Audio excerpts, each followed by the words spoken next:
Let every go signal remind you that you do go farther with Signal gasoline. The Signal Oil Program. The Signal Oil Company and your neighborhood Signal dealer bring you another curious story by The Whistler. Tonight, 2 for the money.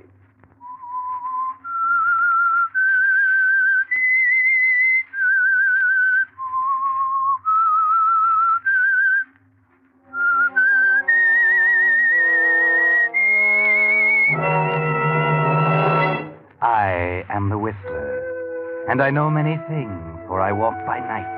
I know many strange tales, many secrets hidden in the hearts of men and women who have stepped into the shadows. Presently I'll tell you of nameless terrors of which they dare not speak.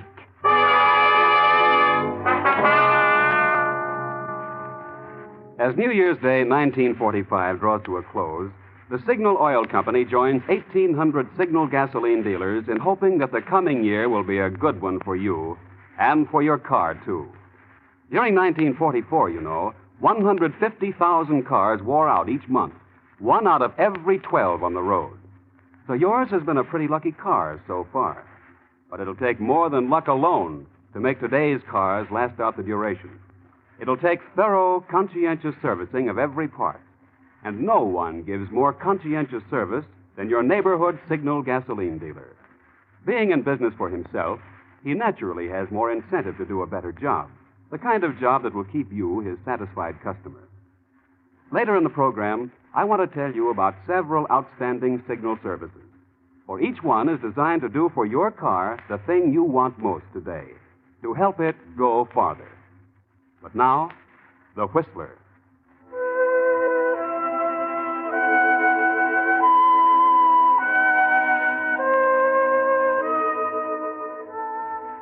It's strange, isn't it, how a man can live his life through several decades, simply, quietly, in peaceful obscurity, and suddenly, through one small incident, find his world turned into chaos. For instance, there was Tom Barlow, who lived with his wife Ellen in the small seacoast village of Marblehead, and whose whole life had been spent as a lowly driver of the town carryall, combination taxi, delivery truck, and tow car. To everyone in Marblehead, he was just old Tom, until that night a few months ago. A raining, stormy night it was, with a feeling in the air of foreboding, if you were particularly sensitive. And the man who came to Tom, just as he was getting ready to go home to dinner with Ellen and Judy, his daughter, wanted to be driven out to Guilford Inlet. It was no pleasant trip on a night like that, lonely, miserable. But a fare was a fare, and Tom started out. Halfway there, they had to cross the inlet, and Tom was just beginning to worry about whether or not the bridge might be washed out. Driver? Yes, sir.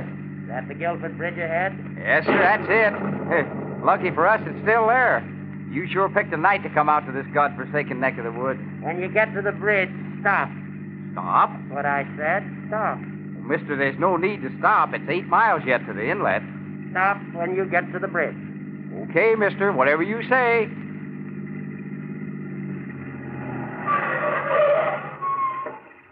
How much do I owe you?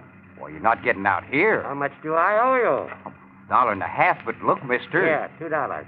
Keep the change. You're crazy, mister. There isn't a house within 8 miles of here. I like walking. But, mister, I'm not going to leave you out on this bridge alone. Good night.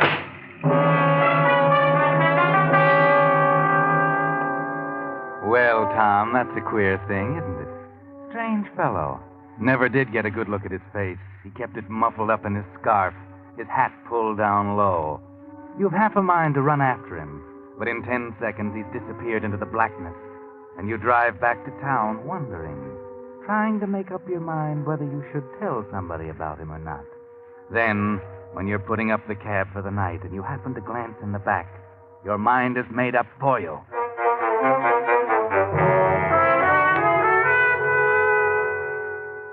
That's just what I told him, Sheriff. I said, I'm not going to leave you out on this bridge alone. Mm-hmm. What time was that, Tom? Oh, about 2 hours ago, 9 o'clock. I tried to argue with him, Sheriff, but he just wouldn't listen. Okay, what happened then? Well, then I came on back to the garage, and when I was cleaning out the back of my cab, I found this package. Package? What package? This package right here, what I came to see you about. Here, look for yourself. Cash, $25,000. I thought I'd better turn it in quick. Well, I'll be... Hey, Tom, listen. Huh? You left this man on Guilford Bridge 2 hours ago? Yeah, that's right. 9 o'clock. Sure was a queer bird, Sheriff. Had a muffler over half of his face. Could hardly hear him talk. I said to Hey, him... Sergeant, get out the car. Get 5 men. We're going to Guilford Bridge.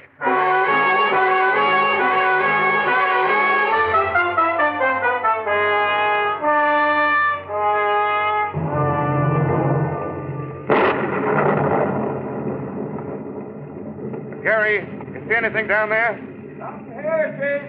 Well, this is the spot where I left him, Sheriff. Right here. Hey, Chief, look. Yeah? I found this coat and hat under the bridge. Hey, Eddie, put your flashlight over here. That's the coat the man was wearing. And that's his hat, too. Sure, Tom? I'm positive. Oh, Sheriff, dug this muffler out of the water about 20 yards downstream. That's his, too, yes. That's what he had over his mouth. Made him talk so peculiar. The hat, coat, muffler. Looks like he drowned himself, all right. You aiming to drag the inlet, Sheriff? Not tonight, I'm not. In the morning. Anyhow, with that undertow, a body would be 2 miles out to sea by now. That's right. Huh. Well, what do you suppose he done it for? Poor guy. Poor guy. Tom, he left $25,000 in your cab, didn't he? Oh, well, money don't mean much if you're so low you want to jump in the river. Money don't mean much, huh? Listen, Tom, if we don't find that man's body, if nobody claims that money in 6 months, you know who it belongs to? It belongs to you, Tom. Me? Yes, sir, you. That's the law. Me? If nobody claims it in 6 months, and if we don't find the body that fits this hat and coat.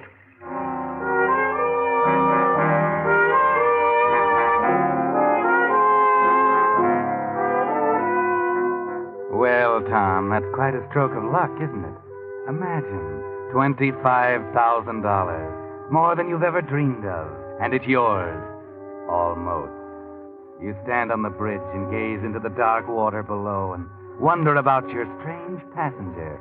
But perhaps you wouldn't wonder if you could see something happening at a lonely house 8 miles away at Guilford Inlet. Who's there? Asking fool questions. Let me in. Who is it? Well, Mrs. Wilmey, so you don't recognize me. And after I've paid your salary, kept you living here all these years. Mr. Ben. Yes, it's me, and don't stand there gawking. Let me in and close the door and make some hot coffee. I'm frozen to the bone. Of course. Of course. Same dismal old place. Mr. Ben, where's your hat and coat? You're soaking wet, Mr. Ben. Where's your hat and coat? You're soaking wet, Mr. Ben. Hey, heaven, woman, can't you say anything better than that? 20 years. 20 years, and I come home to, where's your hat and coat, Mr. Ben? Mrs. Wilmey, you're still a fool. Yes, sir. I'll get the coffee. Wait a minute. Yes, sir. You still go down to the village every day and gossip like a fishwife? Well, sir, Stop stirring me. Now, listen. While I'm here, you keep away from the village, do you understand? Order your groceries by phone, if this morgue still has a phone. Oh, no, sir. Not since you left. Barlow Manor's all boarded up, except in my room. All the better. You'll have the delivery sent once a month then. Nobody's to know that I've come back to Guilford. Is that clear? No one. Yes, sir. If you want coffee... Mrs. Wilmey, for the love of heaven, stop fluttering. Yes, sir. Oh, me. Nothing changed. You're still afraid of me, aren't you? Aren't you? Yes, sir. Yes, sir. Oh, please, sir. Go get the coffee. Yes, sir. No. Wait. My brother Tom, he still drives that taxi of his, I suppose? Oh, yes. They say down in the village. Never mind your fool gossip. Still driving a taxi after 20 years. Mr. Happy-Go-Lucky. Everybody loves good old Tom. Don't they, Mrs. Wilmot? Oh, yes. He's such a cheerful man. And his wife, Ellen, Get is out of such... here. Get out. Go get the coffee. And don't you babble about Ellen Barlow, you understand? Don't you ever babble to me about Ellen Barlow.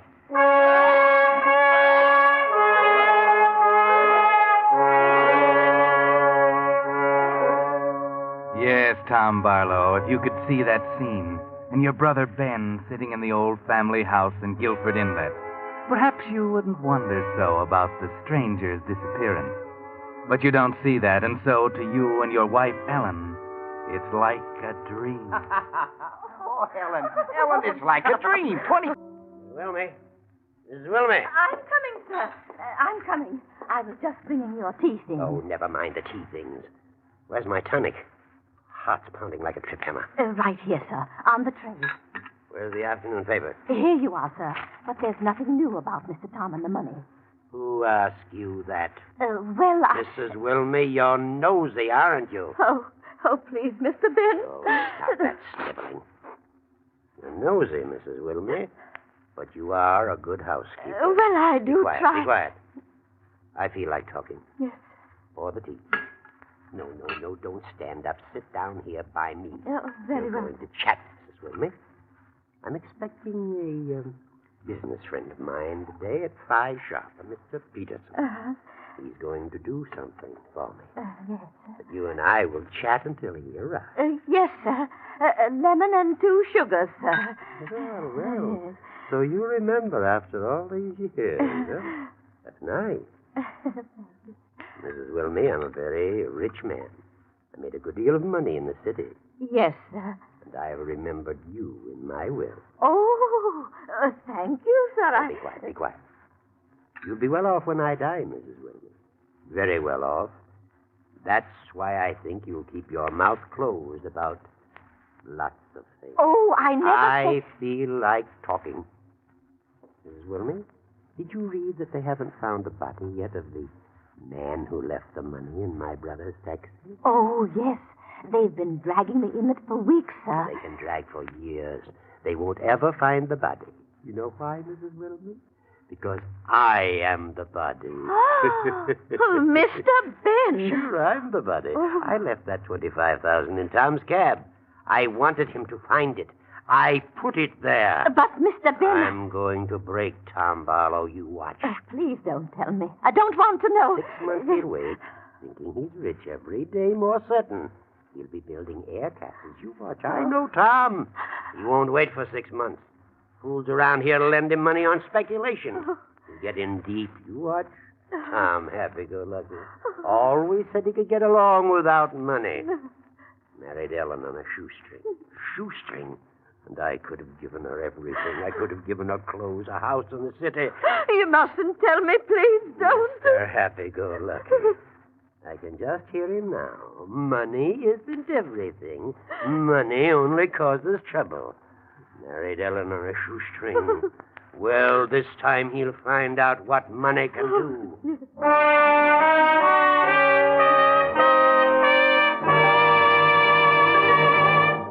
You are listening to The Whistler, brought to you by your friend, the Signal Oil Company, marketers of famous Signal gasoline, your best buy today.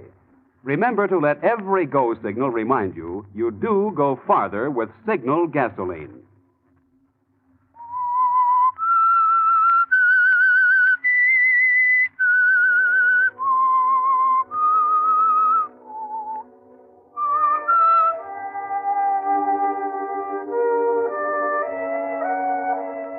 And now the pattern is clear. Ben Barlow, after 20 years, is planning to extract his revenge for his brother Tom's marrying the woman he loved. He's planning to ruin his brother with the promise of the money he found, and then snatch it away at the last moment. And Tom, good old Tom, seems to be falling into the trap slowly, reluctantly, happily. Oh, now, fellas, money isn't everything.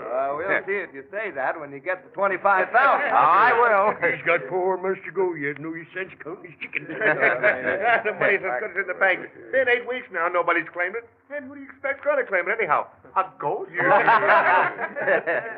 Hey, Tom, I hear you and Ellen and the kid are planning a trip to New York. See all the shows. Huh? Well, maybe. Well, all I can say is if anybody deserves that money, it's Tom Barlow. Tom, we're with you. Well, Any thanks. person in the village won't be counting the days till 6 months is up.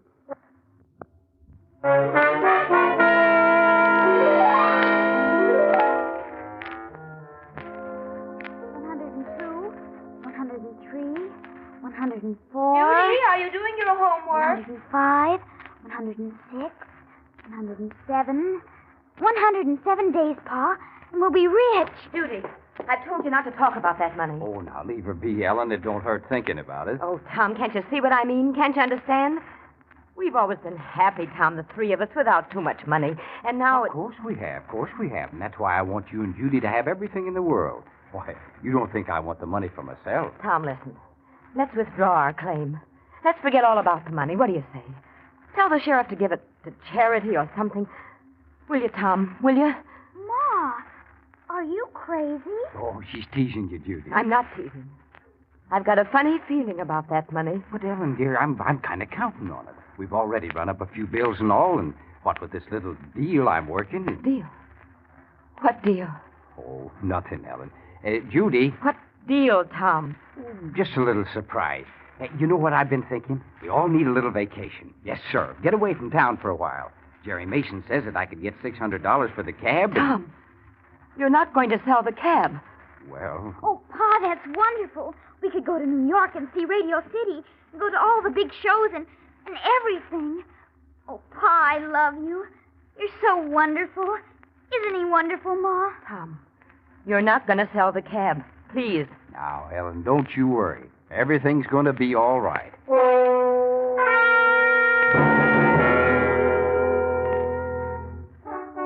Yes, everything's going to be all right now, isn't it, Tom? You're getting more certain of it every day. It's been 4 months now, and you've almost forgotten about the stranger. But he hasn't forgotten about you, Tom. Oh, you stole the cab, Mrs. Wilmer. Yes, Good, good. And now what about this man Peterson? Well, sir, Mr. Peterson said that everything was going the way you wanted, sir. That's fine. Good man, Peterson. Real good man. What else? What, sir? What else? Well, sir... Come on, out with it. Well, sir, there's talk around that Mr. Tom and... For the love of heaven, woman, will you go on? You told me never to mention Mrs. Barlow's name, sir. What about Mrs. Barlow? She and Mr. Tom aren't getting along so well. Good. So they're not getting along, huh? Now, isn't that too bad? Money isn't everything. You watch, Mrs. Wilmey. He'll probably mortgage the house next. Money isn't everything. You watch. I know, Tom. He'll mortgage the house. And when you find that suicide note... Suicide note? Oh, didn't I tell you, Mrs. Wilmey? You're going to discover a suicide note in Guilford Inlet. And you're going to bring it straight to Sheriff Tompkins.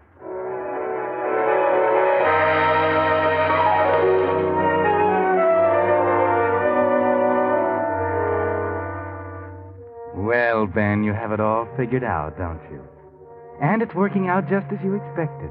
Because when the sheriff tells Tom Barlow about the suicide note that was found at the bridge, you react just as your brother expected.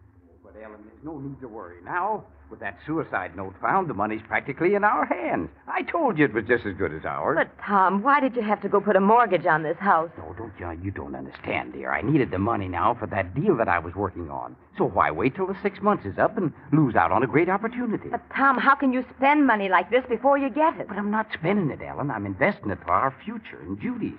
Why, Mr. Peterson told me we'd be set up for life. And as for the mortgage, well, that's just a trifle. I can pay that back 10 times over the day I get the $25,000.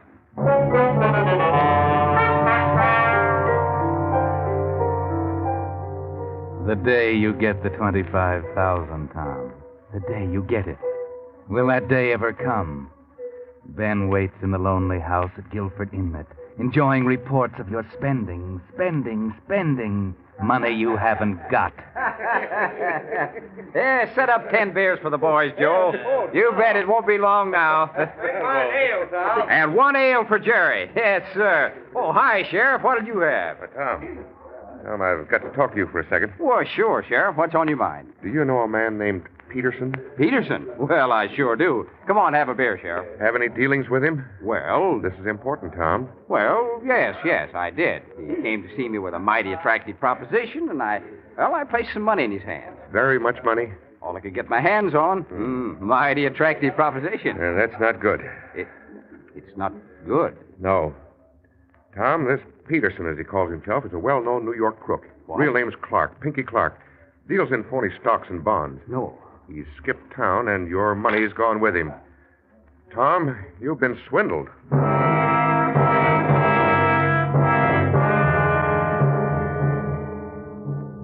So, Tom, now you know. The first blow has fallen. All your great dreams of wealth and affluence gone in an instant. You were smart, weren't you, Tom? Very smart. Tom, why did you do it? I was so smart, Ellen. I was going to be rich and to be a big businessman. Can you imagine me? I wanted to make you proud to be Mrs. Tom Barlow. Oh. Yes, I wanted you to walk down the street and have people point you out and say, "Look, there goes Ellen Barlow." Oh, Tom.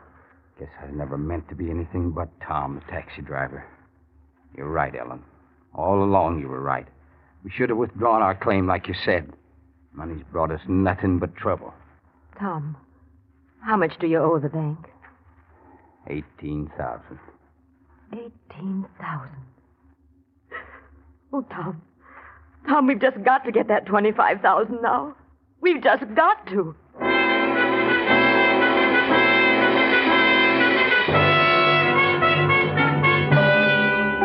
Yes, Tom, your situation is desperate now.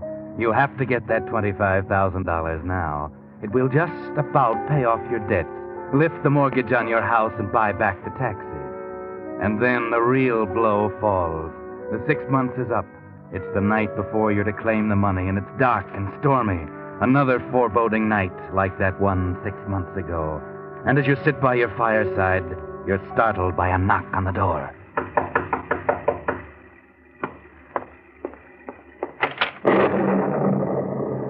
Yes?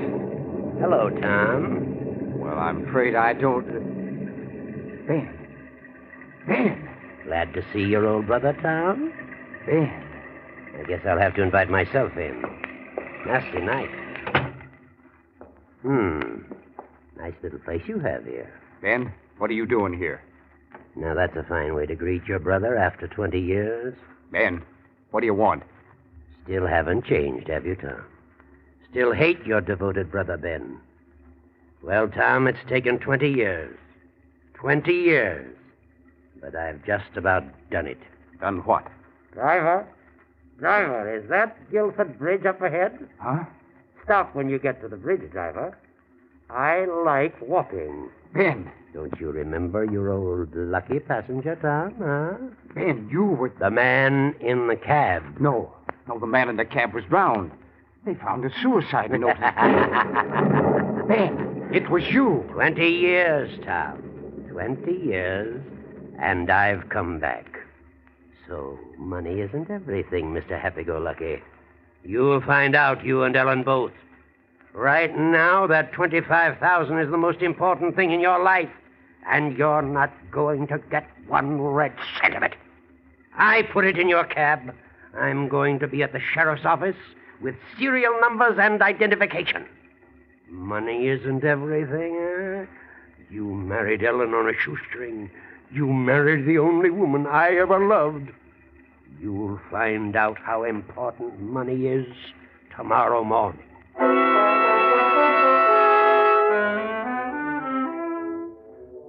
Now you know the whole plot, Tom.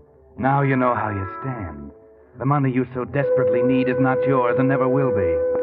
No need even to go down to the sheriff's office tomorrow morning, because Ben will be there ahead of you, unless,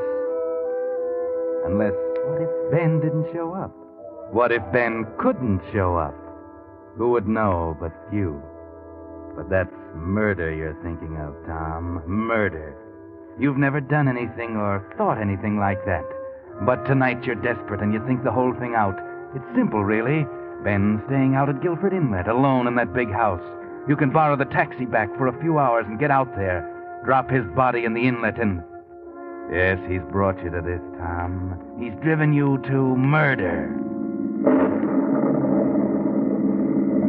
A night just like the last time you drove out this way, isn't it, Tom? Stormy, dismal, dangerous. And you're driving faster than you should. You're almost to the bridge, Tom. Watch out. Darn that windshield wiper, I can't. Good Lord! The bridge! It's out!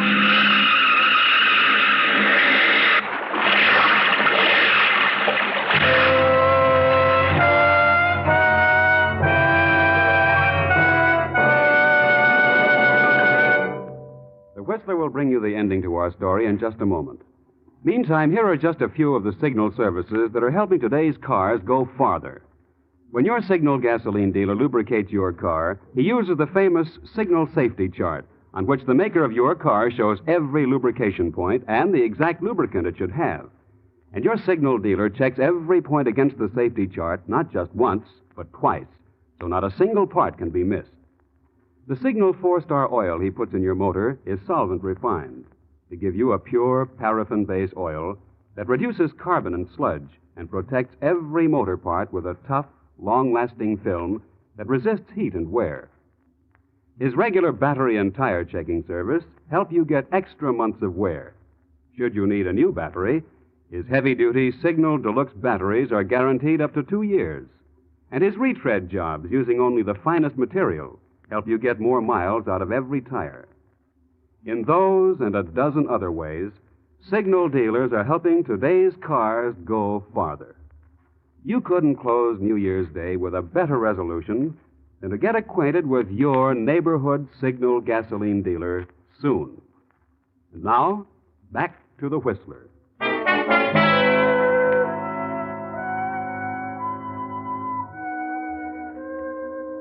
The next morning, a man staggered into the sheriff's office at Marblehead to claim the $25,000. He was battered and bleeding and drenched to the skin, but he was alive and able to take the money and go home to his wife, Ellen. Yes, Tom Barlow was able to jump clear of his car as it crashed through the demolished bridge. He came back to the sheriff's office just because he wanted to make sure. And he was considerably surprised when Ben didn't show up. He found out later why. Because when they pulled his wrecked taxi out of the inlet under Guilford Bridge, they found a body close by in the debris-choked water. Ben Barlow. Ben Barlow, driving the other way in the early dawn to claim the money and complete his revenge, hadn't seen that the bridge was down either until it was too late.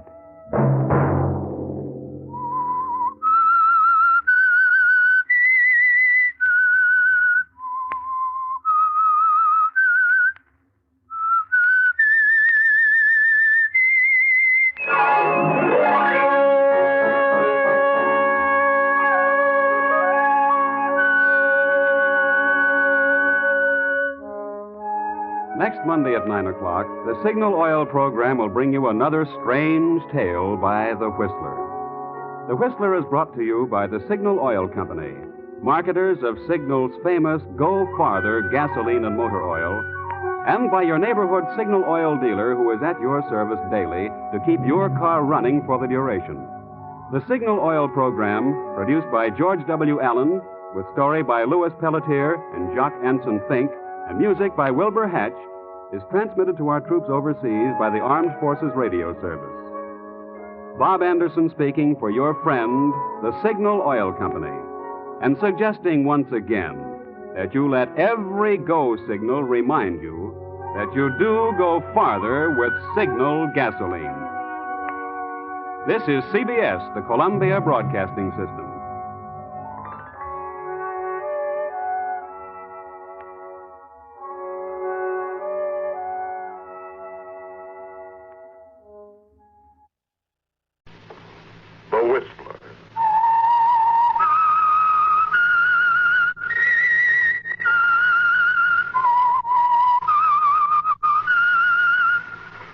Presented by the United States Air Forces in Europe.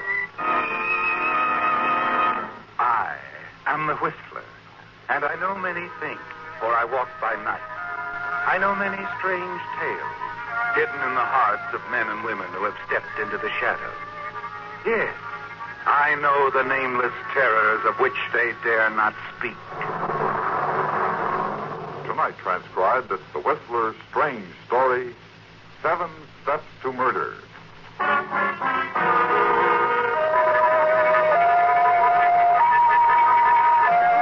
Atkins Clayton affair was unusual for two reasons.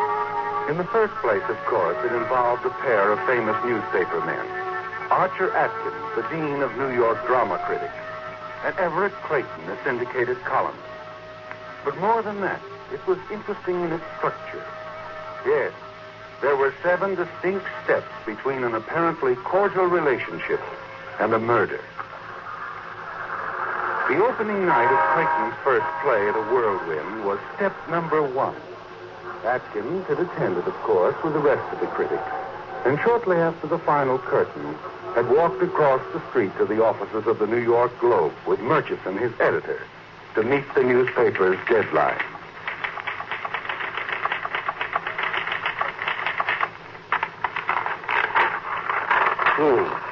Everett Clayton's new play, The Whirlwind, opened last night at the Brighton Theater with Diana Brooks and Paul Strand in the leading role. Finish it, Atkins? Oh, Murchison. I want to see what you did to Clayton's play. I thought it was great. Oh, did you? Here's what I thought. Everett Clayton's new play, The Whirlwind, is dullness itself. Is utterly lacking in originality, imagination, or even ordinary playability. The death rattle was audible before the first act was 5 minutes old. Listen, Atkins, you can't. Why can't I? You grew up together. You came from Texas together. You were even engaged to his sister. He's your best friend. Art knows no friendship. You're a liar. You're jealous because Clayton's invading the drama, your sacred territory. Well, if that's true, you should fire me. Too bad I'm too influential, huh? You know, one of these days you'll stick your neck out too far and I'll chop it off. Your review of Everett Clayton's play was step number 2. The next day, you see Clayton in the coffee shop of the Stratford Club, where both of you live. He walks over to your booth, his face tense and expressionless, the paper folded in his pocket. Well, Everett, good to see you. Sit down, please. Thank you. Way down. Yes, sir. Coffee, please. Yes, sir. 2. No coffee for me. Milk. Yes.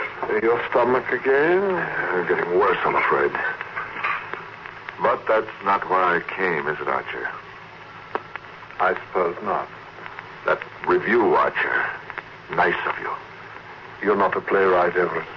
You at least saw the play I present? Of course. An author spends a year writing a play, and that's the consideration he gets. Any of your money in it? Everything I've got. Oh, too bad. Why didn't you consult me before? Let me read it. Because I knew what I'd get. Sarcasm, smart cracks, not one bit of constructive criticism. There is a small item you've forgotten. Talent.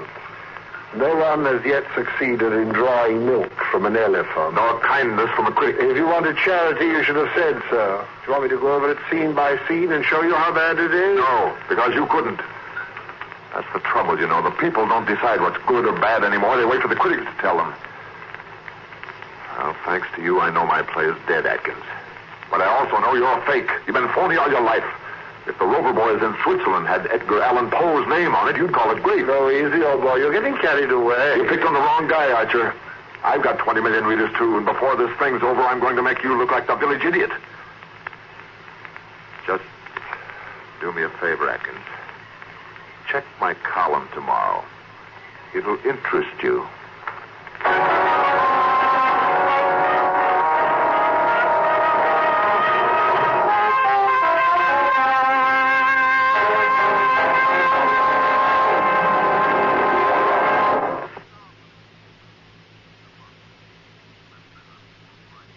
And now, back to The Whistler.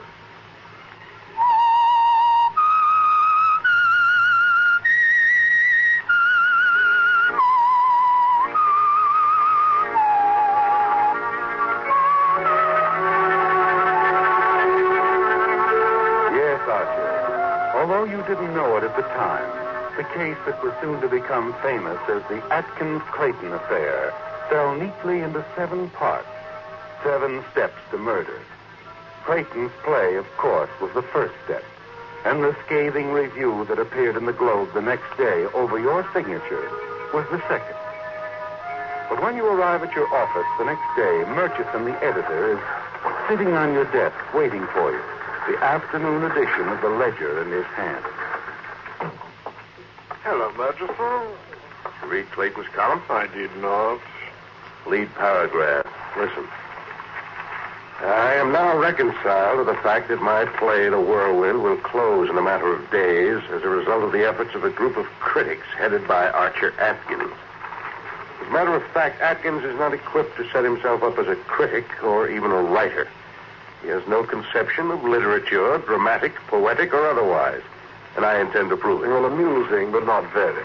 You started all of this, Atkins. I think you should apologize. I'm going to be quite busy, Murchison. I'm sure there are a few obituaries that require your keen intelligence. I hope Clayton gives you a sock on the jaw.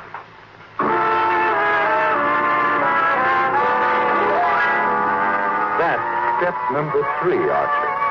The public challenge that went out to 20 million readers. You decide it's ridiculous, of course, and forget about it. The play lasts 5 days and closes. Then one evening, some weeks later, Barbara Ross, the fashion editor on the Ledger, walks up to you in the lobby and taps you on the shoulder. Archer, darling. Oh, good evening, my dear. Archer, I found something I thought you'd want to glance at. Why, did Clayton put me in print again? Nothing like that. Somebody handed me this book of poetry. Poetry? It was printed privately, only 50 copies. Well, let me see. 14 by Jafar Ahmed. What's it about? Well, I think it's lovely. It's written by an immigrant boy about his love for a little girl. Oh, no, thank you. Oh, but poetry, darling, is as much a part of adolescence as the first shave, and just about as important. But it's really quite good. The boy seems to have an excellent sense of meter and a good deal of insight, too. Archer, you know so much more about poetry than anyone else I know. All right, dear. I'll look it over.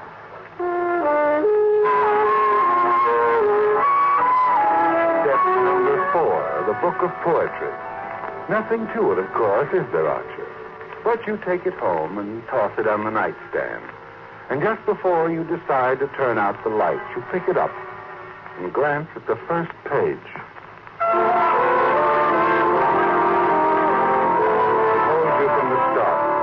There's something about the poems that haunts you, almost as if you'd read them before. Memories, things you'd forgotten completely, spring to life. Yes, this boy has managed to capture something out of every man's youth. Something that gets under your skin and stays there.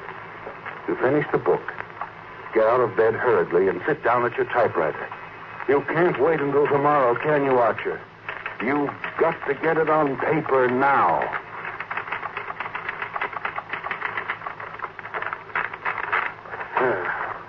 Although the poems are immature, there's something great and universal about this work. The volume has been printed privately, but in my opinion, it would be a wise investment for any publisher to issue it in quantity. 14 by Jafar Ahmed should never be forgotten. That ought to do it. It'll be on the bestseller list in a month.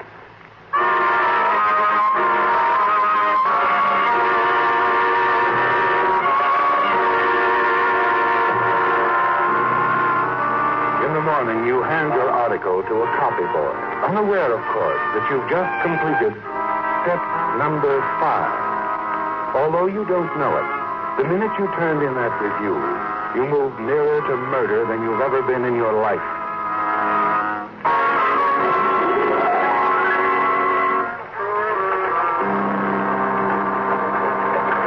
Just 24 hours later, when the same boy walks into your office, places a newspaper on your desk.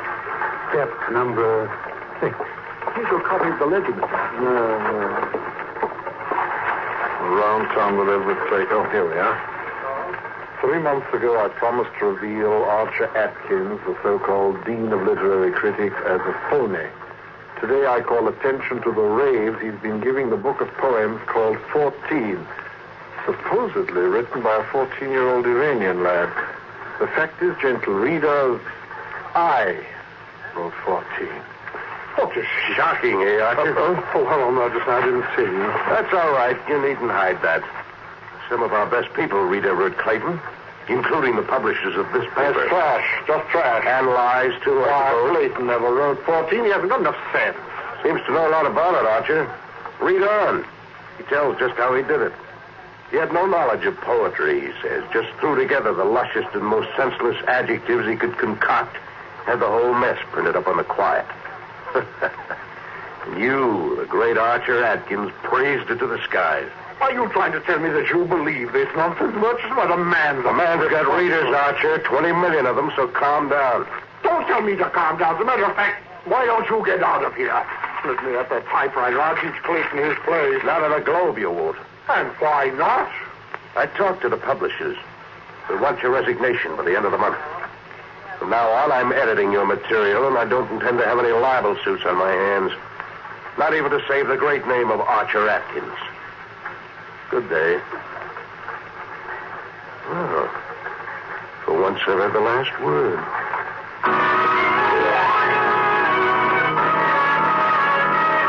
Well, Archer, a turn you never expected.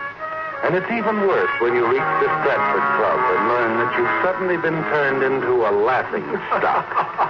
Archer, old boy, how could you? What was it now? I still feel the music, the poignant expression of an adolescent love. Sweetly agonizing emotions, part of every man's youth. I wonder what a poisonous pain on your skull, my dear hand. Gentlemen, you hear? The great Atkins is no longer capable of using his cutting tongue. He must now resort to a cane.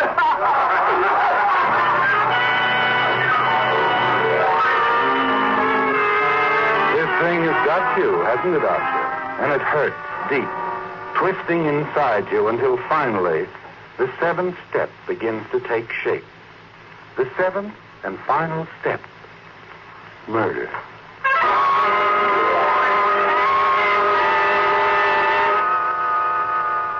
It's a frightening thought, isn't it, Archer? Frightening, but very clear. It's all there in your mind as you ride up to your luxurious suite in the elevator. Everett Clayton is a man of habit. One of them forced upon him by his health. You know all about that, Archer. How each evening at 7, a waiter brings a large glass of milk into his apartment. You smile as you let yourself into your rooms across the hall.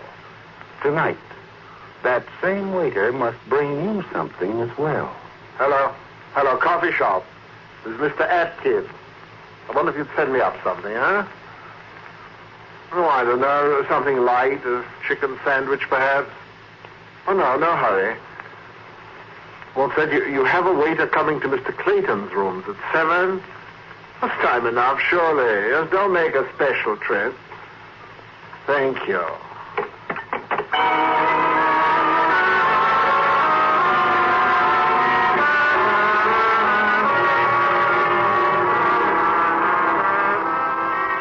Waiter. Yes, sir? You have a sandwich and coffee for me? Oh, yes, sir. But I was going to stop first at Mr. Clayton. Yes, we'll come in a moment. I'll set it down there on the desk, will you? And I wonder if you'd do something for me. I tried to unlock a suitcase a moment ago, but I couldn't seem to turn the key. Would you have a look at it, please? Why, certainly, sir. Where is it? In the bedroom. Of course, if it's too much trouble. Not at all, sir. I have handled a lot of them. You hesitate as the waiter starts to cross to the bedroom. Then you turn quickly to the tray he set down on your desk. Before he comes back, you empty the contents of a small envelope into the milk intended for Clayton. You stir it hastily, and then return to your book. Well, I got it open for you, sir. That lock is sprung a little bit, though. Oh, well, I'll have to have it attended to. Here you go. Thanks for your trouble. Not at all, sir. Thank you very much. Well, thank you. You settle back in your chair now, giving the waiter time to deliver the glass of milk to Clayton. A few minutes later, you slip out into the corridor and down the hall. Stop outside of Clayton's door and listen. He's talking to someone on the telephone. Yes, I got your letter. Well, what did you expect me to do? All right. I promise I'll see them about the first thing tomorrow. Yes, I promise.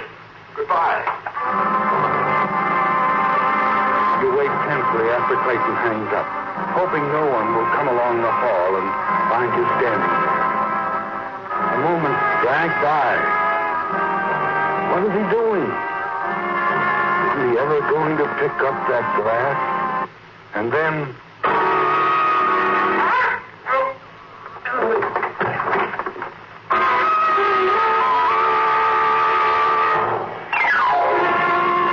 A moment later, you whip the door open, step inside, and lock it. A glance at Clayton's body sprawled on the floor assures you that he's dead. Quickly, you cross the room and sit down at his battered portable typewriter. To my dear mother, comma, my sister, comma, and gentle readers, colon. It isn't often that a man gets the opportunity to write his own obituary, period. Believe me, comma, this isn't easy, comma, but I've been ill for some 10 years now. You type rapidly, Archer, because you know exactly what you want Clayton's suicide note to say. It includes, above all else, a confession, one in which the dead Everett Clayton will admit to the world that he perpetrated a deliberate hoax against you. His note tells how he lied in claiming to have written the verses in the book 14. How actually he simply dug up a number of anonymous ballads and revised them a bit. You put it all down, Archer, your way, but in Everett Clayton's style. And then you add his well-known signature. Just the two simple typewritten letters. E.C. Thanks, my dear Everett. We'll see tomorrow how your 20 million readers like this one.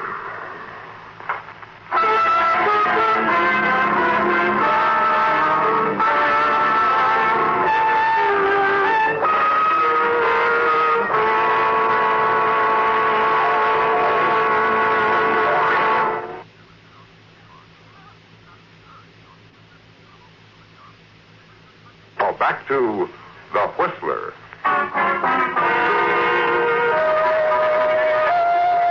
Well, the 7 steps have passed now, Archer.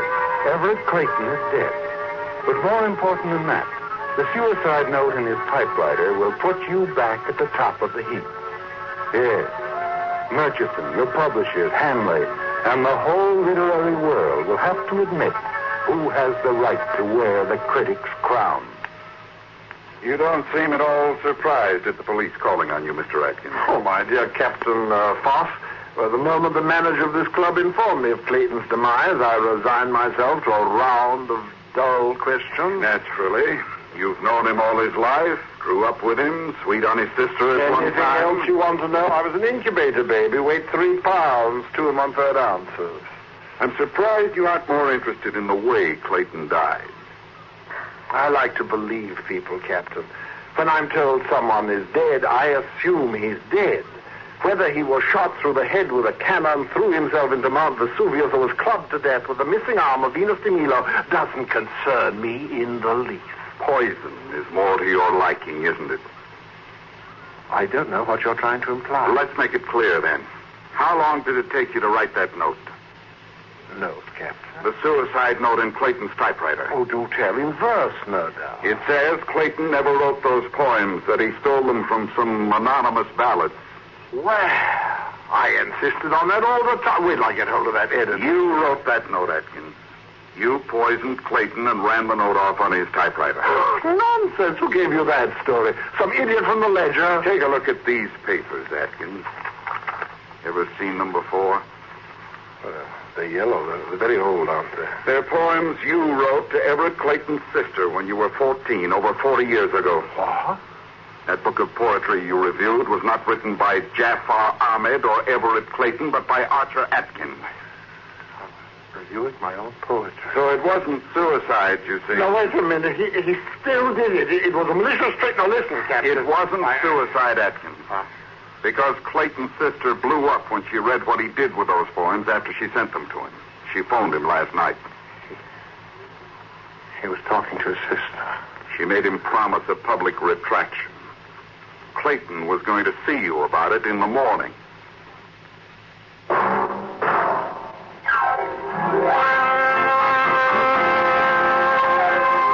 Join us again next week when once again the United States Air Forces in Europe presents The Whistler.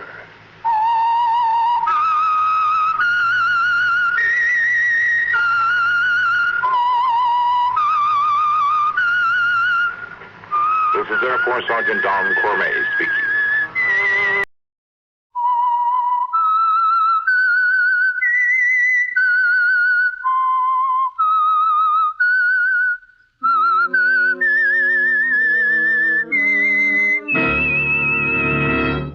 I am the Whistler, and I know many things, for I walk by night.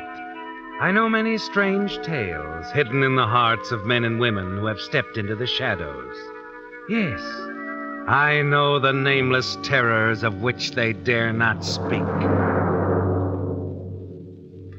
And now for the Whistler's strange story, The Secret of Chalk Point.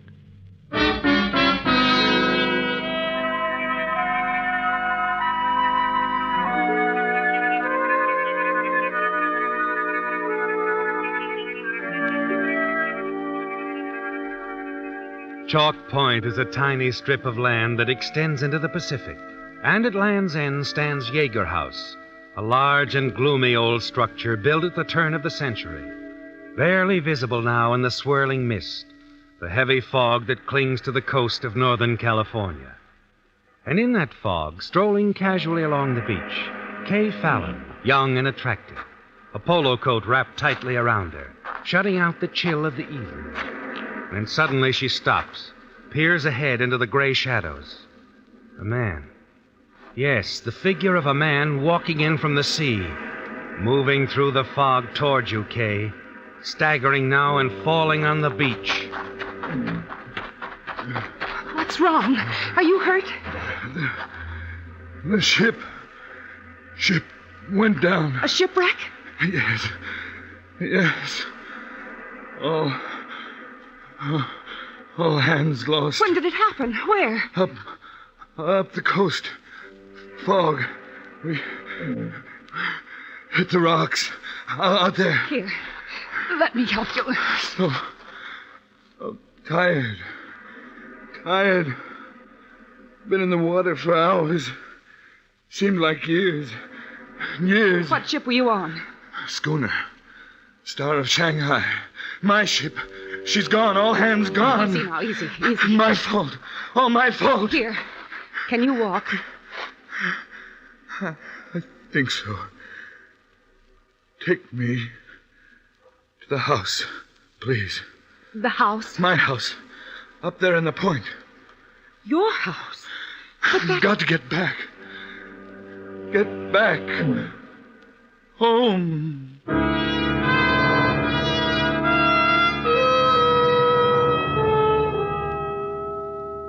You're puzzled for a moment, aren't you, Kay?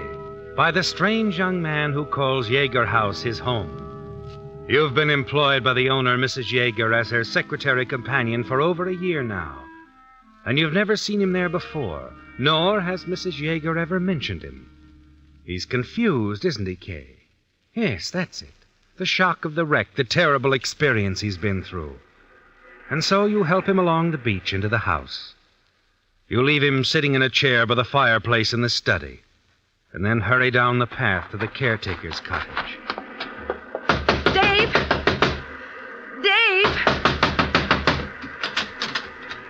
Miss Kay, what's wrong? There's been a shipwreck. I found one of the survivors down on the beach a few minutes ago. I need your help. Of course, Miss Kay. Some clothes. And then you'd better get a doctor. Notify the authorities. Sure thing. You'll find some clothes in the closet. I'll get the car out, fetch Doc Henderson. And please, hurry. When did this happen? Well, I don't know for certain. The man seemed dazed.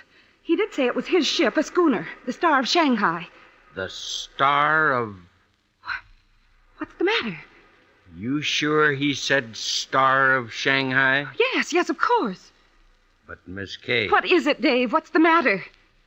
That was the name of Captain Yeager's ship, Miss Kay. The Star of Shanghai, a schooner. She went down 25 years ago. All hands lost. All hands lost? Hit the rocks. There was a low fog. But, Dave, Yes, miss. Nothing. You'd better hurry for the doctor.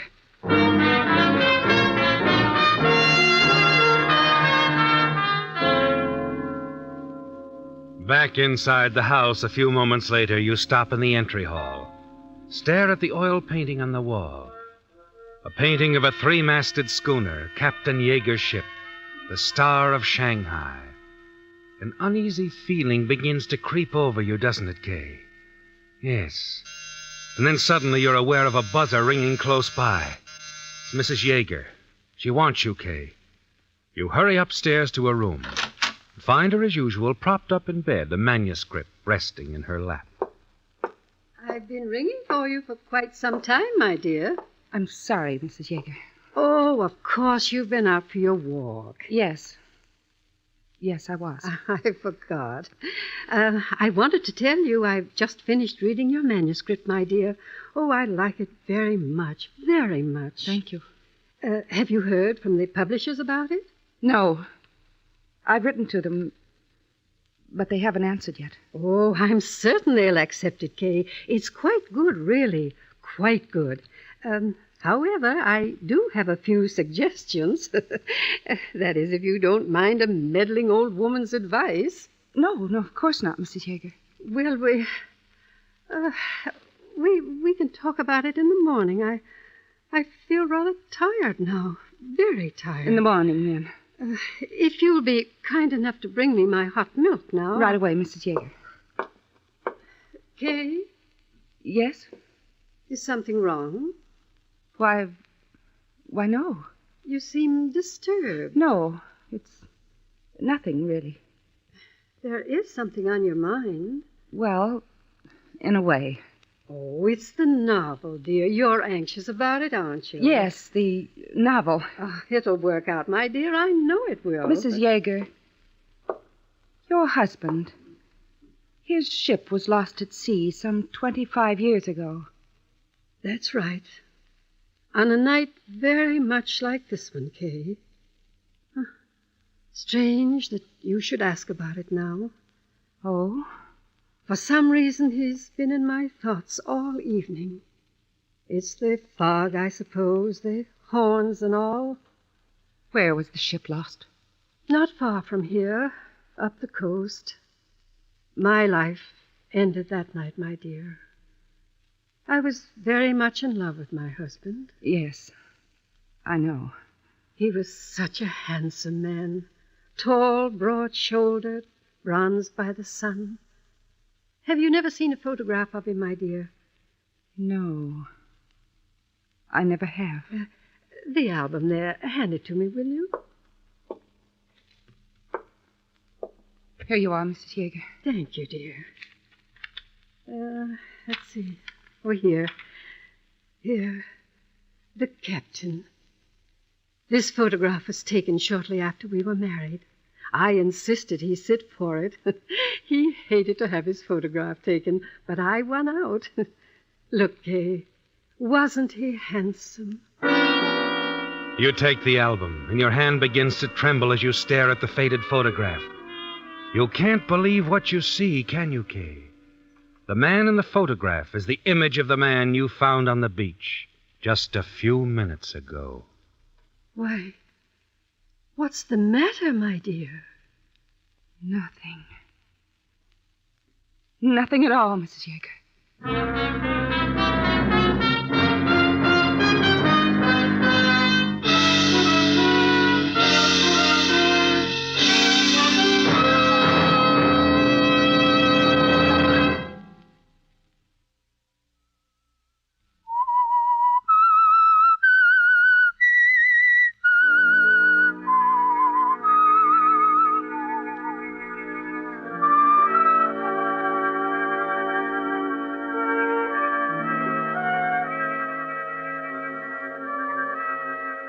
It was a shock, wasn't it, Kay, discovering the photograph in the album.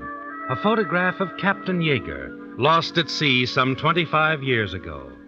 And yet you're certain it's the same man you found on the beach off Chalk Point just a few minutes ago. Very much alive. A man who seemed dazed. Spoke of the wreck of a ship named Star of Shanghai, the same as Captain Yeager's old ship. He also said Yeager House was his home.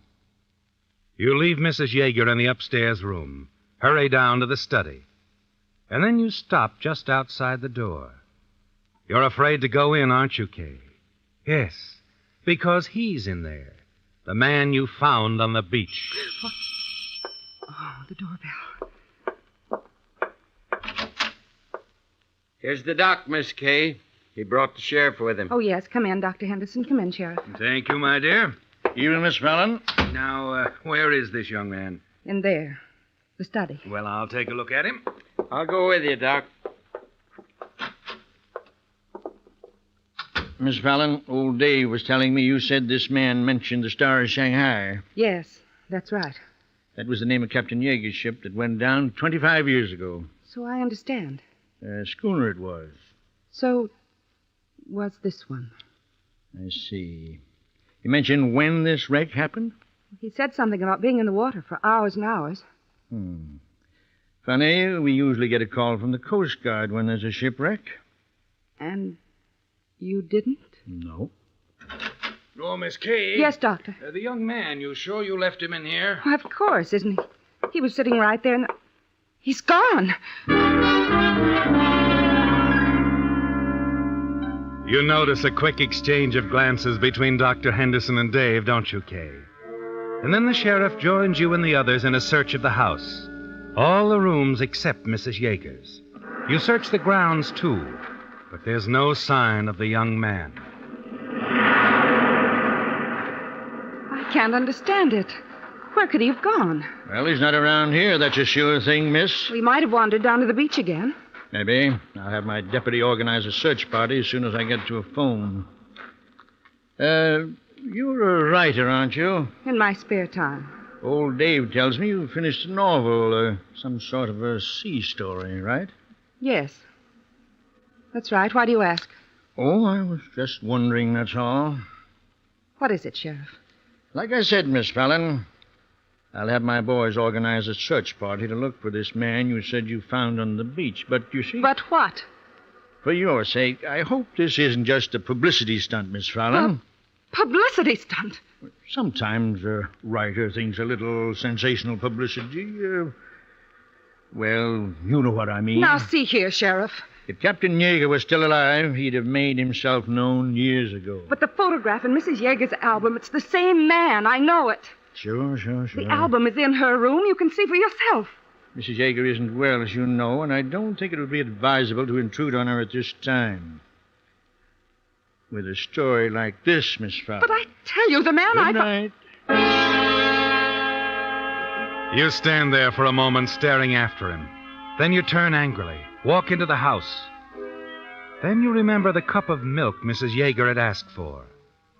A few minutes later, you go upstairs. And as you approach Mrs. Yeager's room... Kay! Mrs. Yeager, what is it? What's wrong? Oh, my dear. Your lamp on the floor. What happened? Oh, I must have knocked it over when I woke up. I had dozed off. I had the strangest dream. Dream? That the captain had come back. What? Oh, it was so real. He was standing here by my bed, looking down on me. No, Miss Fallon, we couldn't find any trace of the man. My deputy and his boys were out practically all night. No sign of him at all. I see, Sheriff. Checked with the Coast Guard, too. They don't know anything about a shipwreck. The only schooner called the Star of Shanghai ever heard of went down 25 years ago.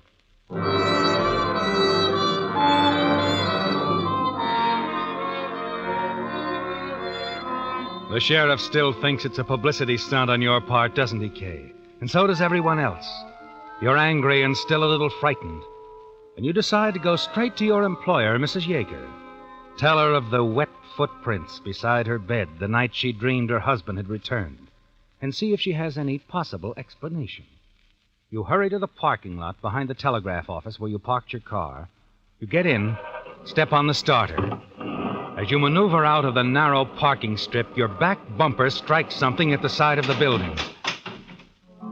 Annoyed, you get out and discover that you've damaged a bicycle. You leave a note with your address, offering to pay for any repairs, and then drive swiftly back to the house at Chalk Point. As you start inside, you glance toward the sea, and your heart seems to jump up in your throat. A low fog still clings to the shore, and in it the figure of a man walking slowly along the beach. You're certain it's the same man you saw stagger from the sea. You hurry down the path, your heart pounding now. He's vanished, hasn't he, Kay? Nowhere in sight. Suddenly you hear a familiar voice behind you. Hello, Kay. Well, oh, Jess. Sorry, I didn't mean to startle you. Oh, that's all right, Jess. I'm glad you're here. I just thought I'd come down and take a look around on my own. I'm only the deputy sheriff, but... You mean you believe my story of what happened last night, Jess? Well, that you found a man on the beach? Why shouldn't I, Kay? I know you too well to think you'd make up a story like that for publicity purposes. Oh, thank heaven someone believes me. Well, as for it being Captain Yeager... Of course there wasn't a Captain Yeager. But the photograph in the album, it's the same man. Yes. I wonder if you could get that photograph for me. Quietly, that is. We don't want to alarm Mrs. Yeager. Yes. Yes, I think so. I'll have to wait until she goes to sleep. It'll be sometime after 9. I'll be waiting here. 9 o'clock. Well, she might decide to read, however. It might be later. I'd better drive into the village in the morning and meet you there. I could be here at 9 tonight, just in case. No, I think we'd better wait until morning. Okay. You got a few minutes now? Yes, of course. Let's walk down the beach. I'd like you to tell me what happened last night, exactly the way it happened. Every little detail you remember.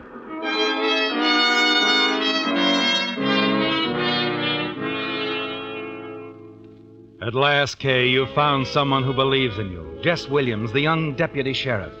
The man you know you can trust. That night, you wait in your room for Mrs. Yeager to go to sleep. You glance casually through the San Francisco paper you bought at the village. And then suddenly something you see on one of the inside pages startles you. A photograph of a man. Carl Tassin. Deported gangster shot in gun battle with San Francisco police. The one-time underworld czar who had re-entered the United States illegally was slain. Yes, come in. Evening, Miss Kay. Oh, Dave, what is it? I just saw Mrs. Yeager. Yes? She won't be wanting her hot milk tonight. All right, Dave, thank you. I guess I'll go straight to bed. Good idea. Oh, Dave. Yes? Nothing. Never mind. Night, Miss Kay. It suddenly occurred to you, didn't it, Kay, where you met the man whose picture you saw in the San Francisco paper. Yes, he's Carl Tassin, the gangster. And you saw him with old Dave 2 weeks ago. Bumped into them accidentally one night as they were leaving his cottage. You remember how they hurried away when they saw you. You recall Dave's pointed questions the next day. At the time, you gave little thought to the matter, but now you realize Dave was pumping you to see whether or not you got a close look at Tassin. You wonder about the whole Chalk Point setup. And then suddenly things begin to fall into place. Then you sit there thinking it out. Then you tiptoe down the hall to Mrs. Yeager's room and listen. You hear a voice, a man's voice, but you can't make out what he's saying. Miss And Kay. then... Dave! Too bad she was listening, Miss Kay. Now you better go on in. Now look, Mrs. Yeager, Dave, what's the idea? She was outside the door, ma'am, getting an earful. Oh, I see. Come on in, Miss Fallon.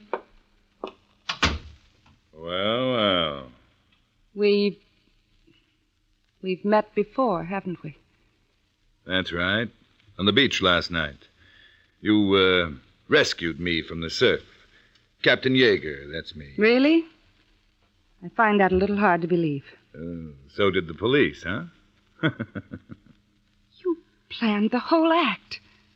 To discredit me. Mrs. Yeager planned it. I preferred more violent action. Mr. Mrs. Yeager. Yes, Kay, I didn't want you to get hurt. And all this because I happened to see a man outside of Dave's cottage 2 weeks ago. A gangster you had smuggled into the States. Carl Tassin. That's right. After Tassin got himself knocked off, we figured you'd probably see his picture in the paper. Go to the police. But after what happened last night, nobody would believe the story about Tassin either. Right.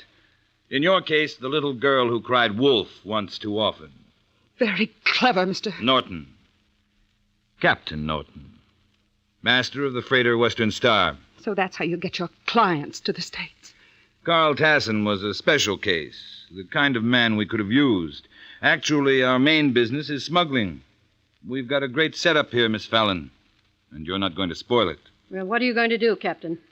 What I should have done a long time ago, Mrs. Yeager, instead of going through that crazy routine of yours. No, I won't allow it. Oh, you won't allow it, No. huh? As long as I'm a partner and you're using my house as a rendezvous, what I say goes. Not anymore. I'm running this, and you'll do as I say. You're in pretty deep, Mrs. Yeager. Don't forget that. Now, listen to me. Save your breath. It's the only way. It's this girl or us. All right, Miss Fallon. Suppose the two of us take a nice little stroll along the beach.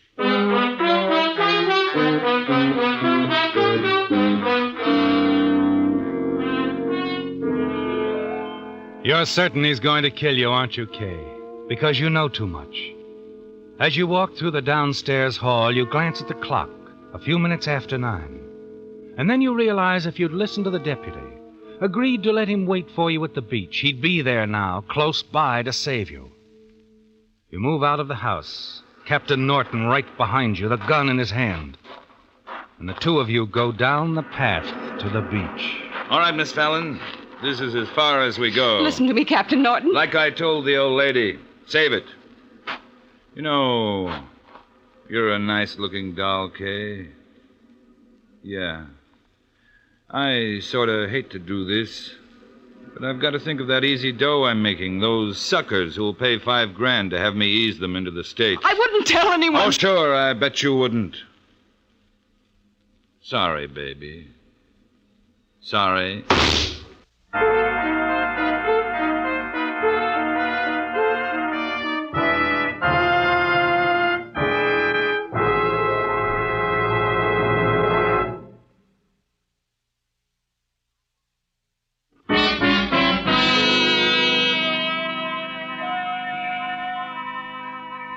It all seems like a nightmare, doesn't it, Kay?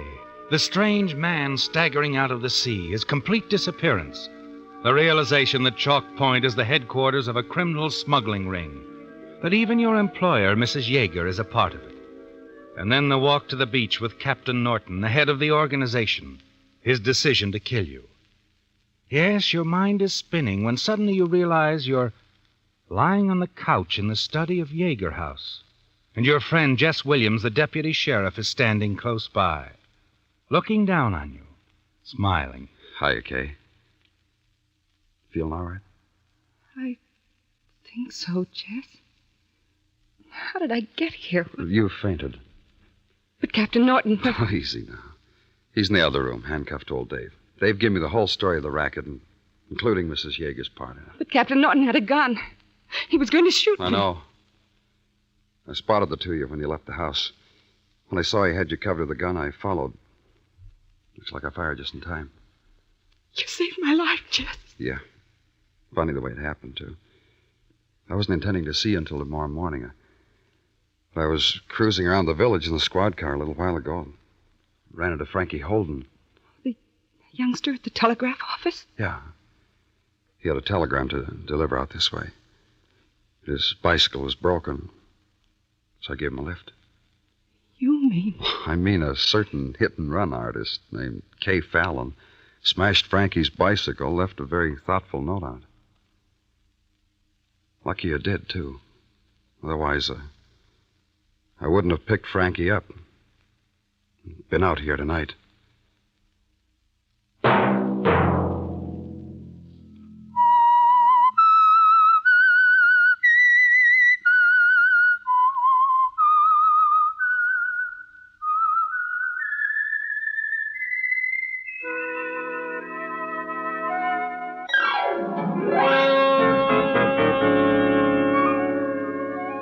Featured in tonight's story were Bill Foreman as the Whistler, Virginia Gregg, Larry Thor, Isabel Randolph, Raymond Burr, Leo Cleary, and Britt Wood. The Whistler was produced and directed by George W. Allen, with story by Adrian Jondeau, music by Wilbur Hatch, and was transmitted overseas by the Armed Forces Radio Service. The Whistler was entirely fictional, and all characters portrayed on The Whistler are also fictional. Any similarity of names or resemblance to persons living or dead is purely coincidental. And now, stay tuned for the program that is rated tops in popularity for a longer period of time than any other West Coast program in radio history. The Signal Oil program, The Whistler.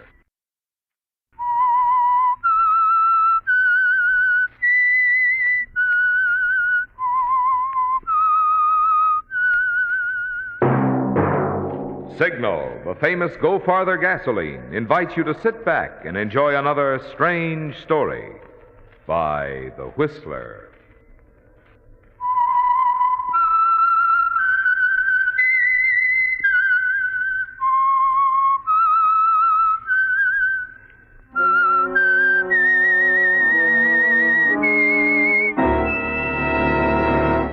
I am the Whistler, and I know many things, for I walk by night. I know many strange tales hidden in the hearts of men and women who have stepped into the shadows.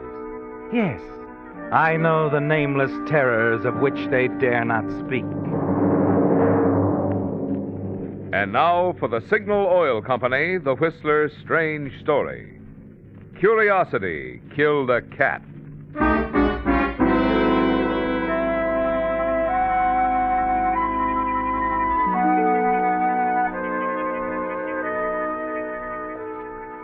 Two people sit on an old wharf piled high with lobster traps, wooden buoys, and fish nets. But the dark, half-puzzled eyes of the young man are not on those things, nor on the distant masts of the fishing smacks and draggers scuttling into the harbor. No, John Hawley sees only the sun-bleached prettiness of the woman opposite him and the sturdy lines of the trawler approaching the wharf. Both the woman and the boat belong to Captain Daniel Bailey. Yes, John. That's what you're thinking about, isn't it? Ever since you came home from the merchant marine to find your childhood sweetheart married to a miserly old man, you've thought how easy it should be to get Captain Bailey's trawler, his gear, his house, his money, and his wife. And taking a job with the captain was only your first step. Favoring your bandaged finger, you pick up a brush and paint a red stripe around the lobster buoy. The mark that tells the world it's not wise to tamper with anything that belongs to Captain Daniel Bailey. Carrie glances nervously toward the trawler and back.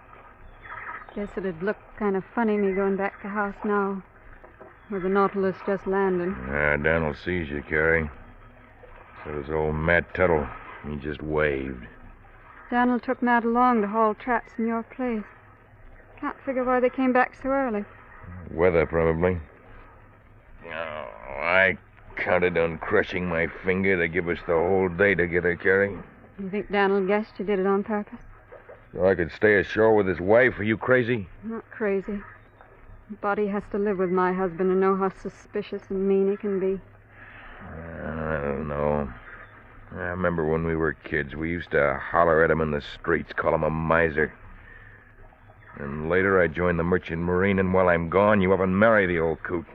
We're not kids any longer, John. I know, but... Why did you do it, Carrie? I never had a house of my own. I never had anything. Money or clothes. Oh, that's a good one. He hooked you and never even lost his bait. Captain Daniel never spent a dime on you. No, he hasn't. Yet everybody knows he's been salting it away for years. Carrie, don't you know where? No. But I told you, he doesn't believe in banks. If we knew where to lay our hands on that dough. Well? I've been going out to haul lobster pots with him ever since he sprained his back, haven't I? Accidents happen pretty easy at sea. Daniel's a violent man, John. He won't sit by. Listen, Carrie, the day we find out where his money is, you can get out your Sunday go to meeting dress. You always did look pretty in black. Give your bar line to me, Matt. Here she comes, John. Okay. Ease her off now. Hi there, Captain Dan. Good haul today? Fair, no thanks to you, John. Get that stern line out, Matt, and hop to it. Nice of you to come down to meet me, Carrie. I was mending nets while John painted the buoy. Kinda figured you would. Suppose you get back to the house now and see to supper. We got company. Figure I owe it to Matt for helping me out. That's one way of getting out of paying him. Matt's a friend of mine. Something you wouldn't understand, John. Think maybe we should invite John to supper, too, Carrie? Whatever you say, Daniel. Seems like he needs somebody to help him nurse that crushed finger back to health. Right now, if you don't mind, I got to borrow John to help us sort lobsters. Oh, I'll bring him home to supper.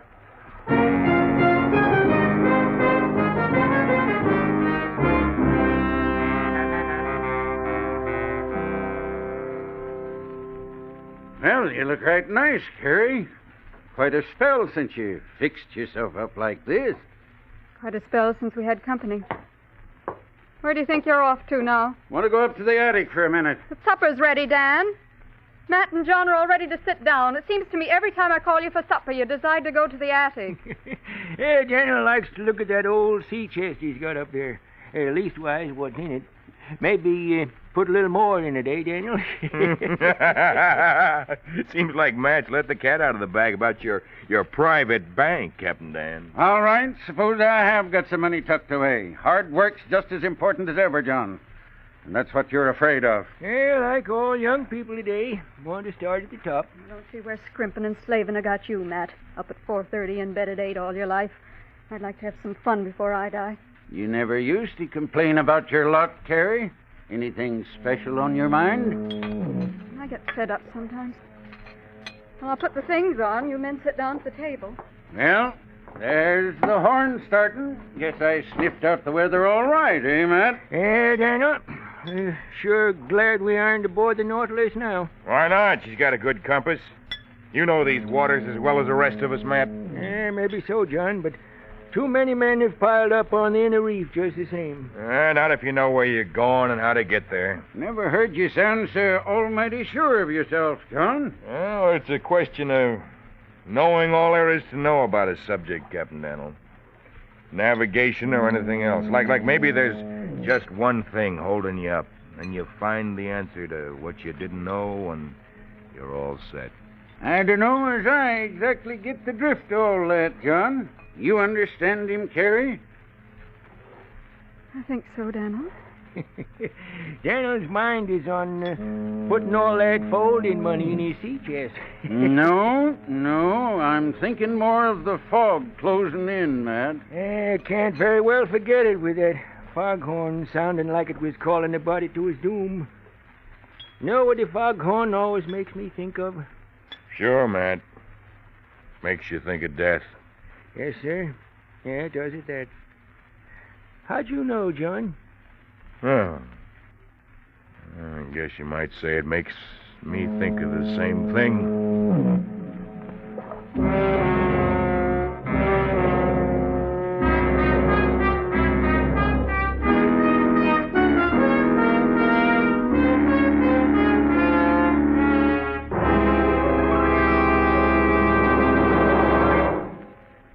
At this point in The Whistler, I usually bring you a message about Signal products. But tonight, at this season of goodwill toward men, I'd like to reserve these valuable seconds for a little later in the program, in order to have time to bring you a message about one of your neighbors. A message which I hope will serve to further strengthen the bond of understanding and friendship between you and him.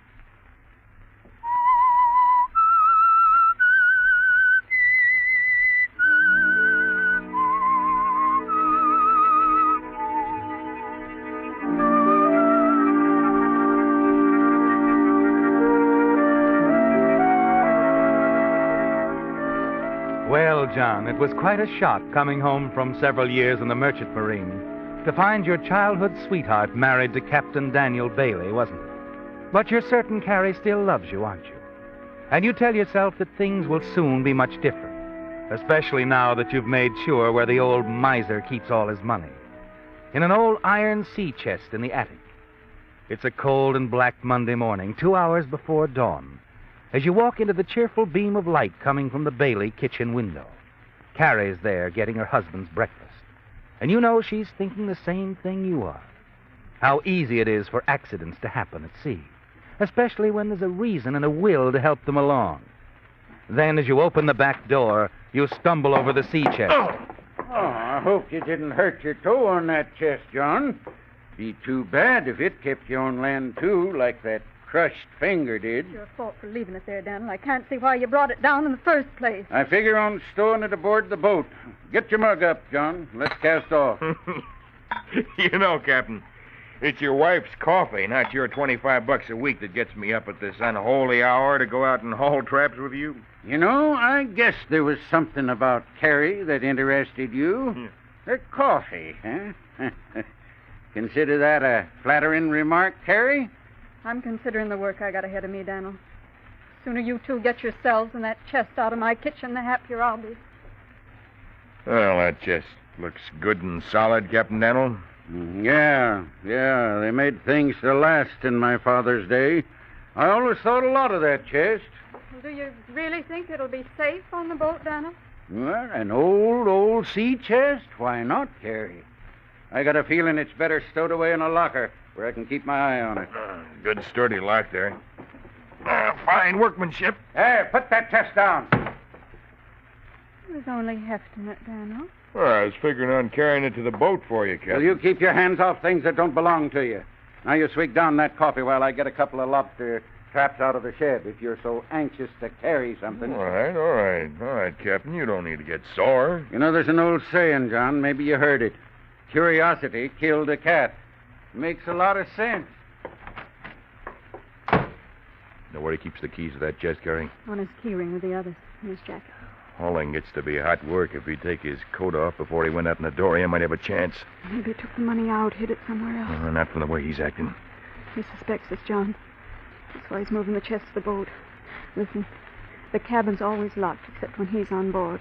He keeps that key on his ring, too. Don't you worry. When I'm ready, Carrie, Captain Daniel won't have things his way at all.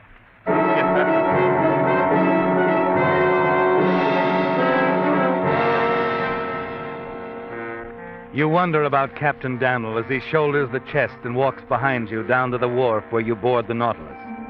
It's interesting to see that he can't wait to get out of the harbor before locking the chest in the big locker on the starboard side, isn't it, John? Of course, it's probably coincidence that he suggests you both haul traps from the same dory when you reach the outer shoal, and that he never once takes his jacket off, even when pulling up the heavy crates. It makes you wonder if he knows you plan to kill him. But you've got to wait for the right moment, don't you?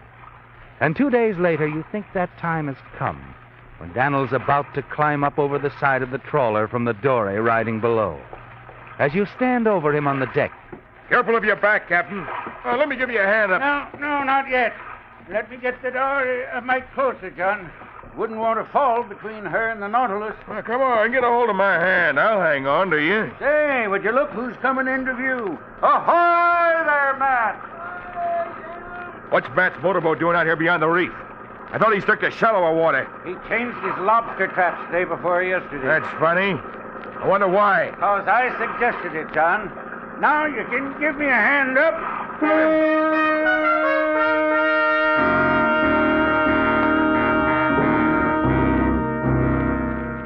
That evening, when you explain to Carrie that you failed, there's something almost like contempt in her eyes, isn't there, John? So you make up your mind tomorrow will be the day, no matter what. And by noontime, it looks as though Matt Tuttle was a blessing in disguise at that. You've finished your haul when Captain Daniel decides to give Matt a hand with his. You watch the captain set out alone in the dory. Then you go quickly below to the cabin, where you saw him throw his jacket on the bunk. When he comes back, you'll have the sea chest open and the money in your pocket. And there'll be no more hide and seek, no more waiting for the right setup. You'll kill him in the cabin, out of sight of Matthew's prying eyes. Later, there'll be ways of getting rid of the body. Eagerly, you pick up his jacket, and as your hand goes into the side pocket... I'll take my jacket, if you don't mind. Captain Daniel, I noticed you forgot your jacket, you sir. You think so? Toss it here. Then take the Nautilus and head back to port. I'll be going back with Matt. He's expecting me, so I wouldn't try anything if I was you. Why, of course not, Captain. By the way, I won't be needing you anymore, John. I worked out a deal with Matt. He's going to help me. Oh? You intend to pay me for a full week? Not if you don't work it. Tomorrow's Friday. You want to make it your last day? You think of any reason why I shouldn't? Maybe. Now I got my keys, John. I'll be going. Just you better remember what I said about curiosity killing a cat.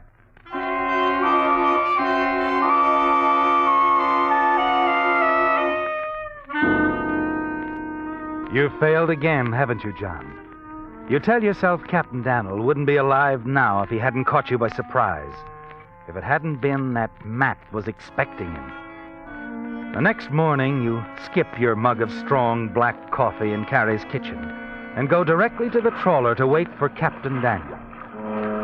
This is your last chance, and you're afraid to let Carrie see the little fears and doubts crawling in your desperate mind.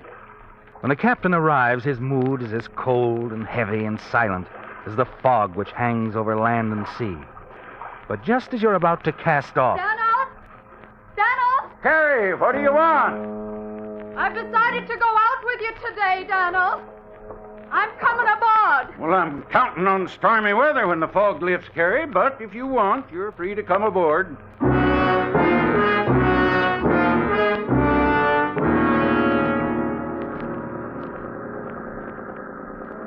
Breeze has sprung up, Daniel. Barometer's falling, too. Well, it's time to make our haul anyway. We may catch it on the way back. Want me to take the wheel, Captain? No. The less you have to do with this boat, the better. Oh, look, Captain, I know it looked bad yesterday, but when I picked up your jacket, it was natural. Oh, I forgot all about that. I got other things on my mind. I reckon we all have. You mean the storm, Daniel? There'll be danger, will there, coming back? You know, you sound a mite worried, Carrie. Mind if I ask why? No reason at all, Daniel. Well, as long as I'm at the wheel, well, maybe she'd feel safer, Johnny, if you was to explain that you can navigate these waters as good as me. Well, sure I can, Captain, but Funny thing, you know, I don't remember your worrying about my getting home safe before, Carrie. I suppose it's different when you're along yourself. Guess that's it, eh? Of course. I'm going on deck for a breath of air. Long as Daniel insists on staying at the wheel, John, I don't see why you have to stay in the cabin.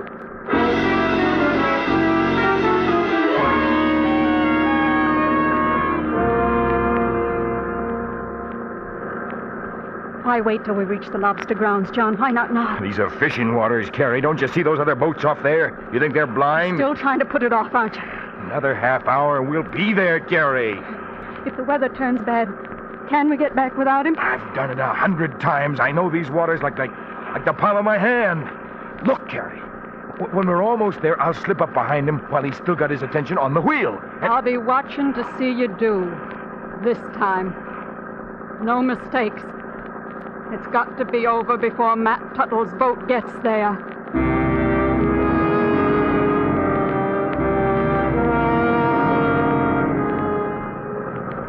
For a half hour, there's no sound but the steady chugging of the engine. And then suddenly it stops. Dead ahead is the first of Captain Daniel's lobster boards. Carrie hands you the piece of lead pipe you dropped. There's no turning back now, is there, John? Holding the weapon in back of you, you silently open the cabin door and step inside. Captain Daniel isn't there. He's tied the wheel to a set course, and before you can turn... You can drop that lead pipe, John. What? I wouldn't want to shoot a man in the back. Now, let's you and me step out on deck with Carrie. Look, Captain, I don't know what you're thinking, but... Thinking? For a whole week I've been trying to keep myself from being killed, and at the same time give you a chance to tip your hand. It would have been one or the other if you weren't so yellow. That's why you let me come along today, Dano. I wondered if you wouldn't take a hand sooner or later, Carrie. You came along to give this young feller some nerve. What are you going to do? Might kill you, John. Don't like that, eh? Well, I always been a law-abiding man. I figure the sheriff will know what to do about attempted murder. And what about me, Dano? You love this weak-kneed squirt, Carrie? Yes, Daniel, I always have. Then, by thunder, you can stand right alongside him in court. There's Matt's boat coming in. We'll take him aboard. What does Matt Tuttle know about this, Daniel? Nothing, up till now. I don't wash my dirty linen in public. Not much you don't, you tight-fisted, penny-pinching old... Old miser, huh? Maybe, John. But it appears to me your craving to get your hands on money beats mine all hollow. What do you mean? Oh, you know. The way both of you perked up when Matt mentioned my old sea chest that night. Well, it was a sight to see. Right then's when I knew.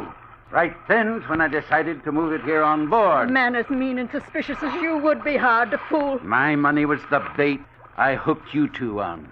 That sea chest was like a bait bag bulging with herring, and it pulled you into my trap like a couple of greedy lobsters. So all the time you were... Giving you a rope to hang yourself.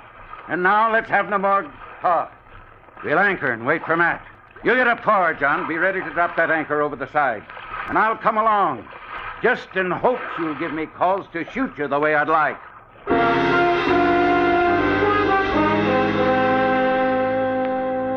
And so, John, with Captain Daniels' revolver pointed squarely at your back, you move carefully before him up onto the slippery bow. He keeps his distance.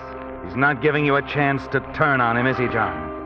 Balancing yourself, you squat over the heavy anchor and move the line toward the chock. Then you notice something. As old Daniel stops walking, watches for the right spot to drop anchor, he steps into a loop of the anchor rope. This gives you an opportunity you hadn't expected. With one move, you shove the anchor over. And the rope tightens around Daniel's leg, pulling him overboard and into the sea.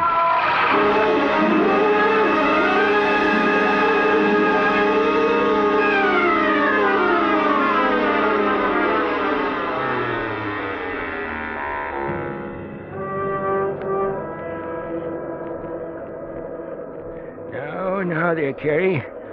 John and me searched as long as we could.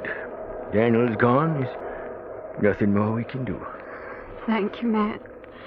I just... Don't try to say nothing now.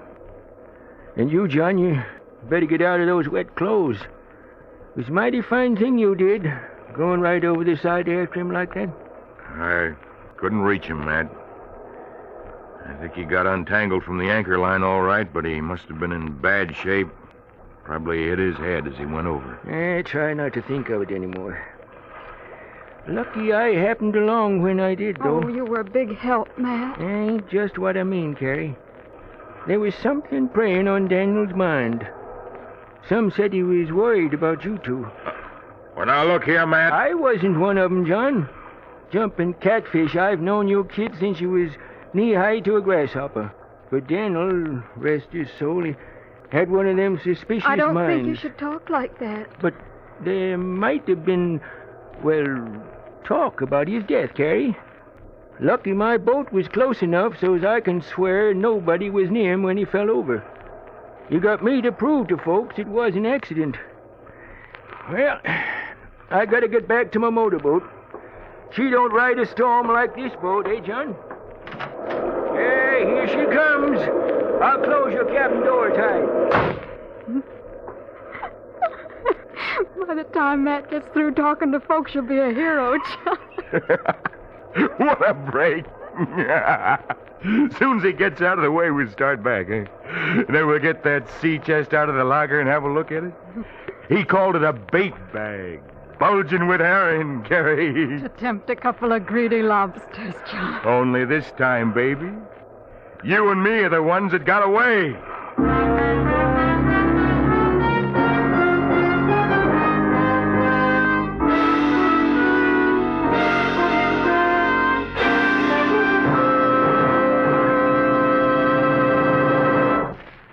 Now, friends, for that message I mentioned earlier.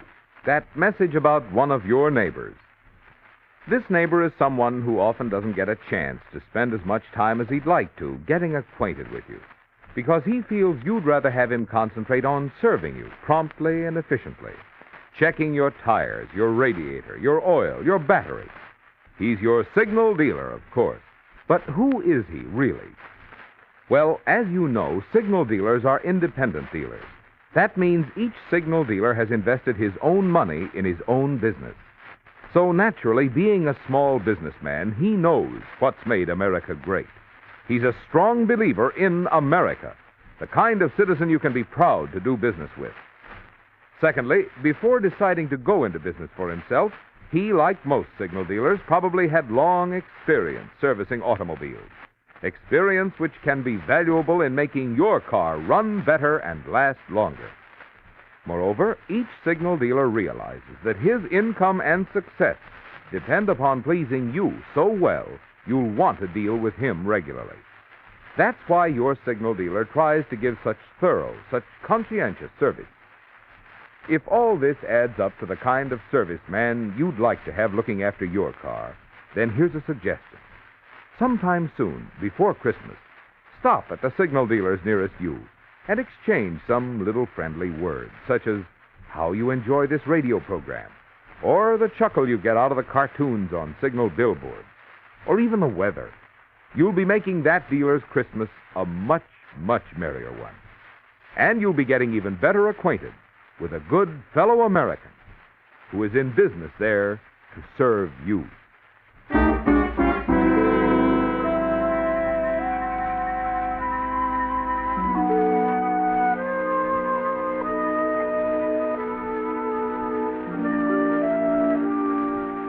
It was easier than you had dared hope, wasn't it, John? Captain Daniel's foot caught in the anchor line that dragged him overboard to his death. And your diving in after him took care of the rest, didn't it?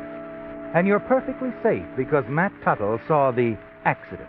Will even swear you risked your life to rescue Captain Daniel. You head the Nautilus back toward port. Leave Carrie at the wheel.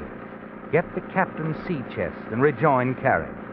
The storm is increasing in fury, so you place the chest on the chart stand by the compass and take the wheel.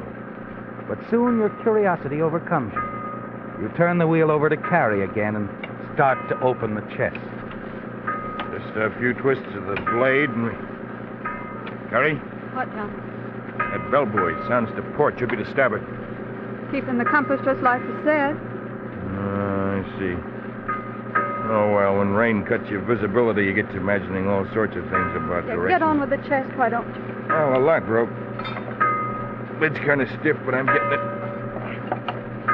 Carrie, give me that wheel. What are you doing, John? You're turning us off our course. You mean I'm trying to? What are you talking about? We're too close to that reef. The wind and current are against us. We're being pushed under the rocks. Any second, Carrie. You said our course was north. It was. When I put that iron chest on the chart stand, it affected our compass. We're headed right onto the inner reef.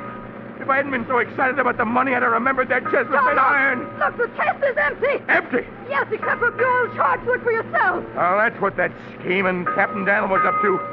He knew we were dying of curiosity about that old sea chest, and he knew it was empty. But where is his money, John? I don't know. Now we'll never know.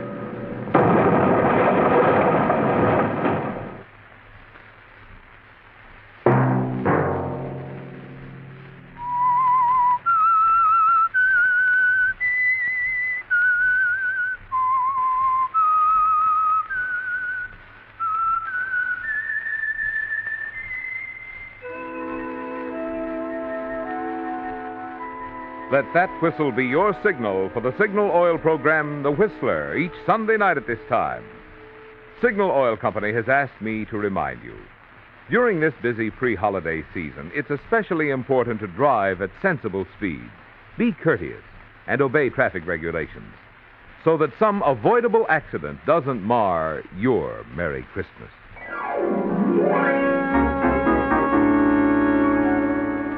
Featured in tonight's story were Bill Foreman as the Whistler, Lamont Johnson, Peggy Weber, Griff Barnett, and Charles Seal.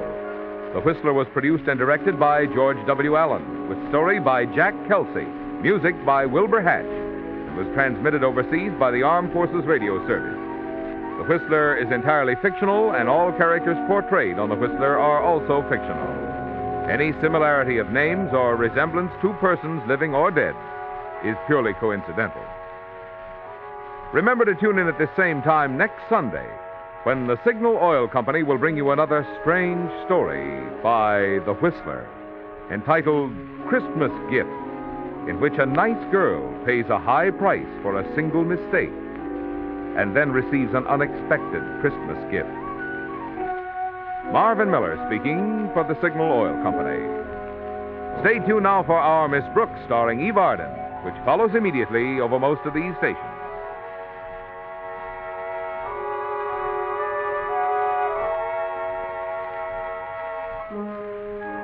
This is the CBS Radio Network.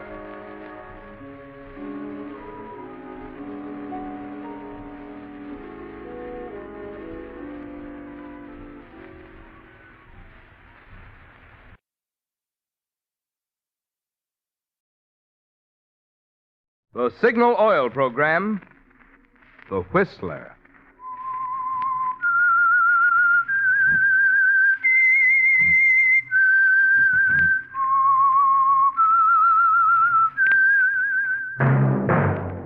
That whistle is your signal for the Signal Oil program, The Whistler.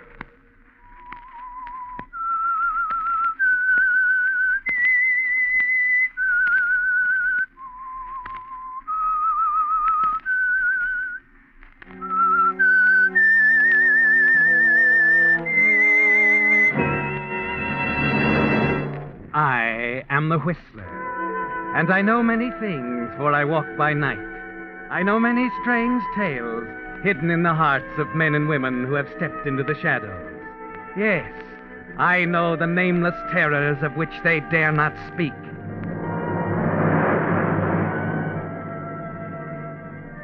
Yes, friends, it's time for the Signal Oil program, The Whistler.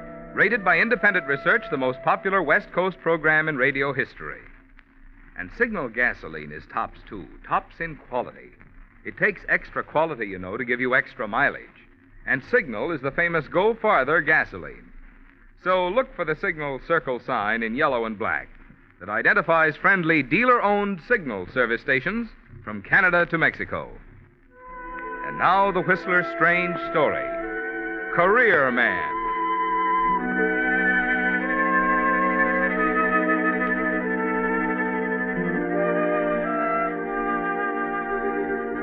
Charles Conley was in great form.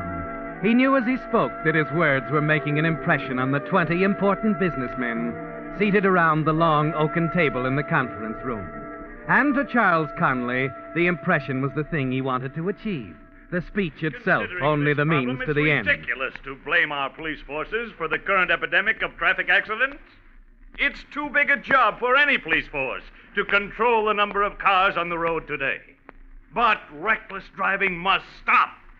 And that's why each and every one of us, as self-appointed citizen police, must cooperate in bringing to a halt the wave of lawlessness on our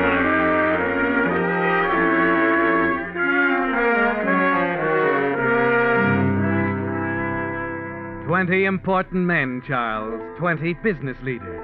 And you're making the most of a heaven-sent opportunity to impress them. And when it's over, the applause tells you that the message struck home, right down to the last hypocritical word. Thank you a lot. By George, Charles, you certainly told us. Thank you, Mr. Frazier. And I'm going to tell that boss of yours. He should have been here tonight. He ought to know what kind of a man he has in his organization. Well, that's very kind of you, Mr. Frazier. Very kind. Well, not at all. You deserve something for these ideas of yours. I'm going to talk to him tomorrow.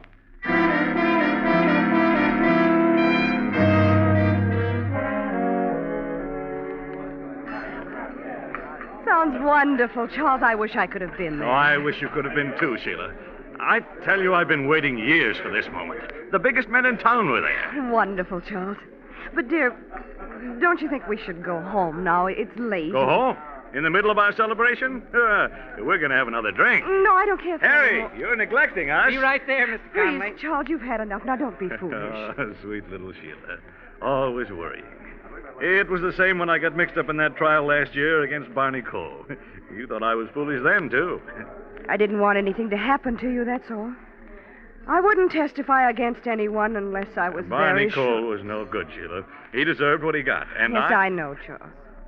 And you moved forward another step in your career. Now, don't spoil it, Sheila. You should have been there tonight and heard my speech. Nothing can stop me now. Oh, I wish you weren't counting on that promotion so much. I'd hate to see you disappointed. Oh, not a chance. They liked me, Sheila. Everybody there. When it gets back to the company, I'm a cinch for a vice presidency. But... Yes, Mr. Conley? Oh, 2 more of the same, Harry. No, we're leaving. Now, wait a minute. The storm's much worse than it was, Mr. Conley, if you ask me. Nobody's asking you. I know my capacity. But, Charles, we've such a long drive. Lots of cops out tonight, Mr. Conley. What is this, a conspiracy? I said I wanted a drink. Mrs. Conti's in such a hurry, she can go home alone. No. Bring him whatever he wants, Harry. I'll wait.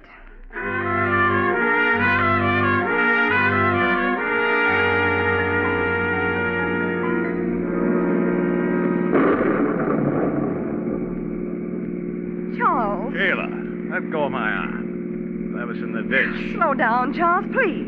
We're not going fast. Well, then be more careful. Oh, I wish you'd let me drive. Not in this storm. I know what I'm doing. Oh, we shouldn't have stayed so long. The storm is much worse. Will you stop complaining? We're only about a half a mile to go. Oh. But in all this rain...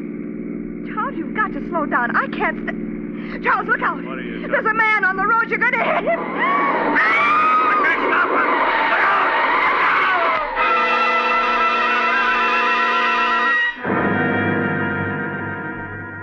him. But it's too late, isn't it, Charles? Too late for the man in front of your speeding car to jump clear. There's a helpless skidding sensation as the car lurches across the wet pavement, and then a sickening thud. A moment later, you're out of the car, racing back through the darkness. I'm sorry, old man. I'm sorry. Here, let me help you. Are you hurry?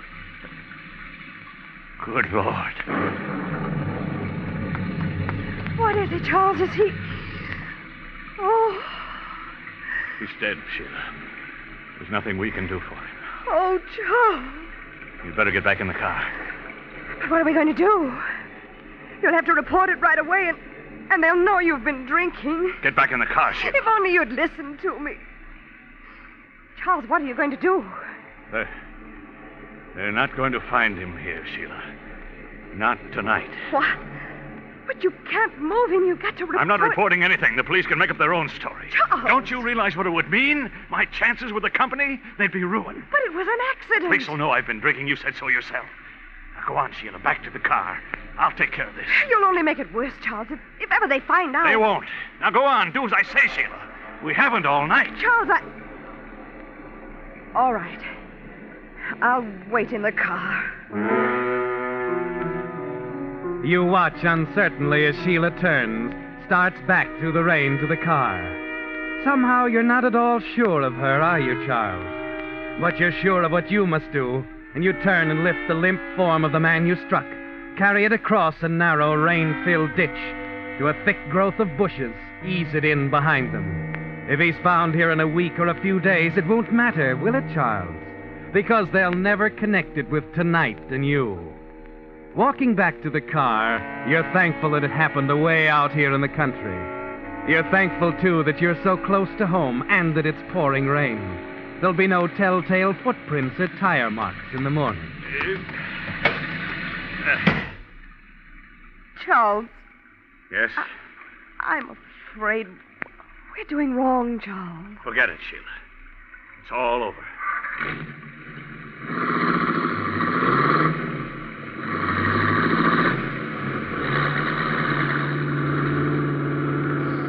I can still see him lying Stop there. talking about it. No one else saw him. Just pretend it never happened, Sheila. That's the best way.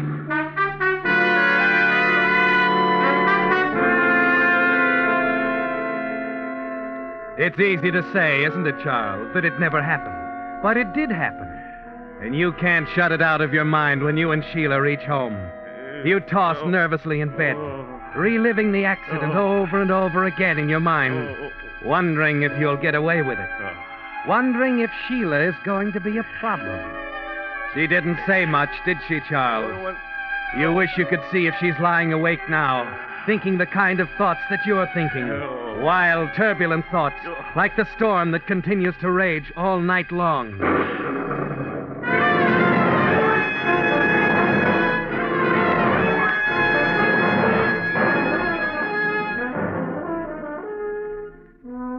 At last, you drift into a deep sleep. When you awaken, the sun is shining, streaming in through the windows. The sky is brilliant and clear. The storm has passed. You dress hurriedly, go down to breakfast. You can hear Sheila moving about in the kitchen. Wait for what she's going to say. Good morning, Charles. Good morning, dear. Breakfast ready? In a minute. Here, I'll pour you some coffee.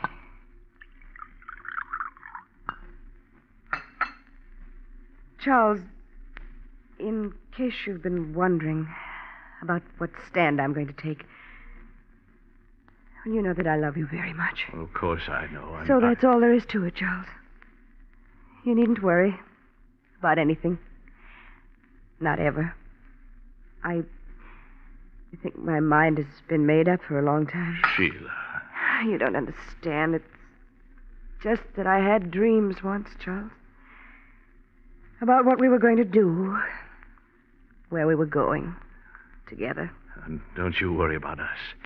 We're still going places. Yes, Charles. Wherever you want us to go. It isn't just me. It's all right, dear, really. It's been all right for a long time, but I guess I only became aware of it last night. You're not unhappy. I'm your wife, Charles. I want to be with you and help you. Oh, Sheila, you're wonderful. You know, I was nervous about you for a while. You can forget it now. I know. Well, let's have breakfast. Nothing like it. Well, company. Charles, you don't suppose... Nonsense. It's probably the mail carrier. This is Sunday. There's no mail on Sunday. Well, then, perhaps it's our good neighbor, Mr. Carson. Charles, I'm afraid. There's no need to be. Not since we understand one another. Just relax, dear. Go on now. See who it is.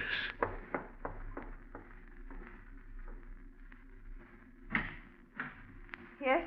Mrs. Conley? That's right. Who is it, darling? Why, it's an officer, dear. A state highway patrolman.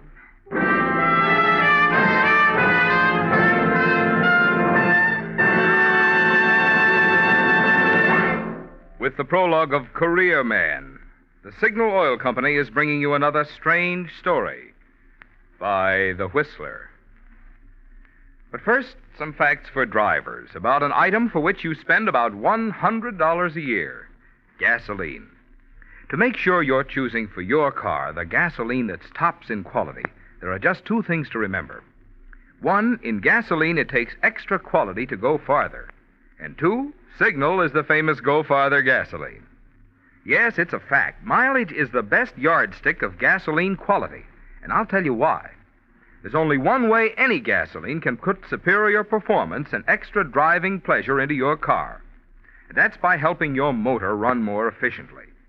And when your motor runs more efficiently, naturally you see proof of it on your speedometer in mileage, the very thing Signal gasoline is famous for. So there you have it. The reason we're so proud of Signal's good mileage, which has made Signal gasoline known from Canada to Mexico as the Go Farther gasoline.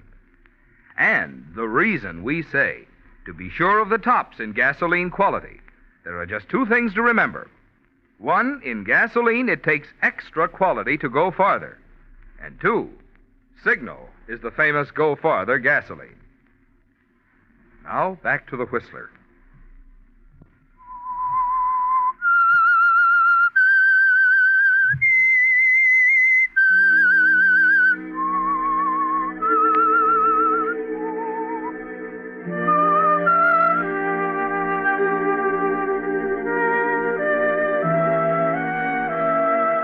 Well, Charles, it seems like it's all over, doesn't it? You stand there, the state highway patrolman at your door, your mind groping for answers.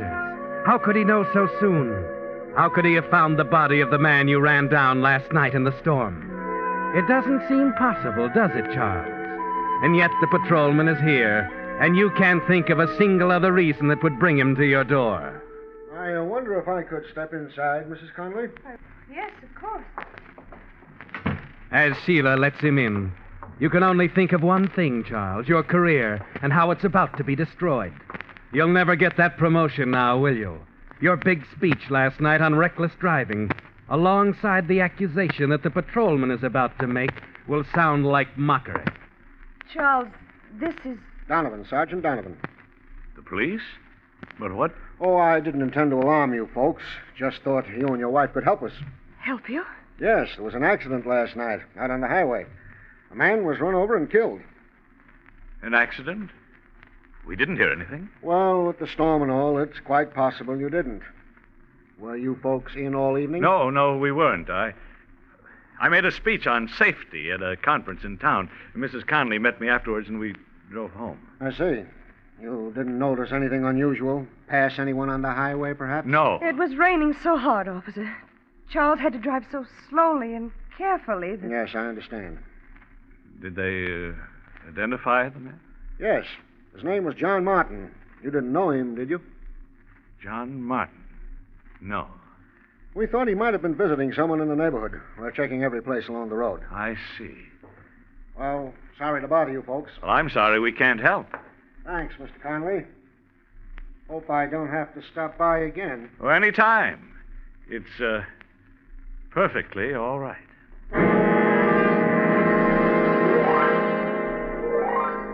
As suddenly as the state policeman came, he's gone, and a surge of relief sweeps over you. You sink down on the living room sofa, your knees weak from the strain of the officer's visit. And then a new thought hits you, his manner so casual and matter-of-fact. You wonder if he actually suspects and is trying to draw you out. You hurry to the front window. What is it, Charles? What's the matter? I don't like it, Sheila, the way that officer acted. He seemed perfectly natural, dear. I thought... Wait a minute. Yes, he is stopping again. They're checking all the houses. Charles, it's simply that it's on your mind. You've got to stop thinking about it. Oh, you're right, dear. Thanks, Sheila. Thanks for standing by me. I just hope they won't be back.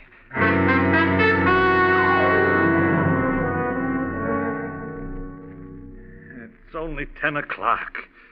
Can't we go for a drive or something? All right, Charles. I'll get my coat. I can't stand being cooped up in this house any longer. Sheila! What is it? They're back. Look, another patrol car. What does it mean? I was right. They do suspect something. They're trying to break us down. Charles, they wouldn't do that. We can't admit anything, no matter what happens. Remember that, Sheila. If you still want to go out, we could take the back road. No, we'll keep the car in the garage. There might have been tire marks or something. In all that rain... I don't want to take a chance.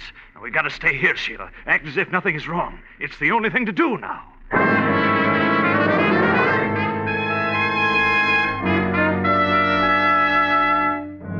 Yes, Charles, it's the only thing to do. But it isn't easy, waiting, pacing the floor, going back and forth to the window, wondering, racking your brain for some other reason for those police cars. As the hours move by, the pressure begins to tell on you, on Sheila. You almost want to run outside, scream at them, ask them why they're there, what they're waiting for. As it begins to grow dark, it's Sheila who gives way first. Charles, I can't stand it. We've got to talk to them. No, Sheila, stop it. It's like I told you last night. We should have gone to the police and told them it was an accident. Be quiet, will you? Do you want them to hear us? Charles. Quiet.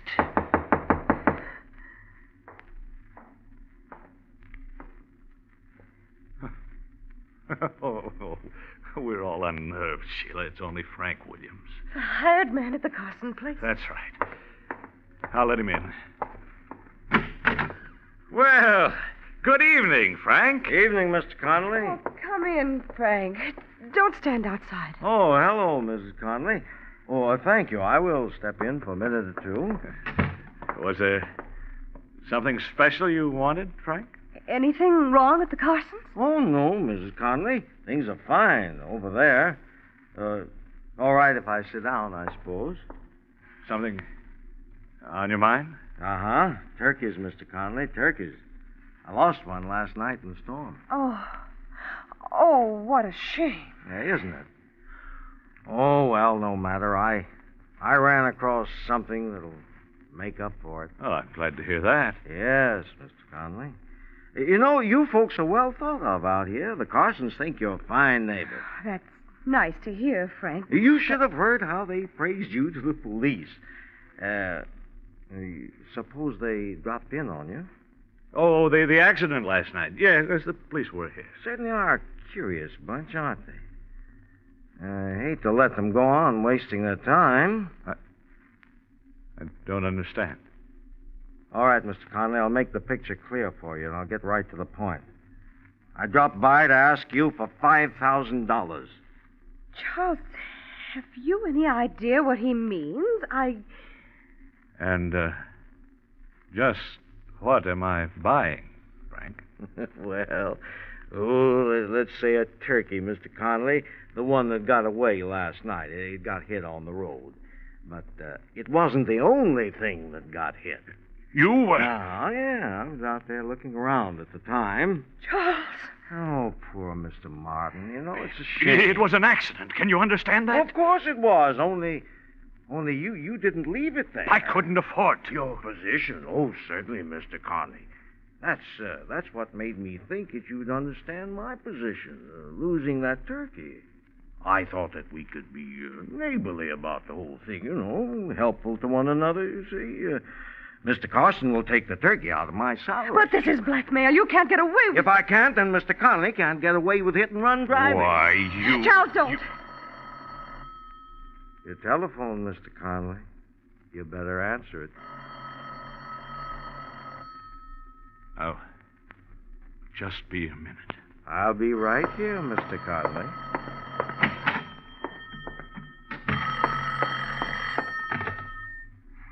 Yes? Hello, Charles. This is Ballinger. Are you all right? What do you mean? Am I all right? Well, I thought I'd better tip you off. It seems I was right about Barney Cole. Cole? Yes, that day at the trial, when he said he'd get you. What are you talking about? Well, they're keeping it out of the papers, but he broke out of jail. Suppose you've noticed the police around. The police? Why? Well, yes, they've been passing up and down in front of the house all day. Oh, good. You can be thankful, Charles. They're doing it to protect you. What? Well, they didn't want to alarm your wife, but I thought you'd feel better knowing about it. Oh, yes. Thanks a lot. I do feel better.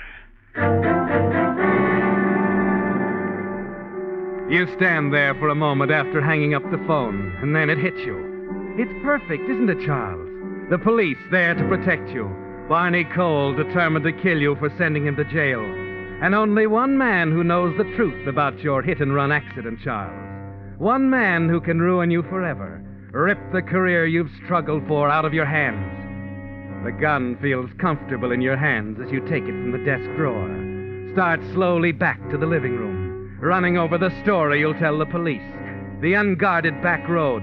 Barney Cole approaching the house unseen in the darkness, bent only on vengeance. It all fits, doesn't it, Charles?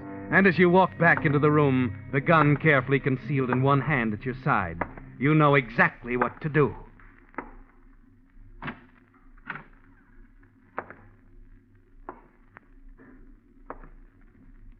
Frank. Yes, Mr. Conley? About that turkey. Yes? You said $5,000? Well, seems a fair enough price to me. And, if I decide not to buy? Well, in that case, it's up to us public-spirited citizens to see that things like this are reported. We've all got to do our duty, you know. Yes, I know. Only you're a little late, Frank. Look at the window. The window? Well, I don't see it. Charles! It's our only way out, Sheila. Now listen to me. We haven't much time.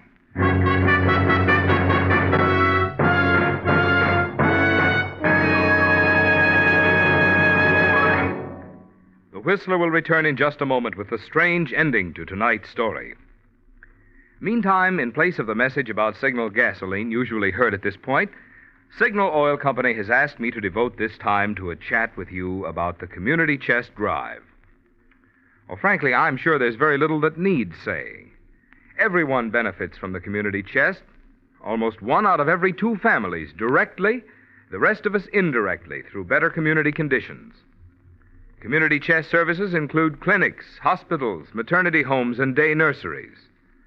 Children's Aid, Boy and Girl Scouts, Campfire Girls, the YMCA and YWCA.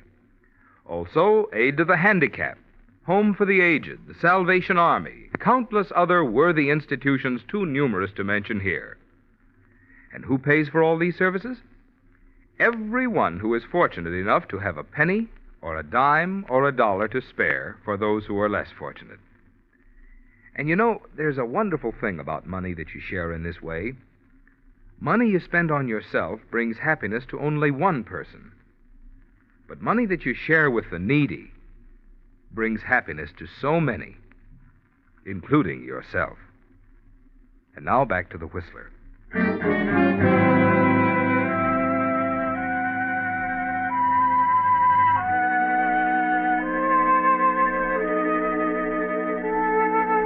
So, a cold-blooded murder was the only way out, Charles. The decision was automatic. It was Williams or your career. And to you, of course, the answer was obvious. Yes, the nightmare that began less than 24 hours ago with a man named John Martin dead on the highway near your house is about to come to its climax in the next few minutes. You had the strength to kill, Charles. You know the same strength will stand by you now when you go out to face the officers. The unknown quantity, of course, is Sheila. Charles, how could you? Why did you do it? Why did you Get hold of yourself, Sheila. Charles, Now remember what I told you. Barney Cole, you understand? Barney Cole came up to this window here. Wait, I'll break it. You saw him clearly. He shot Williams through the window thinking it was I. You got that? Yes, Charles, yes. All right. Come on now. Here we go. Help! Help! Police!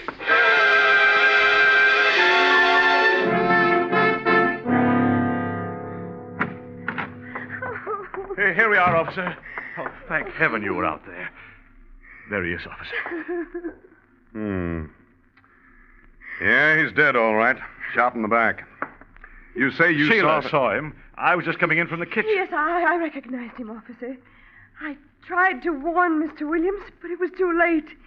He raised his gun and fired. It was Barney Cole, the man... Barney Cole? He must have escaped from prison. I got a fair look at him, too, officer. I'd know him anywhere. Are you sure? Positive. I think he took off down the back road to the other highway. I don't think he took off anywhere, Mr. Conley. You know, it's odd that you bring up Barney Cole. I was on my way here to give you the news. What news? We've been staked out here because we figured this is where Cole would head after his escape. Well, I just heard from the coroner we were wasting our time. Cole made one stop before he came here, Conley. But he did come here. After he'd murdered a man named John Martin and taken his clothes and identification papers. Charles! That's right. It was Barney Cole who was run down on the highway last night. Now suppose you two tell me who really killed Mr. Williams here.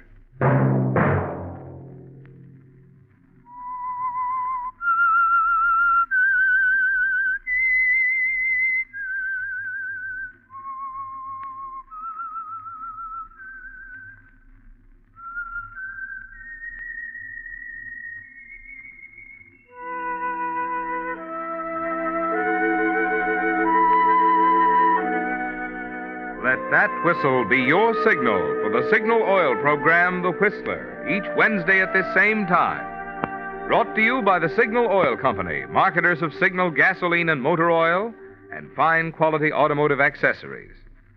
Signal has asked me to remind you to get the most driving pleasure.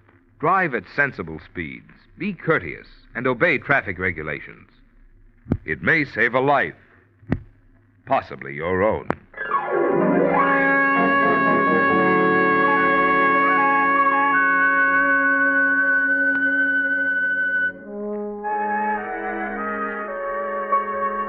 Featured in tonight's story were Willard Waterman and Mary Lansing. The Whistler was produced by George W. Allen with story by Rena K. Green, music by Wilbur Hatch, and was transmitted to our troops overseas by the Armed Forces Radio Service. Next Wednesday, for a full hour of mystery, tune in half an hour earlier. Enjoy The Saint as well as The Whistler. Marvin Miller speaking. This is CBS, the Columbia Broadcasting System.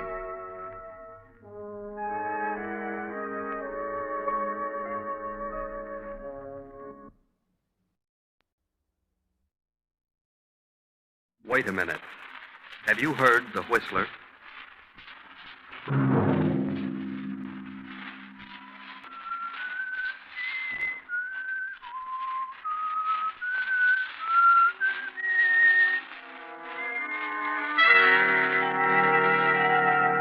I'm the Whistler. No. Don't come near me. I didn't plan to kill you, no. That was John Hendricks. He waited for a chance to sell his soul to the devil. Money is not enough, John. Money is not enough. We want you, John. We want you. That was his wife, Martha, the former widow Marsden. Yes, Mother. Yes. And her simple-minded son, Henry. Go ahead, son. Go ahead. We must have John Hendricks. Yes, Mother. Yes, Mother. Yes, Mother. Tonight, CBS presents a new mystery series, The Whistler.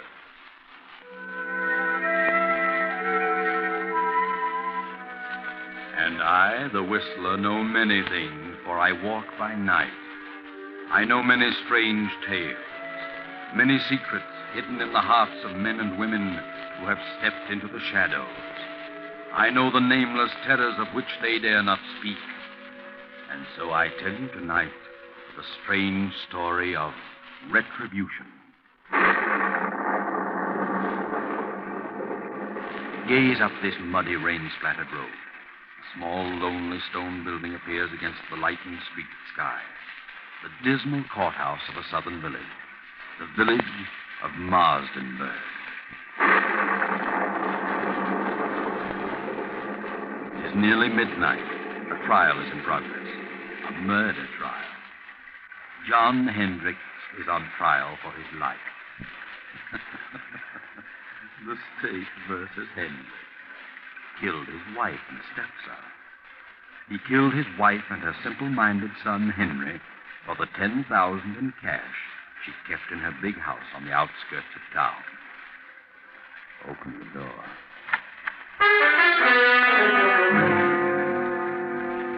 There he stands, John Hendricks, a huge, silent man of 50, large, bony hands.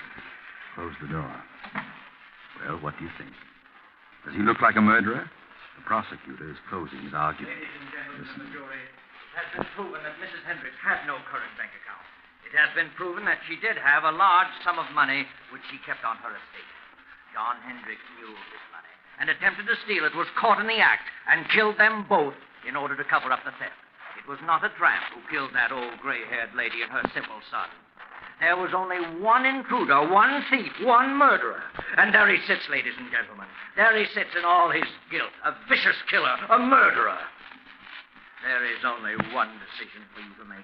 There is only one penalty that can erase from this countryside the stigma of this fiendish crime. One penalty for this axe murderer, John Hendricks. And that penalty is death. The state rests. Gentlemen of the jury, have you reached a verdict? Have you reached a verdict? Your Honor, we, the jury, due to lack of more complete evidence, find the defendant guilty of murder in the second degree.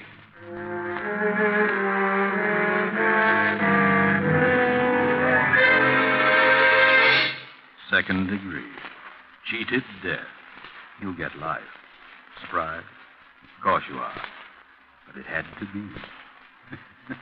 Yes, it had to be. I know. John Hendricks, stand up. Yes, John, stand up. Face the court. Watch him now. He's on the speak. John Hendricks, I wish to state that I am not in accord with the findings of this jury. However, there's nothing for me to do but sentence you to the state penitentiary for the remainder of your natural life.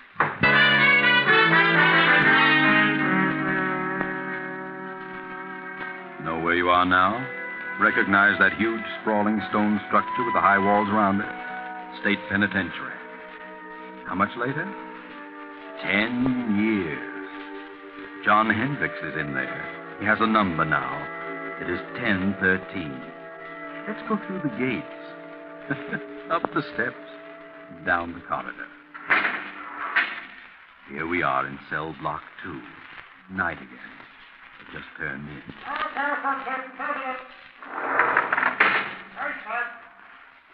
This has been going on for 10 years for John Hendricks, 1013, and his cellmate Bill, 1014. Bill, 1014, is a gangster, or rather, he was. But he's changed during the 5 years he's been here. Bill has decided to go straight if he ever gets out, which is very doubtful. But he holds no resentment, has become more or less happy. Bill started reading here, philosophy and so forth. He's changed. But what about John Hendricks? Oh, no. Not Hendricks. Because he has a plan. He has a purpose. Move closer to the cell door and listen. All I got to say, Bill, is I think you're crazy enough to make the try with me. That's a matter of opinion, John. But it'll be simple. I got everything all set. It's all fixed. Not a chance of a slip-up. All fixed? Who with? Well, a friend of mine. Oh, I see. Crooked guard. No, he ain't a guard. Don't tell me you got it fixed with a warden. What difference does it make who it is so long as the whole thing is set and fixed? Well, you've got to have some help, inside or out. Oh, Hendricks, I think you're nuts. You're stir crazy. I'm getting out of this place. I got a reason, a good reason. I got something waiting for me outside, something I can enjoy, something that belongs to me. I'm the only one that knows where it is, and I'm going out. You're in here for a good long time, brother, and if you don't want to go with me, you can stay and rot. Look, Hendricks, I still think you're nuts. All right, what of it? I got the right dope, ain't I? And it'll work. Suppose it does. Suppose you find this money hidden away on the old lady's estate. What good will it do you? You killed her and her son to get it, didn't you? That's a lie. I didn't. Didn't kill anybody. I say you did. It ain't true, not a word of it. But I know where the money is. Okay, you can break out. You can have the money, but... Well, I've done a lot of reading and thinking since I've been here. Ah, you're gone soft. Maybe so. But I know this much now. If I ever do get out, I'll do things a lot different. Believe me, Hendricks, I'll tread the straight and narrow. I've done a lot of things that I'm sure sorry for now. I can't undo them. But I won't do them again. No, sir, I'll do things different. Not the way I did them before. Ah, you just got religion, but it won't get you out. Maybe not, but I'm resigned. I got exactly what's coming to me. And believe me, Hendricks, so will you. So will you. If you break out, they'll have you back one way or another. You watch and see. Well, I'm going, so you watch and see. Watch and see.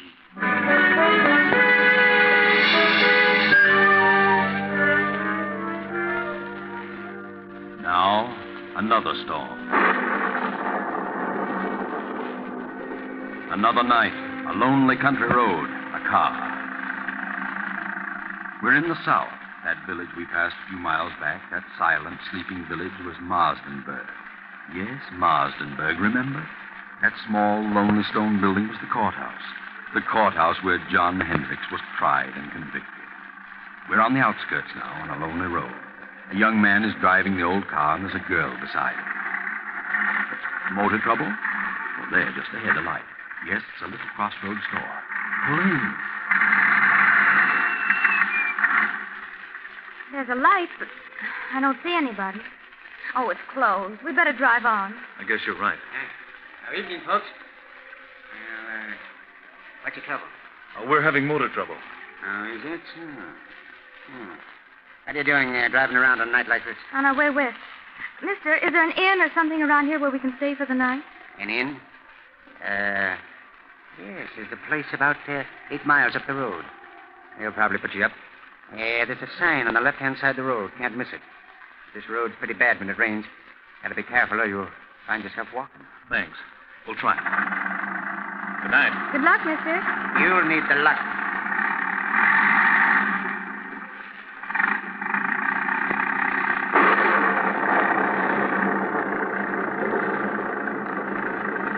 The storm is increasing now. The muddy road sparkles in the flashes of lightning. The tall, dark trees sway back and forth in the fury of the storm like moaning lost souls. The little car lurches and bounces in its fight to keep the center of the highway. 2 miles, 3 miles, 4, maybe 5, and look, there it is, straight ahead. On the right side of the road, a blue light. Ah, yes, that's it.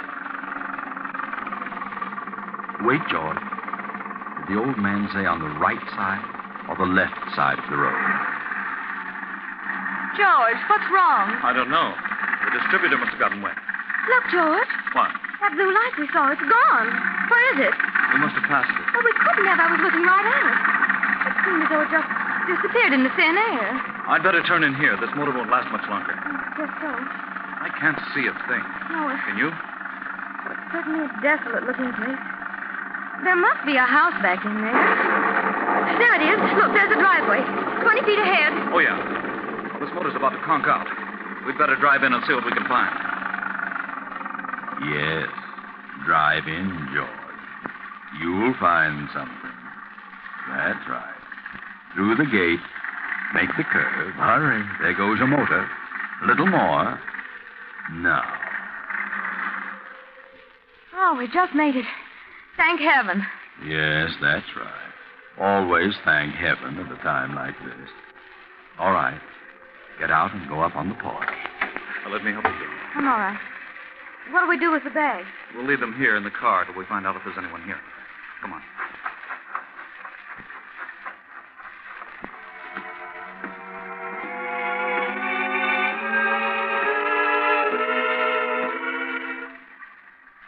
You see a bell? No. Can't see a thing. Gee, this place looks completely deserted. I don't think anyone lives here. I don't either. Let's go.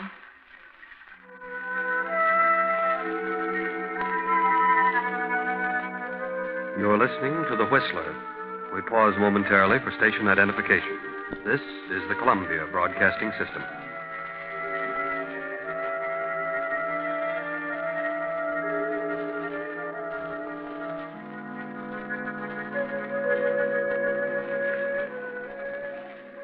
George, let's don't knock. I don't like this place. Let's go on. How with a dead motor? Where could we go? I'll knock. Well, all right. Ah, that's right. Knock, George. Knock. Go ahead. Louder. Again. We've got to have shelter. Yes, we can't stay in that car any longer. Can we? No. Right not. Here it comes. Now you're on your own, George. On your own. There is someone. Yes? Oh. Good evening. What is it? Well, you see, our car... Yes, our car stalled. And we can't go any farther, and it's such a terrible night out that we thought we could stop here for the evening. Stop here? Why, yes, we saw your light and... Light? What light? Why, the little neon out in front. There is no light. Well, have you a room? Yes, there is a room. Well, could we come in? I mean, it's awfully wet out here. You may come in, if you wish. Oh, thank you. Well, this is quite a relief. We were afraid you'd closed up for the night, especially when all the lights were out. Are the lights out? Yes, you see. Huh? Of course the lights are out. Oh, I didn't know. You do take tourists. Do we? Oh, yes, that's what they told us. Who told you? Well, the old man at the little store back at the crossroads. Little store? Yes, at the crossroads about 5 miles back. You know where the crossroads is, don't you? There is no store at the crossroads. There isn't? No. I see. Look, madam, would you mind turning on the lights? I can't see a thing. We have no lights here. No light? Give me a flashlight, gentlemen. She means there's no electricity. No. There is no light here. Well, throw the flash around. There must be a lamp. No. Don't make a light. We see well in the dark. We? Who's we? Is there someone else in the house? My son. Oh, he's going to bed? No. He is standing beside you. Beside who? You. Son. Yes, Mother. Oh! Gee, give me that flashlight. Got it. You got it. Oh, yeah. Gee whiz. How long have you been standing there, Bub? Since you came in. Is that so? Well, I didn't see you. You make a noise like a spook. Who are you? What is your name? George Kimball. This is my wife, Joan. We're on our way west. We're travelers. Travelers? So are we. What? Quiet, son. Quiet. No, let him talk. He's quiet enough. How long have you folks been living here? We lived here all our lives. Say, how about closing the door? Is the door open? Why, of course it's... What? George! Now, take it easy, Joan. Don't get excited. Now, look, madam, there's a candle on that table over there by the fireplace. Is there? Yes, and if you don't mind, I'm going to light it. Please don't. Oh, wait a minute. If you want us to stay here, we insist that we have some light. You want us to stay here, don't you? Do we? Do we, son? Yes, Mother. What are you looking at me for? Yes, Mother. Without light? Yes, Mother. George, let's go. I don't want to stay here tonight. This place doesn't look good to me. There has been no good here for many years. See what I mean, George? I don't get it. You don't seem to want us, yet your son does. How do you make any money that way? We don't make money. You don't? You mean you haven't had any guests lately? No, not for many years. Well, you can't expect any if you act like this. But we do expect it here. Don't we, son? Yes, Mother. Well, he certainly has a surprise coming. Yes, he has. How many rooms have you? There are many rooms, but only one. Only one? That doesn't make sense. What do you mean? Only one for guests. You mean only one equipped? Yes. Well, then if you've got it reserved for this guest you expect, what are we going to do? There is an inn farther along the road. They have rooms. They will take care of you. It will be best for us. Our distributor got wet, so our car won't run. Where is your car? Right there at the foot of the steps. I see no car. You don't? Why, it's standing right... Joan. George, where is it? It's gone. Holy smoke, it is gone. But where? How? I didn't hear a sound. It must have rolled ahead. Well, throw your light around. Not a sign of it. Say, what goes on here? Son. Yes, Mother. You move the car. Yes, Mother. I understand, son. I understand. Wait a minute. Your son moved it? How could he? The motor won't even run. And even if it would, we didn't hear a sound. No sound. How did you move it? I don't know. Oh, that's a fine thing. Here we are in a place where they don't want us and no way of leaving. Well, you've got us on your hands now. You'll have to make the best of it. No, George, no. We'll leave. Nonsense. This is all silly. Come on, let's have some light and cut out the monkey business. Wait, son. What have we decided? Yes, Mother. We decided yes. Very well. If you wish. If you wish, you may stay. Stay until... Until when? All night? Yes, Mother. If you wish. Oh, that's better. That's more like it. Now I'll light this candle. There we are. George, look. Well, look at the dust and the cobwebs. This place looks deserted, like an old cellar. Well, how about the room? Do we get it, or the guests we're expecting? There is another room that will do, perhaps. Well, could we see it? Yes. And by the way, how much do you charge? We charge nothing. You charge nothing? Nothing. Sounds silly, but it's right for us. We're running short anyway. Well, let's see the room. Very well. It is upstairs. After you, madam. No. You go first. Very well. Come on, Joe. Bring that other candle. Come, son. Follow me. Yes, Mother. I never saw so much dust. Well, they must like it. You know, nice clean dust. That room at the head of the stairs. Why, this room was well furnished. Is this the room reserved for your expected guest? No. But you said you had only one room furnished. Who sleeps here? I stay here now. I see. Or do I? It's a nice, soft bed. It was always comfortable. We'll leave you now. Come, son. We must leave them alone now. Yes, Mother. Leave them alone. Good night. Good night. You will lock your door? Huh? Oh, yes. We'll lock it. Goodbye. Say, did she say good night or goodbye? I don't know. I thought she said... She did say goodbye. Golly, what a screwy outfit. I wish we hadn't had car trouble. That's what we get for trying to drive in the storm. How much money have we left? Not much. Just enough to get to Los Angeles the way I figure. Once I get there, I know there'll be a job for me. We'll make it, don't worry. You'll see me in a nice job in Hollywood. I'm not worried about seeing you in Hollywood. No? No. I'm just worried about seeing you in the morning.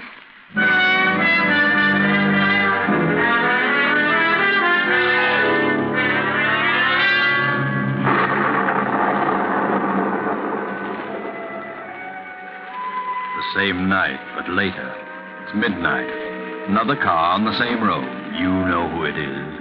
It's John Hendricks. You know where he's going. He turns in at our deserted mansion, up the driveway, and stops. He steps out. Slips up the steps, opens the door, and throws his flash about the dusty room. Cobwebs glisten in the beam. A few moments, and the light comes to rest on the fireplace. He steps quickly to the mantel, draws a small hammer and chisel from his pocket, and sets to work removing a brick. Ah, now he's finished. The brick is loose. He reaches in and withdraws a heavy yellow envelope. He starts to put it in his pocket, but suddenly freezes in his tracks. He can't move. He turns icy cold. Turn around, Hendricks. Turn around. Look. At the foot of the stairs across the room stands a woman holding a candle, and beside her a grinning youth holding an axe. Turn around, Hendricks. Look at their heads covered with blood. Turn around. John Hendricks, murderer. John Hendricks, thief. Martha. Yes, John. Henry. Yes, John. No. We've come for you, John, the same way you came for us. We've been waiting for you, John. We knew you'd come back for the money. We've been waiting. We've come to take you, John. No. Please don't come near me. Please. You must suffer, John, as we have suffered. I've suffered. Not enough, John. Not enough. I didn't mean to do it. I didn't plan to kill you. I went mad, lost my head. No, don't come near me. You can have the money. You can have it. Then give it to us, John. Give us the money. You won't need it now. Come, son. We must have the money, and we must take John. Come, son, come. No. There's the money on the floor. Money is not enough, John. Money is not enough. Go ahead, son. Go ahead. We must have John Hendricks, thief, murderer. Yes, Mother. No. I'll shoot. Bullets won't stop us.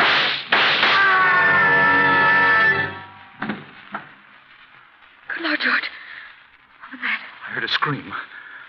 Downstairs. So did I. And shots. I'll open the door. It must have been downstairs. I don't see a thing. Here's your flashlight. Great Scott. Look. A man down there on the floor. Come on.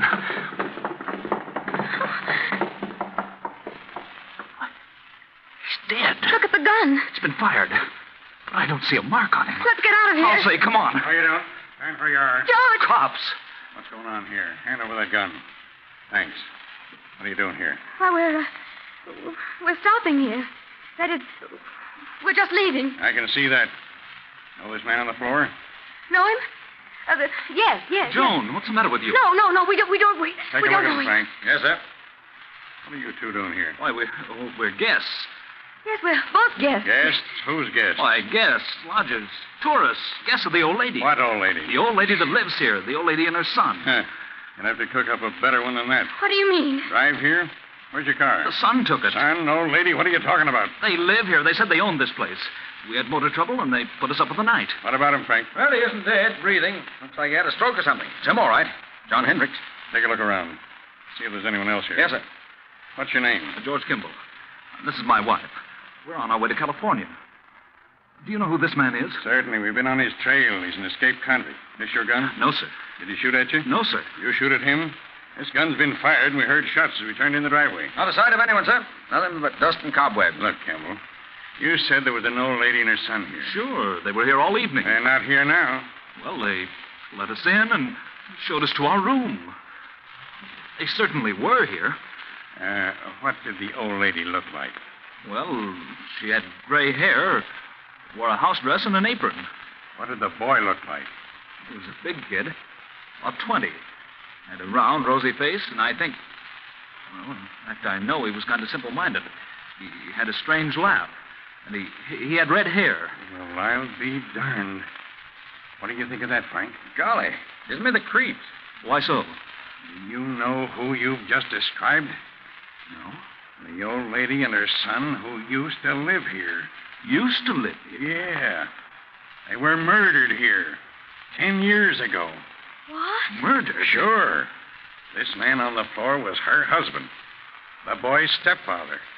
He was tried for killing them with an axe and stealing her money and bonds. He got off at second degree because of lack of evidence. He escaped a week ago and headed this way. We've been on his trail ever since he entered this county. So you see, Kimball, if there was anybody else here tonight, it must have been a figment of your imagination. This house has been deserted for 10 years. Oh, George. Good Lord. Look, Sergeant. Found this envelope on the back doorstep. It's the money. Well, what do you know? The money and the bonds. Old Martha Hendricks' money. That's why Hendricks came here. But where did they go? The old lady? No place. Because they weren't here, Kimball. Well, better get them out of here and back to headquarters. Oh, wait a minute. Don't leave us. We won't. You're coming along, too. Why? We need you for a day or two. All right, let's get going, Frank. Come on. But where did they go? We saw them. I know they were here. Well, you certainly described them to a T, but don't worry too much about it, you know. Things like this can drive you nuts. You know what I mean? Things like this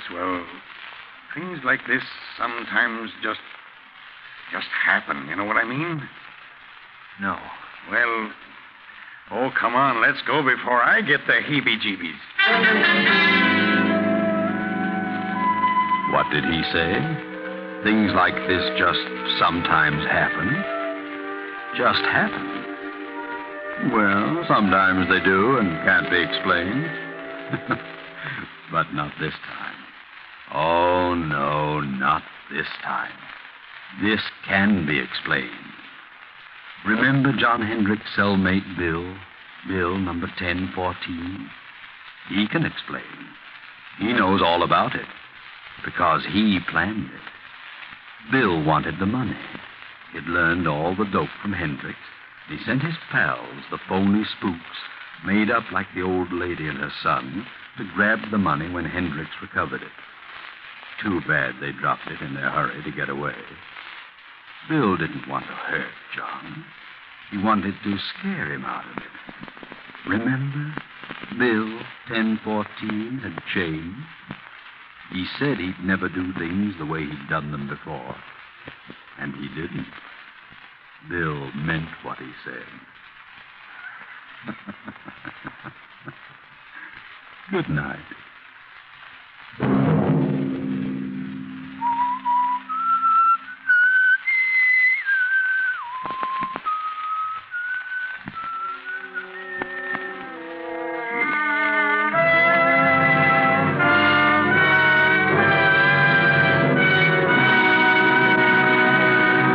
If this came upon you unaware and you listened, we've served our purpose.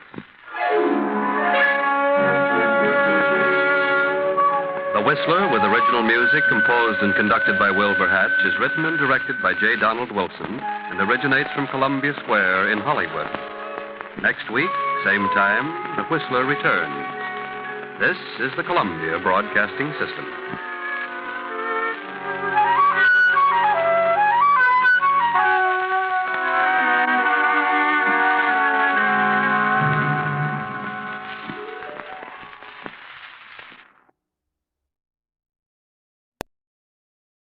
The Signal Oil Program, The Whistler.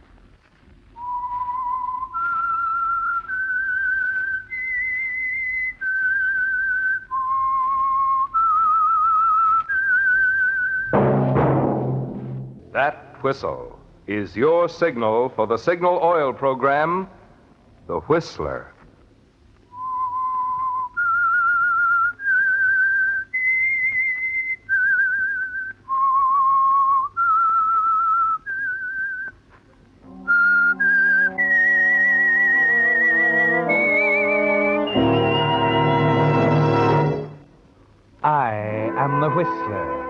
And I know many things, for I walk by night. I know many strange tales, hidden in the hearts of men and women who have stepped into the shadows.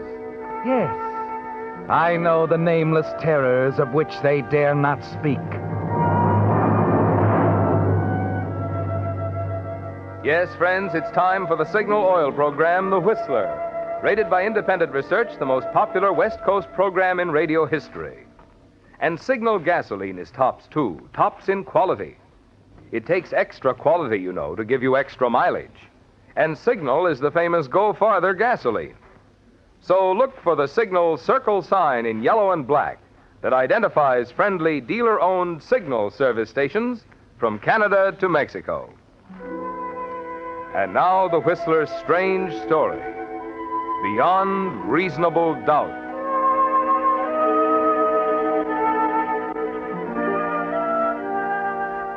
The cerise jacket on the mannequin in the window of the Berkshire shop was the thing that had brought Gina across the street to the south side of Kimberly Drive.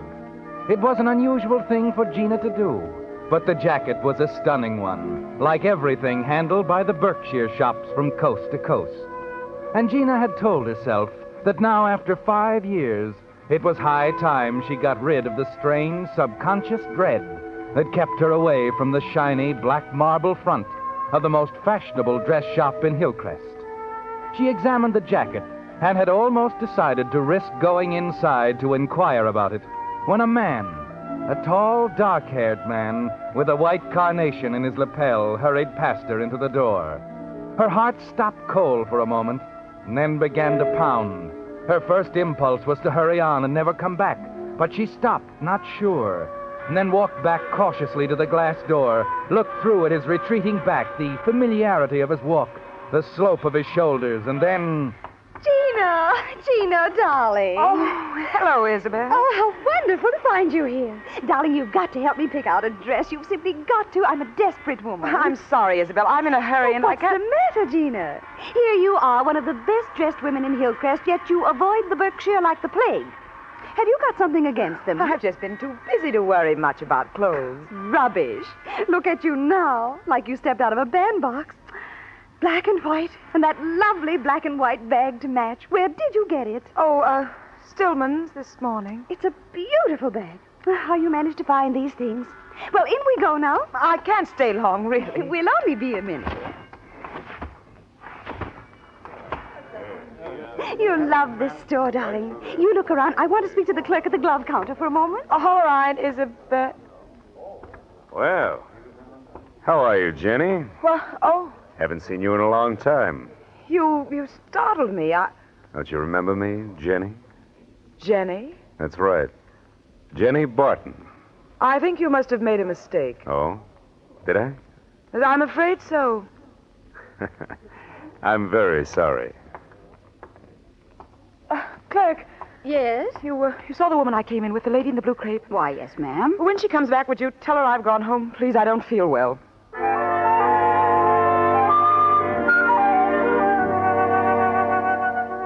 Yes, Gina, you're not feeling well. And there's a good reason.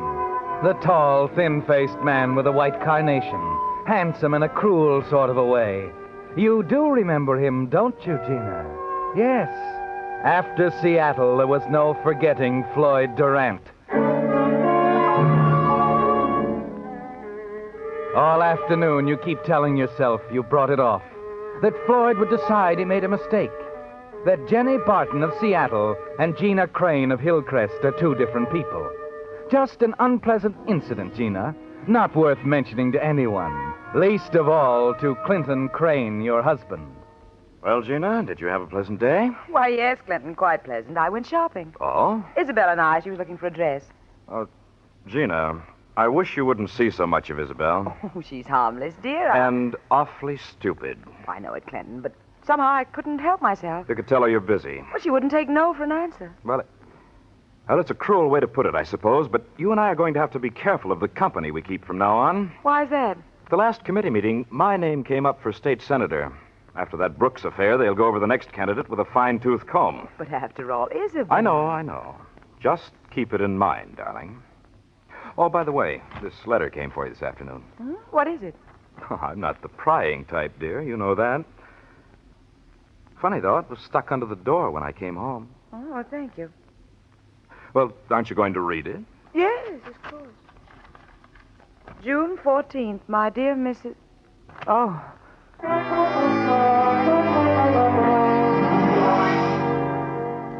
You sit down slowly as you read it, trying to hold yourself steady. Clinton is watching you, Gina.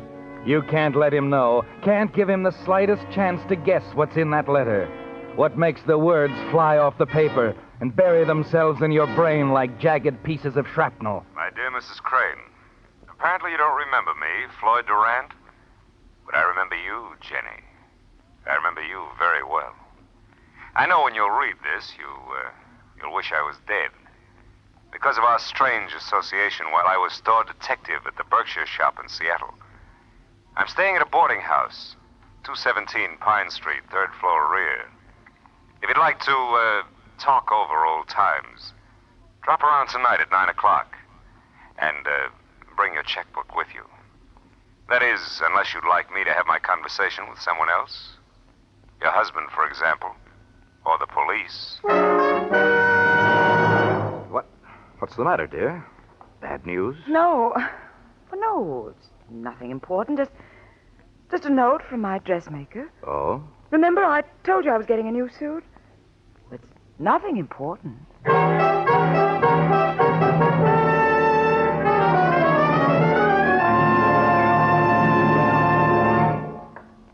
With the prologue of Beyond Reasonable Doubt, the Signal Oil Company is bringing you another strange story by The Whistler. But now I want to tell you about a product that's so fine, 97% of the persons now using it say they will be back for more. I'm talking about Lee tires, featured by Signal service stations throughout the West from Canada to Mexico. And no wonder drivers like Lee tires. For 45 years, Lee of Conshohocken has made only the finest of first-line tires. And today's Lees, with their patented double-life rayon cord construction, are 25% better than pre-war. Safer, easier riding, longer wearing. What's more, your Signal dealer can arrange easy credit terms on new Lee tires, and he'll give you a generous trade-in on your old tires. So why keep on taking chances on those smooth, tired-out old tires that can cause serious accidents and spoil your driving fun? Stop by your Signal service station and have your Signal dealer look over your present tires. You'll be surprised how little it will cost to drive out on fine new Lee tires. And now, back to the Whistler.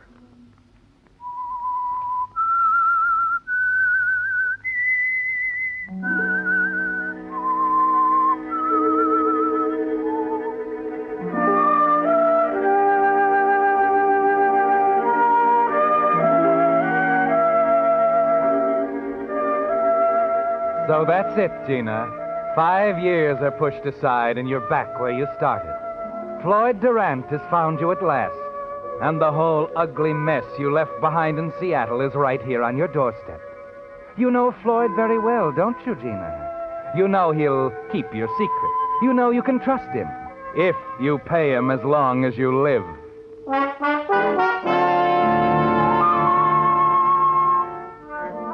Luckily, Clinton, your husband, is due tonight at a political meeting. And shortly after he leaves, you pull your car out of the garage, the letter with Floyd's address on it tucked safely away in your black and white bag. 217 Pine Street, 3rd floor rear. A half hour later, you're walking down the long, dark hallway toward his room. But as you raise your hand to knock, something stops you. I can't stand it, Floyd. I tell you, I don't care. Nothing matters now. You can do as you please, but don't come running back to me. I'm all through. Oh, excuse me. I'm sorry. I didn't mean to push you. Certainly.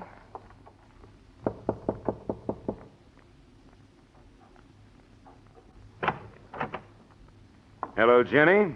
Come in. I've been expecting you. I've come to tell you I can't possibly... No such word as can't. Your friend seemed a little upset. Temperament. Barbara's a very unstable girl. Not like you, Jenny. You always took everything in stride. Like a drink? No, thanks. Oh, well, I'll go ahead then. You know, I felt like shouting Eureka when I saw you at the Berkshire today. It's been a long search. Let's get it over, Floyd. How much do you want? Well, let's figure how much I would have had if you'd played square with me, huh? Let's see, I let you steal those clothes in the Seattle store. You would have picked up a rich guy. Never mind that. I asked you how much. Depends on your resources.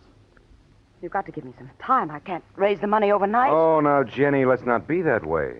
Your husband's a wealthy man coming along in politics. I think I can get you 1,000. Never do to have his wife exposed as a thief. Worth a lot to a man like that to keep his. I said I could raise 1,000. Is that enough? No. How about 10?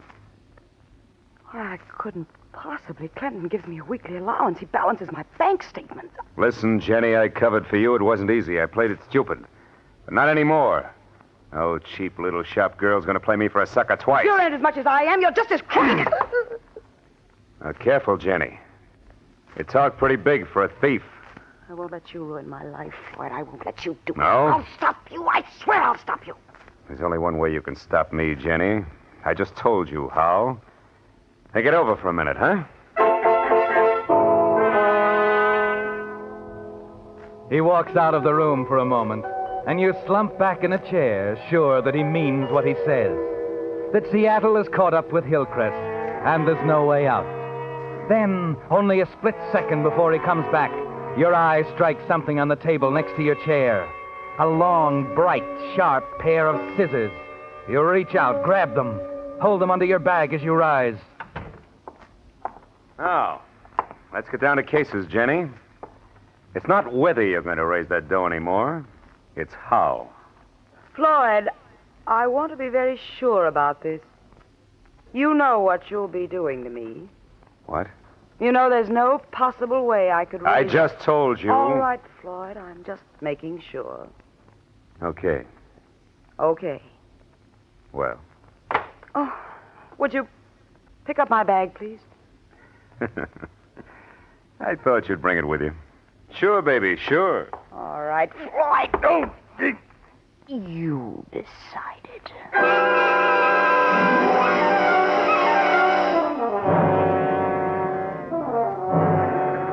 It's only after it's over, when you're back in your car, that you realize you still have a chance. That you were lucky enough to be wearing gloves. That when Floyd Durant is discovered with those scissors in his back, there'll be no way to connect it with wealthy, gracious Gina Crane.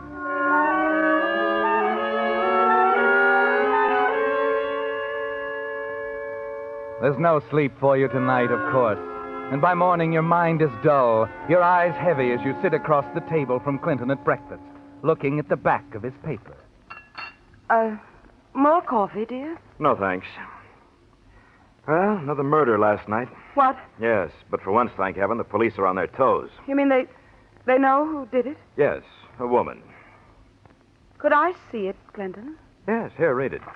Store detective from one of the downtown shops was stabbed with a pair of scissors. It was bound to have been a woman. They haven't decided who it was. Her name's there, Barbara something or other. She followed him down from Seattle. There it is, Barbara Arnold. They've arrested her? This morning. Oh. What's the matter? Oh, nothing. I just hate to hear about these things, Clinton. So much crime. There'll be less of it when I get elected to office. And, by the way, I'd better be getting to my office right now. Things are beginning to hum down there with nominations Clinton, coming up. Darling, you know the Parkers are up at Yosemite? Yes? They want me to join them for a few weeks. Now, Gina, you know that's out of the question. I'm tied up with the committee right now, and Couldn't I run up alone? Would you like to? Would you mind? Well, I suppose not. When do you want to go? Right away, Clinton.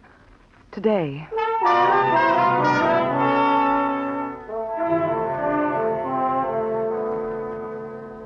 You had to get away, didn't you, Gina? Even if it's only for a few weeks.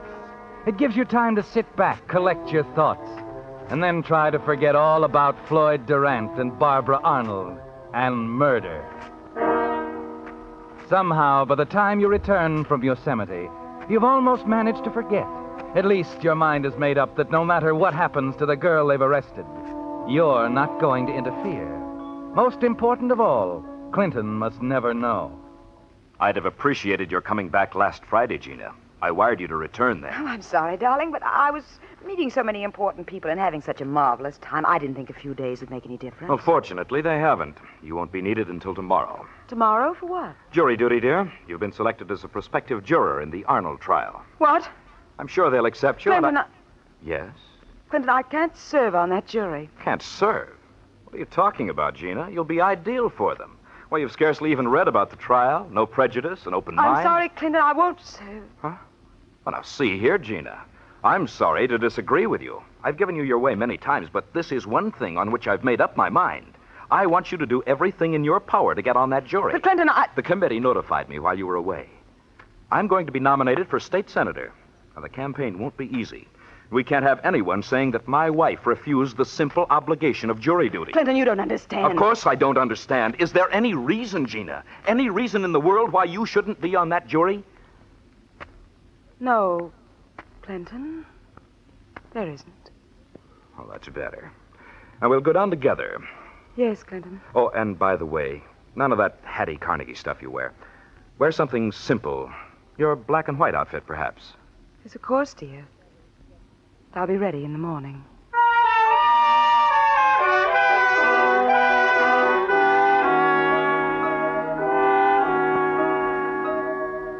You never expected anything like this, did you, Gina? All night and the next morning, driving down to the courthouse with Clinton, your mind is struggling for a way out.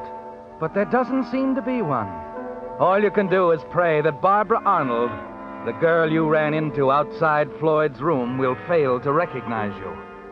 As the attorneys question each candidate for jury duty, you're trembling inside, telling yourself over and over that it was dark in that hall, that Barbara had been crying, that you scarcely spoke, that she wouldn't know now in this courtroom. And now you're sure, Mrs. Crane, that you can approach this trial with an open mind, that you haven't reached any decision on the basis of what you've heard or read in the newspapers? I'm sure. And you would have to be convinced beyond all reasonable doubt that the defendant, Barbara Arnold, my client, is guilty before you would vote for conviction? I would. Thank you, Mrs. Crane, that's all. Thank you. Just one moment, Mrs. Crane. Hmm? Just one more question. Yes? Are you certain that you never met the defendant before? Yes. Positive. I see. For a moment, Miss Arnold thought you looked familiar. She must be mistaken. She is. Quite mistaken. All right. The defense accepts the jury, Your Honor. Well, Gina, you're on the jury, sitting in judgment as the state tries Barbara Arnold for the murder you committed. And you've been lucky, haven't you, Gina? Very lucky. No suspicions, nothing to implicate you in any way. And the prosecution will prove beyond reasonable doubt that this girl, Barbara Arnold, sitting here in front of you, weeping, as her attorney has carefully instructed her, did with malice aforethought and hatred in her heart murder Floyd Durant.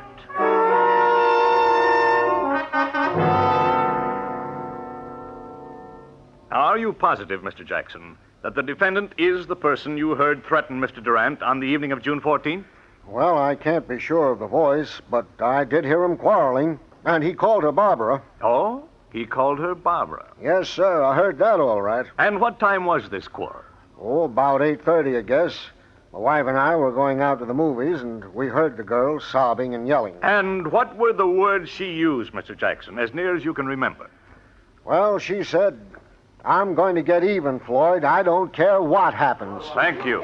But I didn't mean that I was going to kill him. I didn't mean that. Order! Order!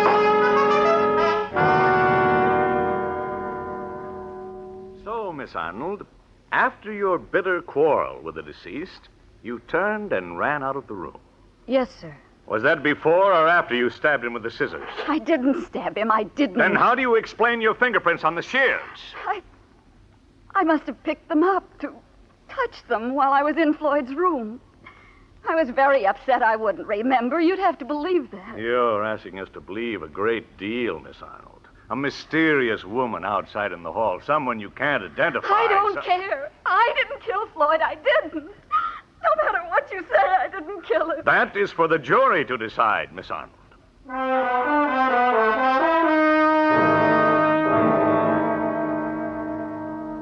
Ladies and gentlemen of the jury, the attorney for the defense insists that you must find this girl, Barbara Arnold, this murderess, innocent, as long as you hold any doubts as to her guilt.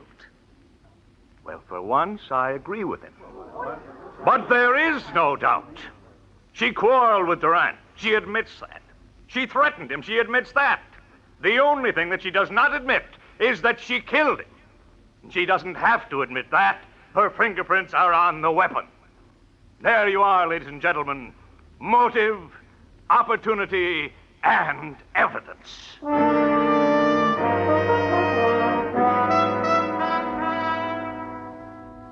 Yes, Gina. Motive, opportunity, evidence. And as the trial moves into its last day, you're feeling more confident than ever. You're thankful that the jury isn't to be locked up, that you're free to return home now, get a full night's rest before tomorrow's deliberations. And you're more exhausted than you realize, Gina. You oversleep the next morning, have to dress hurriedly, slip into the black and white crepe outfit, grab up your black and white bag to match as you run out the door to the waiting taxi. And there's another ironic thing, Gina. 15 minutes after the jury retires, you find yourself elected foreman. Yes, sitting there in the black and white dress, the same outfit right down to the handbag that you wore on the night you killed Floyd Durant. Foreman of the jury that should be trying you.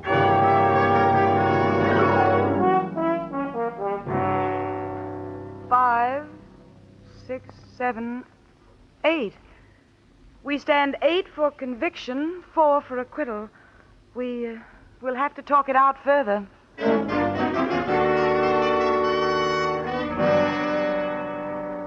Yes, Gina, you have to talk it out further until the other 11 members of the jury join you in a unanimous vote for guilty.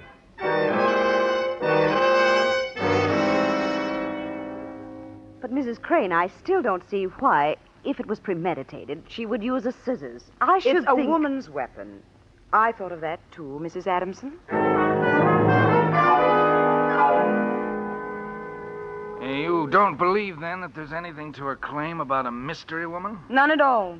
I think that's the weakest argument they presented. I agree with Mrs. Crane. That's just a trick. Right. They're not giving us credit for good sense. All right, ladies. I agree with you. I'll change my vote. Very good, Mr. Knowles. Then, we're all agreed? Yes. Here, Mrs. Crane, write it down. Write down our verdict. We, the jury, sworn upon our oath and, after careful deliberation, find the defendant, Barbara Arnold, guilty of murder in the first degree.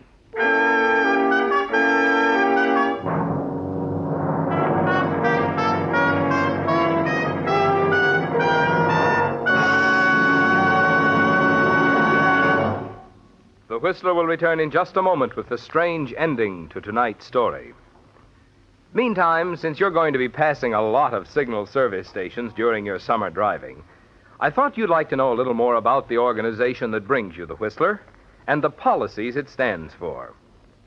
First of all, signal products have always been sold only through dealer-owned stations. The reason? Signal believes that a man who has his own money invested in his own business naturally has more incentive to serve you better. Secondly, because you want top-quality products for your car, every Signal service station is backed by an organization that serves almost 2,000 Signal dealers, with resources to bring you all the latest advances in petroleum science. Do drivers like this combination of personal service at dealer-owned Signal stations plus fine-quality Signal products? Well, just consider the facts. From a mere handful of dealers in Southern California, Signal has grown and grown. Until today, Signal stations serve 6 western states from Canada to Mexico. For extra driving pleasure, extra performance from your car, why don't you join the switch to Signal, the famous Go Farther gasoline? And now, back to the Whistler.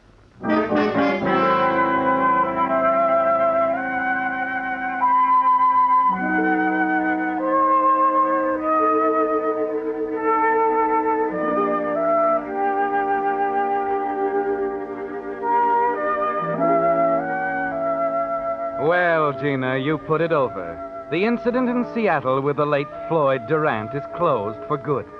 Yes, Barbara Arnold is about to be condemned for Floyd's murder.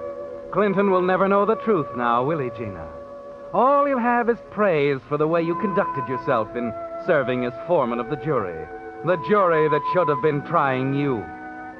As you file back into the courtroom with the other 11 members, you're trembling a little. But not with fear this time, Gina. No. It's because you're thrilled, excited, because everyone in the room is looking at you, waiting for the verdict. Ladies and gentlemen of the jury, have you reached a verdict? We have, Your Honor. We find the defendant... No, Mrs. Crane. As jury foreman, you will please hand the verdict to the clerk. He will read it. Oh, yes, of course. I had the envelope right here. I must have dropped it. You put it in your purse, Mrs. Crane. I watched you. Oh, yes, thank you. Sorry. I don't seem to find it. We women keep so many things in our pocketbooks. But wait a moment. Here it is. Very well, Mrs. Crane. Hand the envelope to the clerk. Yes, Your Honor. Thank you, Mrs. Crane. The clerk will read the verdict. But, Your Honor, this... Clerk will read the verdict. But... Will you please read that paper? Yes, Your Honor. June 14th. My dear Mrs. Crane, apparently you don't remember me, Floyd Durant. But I remember you, Jenny. I remember you very well. I know when you read this, you'll wish I was dead.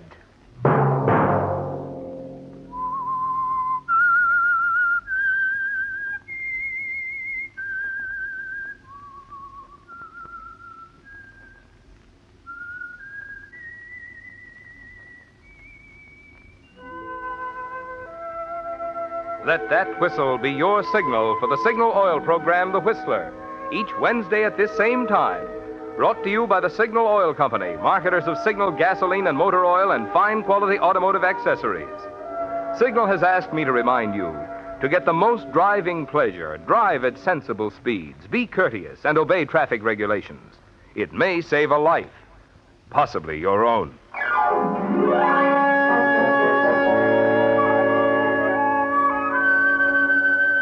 Featured in tonight's story was Betty Lou Gerson.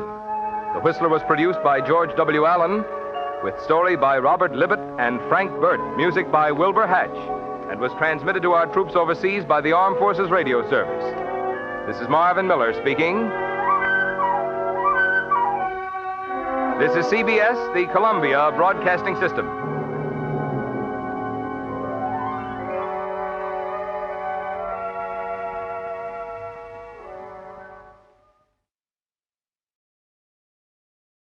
The Signal Oil program, The Whistler.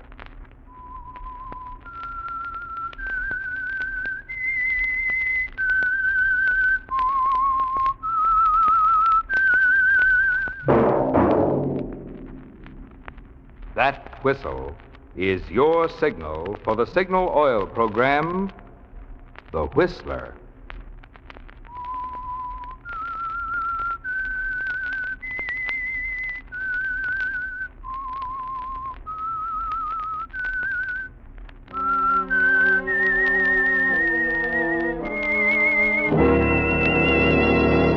I am the Whistler, and I know many things, for I walk by night. I know many strange tales hidden in the hearts of men and women who have stepped into the shadows. Yes, I know the nameless terrors of which they dare not speak. Yes, friends, it's time for the Signal Oil program, The Whistler. Rated by independent research, the most popular West Coast program in radio history. And Signal gasoline is tops, too. Tops in quality. It takes extra quality, you know, to give you extra mileage. And Signal is the famous Go Farther gasoline. So look for the Signal circle sign in yellow and black that identifies friendly dealer-owned Signal service stations from Canada to Mexico. And now the Whistler's strange story, Juggernaut.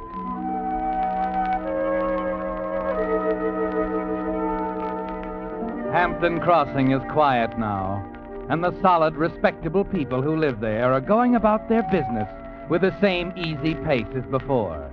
But to many of them, it will never be quite the same again. Yes, the people of Hampton Crossing will tell you they made a mistake not long ago, a terrible mistake. There was mob violence and death, and the men and women who were part of it still wince inwardly as they pass the place where it happened. They can still see the flaming torches, the assault wave surging up the steps of the Hall of Justice on Park Street. They can still hear the cries for blood. Lynch him! Don't holler justice at us, Sheriff. We'll show you what to do with a killer. If the law won't do it, we will. Wait a minute! Listen to me! Get that battering ram in action, men. Come on, all together. Come on. 2, 3, 4.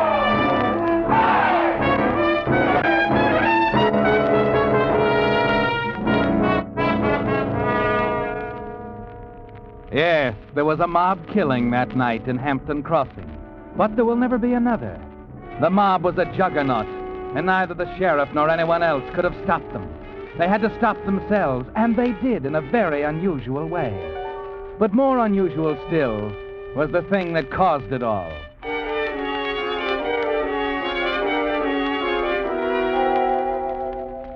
"10 days lay between that terrible night at the courthouse and its beginnings in the library of Henry Ellerby's big house on the hill.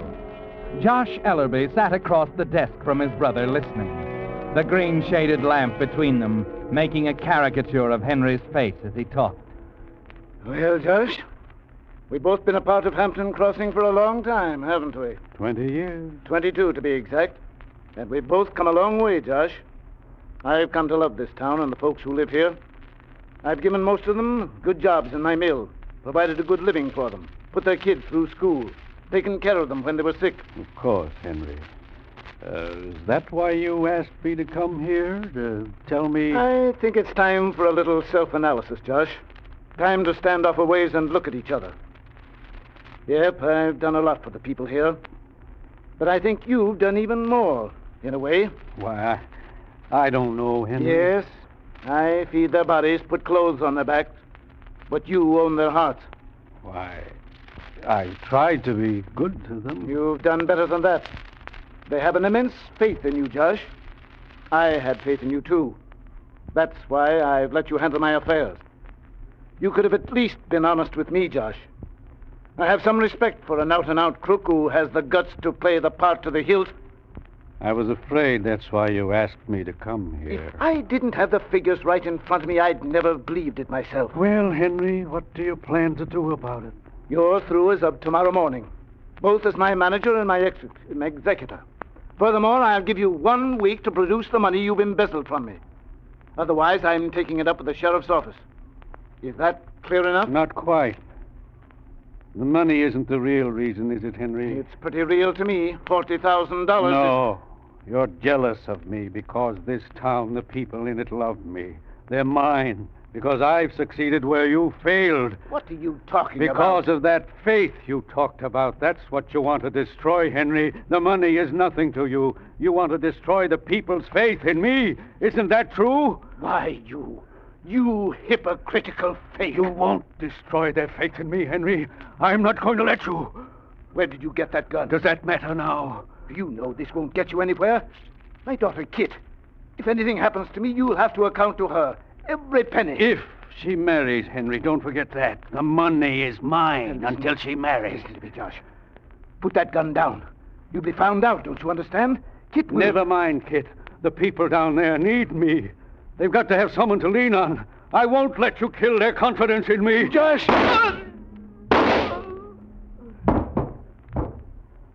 I'm sorry, Henry, but the people here believe in me. It must always be that way.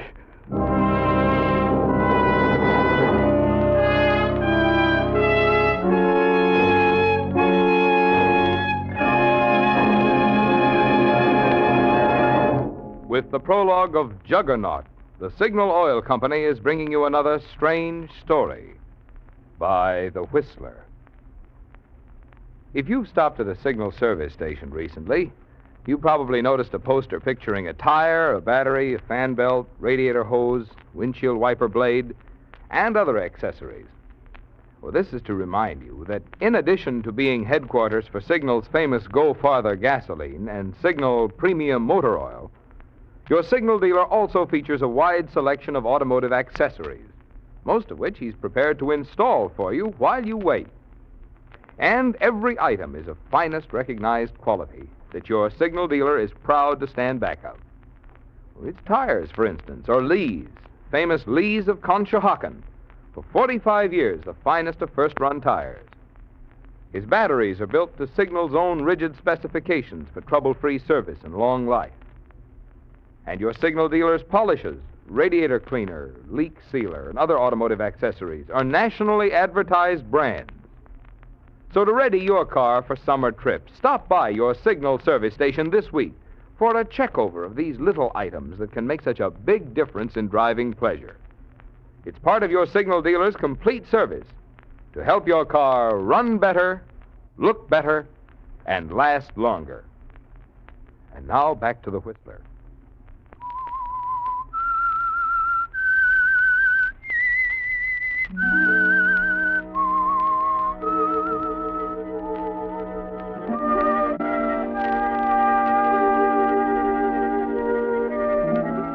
It's strange, isn't it, Josh? This feeling you have about the people of Hampton Crossing, the merchants and farmers and housewives, the children who tag along after you on the street, calling you Uncle Josh. And stranger still is the feeling they have for you, the faith, almost the reverence that your brother Henry only half understood. You knew the showdown was coming last night when he summoned you to his home on the hill. So, you came prepared to kill him. But you knew, too, that it wouldn't end there. That the marriage of his daughter Kit to young Eddie Watkins would force another showdown, if it ever took place. So Eddie was part of your plan, too. The next morning, only 5 minutes after the first call from the sheriff, Eddie Watkins comes to your office over Hyde's Grocery on Park Street. Like the rest of them, when trouble strikes, he's come to you for advice. I want you to know, Uncle Josh, I didn't want to bother you at a time like this. Of course, Eddie. But Kit and I have no one else to turn to. She believes me, Uncle Josh. She knows I had nothing to do with it. Eddie, why do you feel you're under suspicion? You know how your brother felt about me. How he thought I was taking Kit away from him. The whole town knew we didn't get along. I know, but after all, that doesn't mean... The night before last, we had the worst quarrel of all. I said some things I didn't mean. Well, you know how the town is. Yes, they're very impetuous sometimes. They do things without thinking. If I only had some time. The sheriff wants me to report to him right away. Yes. Well, I suppose that's what you'll have to do, Eddie. Go down there and face it out. It's too bad. Why? We all loved my brother very much. I'm so afraid in the heat of the moment the people, the sheriff, too, are liable to do things they'll be sorry for later. Oh, wait a minute. You mean... I know this town, Eddie. Anything can happen.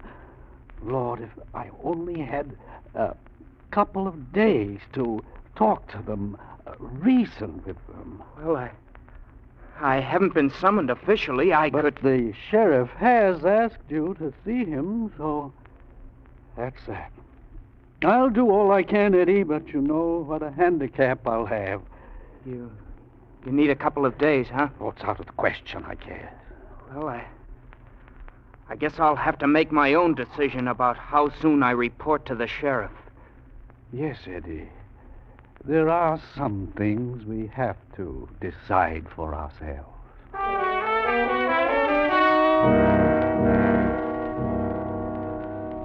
Eddie Watkins, why, Sheriff, I can't believe it. I didn't say he's guilty, Josh. All we know is he's the only one who might have had a motive. But just because Eddie quarreled with my brother... Oh?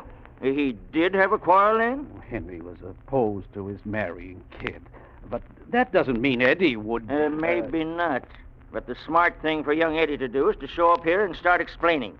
That's what I can't understand. What do you mean, Sheriff? I sent for him 3 hours ago. Why isn't he here? You mean you think Eddie would run away? You just gave me an idea.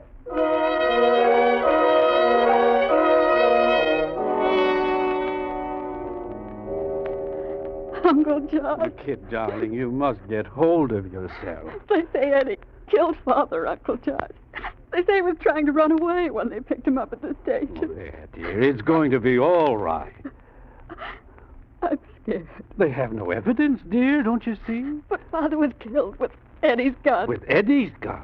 Nonsense. How could they possibly know that? Oh, I don't understand it. But the sheriff says they examined the bullet. Very unusual size. An Italian pistol Eddie brought back from overseas. But what does Eddie say to that? He says the gun was stolen last week. But they don't believe him. Oh, I see. Oh, Kit, dear, you'd better try and rest now. I'm going down to see the sheriff.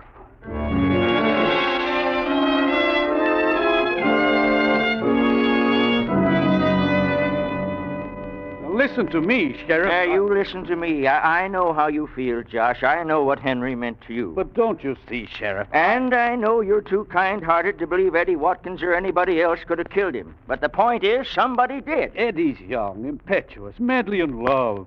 Anyone else in that frame of mind could commit murder, but not Eddie. You're right. What? I don't think he did it either. Why? I see. We searched everywhere for his gun, and we can't locate it. Well, that's wonderful, Sheriff.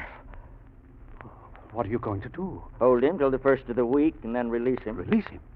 That's what you generally do when you haven't got a case. At least I'm happy for Kit. If anything happened to Eddie, I don't believe she'd ever get over it. Oh, yes, of course. Well, I'd better be going now. Yes. Well, you can tell Kit about it. I will. I'm taking her to Henry's funeral in an hour. I'll tell her the good news.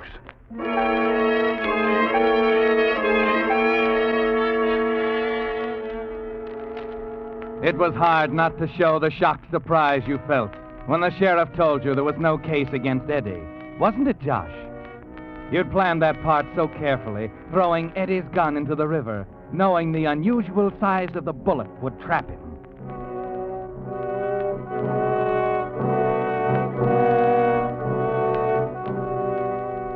You curse yourself as you stand at Kit's side at the church, with the whole town gathered round to share your grief. And later at the cemetery, you listen with bowed head and moist eyes as the minister commits poor Henry unto the earth from whence he came. There now, girl. He's gone to his reward.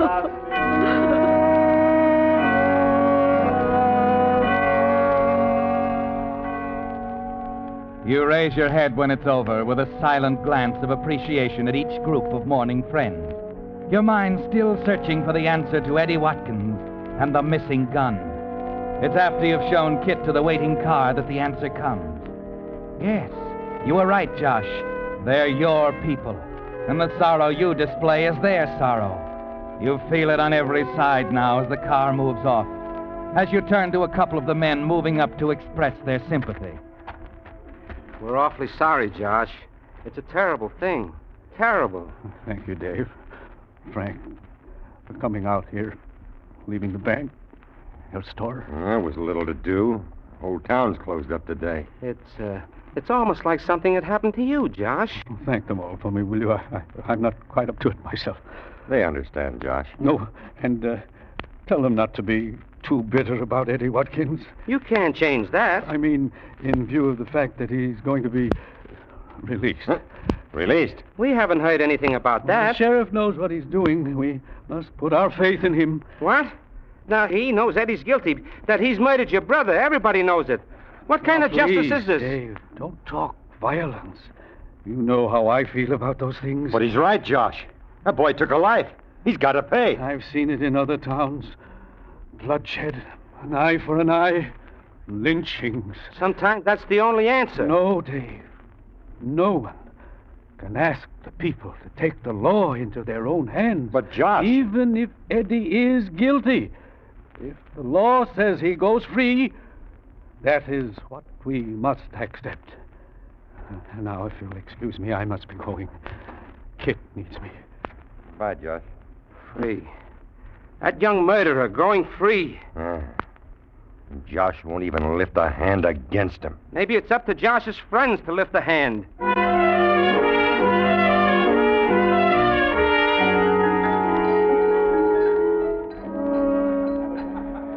Here you are, Josh. Glad to serve you. You, never been in my place before. No, Tom, I haven't. It, sort of gives me a strange feeling seeing you take a drink. First one in 22 years, huh? Longer than that. You must feel pretty bad.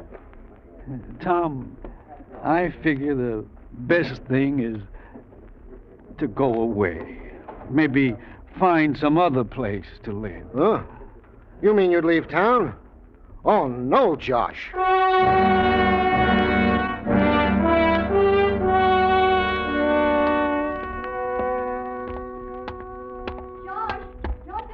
Huh? What? Wait, we want to talk to you. Oh, hello, Ellie. Ruth. Hello, Josh. Josh, is it true about your going away? Now, how in the world did that get out? I wasn't going to say anything. What is it? Do you think the people here are letting you down? Well, They haven't, Josh. No, they're very angry about the sheriff releasing Eddie Watkins. Very angry. But they don't know what to do. In the past, they've always had you to lead them. I can't lead them now, Ellie. I'm not at all sure that we'd be doing the right thing. You know what everybody else does. That Eddie Watkins is guilty. You do believe that, don't you, Josh? Ellie, I'd rather not say. I knew it. I'll never say it, Ellie. Not when I think of what could happen. Or there'd be a meeting, Ellie, on the outside of town. The men folks, mostly. A meeting? Of course. There'd be speeches and angry words. Quick action. A meeting? I can see it. Building like a juggernaut. That's why I'm afraid. There'd be no stopping them, Ellie. No stopping them until... Until justice was done. Ellie! You don't have to tell us any more, Josh. And you'll never have to go away. Come on, Ellie. No, Ruth. Now, Ellie, I told you nothing. Oh, now, where are you going?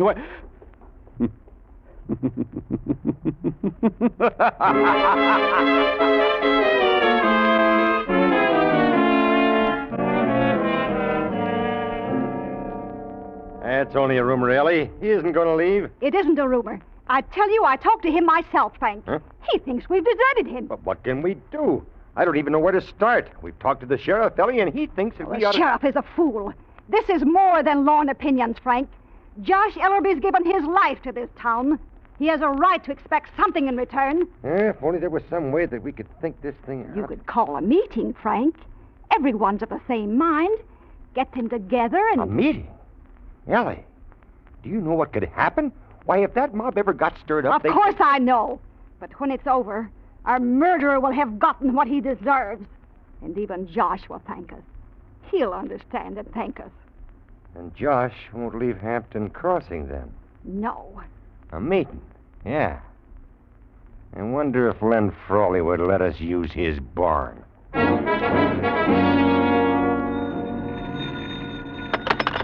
Hello? Oh, yes, Frank. The barn. Sure you can. I'll be there myself. Want me to make some calls? You bet I will. What time? Frawley's barn, 8 o'clock. I'll be there. Frawley's barn, 8 sharp. I'll say we can make it.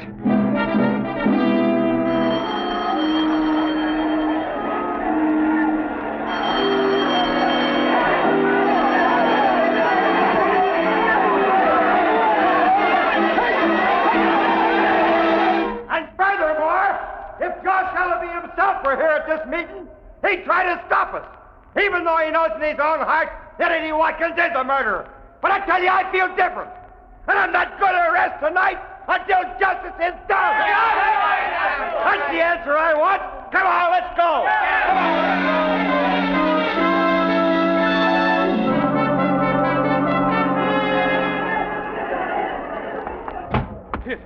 came as soon as I could. What's got into them? Oh, Uncle Josh, they met tonight at Frawley's barn.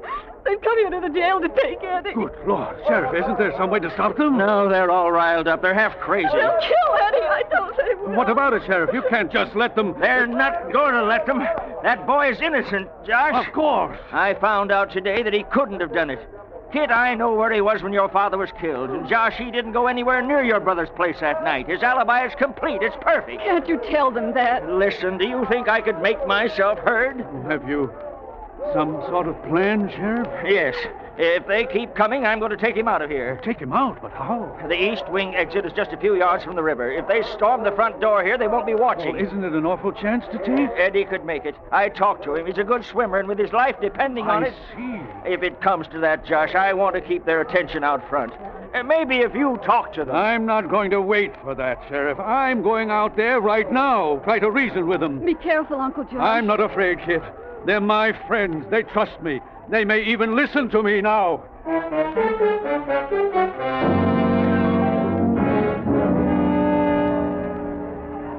You sure about that, Josh? The sheriff told me himself.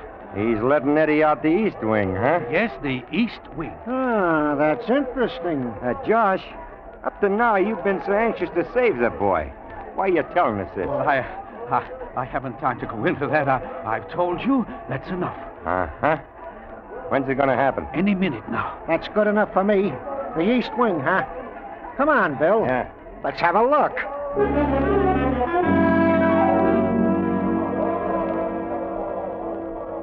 You're right, Sheriff. There's no reasoning with them. You've got to get Eddie out now. No, you think I'm doing the right thing, Josh? Do you think it'll work? It's the only way, but hurry, men, hurry. All right, I'll go for Eddie. Good luck, Sheriff. Good luck.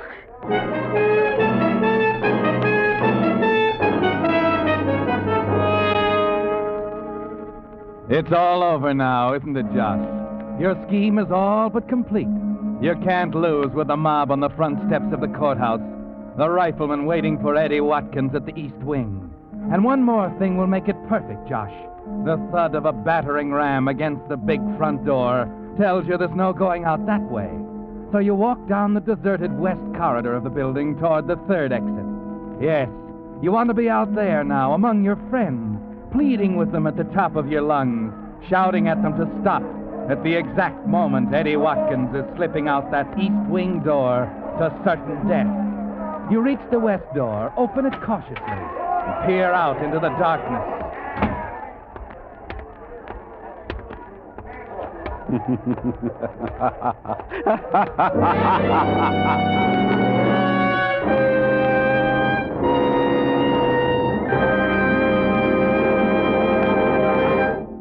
The Whistler will return in just a moment with a strange ending of tonight's story.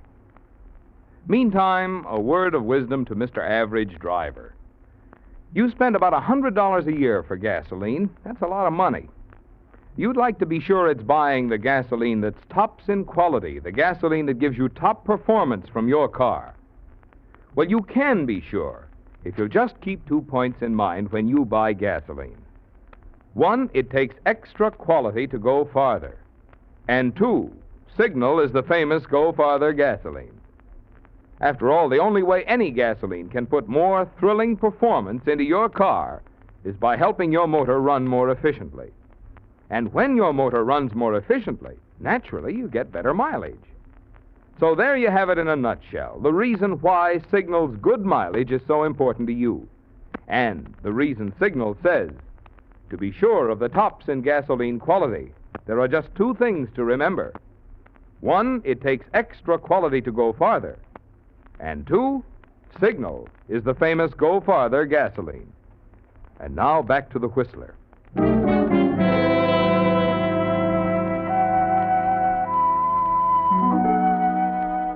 Yes, there was mob violence that night in Hampton Crossing, a night no one who saw it will ever forget. It's still there, burning in the back of their minds, like the torches in the hands of the mob that stormed the Hall of Justice. No one was ever brought to trial, because in the eyes of the law, the whole town was guilty, not just the 2 riflemen who waited in the shadows near the rear of the courthouse. The whole wing of the building's dark. You're sure he'll come out there? Hey, you heard what Josh said, didn't you? Well, I'm still not sure. What if he Hey, should... wait a minute. Huh? Look. Yeah. Yeah, you were right. Dark, I can't quite make him out, but... Huh? Hold still. There he is.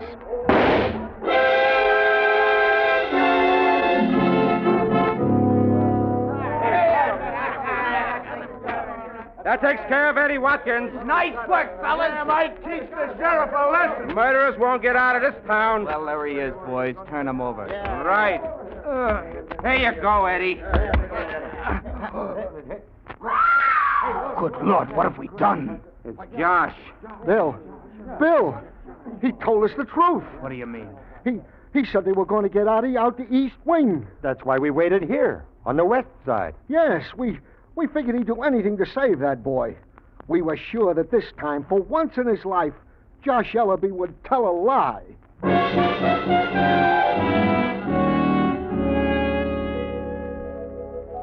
You'd better get back up to Eddie, Kit. He needs you. I still can't believe it. Uncle Josh betrayed us. He told him the plan. He could only have had one reason. I know, Sheriff. It was Uncle Josh who killed my father, wasn't it? Yeah. But we're the only ones who know that, Kit. And we're the only ones who'll ever know. What happens now? Nothing. He died a martyr, Kit. He's going to stay one. You see, as long as the people of this town can keep on believing in Josh Ellaby and remember what they did to him, there'll never be another mob killing in Hampton Crossing.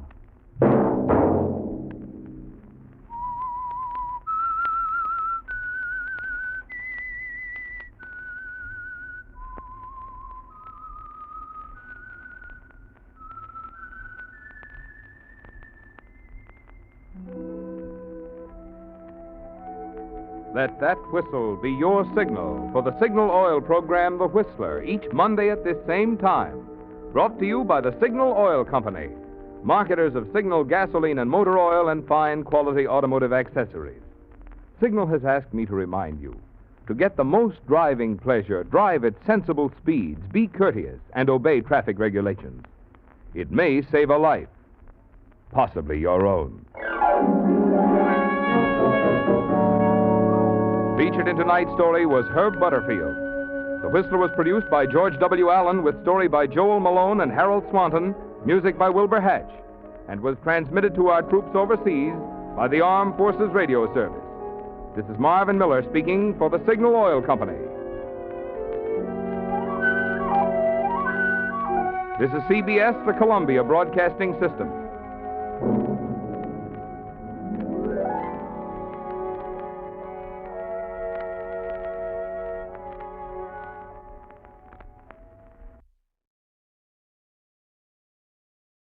The Signal Oil program, The Whistler.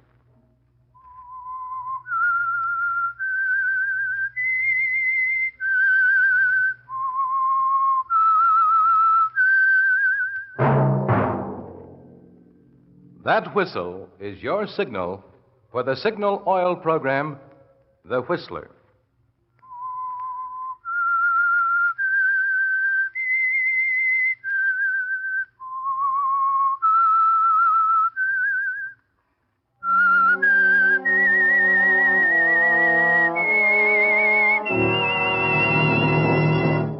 I am the Whistler, and I know many things, for I walk by night.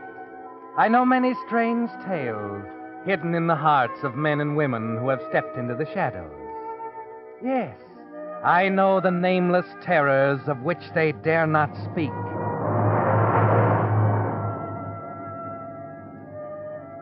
Yes, friends, it's time for the Signal Oil program, The Whistler. Rated by independent research, the most popular West Coast program in radio history.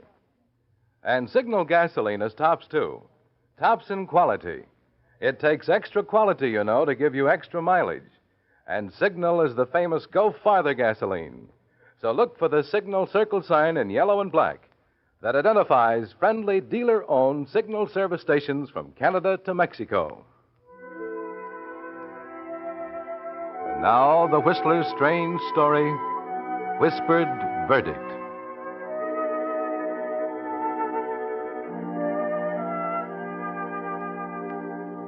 She sat at the big, shiny table, nervous, fighting a closed-in feeling that made it hard for her to breathe, sensing always the hundreds of eyes boring into the back of her head, the low, suspicious whisperings from the townsfolk in the spectators' gallery. And she knew that this time she couldn't shrug it off, that the chips were down, and she, Edith Glenby, was on trial for her life. The prosecution has established that not only did Edith Glenby have a motive for murdering her husband, but also an opportunity. Carl Glenby was killed with a knife, probably the bone-handled knife missing from the Glenby carving set. We are unable to produce that knife for the excellent reason that the murderer realized its importance and took especial pains to get rid of it. But the fact remains that Carl Glenby was killed with a knife. And you have all heard testimony stating Edith Glenby threatened to kill him in exactly that way. No, I didn't. That's a lie. Mrs. Glenby, this sort of thing won't help you. Well, I don't care. You can't let him say those things. I didn't threaten him. I didn't.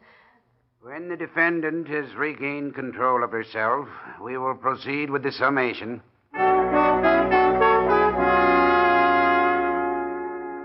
But it isn't easy to control yourself, Edith. With the scales of justice teetering back and forth, and your own life in the balance, you try and settle down, telling yourself your turn will come when Charlie Jackson, your lawyer, has his say. The prosecution has established that Mrs. Glenby quarreled with her husband. Yes, this woman you see before you, stunned with grief, miserable at this cruel and unwarranted accusation, is on trial for the murder of her husband, simply because she quarreled with him. Let the one who can honestly say there has never been a marital squabble in his family cast the first stone, or the first ballot for conviction.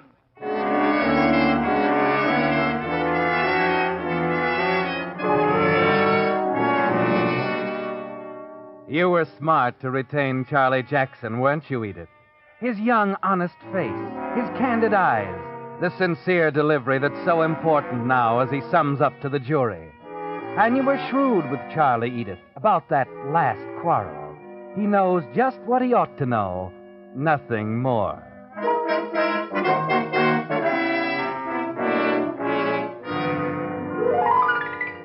The jury is retired now, and you begin to feel confident. Manage to appear casual as you glance around at the spectators, the people Carl was so proud to introduce you to just a year ago, when he brought you to the big white house on Manfred Street as his bride. There's Andy, the gardener, sitting next to the cook, a plump, middle-aged Irish woman named Kate. That Mr. Jackson's a fine lawyer, Andy. He'll get her off. You wait and see. Oh, I do hope so, Kate. The poor woman. Look at her there, so pale and pitiful she is. And on the other side of the courtroom, John Felden, the executor of Carl Glenby's estate, muttering something to his wife, Agnes. I wish I knew what to make of that woman, Agnes. It's pretty simple to me. She married Carl for his money. When she found he wouldn't hold still for it, she put a knife in him. Well, I suppose that's for the jury to decide. Fortunately, though, I can make my own decision about the money.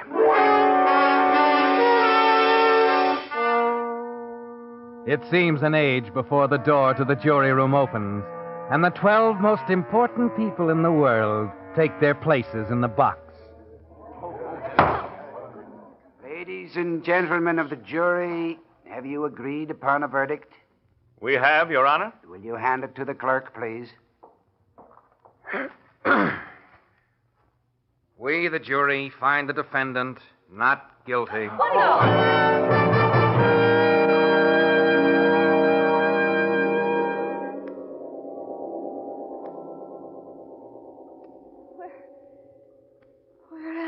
In the judge's chambers, Mrs. Glenby. You collapsed when the verdict was announced.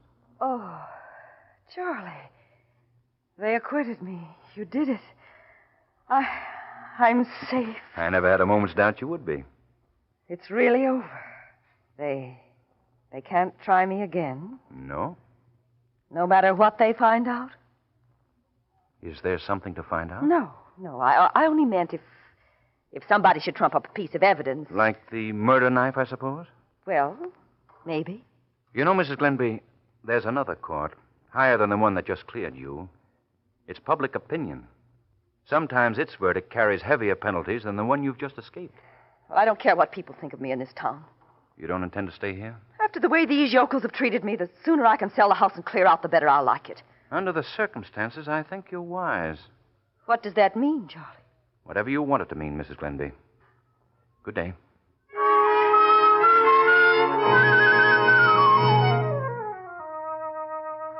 Well, Edith, you can tell from the set look on Charlie Jackson's face that now, for the first time since you came to him, he suspects the truth, that the woman he defended so ably was guilty. But it doesn't bother you now, does it? The things that really count are the real reasons you murdered your husband. The big white house, the fortune and gilt-edged securities, the insurance policies. And you know now that everything will depend on John Felden, Carl's executor. You're a widow now, Edith. A wealthy widow. The next evening when you arrive at John Felden's home, you're hoping he will understand that fact. Hello, Agnes. Good evening. Is your husband in? I'd like to talk to him about Carl's estate. Sit down, won't you? Thanks. John, Mrs. Glenby is here. Be there in a minute. Oh, thank you, Agnes.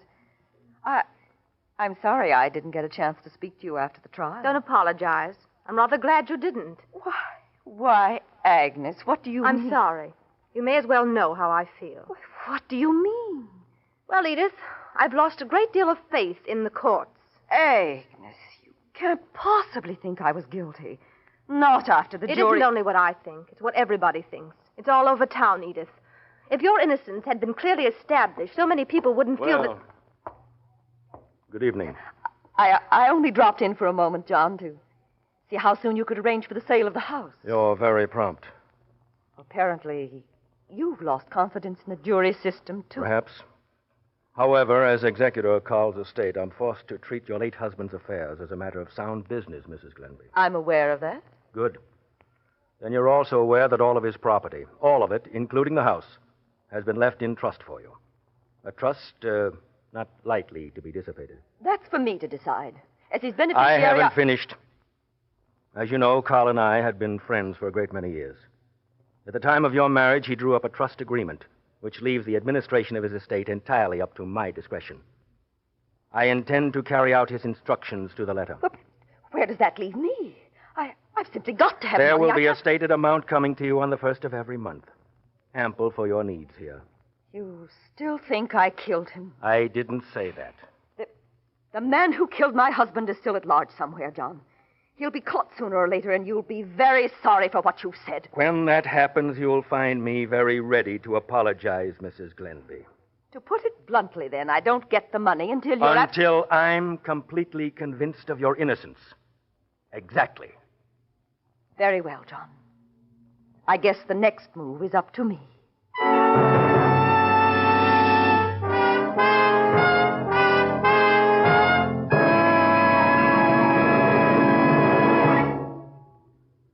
With the prologue of Whispered Verdict, the Signal Oil Company brings you another strange story by The Whistler.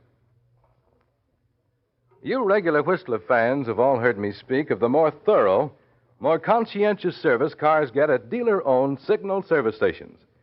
But the really important thing is what customers say about it. That's why we're so happy to receive letters such as this one I have with me tonight.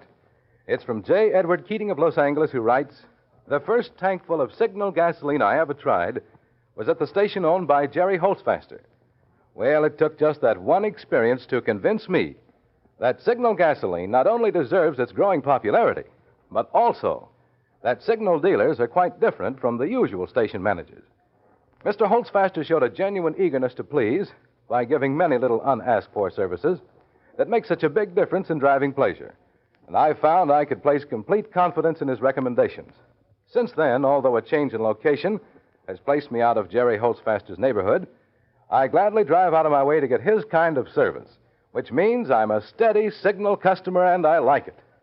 Well, Mr. Keating, if Jerry was listening to your very kind words in The Whistler just now, I'm sure he was as happy and appreciative as we at Signal Oil Company were when we received your letter. It's such commendations from customers that we're constantly receiving, which makes Signal dealers strive to do an ever better job of making today's cars run better and last longer. Now, back to the Whistler.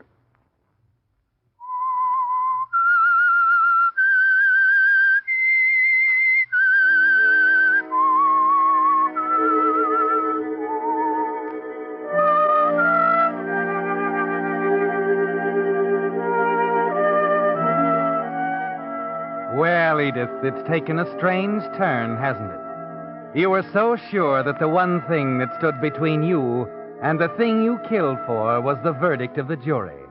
But there's another verdict. A whispered one voiced in the stores, in the churches, wherever the townspeople congregate. And you know until you're acquitted in the mind of your husband's executor, John Felden, your legacy is out of reach. So it's up to you, Edith. The next move is yours. It's several days later when you finally arrive at the answer. And call Kate in one evening before dinner as you sit at your dressing table. Kate? Yes, Mrs. Glenby. Have you seen anything of that gold necklace of mine, the one with the little round locket? Your necklace? Why, no, Mrs. Glenby. It's gone. Yes. Oh, I'm sure it's been mislaid. But there hasn't been anyone in the house except me and Andy, Mrs. Glenby. Not since... Since Mr. Glenby was killed. Or perhaps not. But there was someone here that night. I didn't know anything was missing since the trouble. That is, except Mr. Glenby's wallet. If that man broke into the house to rob, he just might have taken along a piece of jewelry as well as the wallet. Of course, 'tis possible. Too bad you couldn't give the police a better description of the robber you said killed your husband. Well, if the light had been on, I might have. Oh, goodness. I hope I didn't brush it off into a wastebasket or something. I think I'd have seen it if you had. Unless it was mixed in with some papers or something. Tell me, Kate, do you always burn the rubbish out in the incinerator? No. Andy usually does that, but Kate, if you don't mind, would you rummage around in the ashes out there sometime? You know, just in case.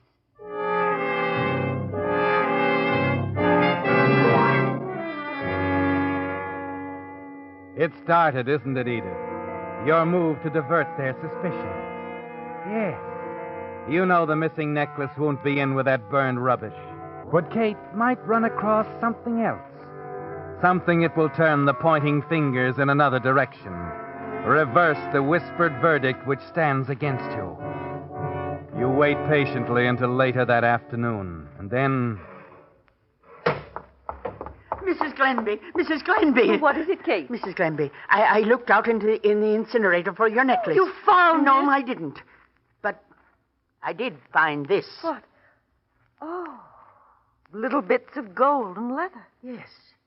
Like they put on the corners of gentlemen's wallets sometimes. I don't understand, Kate. How could you find them out there unless... I know exactly what you're thinking, ma'am. Mr. Glenby's wallet was the same kind of a gold binding. But if it was in our incinerator and if Andy usually does the burning, I know, ma'am. I could scarcely believe it myself. I've known Andy for 7 years. He wouldn't steal anything. Why, I'd sooner believe he stuck that carving knife into poor Mr. Glenby's back. Oh, it's simply unthinkable. Kate, we mustn't say anything about it. I know how unreasonable people can be, how unfair. I'd hate myself if they started to suspect Andy.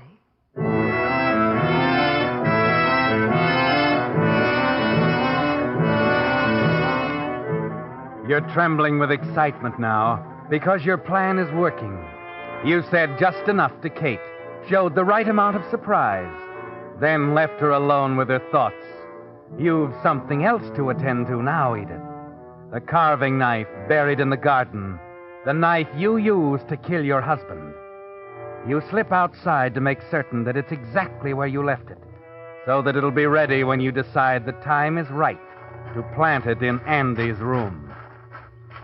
You move down the gravel path toward the rose hedge, and then you stop and stare in disbelief. Here, at the very spot where you buried the knife, someone has been digging.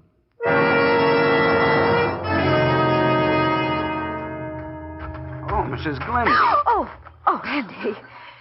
Oh, you gave me such a start. I guess you surprised me, too, ma'am. Not used to seeing you here out in the garden. Oh, Mr. Glenby thought so much of these tea roses. Goodness, who's been digging around them so? Oh, Goldie, I expect. That collie sometimes forgets where he's buried some old chunk of bone, so he goes hunting for it. Oh, but Andy, he shouldn't be rooting up Carl's favorite roses. I simply won't permit it. Well, I do the best I can to keep him out of them, Well, ma'am. you'll have to do more than that, I'm afraid. Why, it's a sacrilege. Andy, I'm afraid you'll just have to get rid of Goldie. Oh, now, ma'am. Mr. Glenby was fond of the dog. Well, I don't care, Andy. But, well, I don't expect you to put the animal out of the way yourself. You can take him to the veterinary. Have it done. Oh, I wish you wouldn't ask that, ma'am.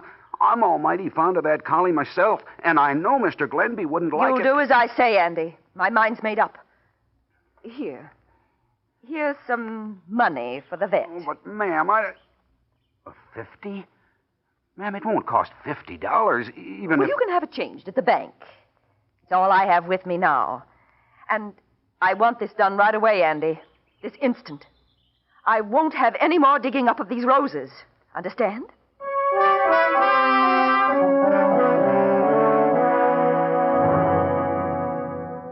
You leave Andy staring after you in hurt bewilderment. And as you walk down the path, you're thinking that the carving knife couldn't be in a better place. It was only the dog that did the digging, and he didn't dig deep. The knife will be there when you want it, won't it, Edith? Right now, there's something else to attend to. So you hurry across town to the Feldons' home.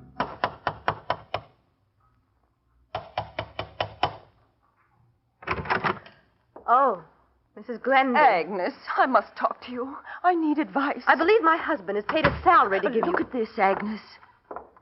Gold and bits of burnt leather. I don't understand. But they're the corners off Carl's wallet. The one he had when that robber killed him. Kate just found it in the ashes of our incinerator. Your incinerator? Who could have burned it there? Well, Kate blurted out that it must have been Andy. Of course, he's the only one on the place besides Kate and me, but I simply cannot believe The that... burnt wallet. Yes. If it had been Andy, that would account for nobody seeing any strangers near your house that night. Well, it would, yes. But Andy said he wasn't around either. Well, we haven't any proof, except these burned bits of leather. Still, I'm so distressed about it, Agnes. I wish I knew what to do. Kate thinks we ought to notify the police. I know she does. But until there's something more definite, I'd hate to mix poor Andy up in this. He's been so faithful and all. I know. Look, why don't you let me call John at the bank? He won't be there now, but I can reach him later. Oh, would you ask John? I'm sure he'll know what to do. After all, it's to all our interests. Oh, yes. Yes, it is. Oh, Edith, I don't quite know how to say it, but perhaps John and I have been rather hasty in our judgment, but you see... Of course, dear, it doesn't matter. All that's important now is that we straighten this thing out. I'll be waiting for your call, Agnes, at home.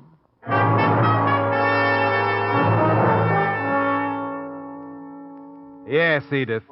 You'll be waiting for Agnes to call, to tell you John has decided that the only thing to do is notify the police. You're certain he'll do that. John Feldon is such a cautious, practical man. And when he does give the word, you'll know that it's safe to hide the knife somewhere in Andy's room, that Andy won't have time to stumble across it himself before the police arrive. It's late when you return home, but Kate tells you no one has telephoned. She also tells you something else. Faith, and I'm glad you're home, ma'am. Seems like things are always coming up when folks are away. Well, what is it, Kate? The plumbers, ma'am. They were here while you was over to the Feldons. Plumbers? What for, Kate? I didn't send... Andy sent for 'em. Pipes in the garage are all clogged up. Well, he didn't say anything to me about it. Expect he had something else on his mind. Anyway, I didn't want to let them go ahead digging up the garden where the pipes go until they'd given you some idea what it would cost. Well, I should say not. I don't want people all over the place digging everything up. Well, that's just what I just said to him, ma'am, but you see, they... Oh, we'll talk about it later, Kate. Yes, ma'am. I think that's Mrs. Feldon calling. Hello? Edith, I just talked to John. He's working late at the bank tonight. Oh, what does he think we should do? Well, he insists on calling the police right away. He wants them to make a search of Andy's things. Oh, Agnes, I hate to let them do that. They mustn't. I'd feel simply terrible But if you won't have a single thing to do with it, Edith. John is sending the officers entirely on his own responsibility because, Yes? well, Andy came into the bank this afternoon with a very hangdog expression and asked to have a $50 bill changed. A $50 bill? That's a lot of money for Andy to be carrying. And John wondered if Carl had any 50s in his wallet that night, Agnes. Would you remember? No, I wouldn't. He carried large amounts of cash from time to time, but Well, don't you fret about it. The police will find out. Oh, Agnes, can't we at least wait until Andy comes home? It doesn't seem right going into his room. Well, if they don't find anything, he may not even have to know, Edith. Now, you leave it all up to John. He knows the district attorney personally. Oh, I feel terrible about it, Agnes. I don't want to be here if they arrest him. If you don't mind, I'd like to come over and be with you. Come right ahead, Edith. I understand. But I'll leave right away. Yes, Edith, you'll leave right away. That is, after you take care of one more detail. The trap is all set for Andy, but now it must be baited. That part will be simple, won't it, Edith? All you have to do is get the knife from the spot where you buried it near the rose hedge and hide it in Andy's room. John Felden and the district attorney will do the rest. They'll fit the parts together. You know there won't be any doubt of Andy's guilt as you think of the district attorney's words in the courtroom. The murderer realized the importance of the knife, and because of that fact, took especial pains to get rid of it. That's all they need, isn't it, Edith? All they need to find the murderer is to find the person with a knife. Going out again, ma'am? Well, I have to run back to the Feldons for a few minutes, Kate. Oh? Now, let's see. Did I drive the car into the garage? I think you did, ma'am. Oh, yes. Well, I'll have to get it. And when Andy gets back, Kate, would you ask him to wait here in the house for me? I want to talk to him. Well, begging your pardon, ma'am, I don't think Andy'll be back. You don't? No. Well, but why, Kate? Why don't you think so? Something he said when he went away with Goldie, ma'am, the collie dog. Something about if there wasn't a place here for the master's dog, there wasn't room for his gardener either. Oh. He said nobody should be too surprised if he didn't show up around here again. I'd have told you before, only there were other things on my mind, and... Kate, I wish Andy hadn't done that. People are so likely to misunderstand his running away. Oh, well, we'll know more about it before long. Good night, Kate.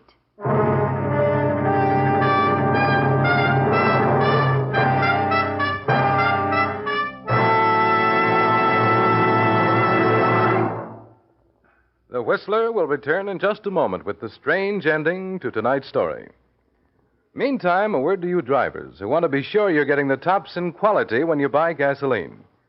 Just consider the facts. The only way any gasoline can put superior performance into your car is by helping your motor run more efficiently. And when your motor runs more efficiently, naturally you get better mileage. So better quality in gasoline not only means better performance, but also better mileage. That's why we're so proud of Signal's good mileage. And it's why we say, to be sure of tops in gasoline quality, there are just two things to remember. One, it takes extra quality to go farther. And two, Signal is the famous Go Farther gasoline. Now, back to the Whistler.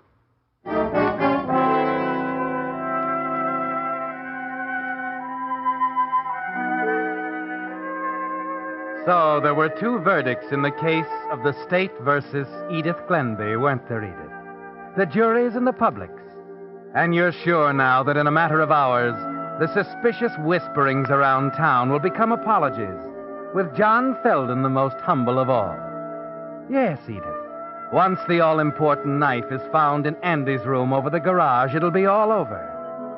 You leave Kate in the house, start back for the garage, by way of the rose hedge, of course.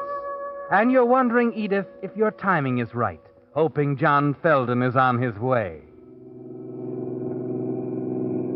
You know, D.A., if the gardener killed Glenby, we're going to look like a couple of fools. Well, it's still only a theory, Felden. We might have to do a lot of apologizing to Mrs. Glenby. Yes, I admit I could have been more careful with that gardener. But if it develops that an apology is in order, I certainly be the first one to do it, and in public. Well, here we are. I can't help feeling I've been unjust to her. Somehow I don't think... Is that you? Yes? Mr. Belden, I hoped you'd get here. Come quickly. What's the matter? I called you right away. No one answered. Then I called a doctor. What are you talking about, Katie? Here we are, only watch where you step. I can't see. Well, I have a match. Why, it's Edith. Yes, Mrs. Glenby. I told her the plumbers dug a trench out here. I guess she didn't pay much attention. Why, she's hurt. Badly. She's dead. But what was she doing out here in the garden? Oh, look. There at the V of her dress. Yes. Tis a missing knife. The knife from our carving set. She must have been holding it when she fell. The missing carving knife. Then she had it all along. No, wait. Don't touch it. I'd better get in touch with my office. And offhand, Felden, I'd say we won't have to apologize to anybody.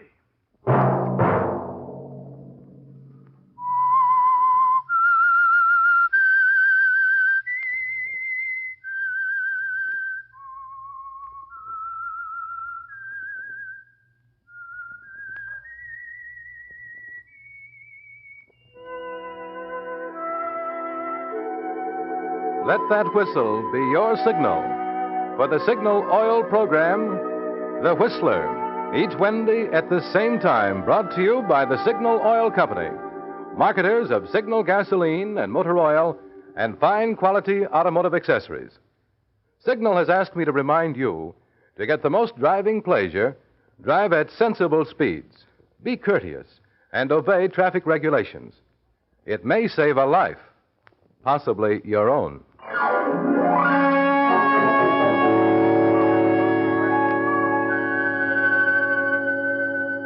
Featured in tonight's story was Miss Irene Tedrow. The Whistler was produced by George W. Allen, with story by Stuart Sterling, music by Wilbur Hatch, and was transmitted to our troops overseas by the Armed Forces Radio Service. This is CBS, the Columbia Broadcasting System.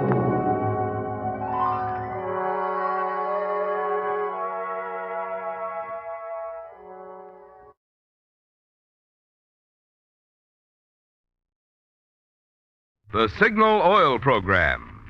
Yes, the Signal Oil Program. The Whistler.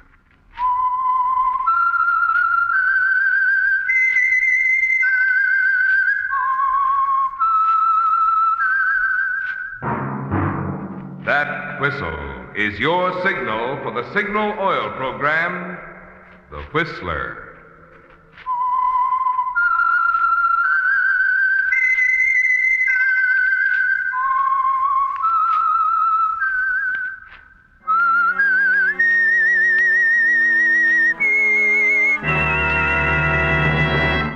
I am the Whistler, and I know many things, for I walk by night. I know many strange tales, hidden in the hearts of men and women who have stepped into the shadows. Yes, I know the nameless terrors of which they dare not speak. Yes, friends, it's time for the Signal Oil Program, The Whistler, rated tops in popularity for a longer period of time than any other West Coast program in radio history. And Signal gasoline is tops, too, tops in quality. It takes extra quality, you know, to give you extra mileage. And Signal is the famous Go Farther gasoline. So look for the Signal circle sign in yellow and black that identifies independently operated Signal stations from Canada to Mexico. And now the Whistler's strange story. Search for Maxine.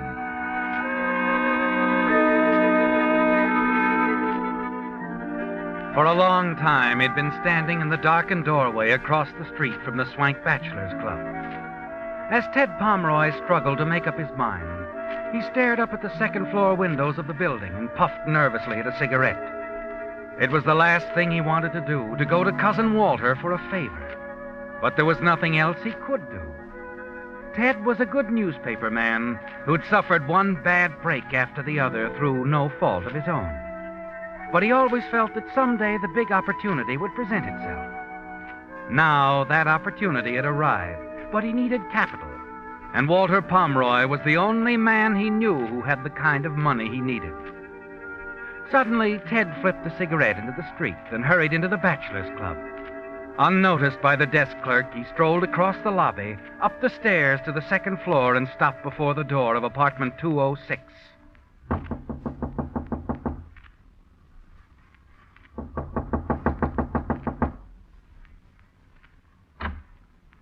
Come in. Hello, Walter. Well, Theodore. Cousin Theodore. Well, come in. You're just in time for dinner. The boy will be up in a minute. No, thanks. I haven't much time. I only stopped in for a minute. You mean you won't forget bygones to the extent of having dinner with me? Well, look, let's forget that stuff, shall we? We're grown up now, Walter. Sure. Sit down. No, I won't be too long. Okay, suit yourself. How are things on the West's leading newspaper, huh? Fine. You getting paid regularly? Sure. Well, then what's this visit for? Well, it's this way. A friend of mine, Dan Albee, he's down in Portstown now. Look. Here's a letter I got from him. He's buying a paper, their little country sheet, 8 pages, twice a week. So? So he wants me to go in with him. It's just what I've been looking for, Walter. The place is growing. We can double the circulation in 6 months, and with some of the ideas I have... What's the matter? What's so funny? You?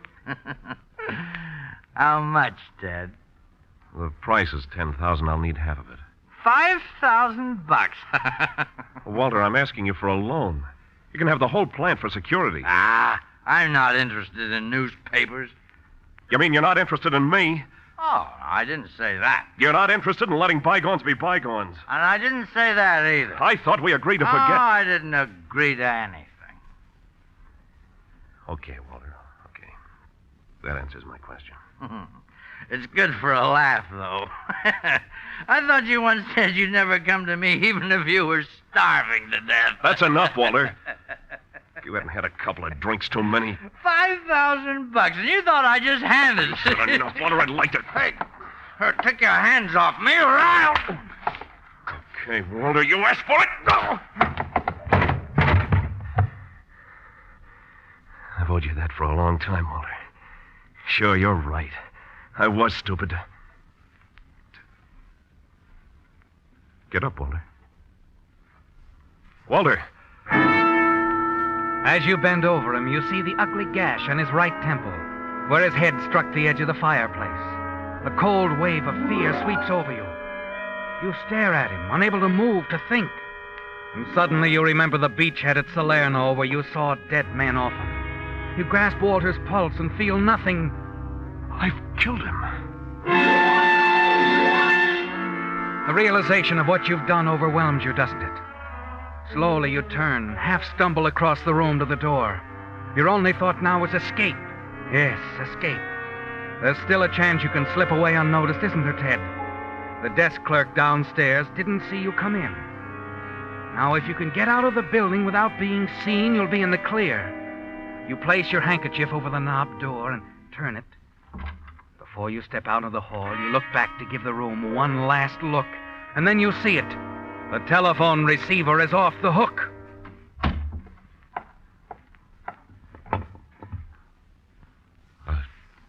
Hello? Walter? Yeah, this is Walter. Look, when I want impersonations, I'll go see a floor show.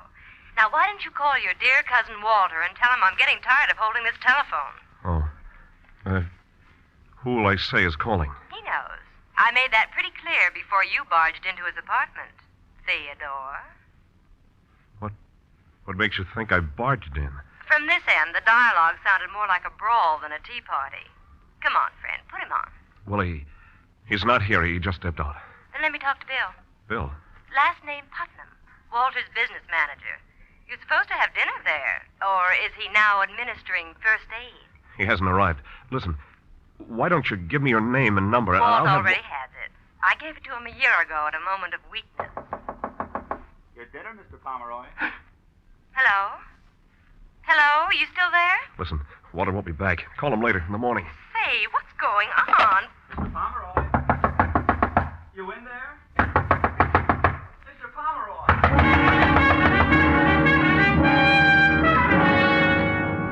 You tell yourself you haven't a chance. The bellboy out there pounding on the door. The girl on the phone who has heard everything, who can send you to the chair with a word. What's happened to Walter has changed your entire outlook, hasn't it, Ted? And suddenly the idea occurs to you. Walter must have her telephone number written down somewhere. You know you must get that girl to protect yourself. You search frantically for his telephone list. You find a gun in the top drawer of the desk and put it in your pocket. And then as you hear the bellboy rattling his keys outside, you find what you're looking for. A small brown leather book with some names and numbers in it. Just in time, you jump for the door and slide behind it as it opens. Mr. Pomeroy? Mr. Pomeroy, what's the Holy cow! Larry! Hey, Larry! The moment he turns the corner, you race for the back stairs 2 steps at a time and rush out into the alley. The cold air feels good on your face, and you hurry away, still unseen and safe. Except for the girl. Yes, the news will be out in a matter of hours, on the radio and the papers, and when the girl learns about it, the quarrel she overheard on the telephone will tip her off, and you know she'll go to the police. You can't have that, can you, Ted? I've got to find that girl. Find her. Stop her.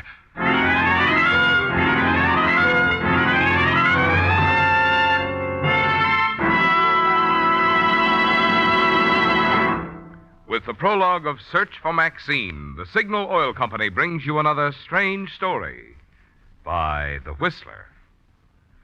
Ponce de Leon spent his lifetime looking in vain for a spring whose waters would keep him young. Had he been looking for a prescription to keep cars young, I could have told him where to go. To a Signal service station. Yes, Signal dealers have just what the doctor ordered. Signal Premium Compounded Motor Oil for your engine. And Signal double-check lubrication for your car's chassis. There are good reasons why Signal Premium Compounded Motor Oil keeps that new car pep in your engine longer. Its 100% pure paraffin base is fortified with scientific new compounds that do so much more than just lubricate. As a result, Signal Premium cleanses your motor of carbon, gum, and varnish, protects bearings against corrosion, and does other important jobs that regular oil alone can't do. And when it comes to chassis care, Signal double-check lubrication is just as superior. Signal dealers use 9 specialized lubricants to give each part on your car the exact type of protection it needs for long, trouble-free service. And they check each part not just once, but twice, to make sure not a single part is overlooked. So when it's time for an oil change or a lube job, remember the place that has what it takes to keep your car young. Your Signal service station.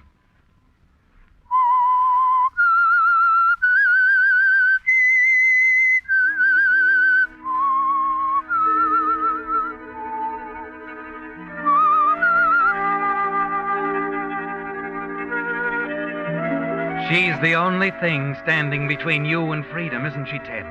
The girl who overheard your quarrel with Walter Pomeroy. And when she finds out what's happened at Walter's apartment, you know that she'll notify the police. And you know, too, that you must prevent her from going to the police. You have only little time to find her and silence her. It's going to be difficult locating this girl, isn't it, Ted? You don't know who she is. All you have is a small brown leather book with some names and phone numbers in it. Walter's memo book. A dozen names in it belong to women, and you wonder which one is hers. As you step into a phone booth, you try to hold the sound of the girl's voice in your mind, hoping you'll know it when you hear it again.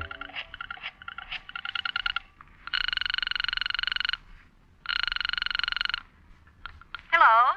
Annalee? Yes? This is, Tom Sherman. Sherman? I'm sorry. I don't seem to remember. Catalina. We met there last summer. Oh, you must have the wrong Annalee, Mr. Sherman. I haven't been to Catalina in years. Are you sure that you... No dice.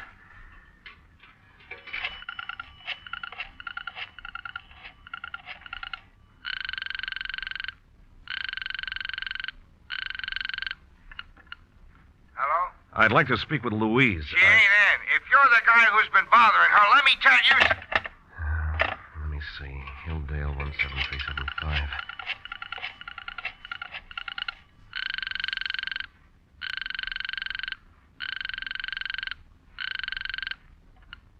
Hello? May I speak with Janice? Sorry, she's not here. She's visiting in the east. Can I help No, you? thanks.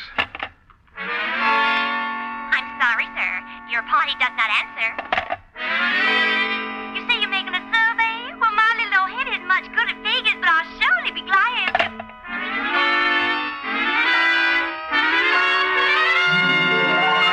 Hello? Is this Maxine? That's right. Who's this? I was talking to you on the phone a little while ago. Oh, yes, Theodore. You're the fella who hangs up in people's faces. Sorry, we were cut off, Angel. You were so coy about giving me your phone number, I couldn't call you back. Uh-huh. So you went out and bought yourself a crystal ball? No, I just called up every girl in Walter's little book. Ashby 86347 was yours. Why did you do that? Why, maybe I wanted to see if the girl is as nice as her voice. How does one blush over the telephone? Look, why don't you save us both a lot of trouble, honey? Why don't you just tell me where I can meet you? and I'd rather keep it this way. I can be pretty persistent. And I can be pretty stubborn. I'm sorry, Theodore. Oh, wait a minute. What's the music? Radio? No, it isn't the radio. Now, look, you're a nice boy, I suppose, but I'm really too busy to play games. Well, won't you at least give me your last name? Some other time, maybe. Bye. Maxine, wait!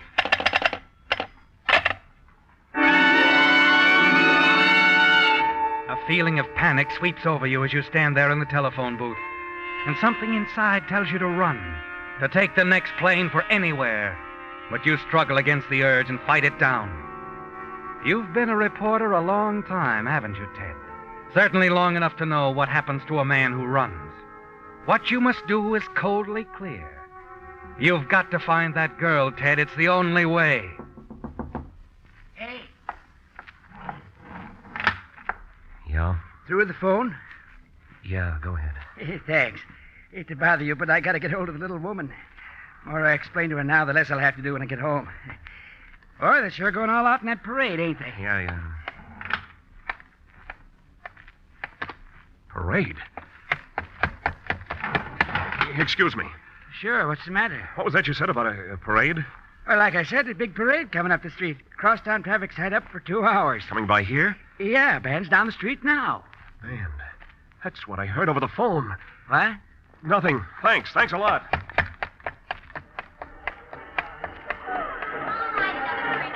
Yes, Ted, you notice them now. The crowds lining the curbs outside, and down the street coming towards you is the brass band at the head of a parade. The same brass band that you heard over her telephone, passing so close by that it almost covered her voice. So you do know something about her, don't you, Ted?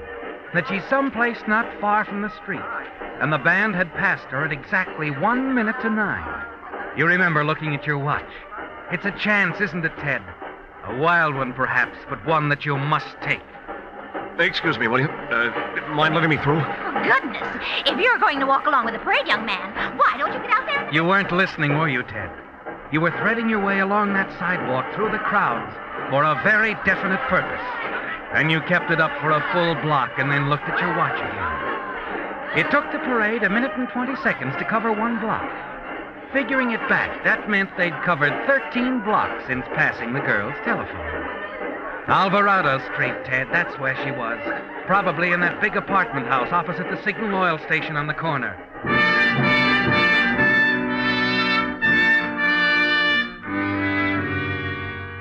Apartment 20, Jones. 21, Leaves. Apartment 20...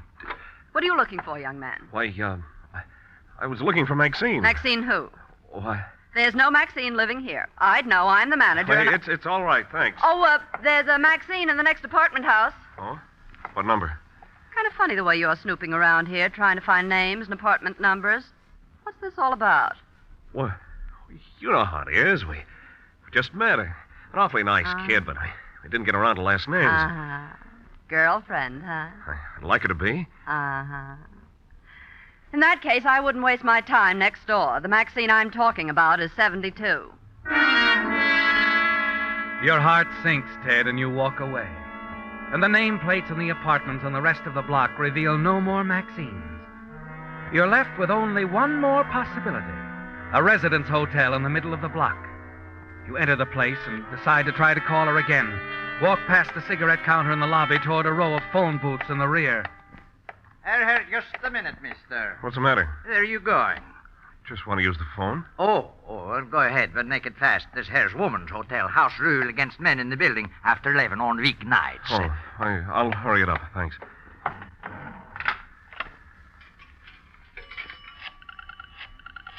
The janitor doesn't notice, does he, Ted? But you're trembling as you fumble for a coin. Dial the girl's number again. Ashby 86347. Hello? Hello, Maxine. Here we go again. What is it this time, Theodore? I'm still trying to wear you down. Because you like my voice? Right. And another thing. I think you live in the Grayson Arms. You're a remarkable detective. Give up? Why should I? I don't live at the Grayson Arms. I live on the other side of town. Wait now. Be honest with me, Maxine. I wish I knew why you're going to all this trouble. I told you I like your voice. Oh, sure. Hold it a minute, will you? Yeah, I'll be here. Yes, Ted, you'll be there, anxiously waiting and wondering too, won't you, Ted? Wondering if Maxine is lying, playing with you, knowing all the time what it was all about. Feeling of panic returns, doesn't it? You look out of the glass doors of the telephone booth across the marble floor to the cigarette stand by the entrance. Notice a man buying cigarettes from the girl at the counter. He leaves, and another man comes in, and you freeze, your heart standing still. It's the distributor with the early editions of the morning papers. You know what must be in those papers, but you can only stare as you wait for Maxine at the other end of the wire. Hello, Eddie. Hiya. Not ready to fold? Leave the papers on the counter. Night. Night. Your mind is paralyzed, isn't it? With nothing sinking in. Not even as you see the girl at the counter, some 30 feet away across the lobby, turn and pick up a telephone receiver. Now, let's see. Where were we, Theodore? You were stringing me along about living on the other side of town. Listen, Maxine, you've got to... Got to what? What's the matter, Theodore? You still there? Hello? Hello? Then it hits you, doesn't it? So hard that you almost shake. Your hand grabbing the phone, your head tight. The girl you're talking to over the phone is the girl at the cigarette counter across the lobby. Maxine. Hello? Hello, Ted. A trembling, surging relief sweeps over you, all through you. You've found her, haven't you, Ted? At last you found Maxine. You slump back in the booth, watch Maxine across the lobby as she keeps trying to talk into the phone, rouse you, and then finally she hangs up. You tell yourself that you'll wait there in the booth until she leaves and then follow her out. And then she reaches for something that makes you change your mind. You leave the booth and quickly cross the lobby. Wait a minute. Yes? Too late to sell me a pack of cigarettes? Afraid so. Just locked up. Not even for an old friend? You're 2 laps ahead of me. I've been calling you all evening. No. Yeah. So you're Cousin Theodore. Disappointed? Crushed. I thought you'd be more like Walter. Oh. That's a compliment. Sorry now, I was so stubborn. How'd you find me? Crystal ball. Oh, you ought to get yourself a booth at the county fair. Do you really live across town? Mm-hmm. Worst looking house on the street. Good. Then I can walk you home. My car's outside. Oh. It'll hold 2. Let me get my hat and coat. Be back in a minute. Okay. As she moves off, your hand goes to the gun in your pocket. You take it out, check the clip. It's loaded, ready. The car is a real break, isn't it, Ted? It'll be much safer in the car. Hey. Yeah? Seen the girl who runs the cigarette counter here? Yeah, she's gone home. You sure? I saw her leave. How long ago? 5 minutes, maybe. That's funny. Okay, thanks. Sure. A plainclothes detective. He has that look, hasn't he, Ted? And you move after him, quietly glance through the glass door to see him looking at a car parked out front, and then... All set, Theodore. The car's right outside. Stay right there. What are you... That's right. It's a gun. Don't open your mouth or... What is it, Ted? Never mind that now. Closet. Get in there. And if I won't, I'll kill you. I wonder. He's coming back. You'll find out in 2 seconds. All right. All right, Ted. Hey, what do you mean she's left? I checked outside and... Where'd that guy go? Hey, anybody here? Yeah, what's the matter? Where's the girl who takes care of the cigarette counter? Oh, she's still around here somewhere. The guy just told me she went home. The car's still outside. Oh, she ain't gone home. Ain't given me the keys yet for the morning girl. Might take a look in the back room. Maybe she's getting her hat and coat.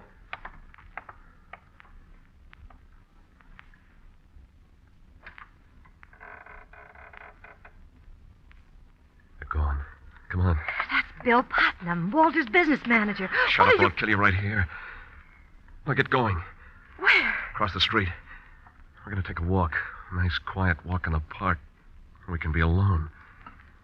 And no one will see what's going to happen.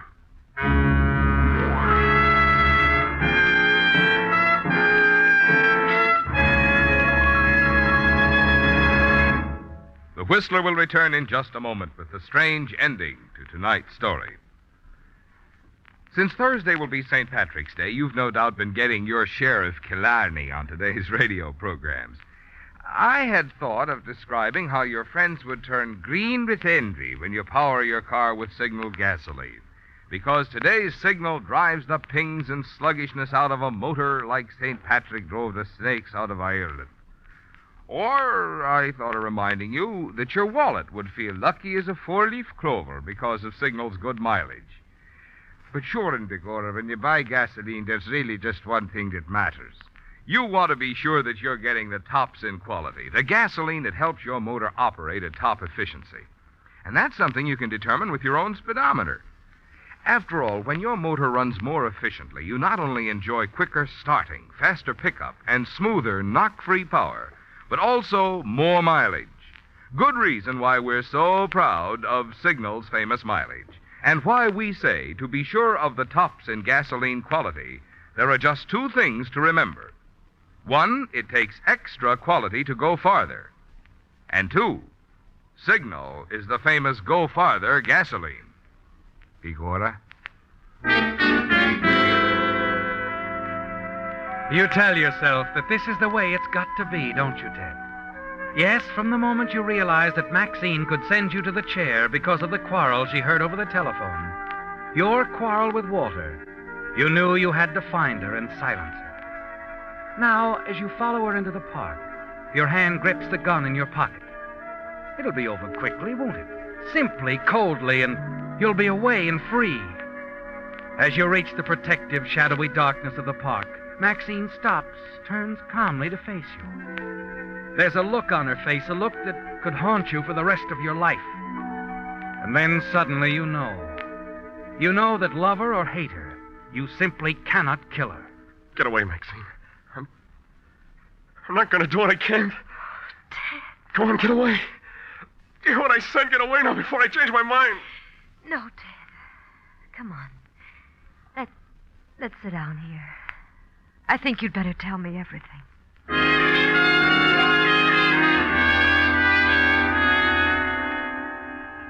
It's all over, isn't it, Ted? You know that whatever it is that's in a murderer isn't in you. And you can't bring yourself to kill Maxine. Now you sit with her on a park bench. You've told her the whole story. I didn't mean to do it, Maxine. I could never hate Walter that much, or anyone. I know. Cigarette? Thanks. And now what, Ted? I'll have to take my medicine. Turn myself in. I'll just find an officer. You won't have to, Ted. Look, coming down the path. Bill Putnam. There's a policeman with him. Maxine! Maxine, where the devil have you been? The officer on the beat and I have been looking all over. Oh. Bill, this is Ted Pomeroy, Walter's cousin. Well, that's a break. I've been trying to locate you, too, Ted. It's about Walter. They've got him down at City Hospital. Hospital? Then he isn't. Some lug busted into his apartment tonight and hit him over the head. Walter says he never saw the guy before. Funny thing, nothing stolen, no sign of it. Maxine, did you hear? Yes, Ted. I heard. Everything's all right now. Oh. How about coming down to the hospital with me, Ted? Walter wants to see you. Keeps asking about you. Something about investing in a newspaper.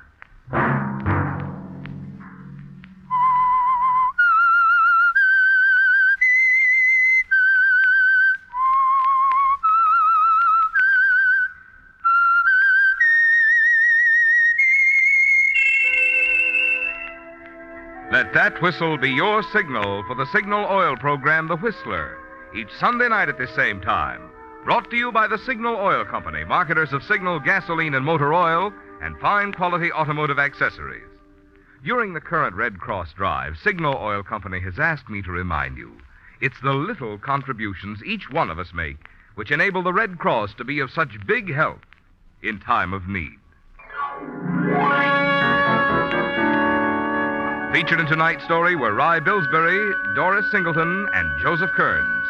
The Whistler was produced by George W. Allen and directed by Gordon T. Hughes, with story by Harold Swanton and music by Wilbur Hatch, and was transmitted to our troops overseas by the Armed Forces Radio Service. All characters portrayed on the Whistler program are fictional. Any similarity of names or resemblance to persons living or dead is purely coincidental. Remember, at the same time next Sunday, another strange tale by The Whistler. Marvin Miller speaking. This is CBS, the Columbia Broadcasting System.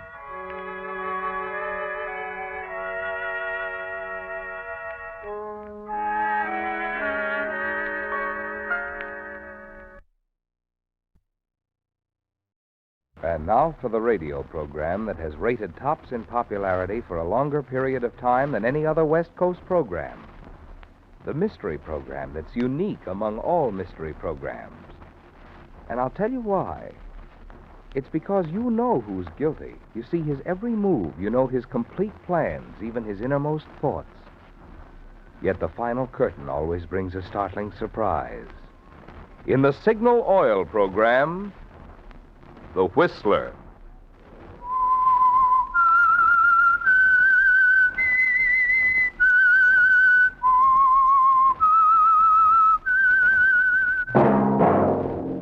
That whistle is your signal for the Signal Oil program, The Whistler.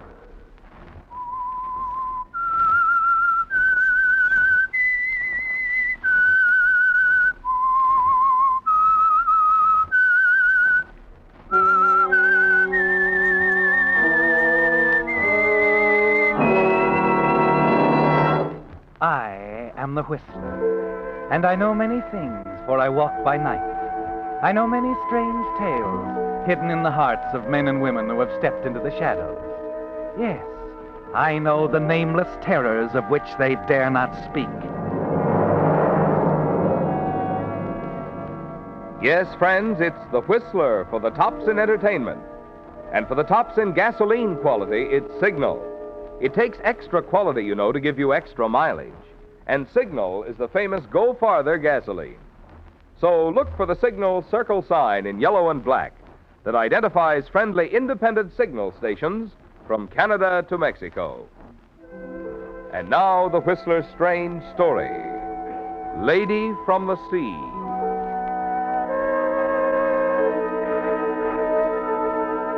For 15 years, Myra Cartwright had lived in a shadow. The shadow of a knife and a note. A note that could destroy everything she'd built up in 15 years of hard work. Yes, a shadow that even the glittering lights of Hollywood could not dispel. Myra had now reached the peak of her fame. The light of her stardom was burning brightly. Her houses in Bel Air and Palm Springs were showplaces, and her face was on the cover of 4 magazines this month. Then, something in the morning paper struck terror to her heart, and at the same instant a cloud crossed before the sun. Myra shivered. The newspaper slipped from her fingers to the bedroom floor. Ella! Ella! Miss Myra, what's the matter? Why, you look like you've seen a ghost. I have. What's that, Miss Myra? The newspaper, look. Look at it. Piper? There on the front page. The picture. What? Why, it's a picture of Paradise Pier. And the old cafe built like a ship. The lady from the sea. They're tearing down the pier, Ella. They're going to destroy the lady from the sea. Memory-haunted landmarks of early film colony days fast disappearing. The furnishings of the famous old Lady from the Sea cafe, a favourite meeting place of the silent film era, will go on the auction block today. According to an announcement... Ella, call the studio. Tell them I won't be there today. But what'll I tell? Tell them anything. I'm sick, anything. I don't care. I've got to go to that auction.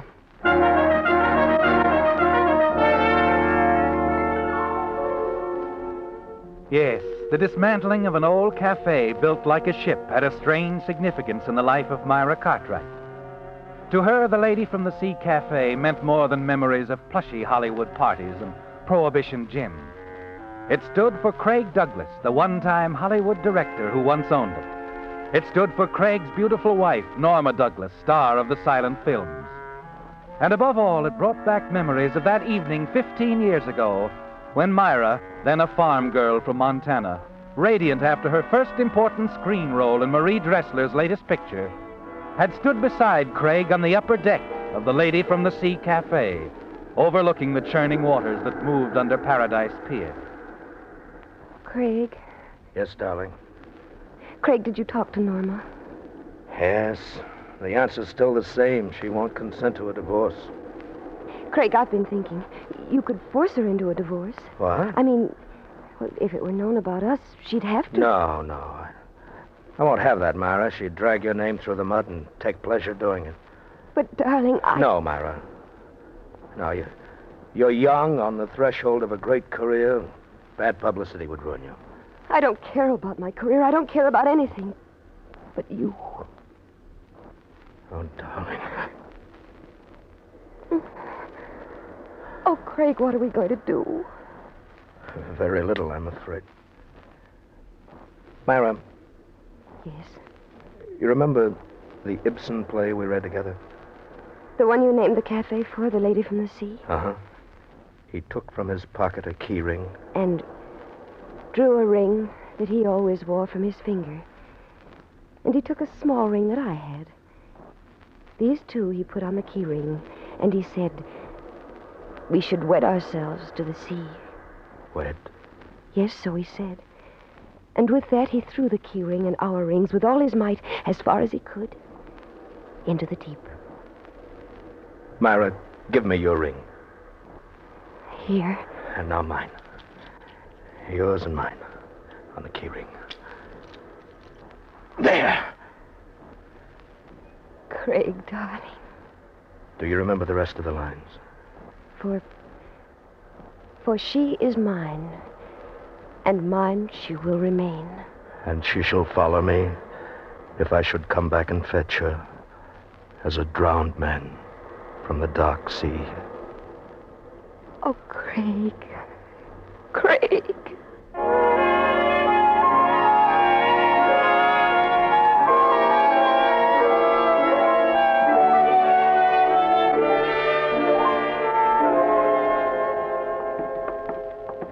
Well, here we are, my darling. You got your key? Uh-huh. Would you come in for a few minutes, Craig? No, I'd better not. It's past midnight, and you got to be on the set early in the morning. All right. What's the matter? That's strange. The lights. I'm sure I turned them out when I left the apartment tonight. Hello, darling. What? Norma. Your landlady told me it would be quite all right if I waited for you here, Myra. I told her I was a friend. You don't mind, do you? Norma, what are you doing here? Oh, I just wanted to drop around and have a little talk with your protege. What do you want? I don't want anything, Craig. I understood you wanted a divorce. This is hardly the place to discuss that again. There won't be any discussion, Craig. I've made up my mind to give you a divorce. What? What? Oh, Norma. Why not? There's nothing left between us. I was a fool to think otherwise, so... Well, you two can make your plans. Norma, I don't know what to say. And don't say anything, darling. Well, it's awfully decent of him. I only want you to be happy. I want you to know, Norma, I'm grateful to you for giving Craig up. I'm sure you'll be quite happy together, even with what you'll have left. What do you mean? Oh, that's right. We haven't discussed the terms of the divorce yet, have we, darling? Terms? The financial settlement. Norma, we can talk about that later. No, I want to discuss it right now. I want Myra to know what she's costing you, Craig. Norma, I don't understand. Craig can have his divorce, Myra, provided he gives me the Malibu house, the ranch, the cafe, cars, and everything else he owns. Well, you can't be serious. Oh, but I am. And another thing, I'm afraid you'll have to leave the studio. The place is cluttered with second-rate directors as it is. Second rate? It's all you ever were, Craig, and you're not even that anymore. You're a has-been. You'd have been out of a job long ago if it hadn't been for me, and if you go through with this, I'll see to it that you're finished in Hollywood. I think I'm big enough to do it. Yes, I expect you, Norma, you can't ask Craig to do this. I won't let him. I won't have it this way. You mean you won't have Craig this way? Money really is important, isn't it, Myra? Without it, Craig has lost his appeal, hasn't he, darling? It was just a trick, wasn't it, Norma? You never intended to divorce Craig. I'm grateful to you for giving Craig up. You just want to torture us. Stop it. Stop I'll it. never let you have him. Do you understand? Never, you poor, stupid little fool. Stop it! Myra, put down that knife. No, Myra, don't!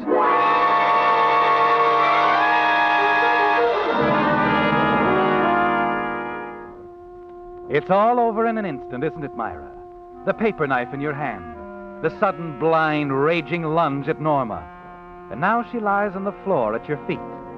Then you feel Craig's arm around you. Myra, give me the knife. She laughed at me. Give me the knife. She's dead. I've killed her because she laughed. Oh, Craig. Darling, get hold of yourself. Do you hear? I didn't mean to. I know. Now listen to me. I've got to get her out of here. I want you to go downstairs, drive my car around to the back of the building, and leave it there. Oh, no, Craig. I can't. You've got to. I'll take Norma down the back stairs. No one will see me. Give me about 5 minutes. Then I want you to come back here and stay here. And I'll phone you later. And don't worry. Leave everything to me.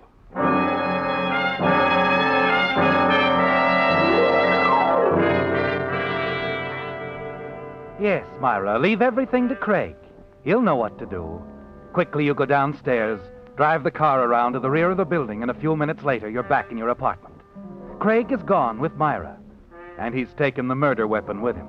A paper knife with your name engraved on the blade, part of a desk set, a gift of the studio workers. Yes, Craig will have to get rid of the knife, too, won't he, Myra? The hours drag by slowly, and you pace the floor of your apartment, waiting. But Craig doesn't call. You're almost at the breaking point when finally, just before dawn... Craig? Miss Cartwright? Yes, who is this? Frank Collins. I'm Craig's lawyer. He asked me to call you. Where's Craig? At the police station. They're holding him for the murder of his... Murder? For the murder of his wife, Norma. Oh, no, he didn't do it. I tell you, they can't hold him. Afraid they can, Miss Cartwright. You see, half an hour ago, Craig signed a full confession.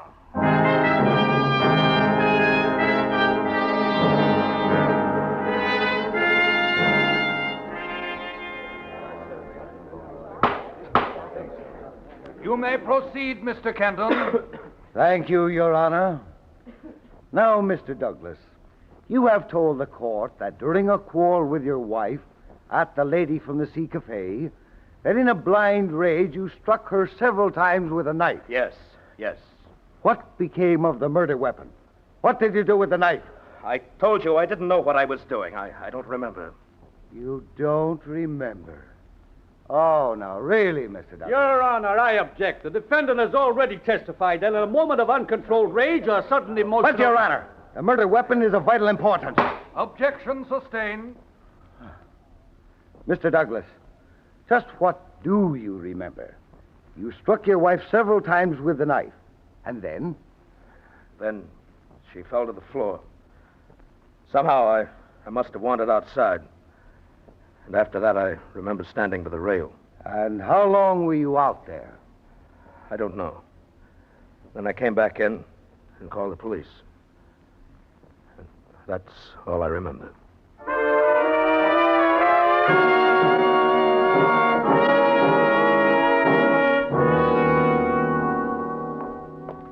Here we are, miss. 5 minutes and keep your hands off the screen. Yes, of course. Hello, Myra. Craig.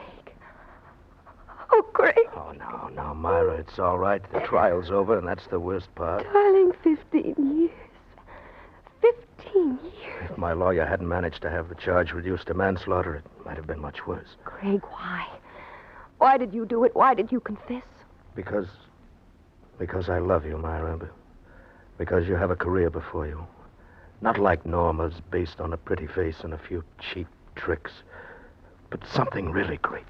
And what if you're wrong? If I'm a failure? You'll have given up your freedom for nothing. No, I would have done it anyway. Craig? Yes? The knife, they never found the knife. Now, don't worry. There's no safer place in the world than where I put it. But I've got to get it sometime. Tell me where it is. No. If I told you, you'd go back and they might be watching. But, Craig... Don't worry, darling. It's safe where it is. Quite safe.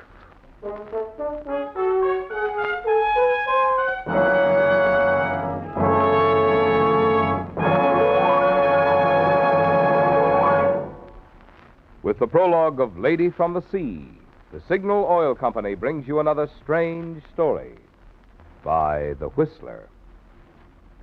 You know, friends, in addition to being summer, this is also the time of year when more and more drivers switch to Signal, the famous Go Farther gasoline. Of course, you can't blame vacation-minded folks for being interested in Signal's good mileage. But mileage is only half of Signal's story. If you talk with Signal customers, you'll find they're equally enthusiastic about the thing which makes Signal's good mileage possible. I mean the extra efficiency that today's Signal gasoline coaxes from your motor, which means smoother, quieter, more responsive power for your car. After all, mileage is just one of the tangible, measurable benefits you'll enjoy from a superior quality gasoline that delivers more driving pleasure for you. That's why Signal says your speedometer is the best yardstick of gasoline quality. But for the simple way to always be sure you're choosing the gasoline that's tops in quality, you need only remember these 2 points. 1, it takes extra quality to go farther. And 2, Signal is the famous Go Farther gasoline. And now back to the Whistler.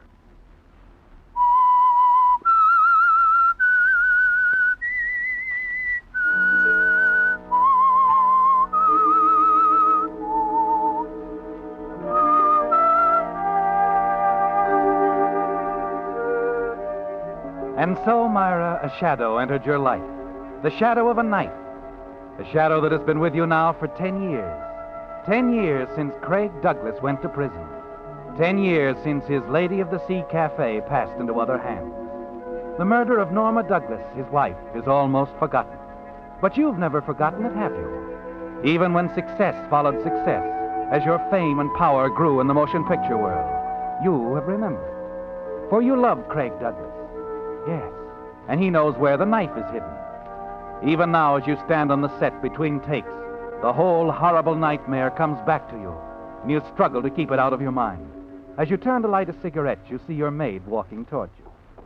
What is it, Ella? Miss Mara. What's the matter? He's here, in your bungalow. Who is? Mr. Douglas. Craig.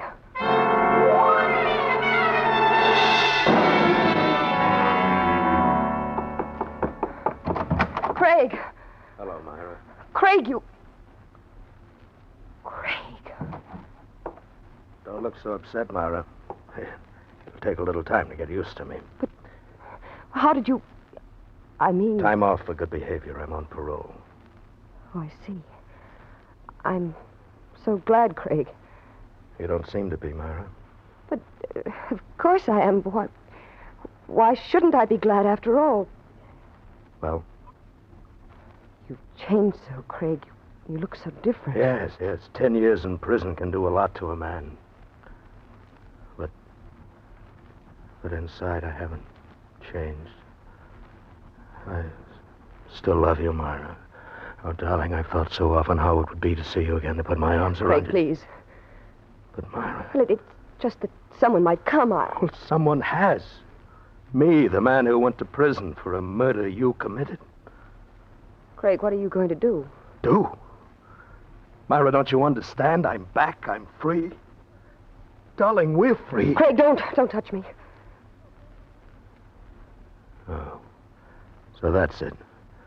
You're not in love with me anymore. I was when you went away. Yes, you were in love with me then. When I had money, influence, when I could help you, when I could give you 10 years of my life to save you. That's pretty funny now, isn't it?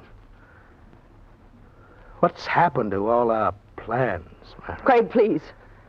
I'm a star. My whole life belongs to my public. You're a phony, just like Norm. I've got to think of my public. I can't tie myself down to... To an old man? Why don't you say it, Myra? Say it. Say it! Please, Craig. So you're going to let me walk out of here? You're going to thank me for 10 years, pat my hand, and let me walk out? I'll see that you're taken care of. You'll have everything you need. Everything I need? You're paying me off, huh? What's the matter, Myra? Your conscience bothering you? Or is it the knife? You have it? No, it's still hidden. With a note, Myra, a note that tells all about how Norma was killed. A note? Where, Craig, where? It will look at you out of blind eyes, Myra. Like the girl in the Ibsen play, a land creature who can no longer find her way back again to the sea. Tell me. I think I'd better go. No. Wait, please, Craig. Goodbye, Myra. Craig!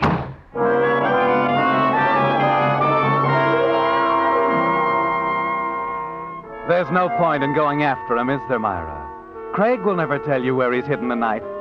And now there's the little matter of a note, too. A note that will brand you as a murderess. A quarter of an hour later, you walk back out on the set, seemingly calm. But inside you, the cold hand of fear clutches at your heart. The cameras roll again. There are takes and retakes, scene after scene. You keep fumbling your lines. You can't concentrate. You can't get Craig off your mind. Finally, late that evening, you drive home. Spend a sleepless night thinking about Craig, wondering what he'll do. Then the following morning, while you're having breakfast, a visitor arrives. Miss Mara? What is it, Ella? There's a gentleman to see you. A Lieutenant Perez. Police Department. Police? Have him come in, Ella. This way, sir. Morning, Miss Cartwright. Sorry to disturb you, but this is rather important. It's quite all right, Lieutenant. I'd like to ask you a few questions about Craig Douglas. What about him? We found a coat identified as his at the end of Paradise Pier this morning, out by that old cafe he used to own, built like a ship. What? We believe, Miss Cartwright, he may have committed suicide.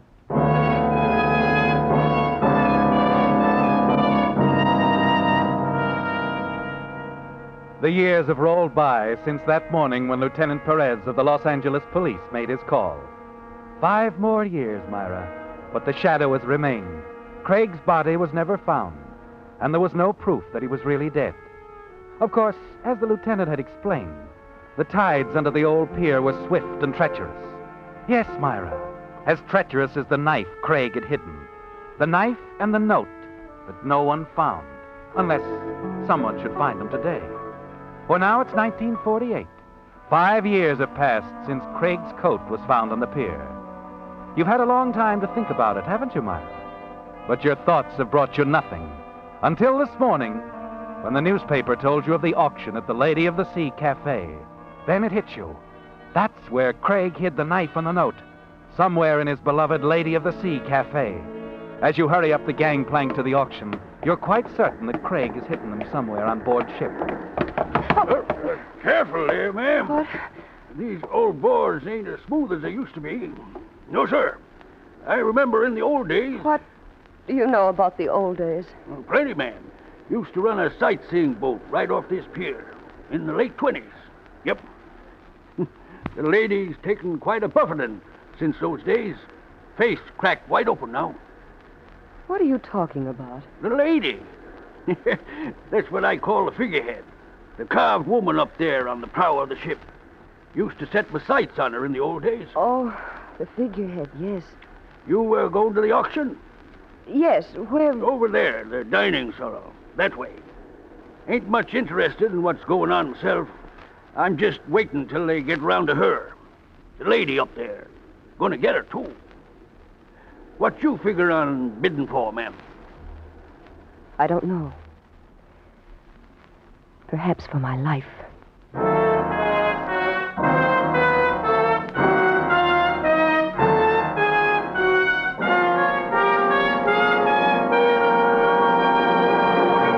The Whistler will return in just a moment with a strange ending to tonight's story. Meantime, here's an important announcement for you folks who play contract bridge and those of you who would like to learn the game. A complete course of instruction in contract bridge, divided into 6 easy lessons, is now yours for the asking at all Signal service stations. These bridge lessons were prepared especially for Signal Oil Company by that famous bridge expert Robert Lee Johnson, of whom Ely Culbertson says, "No one is better qualified to prepare a series of lessons on contract bridge than my good friend and associate Robert Lee Johnson.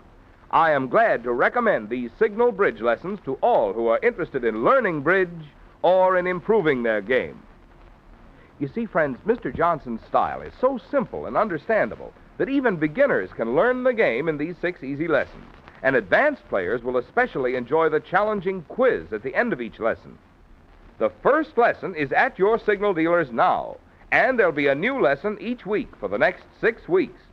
So drive into your Signal service station tonight or tomorrow and ask for your free copy of Contract Bridge in 6 easy lessons. And now back to the Whistler.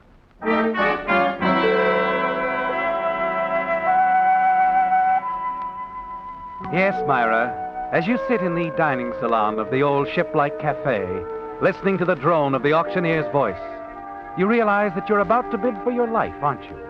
You stare at the jumble of furnishings from the cafe, but there's nothing that would hide a knife for 15 years. As each item goes under the block, you watch carefully, strain your memory for some clue. 85 once, 85 twice, sold for 85. Now, ladies and gentlemen, we come to lot number 8. You will find a full description of each item in your... The auction is almost over, isn't it, Myra? Frantically, you glance around the room at the remaining articles. And as you do, you catch sight of the old man you met on deck, the old sailor who was going to bid on the carved figurehead. And then suddenly Craig's words come back to you. It will look at you out of blind eyes. Yes, blind eyes. That's it, isn't it, Myra? The lady carved out of wood on the prow of the ship.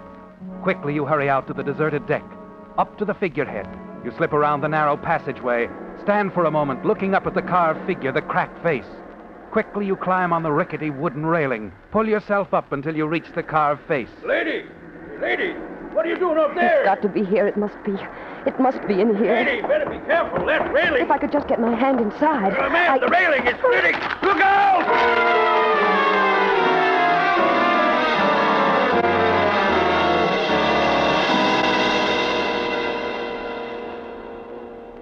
You say you saw it happen, old-timer? That's right, officer. I was standing right here when the rail gave way, and she fell.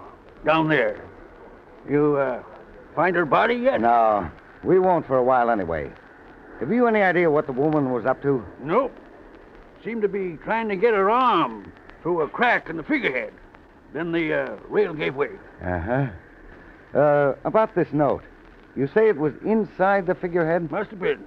When the lady fell, part of the figurehead went down there in the water with her. I was standing here when this piece of paper fell to the deck. Huh. Dear Myra, I think you should know that I threw the knife into the sea on the night Norma died. I think you should know, too, that she was still alive when I carried her out of your apartment. I had to finish the job. Queer, ain't it, officer? Now, that other writing there, the bottom of the page. Can't figure that out either. Sounds like it's from a play or something. You mean this? Yeah, right there. For you are mine, and mine you shall remain, and you shall follow me. If I should come back and fetch you as a drowned man from the dark sea.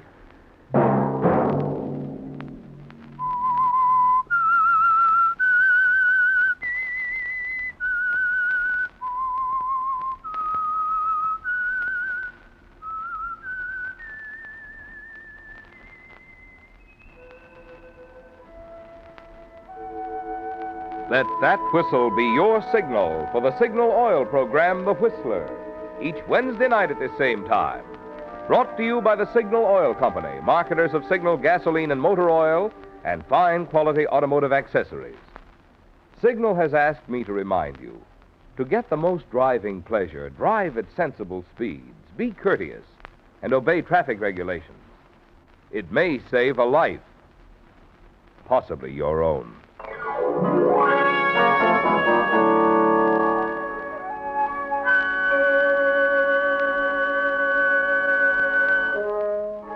Featured in tonight's story were Joan Banks and William Conrad. The Whistler's story was written by Esther McCoy, with music by Wilbur Hatch, and was transmitted to our troops overseas by the Armed Forces Radio Service. Remember, at this same time next Wednesday, another strange tale by The Whistler. This is Marvin Miller speaking. This is CBS, the Columbia Broadcasting System.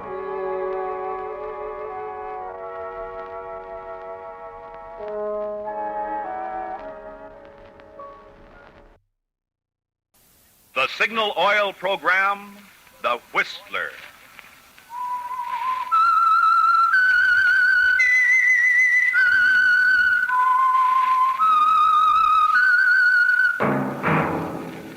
That whistle is your signal for the Signal Oil program, The Whistler.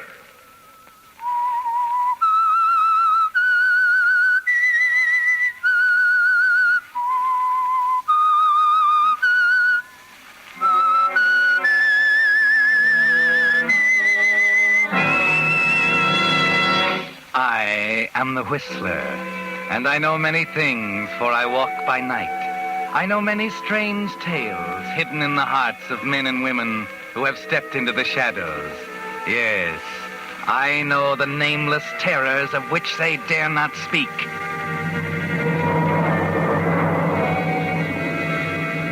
Yes, friends, it's time for The Whistler, rated by independent research the most popular West Coast program.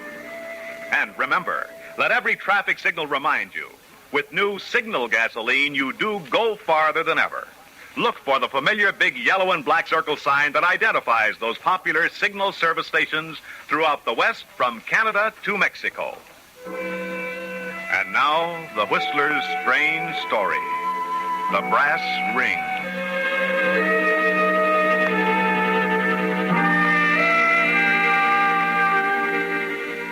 Babe stood out on the platform in front of the sideshow tent while Duke made his pitch, smiling her best professional smile at the sea of faces below her, reserving a personal, intimate wink for the tall, gray-haired man with a carnation in his buttonhole. Babe was an intelligent girl, and the man with the carnation had money. She could smell it a mile off, and it didn't hurt to be nice to the customers, especially the ones with money, like dapper middle-aged Mr. Bundy, staring up at her from the crowd with stars in his eyes. Right over here, step right up close. It's the most sensational, most stupendous, most gigantic show in the carnival. Wait till you hear. Oh, wait till you see. You can't miss it. You just won't miss it. Why, it's so hot you'll just melt away. I said melt away. Hey, babe. Yeah, Duke? He's here again. Yeah, I see him. Mr. Finn, $5 for a ticket and keep the change. Great guy, Duke, great guy. You know something? What? Mr. Finn's name is Bundy, and I'm gonna marry him. What are you Take it easy. Go on with the pitch. You're crazy, babe. I said get on with the pitch. Babe, you don't know what you're talking Did you hear about. what I said? You lose the crowd. They're drifting off. Okay. This way, folks. What a dance she does. What a dance. You have never seen anything so colossal, so stupendous, right from the top of that gorgeous blonde head to the tips of her toes. Oh, she's hot. She's on fire. She's burning down. That's enough, boys. That's more than enough for some of them. Now, step right up. Step right over here and have your money ready. 2 bits. Only 2 bits, the fourth part of $1. Come on, folks. Give them room. Give them room. Here you are. Oh, $5 again. Yes. You can... Keep the change. Thanks, Mr. Bundy. Oh, Miss Logan has told you. Yeah, she told me. Sucker.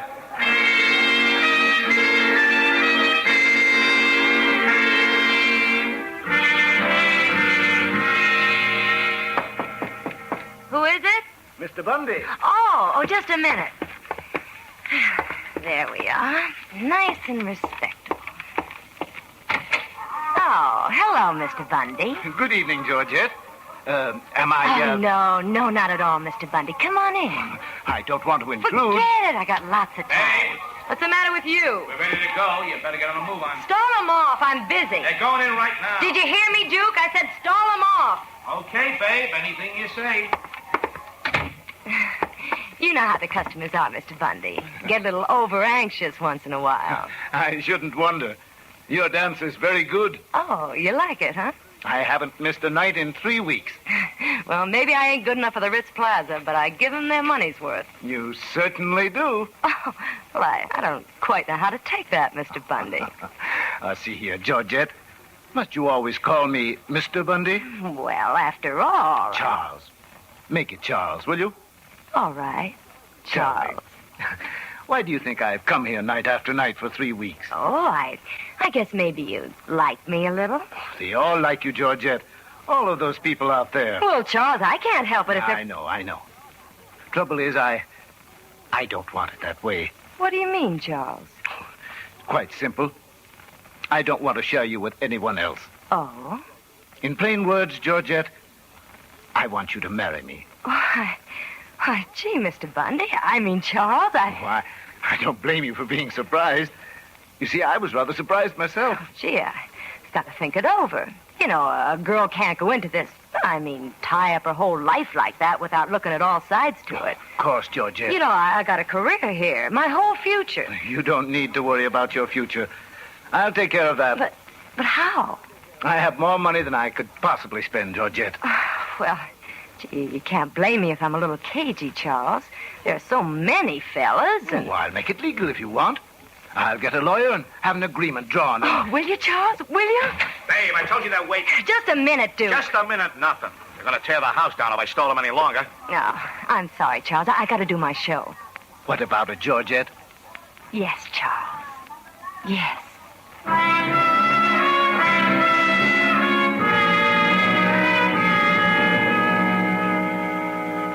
Marriage? With that old goat? Never heard anything so crazy in my life. Like I told you, Duke, it's none of your business. It's a sellout, that's what it is.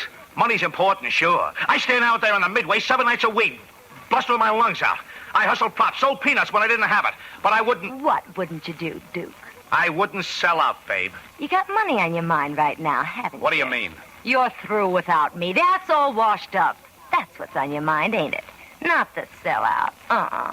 It's what am I going to sell when the babe's gone? Shut up. I'll say what I want. The brass ring, ain't it? You've been on the merry-go-round for 6 or 8 years, and you finally grab hold of the brass ring. A sucker. At last, you got yourself a sucker. Why, you're mad, ain't you, dear? I've never seen you look like that. Why, sure. That's it, ain't it? You're in love with me, and you're jealous. Past tense, baby. Not now. Not anymore. Too bad, Duke. My heart belongs to Bundy. If you're ever in a shipwreck, give me a buzz, will you, babe? I'll toss you an anchor.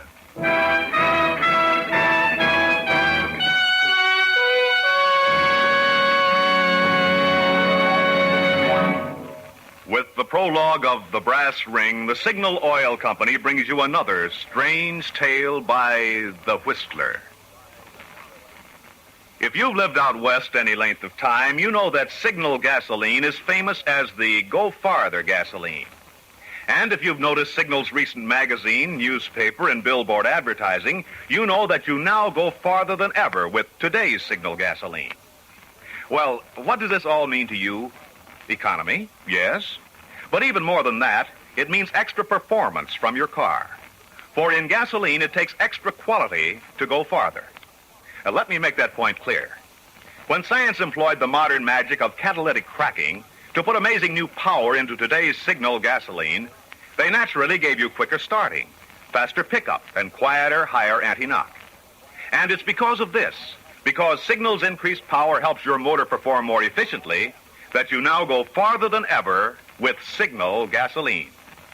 That's why Signal says, look to your speedometer for the best proof of gasoline quality. It takes extra quality to go farther. Good reason why so many wise drivers are switching to Signal, the famous Go Farther gasoline. Now, back to the Whistler.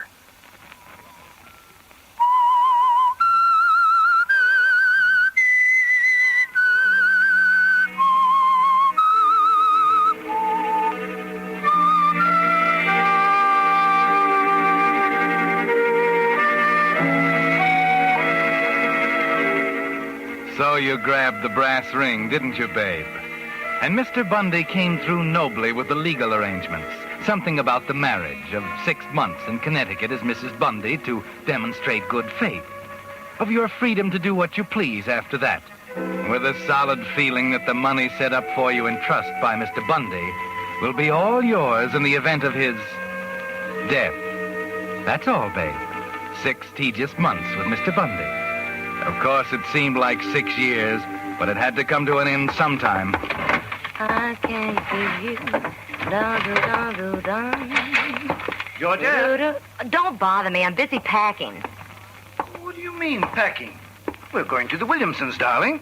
Just for the day. There's no packing to be done. You're going to the Williamsons, Charles, not me. Now go away, run. I'm busy. Where are you going? You didn't really think it would work, did you, Charles? What wouldn't work? I came through with my end of the bargain. 6 months. I don't want any more. Why kid yourself? I'm not Mrs. Charles Bundy. It just ain't there. I'm Babe Logan, remember? You haven't given it a try. Oh, what do you think I've been doing for 6 months? Twiddling my thumbs? Oh, now, you've got to be reasonable, Georgette. It takes time. The trouble, time. It's precious. You got to be careful with it. If you're not, you wake up some morning and find yourself pushing 40 and out of a job. That's why I'm going back. Where are you going? Tell me.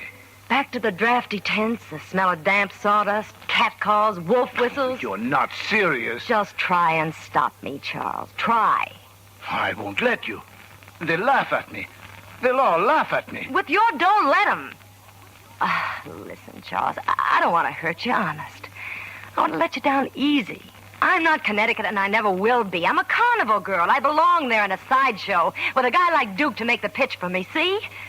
Now beat it. Will you? I got to pack. It'll work, Georgette. Really, it will. You've got to give me another chance. I said I'm going. All right, then. I'm going with you. Huh? You'll get tired of it after a few days. You're different Look, now. Charles. I'm not going to let you walk out of my life, Georgette. I'll do just what I did before. What do you mean? I want you near me, that's all.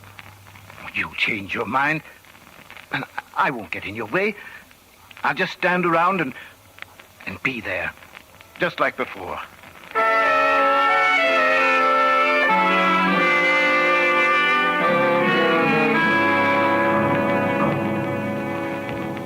Can you tie that, Duke? The guy just won't listen to me. I tell him over and over again. And he's still out there, night after night, looking up at you with that earnest face of his. The poor sucker. I don't know that I like that crack. Don't hand me that baby. You took him for a ride. Now that you got that paper in your safe deposit box, you're... What, Duke? You don't care what happens to him. Well, you don't have to make it worse. You don't have to keep letting him into the show. Why not? Pays his dough. $5, and keep the change. It gives me the creeps. Every show, there he is in the first row, waiting for me at the door when I go home. I guess you'll have to figure that one out for yourself. Maybe I will.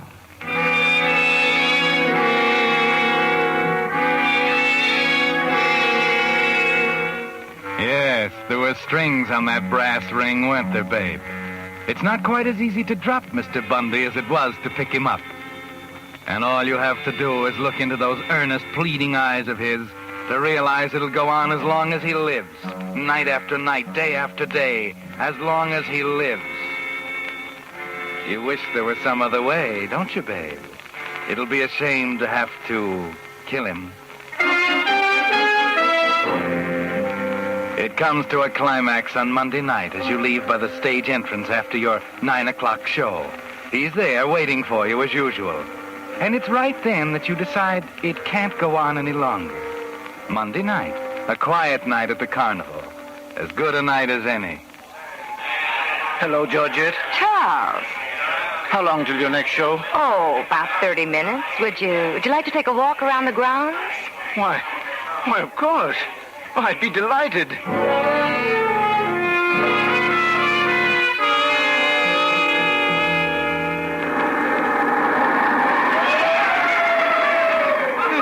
Roller coaster. I used to love them.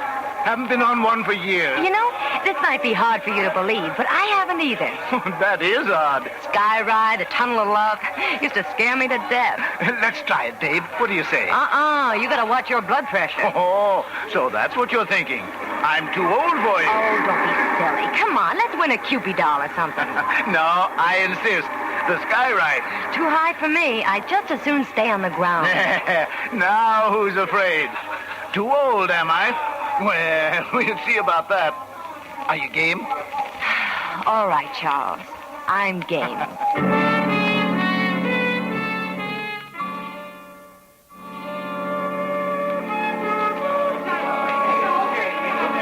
Here we are. No, let's take the last seat, huh? I feel better if I can see people ahead of me. Still nervous, huh? Come on. Here's the last seat. Better take your hat off, Charles. Keep your safety belts buckled, please. Yes, now. Hold your hats. Oh. Safety belts buckled, please. Here we go. Well, we're off. I don't know whether I'm going to like this or not. Look at that bill ahead. George, I feel like a kid again. Is your safety belt hitched? Sure. Look down there. No, thanks. I got scared. Go ahead. No, I don't want to. Hold on. Here we go.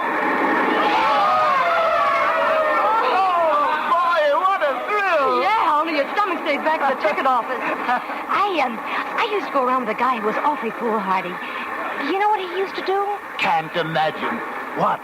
Well, he used to unhitch the belt and stand up right at the top of the hill, just before you go down. Oh, what's so unusual about that? Well, awful dangerous, don't you think? See what I mean? I don't think it's so dangerous. What? Oh, don't be a fool, Charles. He was young. Well, he could do anything. I still think I'm an old fogey, huh?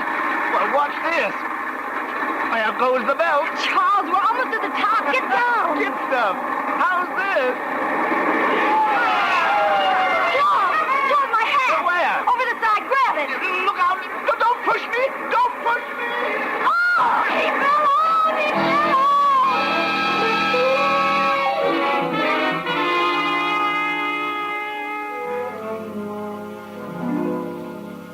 All right, Mrs. Bundy, all right. So it was an accident. It was just a mighty peculiar accident, that's all. Listen, you dumb flatfoot. I gave you the straight stuff. And if you think you can sit back and make a lot of nasty... Sit down, babe. That goes for you, too, I Drew. said sit down. Okay, I'll sit down. But I'm not going to take any more... Just a minute, babe. Sorry, Sergeant. The dame's a little high-strung. Quite a jolt, you know, losing her only husband that way. Yeah, I guess it was. You can skip all that stuff about peculiar accidents. I'm sorry, Mrs. Bundy. That's the way it's going on the record. Peculiar that the money goes to you on your husband's death. Peculiar that he decided to take you on the roller coaster the first time he'd been on one in 20 years. Peculiar you picked the last seat. Peculiar his safety belt happened to be unbuckled. All right. So what? So we leave it there. No proof. Nothing else we can do. By the way, the passenger 3 seats ahead of you happened to turn around just as you hit the top of the hill. What do you mean? He saw your husband a second after he fell. Oh. Too bad he didn't turn around a second sooner. That's all, Mrs. Bundy. You can go.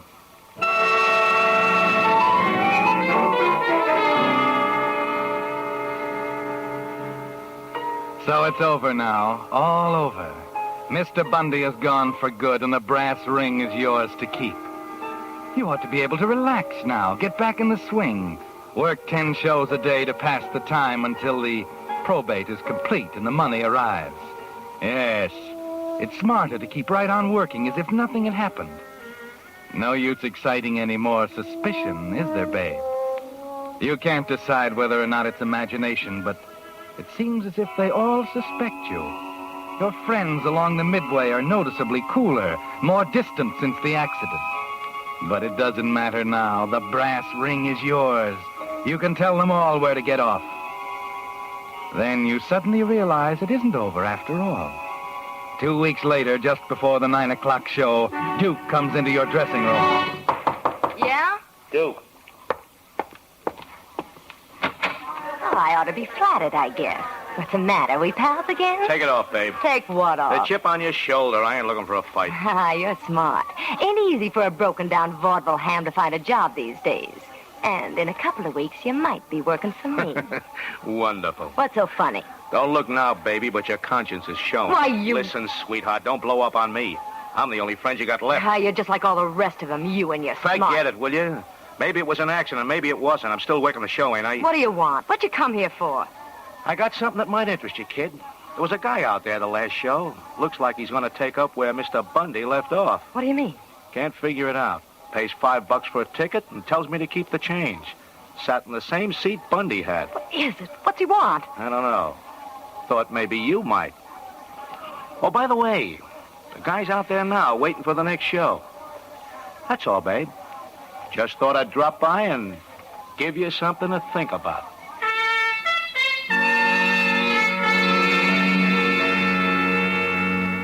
You see him there when you go on for the next show, sitting in the same front row seat Mr. Bundy used to occupy. And you wish Duke hadn't said anything about it. You might not have noticed him for a while, anyway. He's much younger and almost good-looking. But he never smiles. Just sits there as you go through your dance, never applauding or whistling like the others. Just sitting there, watching.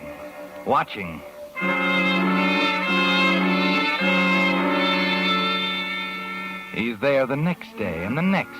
The same cold stare, the same expression. You try and ignore it, but it just won't work, will it, babe? You have a pretty good idea why he's there, and you know there'll be a showdown sooner or later. It might as well be now.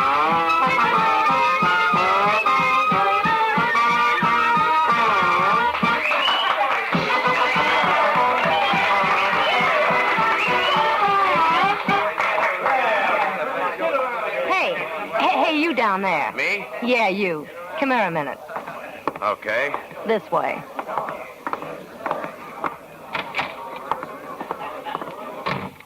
Now, who are you, mister? My name's Woody. You're a cop, ain't you? What makes you think I'm a cop? You've been in that same seat 6 days in a row now. 5 shows a day. That makes 30 times you've seen the show, right? I like the act. Nobody likes it that much, mister. I'm satisfied. I'm not. Get it? No. It's easy. I don't want to look down at that seat and see the great stone face anymore. I know a good way to get rid of me. Yeah? Go for a ride on the roller coaster? What? That's a pretty stupid approach, even for a flatfoot. Didn't you see the report, officer? Did you look it up in the files? Accident, it says. Big black letters, accident. Now get out of here, you... Wait a minute, babe. Hey, keep it down, will you, everybody outside? Oh, it's you. Get him out of here, Duke. What's the matter, pal? Lady wants to get rid of me. Told her I'd be happy to leave forever if she'd do me a little favor. Yeah? What's that? Take a ride with me on the roller coaster? Oh? That what made you blow up, babe? Get rid of him. I don't want to see him anymore, understand? Why don't you want to take a ride on the roller coaster, babe? You think so, too, don't you? You think I killed him. What are you blowing up for if you didn't? What's there about the roller coaster get you down? So. All right, Mr. Detective. I'll show you. Come by after the last show tonight, and we'll take your ride.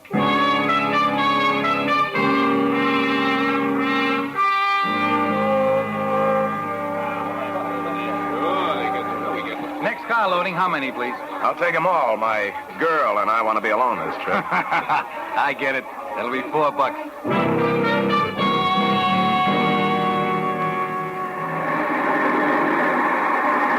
Well, is that a big enough drop for you? Oh, so. That's a big one up ahead. Yeah. That means along about here is where you unhitched his safety belt. Skip it, will you? That won't get you anywhere. Right about here, wasn't it, babe? Right here? He did it himself. I tell you, he was showing off. You killed him. I didn't kill him. He stood up and he tripped. He didn't trip. You pushed him. Oh, you stupid dope. You thought this would make me talk. I thought there was more brains in the police force than... So, wait a minute. You can't slap me. The police have nothing to do with this, babe. Charles Bundy was my father. He never said anything about... It doesn't matter if you talk or not, babe. I'm not depending on the law anymore. You see, I'm going to kill you. Take your hands off me. Safety belt. There. No, you can't. Sometimes the law doesn't work, babe. Sometimes a man has to take things in his own hands. I said let go of You me. cheap, chiseling tramp. You wanted his money, didn't you? You had that in the back of your mind right from the first. Listen to me, Woody, please. You're going over, babe. Just the way he did. Oh, no. You're through, babe.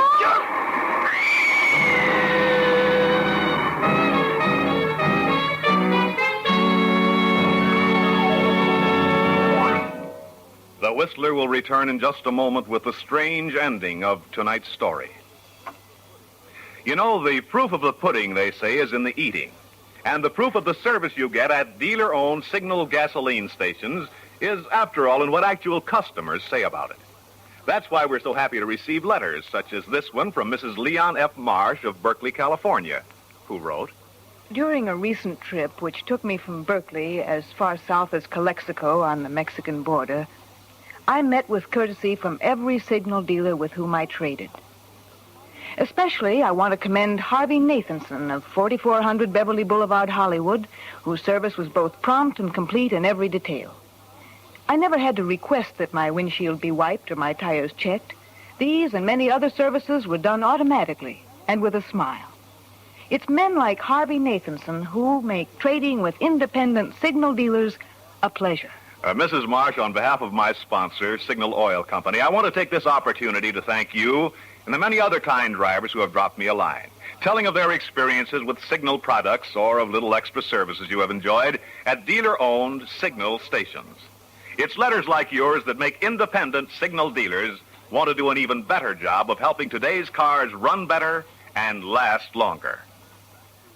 Now, back to The Whistler.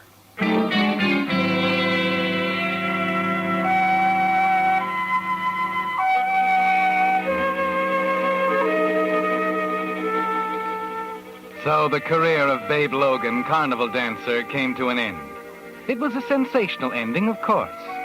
Barkers, pitchmen, performers, all of her colleagues gathered around the broken body lying among the timber supports, all talking at once, not in guarded whispers anymore, but openly, of the suspicion, the terrible doubt that hung over them midway like a cloud after the first accident a few weeks before. And after the second accident, Duke had to change his pitch a little. Not much, just a little. Until you've seen her do that dance. What a dance, folks, what a dance. Just like the one with the 7 veils. Only this little lady throws away 6 of them before she starts. Yes, she starts right in with number 7. You gotta see Millie, folks. Millie, the girl with a million thrills. Step right up, folks, right...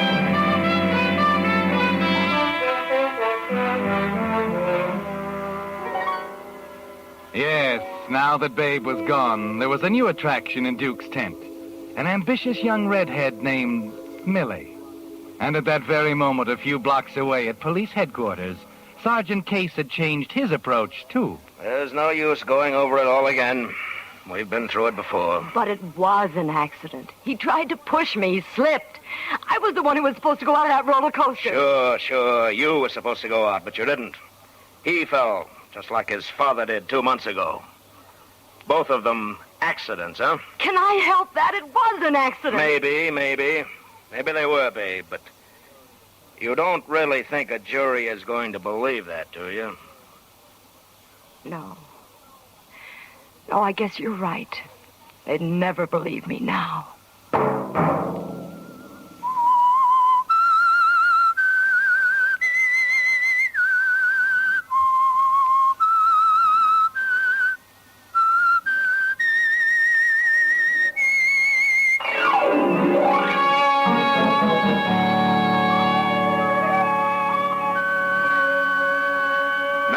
at 9 o'clock, The Whistler will bring you another strange tale.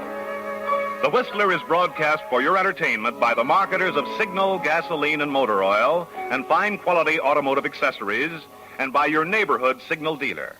Featured in tonight's program were Doris Singleton and Eddie Marr. This program, directed by George W. Allen, based on a story by David Gillespie, music by Wilbur Hatch, is transmitted to our troops overseas by the Armed Forces Radio Service.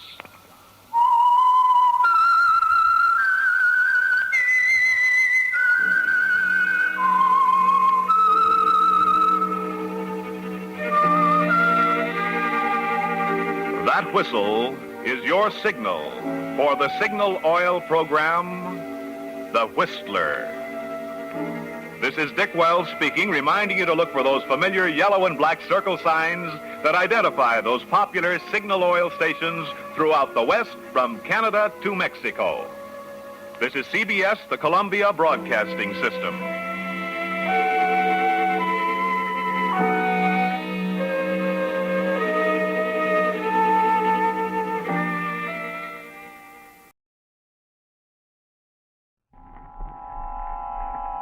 Have you heard the strange tales of the Whistler?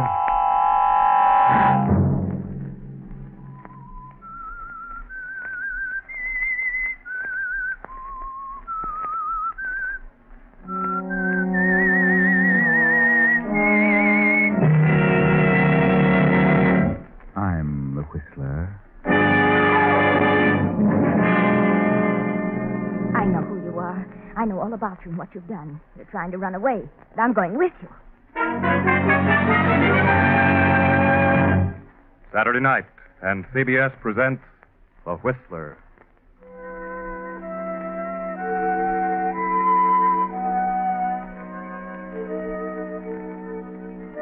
I, the Whistler, know many things, for I walk by night. I know many strange tales, many secrets hidden in the hearts of men and women who have stepped into the shadows. And so I tell you tonight the story of the killers.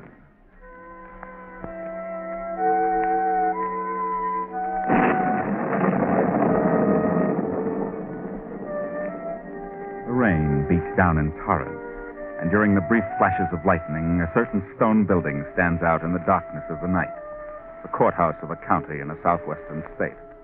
A murder trial has come to a conclusion, a sensational trial in which the young killer has been tried and convicted of the brutal slaying of 5 people, his employer, Farmer Atkins, and Atkins' entire family. The defense, appointed by the state, contended that the slayer was insane. Now the killer stands before the judge. The jury has found that on the night of September 13th, the entire Atkins family was brutally slain with a meat cleaver wielded by the defendant, Joe Nichols. In the absence of sufficient motive other than the $20 found on the defendant was placed under observation by the state psychiatrist. And the said state psychiatrist find the defendant suffering from dementia praecox. Therefore, it is the duty of this court to commit the defendant to the state institution for the insane.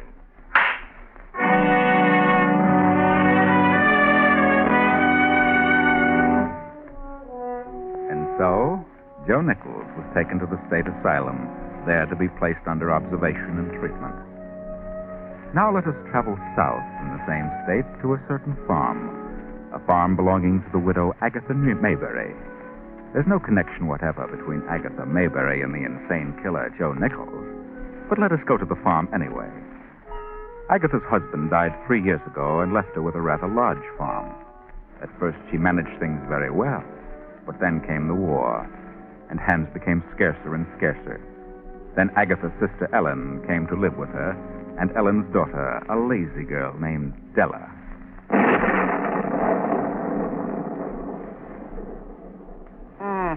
Storm is coming up stronger now. Did you get those calves in like I told you, Della? What did you say, Aunt Agatha? Get your nose out of that magazine and you could hear me. Aunt Agatha wanted to know if you looked after the calves, darling. No, I forgot. You'll have to excuse Della. She just can't get used to this sort of life in so short a time. You've both been here almost a year. Give her time, Agatha. Give her time. I'll give her time. Get out there, Della, and see if those calves are under shelter. I might catch my death of cold in this storm. Those calves are worth more than you are. Go on.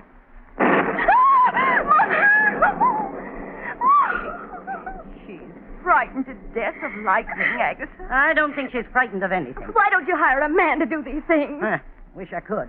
Men are scarce these days, all in the army. Oh, poor baby. Poor baby.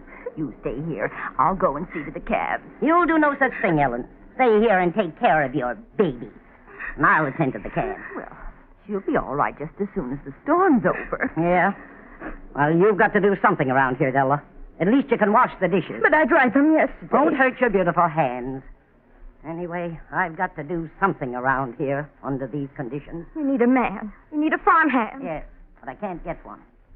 So the only thing I can do is to get rid of some of this land. Sell it to someone who can handle it. Well, Mr. Dalton made you an offer for part of it, Agatha. He offered to buy some. Yes, I know. And he can handle it. Has a couple of sons. And a daughter who isn't afraid to get her hands dirty. Oh, how much do you think he'd pay for it? Oh, I don't know. But I'm going to find out. Agatha, where are you going? I'm going to see Mr. Dalton, my neighbor. If I can make a deal, I'll make it tonight. But it's storming out, Agatha. I've been in storms before. I'll drive over there and be back in an hour. I'm not a sissy. Go on to bed, Della, and pull the covers over your head. And Agatha's selfish. She's mean. All she thinks about is this farm and work. I don't know anything about a farm. I can't learn. I won't. Well, you don't belong on a farm, Della. Doesn't suit you. I won't hurt animals. I won't milk cows. Oh, there, darling, don't cry. Mother understands. No one understands me. I won't be a slave. And Agatha's trying to make a slave of me. There are people for such work. There are men for such things. Well, but men are scared, darling. Men are scared. Then we'll leave.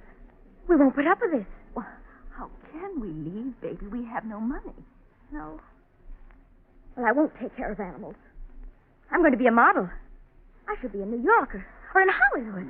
Now, darling, don't let yourself get excited. She's mean and selfish, and I hate her. Please, Della, darling, calm yourself. Who does she think she is, ordering me around like a slave?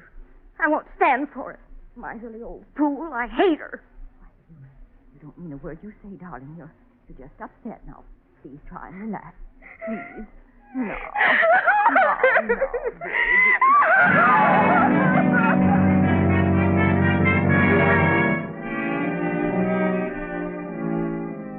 While Della, poor little Della, sobs and sobs in a fit of hysteria, and Agatha drives on through the raging storm, and 10 minutes later pulls to a stop in front of her nearest neighbor's house, the house of Farmer Dalton.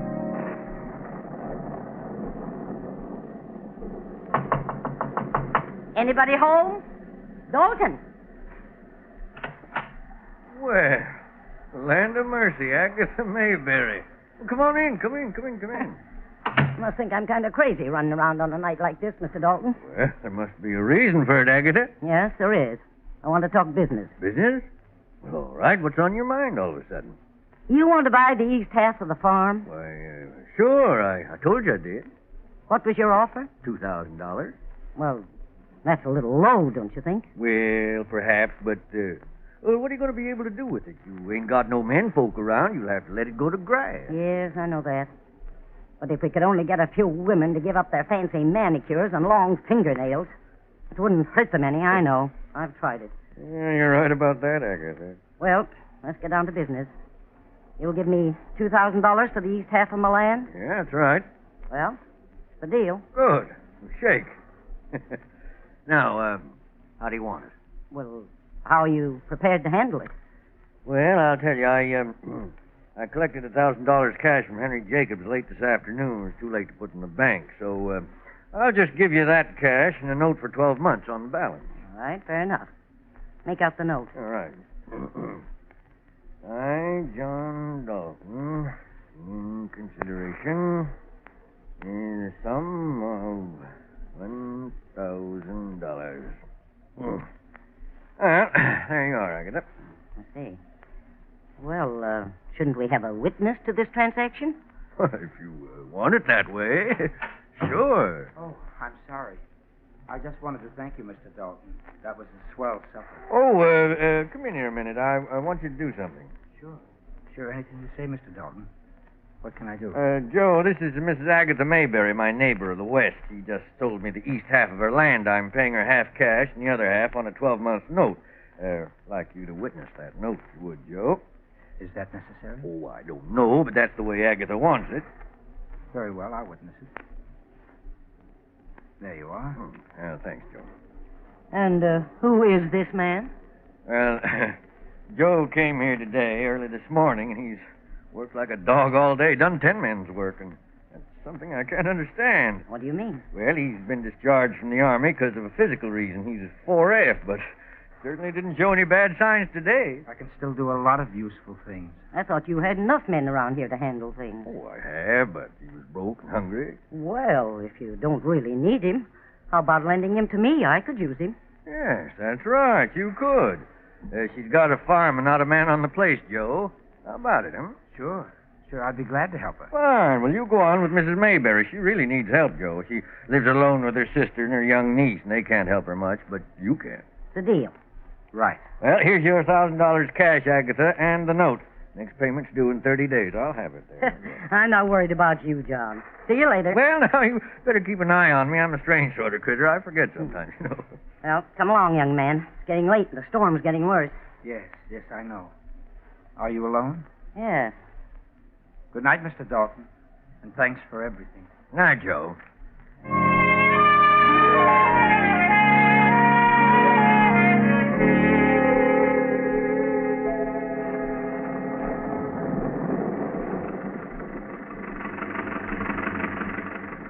What'd you say your name was? I didn't say.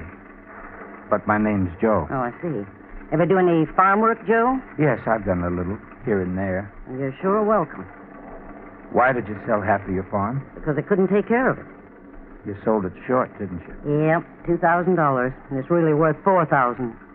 He gave me $1,000 cash and this note for the balance. Aren't you worried about carrying $1,000 in cash? No, why should I be worried? Oh, I don't know, but it's kind of risky. Is it? Aren't you afraid of me? No, I'm not afraid of anyone. No? Well, that's good. How long have you been out of the Army? 3 days over 4 months. I was wounded in Bataan. But I can do lots of things, even if I am discharged. Well, I'm glad to have you. Glad to have anyone who can do anything. It's a dark road, isn't it? Yep, no one could drive on it if they didn't know it. Any crossroads? No, none. How much farther is your place? About 2 miles. Oh, that far, huh? It's a big farm. Well, what do you think of that? Must have got wet after all. That's what it sounds like. Oh, I hope it keeps going. I'd hate to have to walk the rest of the way in this storm. Such mud. Yeah, that wouldn't be good, would it? Maybe you better stop and let me have a look under the hood. All right. Shall I turn off the motor? No, not yet.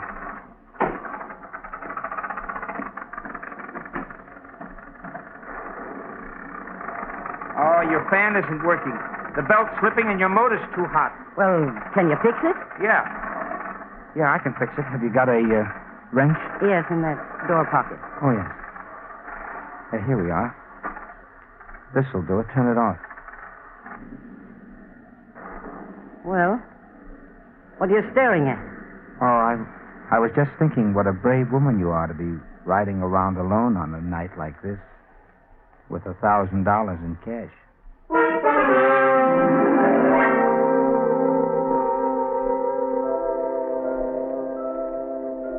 Seems to me Agatha's been gone quite a while, Della. Yes, been almost an hour.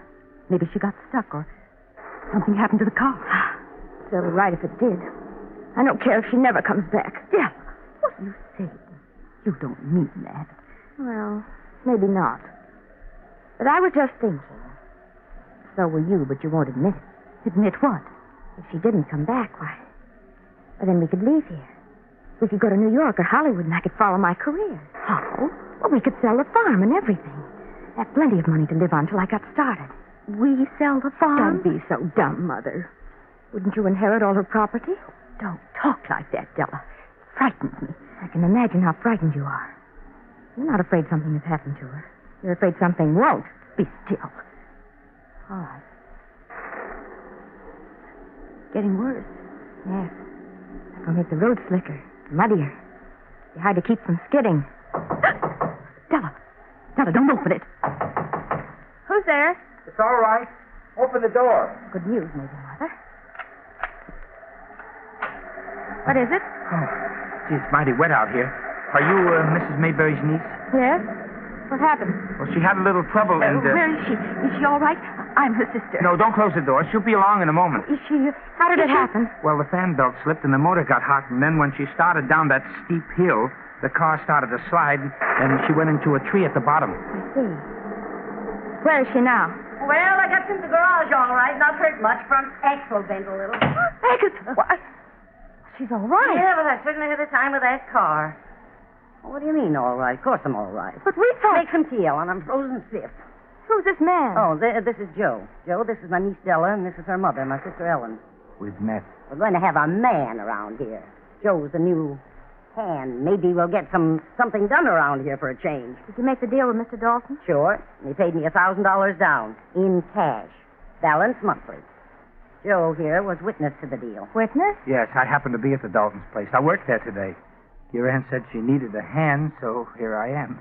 You're going to stay here? Of course. Well, how nice.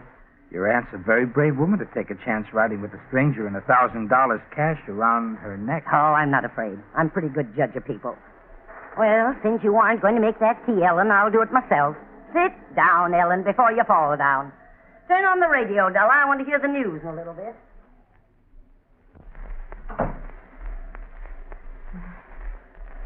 Are you married, Mr. Joe? No. You're not in the army? I was. Medical discharge. You look tired, sir. Yes, I am. I wonder if you'd mind if I'd turn in. Not at all. Well, is there a separate building for the hands? No, I suppose Aunt Agatha intends for you to have the spare room upstairs. The end of the hall. I see. Well, good night, Miss... My name is Stella. Good night, Stella. Good night, Joe. Good night. Night, ma'am.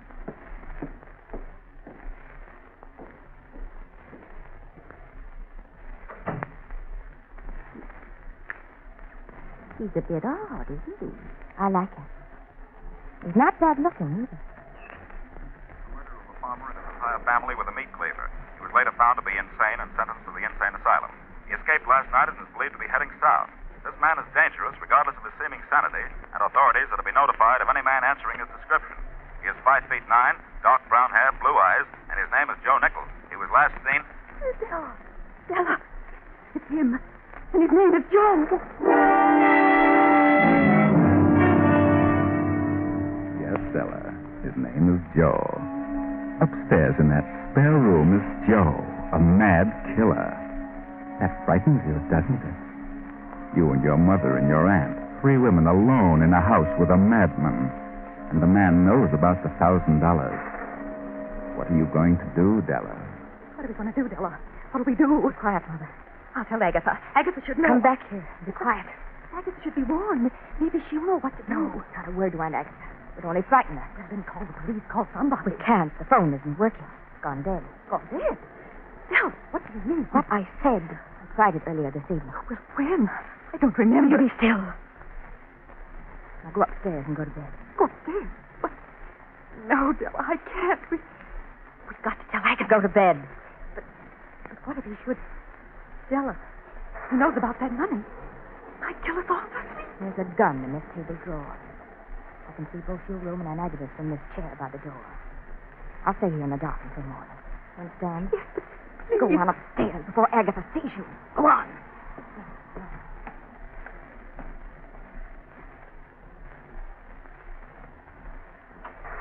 Well, where's everybody? Where's Joe? Said he was tired, so he went to bed. Mother just went up. After all, it is late, Aunt Agatha. Yeah, right, it is. You look tired, Aunt. Perhaps you'd better... What's the matter with you? What are you trembling about? Trembling? I think I've taken cold. A little chill. I'll be all right. Better take some quinine and go to bed yourself. Yes, but I haven't been sleeping well lately. I'll read for a little while. Then I'll be back. I missed the news. What did it say? It said that, nothing's important. Oh, I see. Well, better drink some warm milk and go to bed. Right. Good night.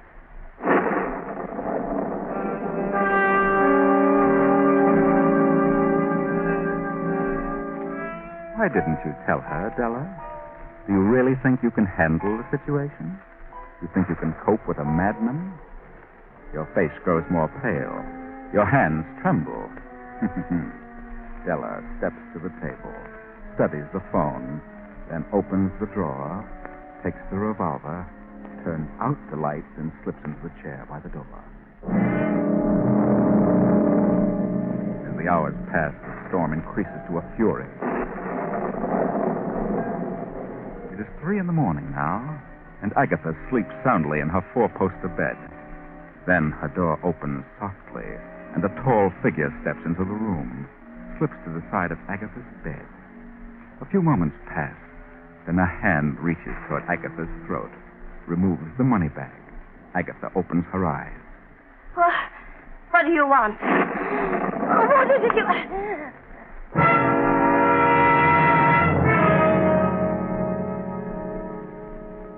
The storm has reached its peak. A few minutes later, it has passed over, leaving only the fall of a light rain.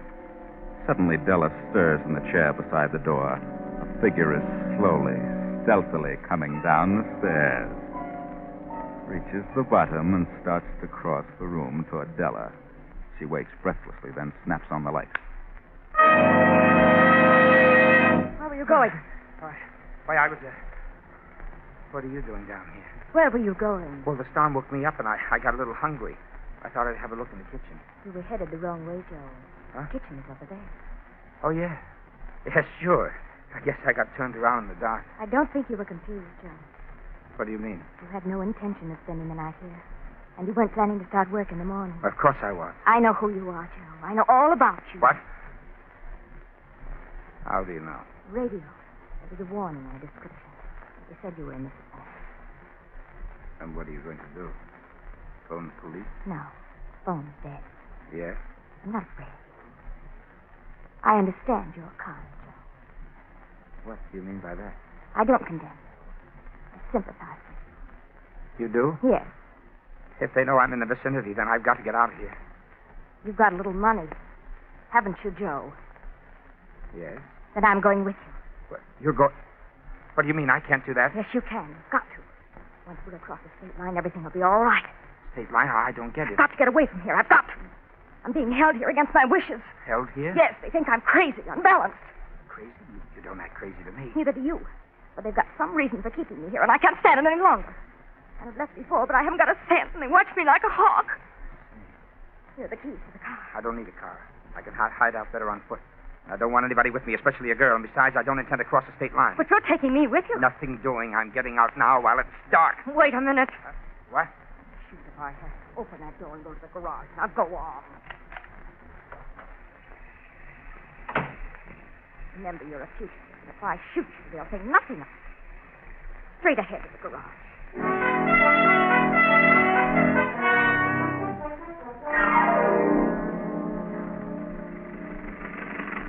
Now turn here.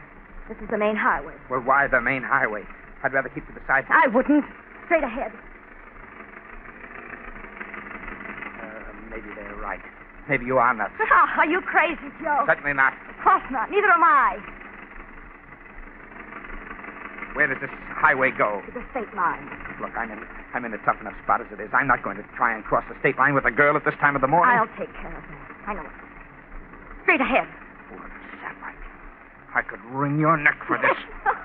You're just the one who could do it. I've got one chance in 1,000 of getting over that line. We'll make it all right. We'll make it. And keep both hands on that wheel. I know what you're thinking. I could turn this car over, you know. But you won't. Will you? Hey, look. Red lights ahead. State line. One of the lights is swinging. They're signaling to stop. Police officers. Yes. Faster, Joe, faster. Go right on through them. They'll never catch you. I said faster. Hey, stop! State line! Stop!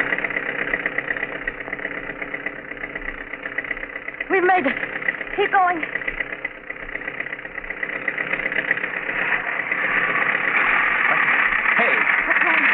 I don't know. broken a piston rod. This old crate can't take such a beating. Oh. Look back. Here they come. Now I am stuck. Don't move, Joe. Stay right where you are. You little sap. Don't you move or I'll shoot. Put up your hands, buddy. What have you been drinking? All right. What's the idea of running over the state line like that? Didn't you see the lights? Well, you see, I Maybe he's colorblind, Tom. Thought they were green. He seems to be sober, all right. Let's see your driver's license. I haven't got one. See your draft card. I haven't got one. That is, with me. Well, you hear that, Frank? Who are you? Hey, Tom. Look, slumped down in the seat. The girl. Throw your light on her. Look at her face, all bloody. Open the door. She's been bashed in the mouth. Wait a minute. Is this your gun, buddy? No. What's this little pouch on the seat? I don't know. Look, Tom. Look at the bills. Look at the wad of money. Hey, sister. Are you all right? It's all right, sister. We're state police. Police? What happened to you? It's him. Who? Who was this man? He came to our farm last night. He robbed my aunt and made me come with me. He kidnapped me. She's crazy. She's a nut. When we crossed the line, I tried to scream and he hit me. You don't know who he is? No. His name is Joe. I think he's the lunatic who escaped from the asylum yesterday. She's crazy, I tell you. Get out of that car, buddy. You'll come into headquarters.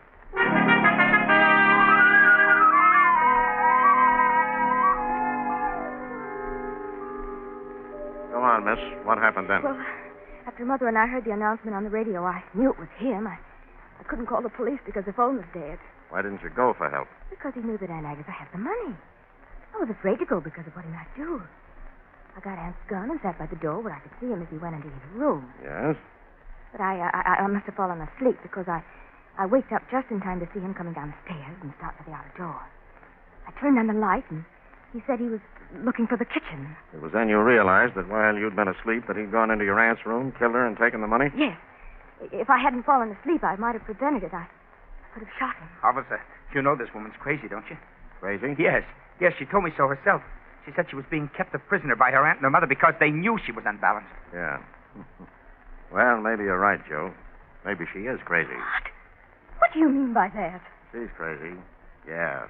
Crazy like a fox. He's lying. I never said I was crazy. When Joe came to the farm and you realized he was the escaped killer from the asylum, you decided to take advantage of his being there and kill your aunt so your mother would inherit the estate. How can you say such a thing? That's horrible. You knew Joe would try to make a getaway when you told him about the broadcast. You had the money and the gun. You forced him to take you across the state line. You knew we'd chase you and catch you. You dropped the money bag in the seat, and when we caught up to you, you hit yourself in the mouth with the gun butt. I didn't. Ah, yes, you did. We know all about it. It was you who went into your aunt's room, took the money, and hit her on the head. How can you say that? Because your aunt saw you standing over her bed. She called headquarters an hour ago. She what? Yeah. You didn't hit her hard enough, Della. And you lied about that phone. It was never out of order. She isn't dead. Oh. But this is ridiculous. Why would I do such a thing? Here's an escaped lunatic. A mad killer. Why should I be accused of such a thing? Della, Joe Nichols was captured a half hour after the broadcast. This man isn't Joe Nichols. He's Joe Davis, a deserter from Camp Higsby. But I think he's ready to go back and face the music. Oh, believe me, Lieutenant, I thought I couldn't stand it there any longer. So I ran away. But after all this, well, just take me back to camp. It'll be like paradise. Well, there you are. A strange story that might very well have ended disastrously for Joe if Della hadn't slipped up on two things: the telephone and the failure to learn if Aunt Agatha was really dead. Even though Joe has not escaped as escaped lunatic, he might very easily have been charged with murder had it not been for the over-anxiety of the vicious-minded Della. Della wasn't crazy. She was just a selfish little fool with no thought for anyone or anything except her own individual existence. There are a lot of you like that. Think it over.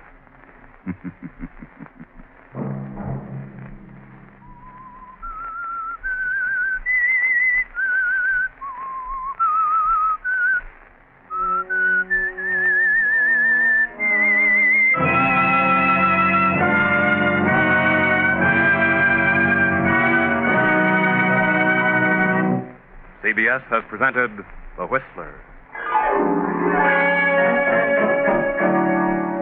Original music for this production was composed and conducted by Wilbur Hatch. The Whistler is written and directed by J. Donald Wilson and originates from Columbia Square in Hollywood.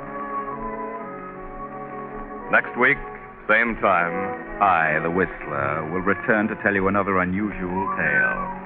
Good night. This is the Columbia Broadcasting System.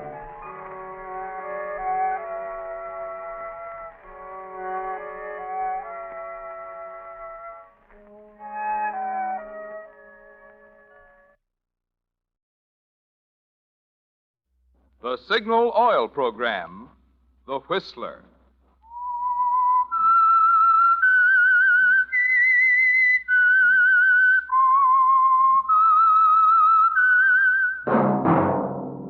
That whistle is your signal for the Signal Oil Program, The Whistler.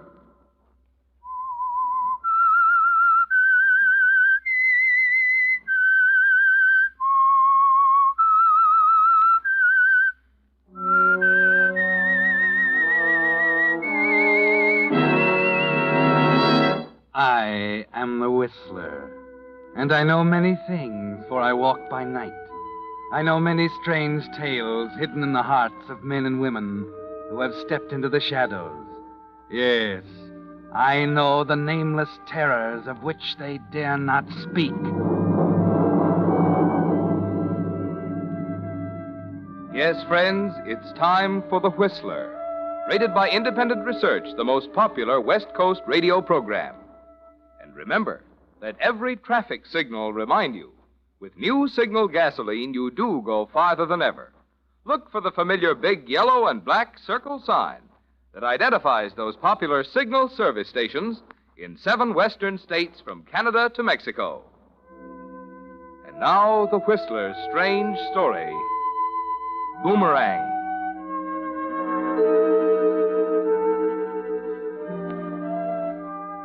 It's been 3 months now since the career of the doorbell killer ended in a blaze of newspaper headlines announcing the execution. The case was a strange one. Some thought his motive was robbery, some thought otherwise, but no one ever knew for sure. But the most important feature of the case wasn't mentioned in the headlines. It doesn't even appear in the police records or in the accounts of the trial. It will never appear anywhere, because the only 2 people who know of it aren't in a position to testify. It's the story of Amy Clark and a husband named Ralph who grated on her nerves. At first, he merely bored her, but after a while, her boredom subtly changed into something more dangerous. She found herself trying to find a way to leave Ralph without leaving the comfortable home, the healthy bank account, and the insurance policy. And oddly enough, the rise to prominence of an unfortunate individual labeled the doorbell killer by the tabloids had a direct effect on Amy and her problem. It started one morning as Ralph sat at breakfast going through his usual routine with a newspaper. Give me a little more coffee, will you, honey bun? Look at those headlines. Wonder if they got that guy yet. That's enough. Holy smoke, he's done it again. Second time. Listen. Fleeing from the scene of his second murder, a man alleged to be the so-called doorbell killer fired 2 shots at a patrolman in the Twin Oaks district last night at 11 o'clock, then eluded the police dragging it around the area. Well, good Lord, Amy. Twin Oaks. Well, that's just over the hill. Patrolman Joseph Grimes had seen the man acting suspiciously on the porch of a house at 320 Green Street. He was unaware that within the doorway lay the body of Mrs. Mildred Norris, the Slayer's second victim. Evidence indicates Mrs. Norris, like her predecessor, answered the door only to meet a similar fate. Amy, you've got to be careful. Who knows what this guy's going to do next?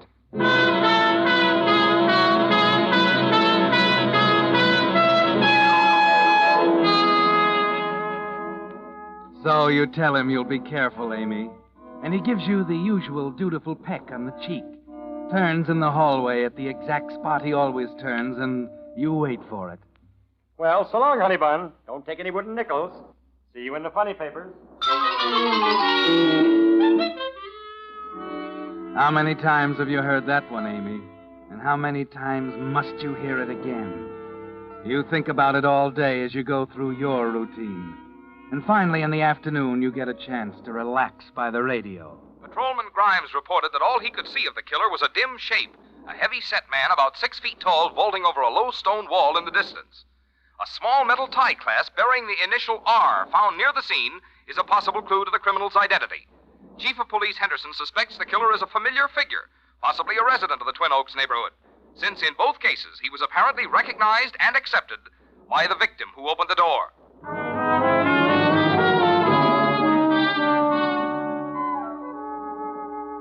It's more than just an unpleasant news item with Twin Oaks just over the hill, isn't it, Amy?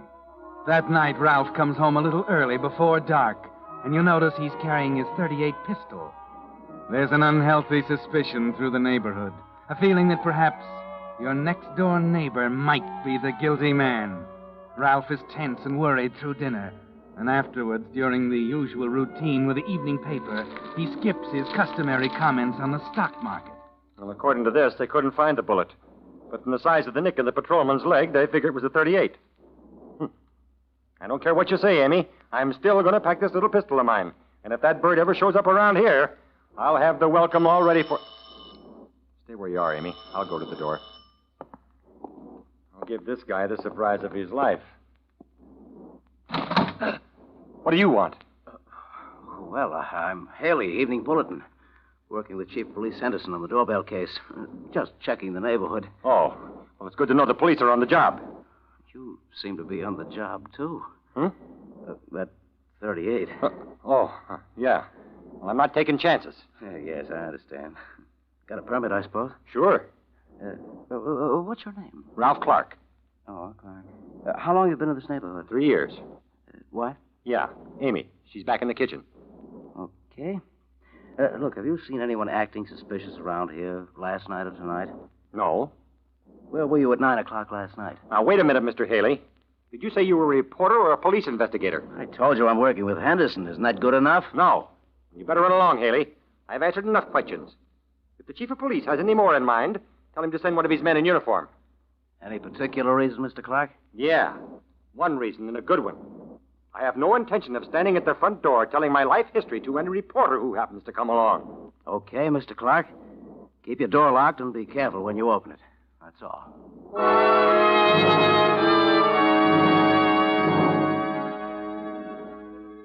That's when you began to think about it, Amy, as you stood back at the kitchen door and watched Ralph talking to Haley, the man from the Evening Bulletin.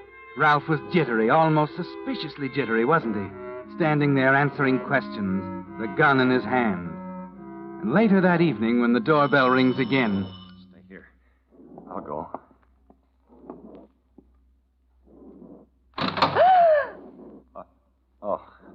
Mrs. Gibson. That gun. What are you... Well, anything wrong with the gun? No, but I... All right. Maybe if more people had guns, these things wouldn't happen. What are you doing out this time of the night? Well, I just came to borrow a cup of sugar from Amy. Come on in. Well, just a minute. George. It's all right, George. I had Mr. Gibson watch from the window. Funny time to be borrowing sugar, if you ask me. Is Amy... She's in the kitchen. Oh. Well?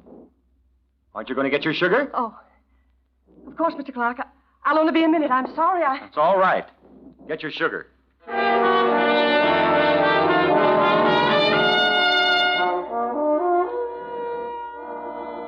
It struck you again as he stood talking to Mrs. Gibson, didn't it, Amy? Nervous, jumpy, rude to her. Of course, it's fantastic. You admit that. But it's something to think about anyway.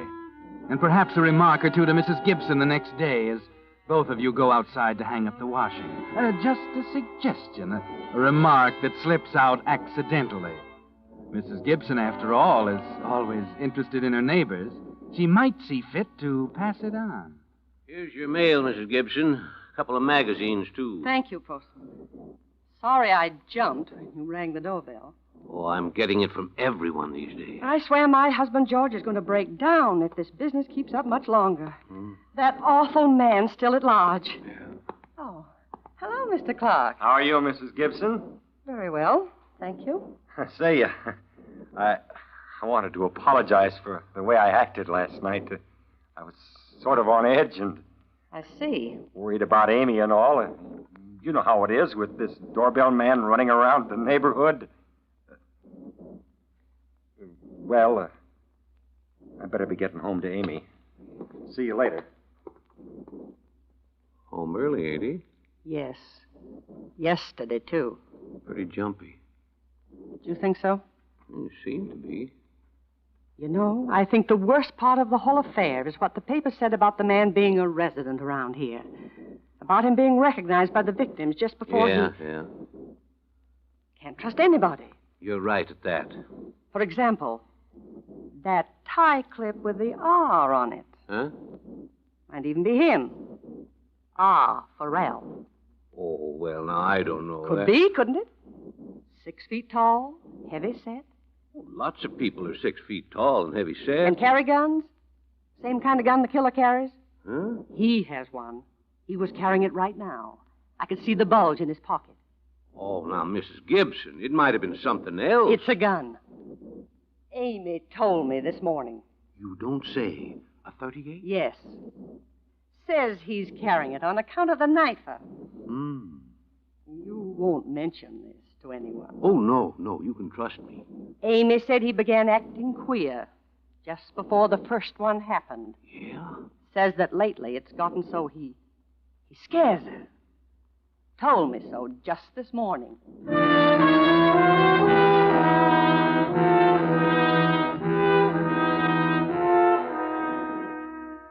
You couldn't miss it, could you, Amy? A heavy-set man, 6 feet tall. The initial R, the .38 pistol. The announcement by the police that they would shoot on sight. But even so, it's still an experiment. There's nothing solid enough to count on yet. But 3 nights later, after the gossip has had a chance to circulate around the neighborhood, something happens that is solid. That's the night you and Ralph go over the hill to Twin Oaks, to the Walkers for bridge. At 10 o'clock, Harry Walker comes in from the kitchen. Sorry, folks, the bartender's up a stump. Yeah, out of ice. The old refrigerator ain't what she used to be, and guess we'll have to take 'em warm. Oh, gosh, that's a darn shame, Harry. Supposing I go home and get some, huh? You mean they got refrigerators in your neck of the woods? Why not? No, forget it, Ralph, old boy. In another hour, you won't care whether they're hot or cold. Right, Amy? Hey, now, wait a minute, Harry. Isn't there an ice machine down the street a couple of blocks? Say, there is at that. Forget all about it. I'll go down there. No, let me, Harry. I've been wanting to get some air.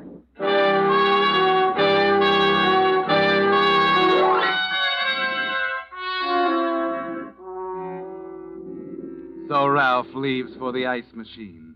And because it's warm in the house, you walk out on the porch and stand in the shadows. Yes, it's still an experiment. You'd noticed a kind of forced cordiality toward Ralph at the party, a subtle undercurrent that would never penetrate that thick skin of his. Nothing subtle ever did. Then, as you stand there thinking, you notice a man walk up the stairs to the porch of a house a few doors up the street. There's a pause. The door opens. There's a sudden movement, the flash of a knife.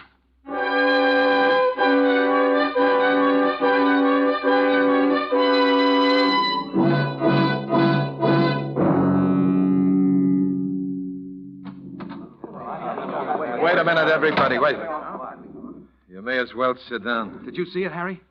I was just over there. Yeah, but did you... Yes, I saw her.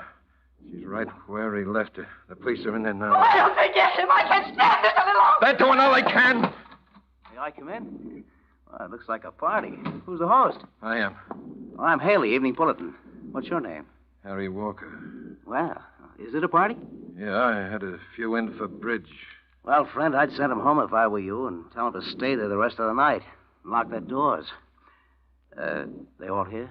Yeah, I think so. Hello, Harry, old boy. Well, here's your ice, man. 25 pounds. The darn machine's haywire. Slammed the ice on my finger. I got a little blood on it. Hey. What's the matter with everybody?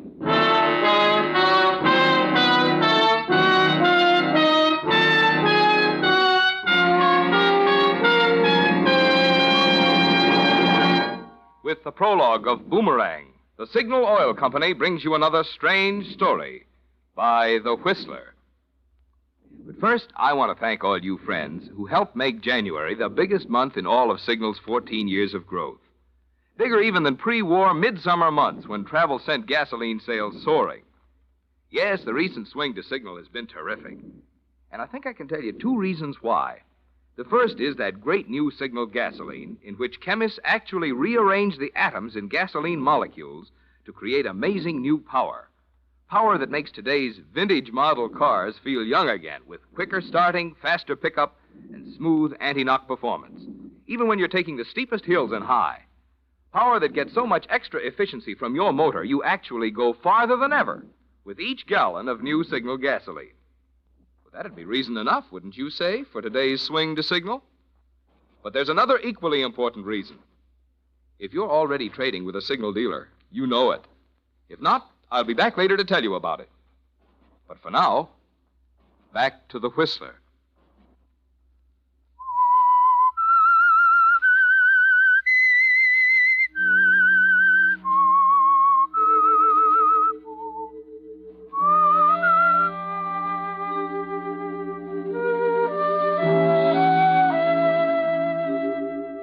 Well, Amy, that did the trick, didn't it?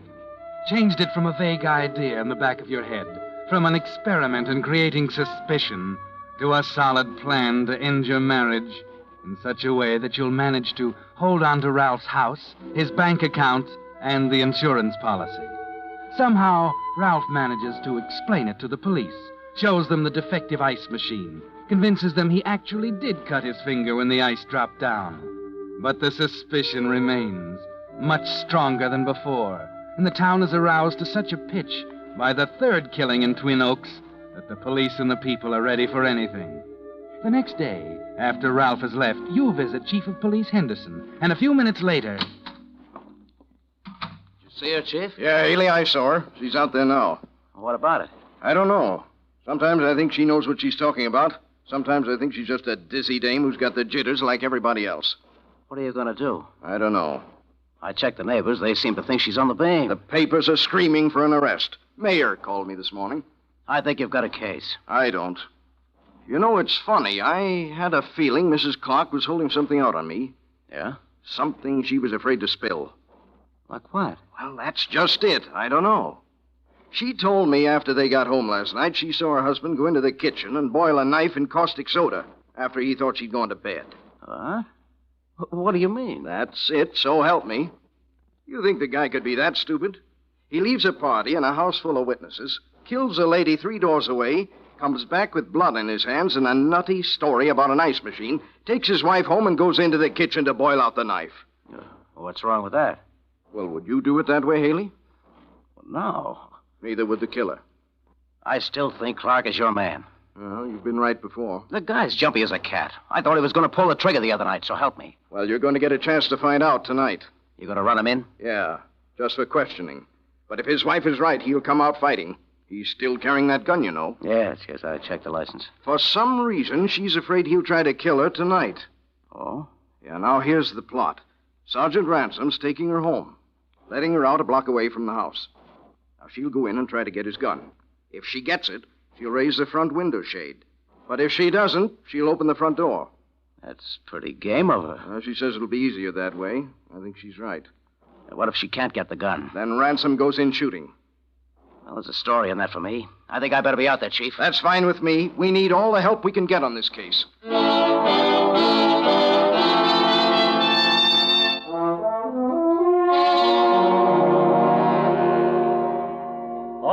All right, Amy. I'll sharpen the carving knife. Anything to get dinner on the table. I'm just saying there's no excuse for you staying at a hen party till after dark. Especially now. Check that front door, Amy. Be sure it's locked and then come back here. I don't want you fooling around the front end of the house. Darn fool women. No wonder they get it going. What's that? Amy? Amy, are you all right? Amy, I'm coming. I'm coming. What did I do with that gun? The drawer. Here it is. I'm coming, Amy. Okay, brother,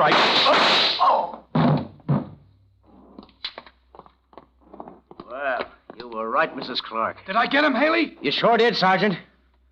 I'd better call the coroner.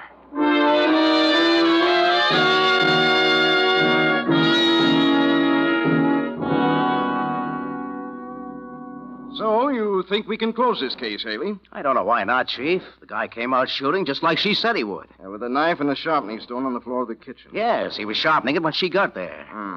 Heavy-set man, dark suit, initial R. The gun, the knife, and sharpening stone. It all adds up. Yeah, that's the trouble. Huh? It adds up too well. Comes out even. I've never been on a case in my life that came out exactly even. Oh, now, wait a minute, Chief. She was holding something out of me, Haley. What makes you so sure? Are you sure she isn't? I think so. I hope you're right.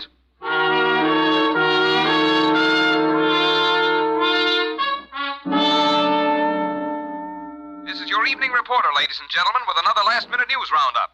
According to the latest statement from the Office of Chief of Police Henderson, the case of the doorbell killer is not quite ready for the closed file. According to Henderson, the case against the late Ralph Clark was entirely circumstantial, and had the man gone to trial, the state case against him would have been very rickety. The fact that there is no living witness to any of the killings is the biggest point in favor of Clark. Henderson's statement naturally raised a furor amongst the City Hall boys who keep their...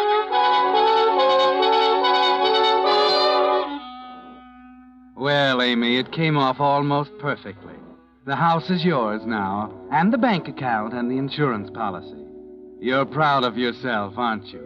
You chuckle at Mrs. Gibson's sympathetic understanding, and chuckle harder at Mrs. Gray down the street, who snubs you as the wife of a murderer. It won't make any difference in a week or two, will it, Amy?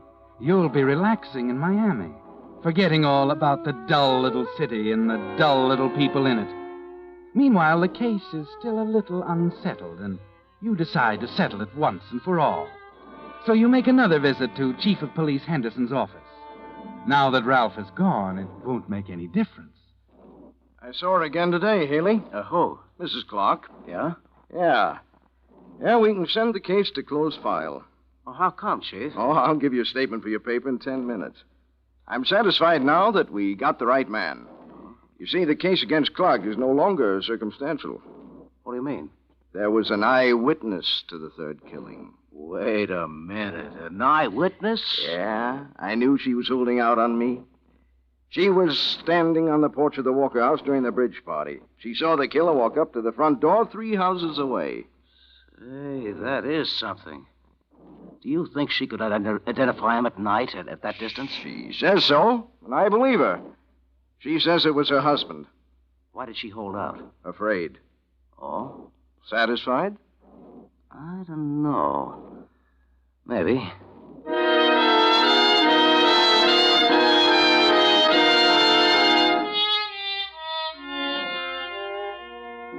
I think you're making a wise decision, Mrs. Clark. The real estate market is tops right now, and $15,000 cash is a good price for your house. We'll follow your instructions and have the draft sent to the Florida State Bank. Hello?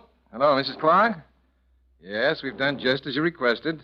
Converting the endowment insurance to cash will bring you slightly less than $20,000. Right. We'll have the check forwarded to the Florida State Bank. That's $185.60, one-way mainliner to Miami, including excess baggage. Your plane leaves tonight at 11 o'clock, Mrs. Clark.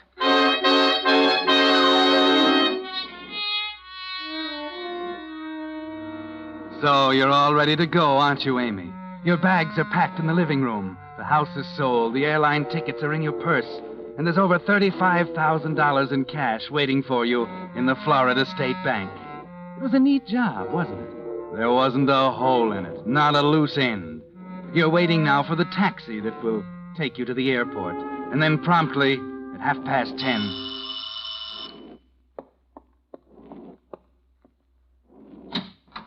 Hello, Mrs. Clark. Haley, Evening Bulletin.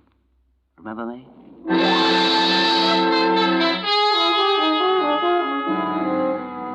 There was a loose end, wasn't there, Amy? And a million questions hit you at once as Haley comes in and closes the door, smiling confidently. Haley, ace crime reporter. The man who cracked the Jenkins case almost single-handed. And he knows. You can tell it by the look on his face. You made a mistake, Mrs. Clark, a big mistake. You never should have said you were on that porch watching the guy that night at Walker's. That was a dumb trick, Mrs. Clark. You should have been sitting pretty if you hadn't opened your mouth once too often. Just try to wrangle out of this one.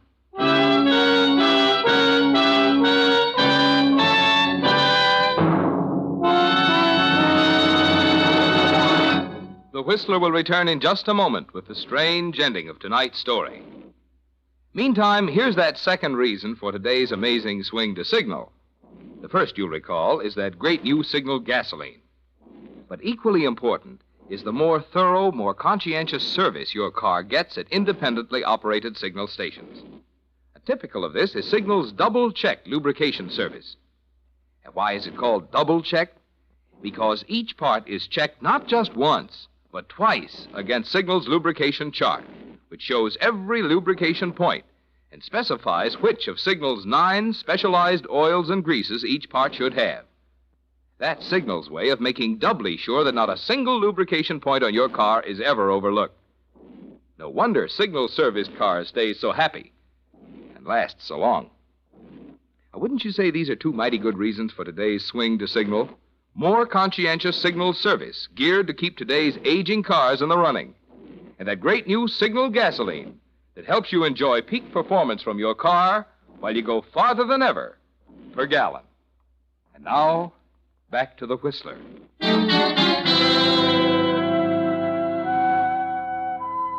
Well, Amy, the walls are tumbling down all around you. You forget about the money in the Florida bank. Forget about the 11 o'clock plane.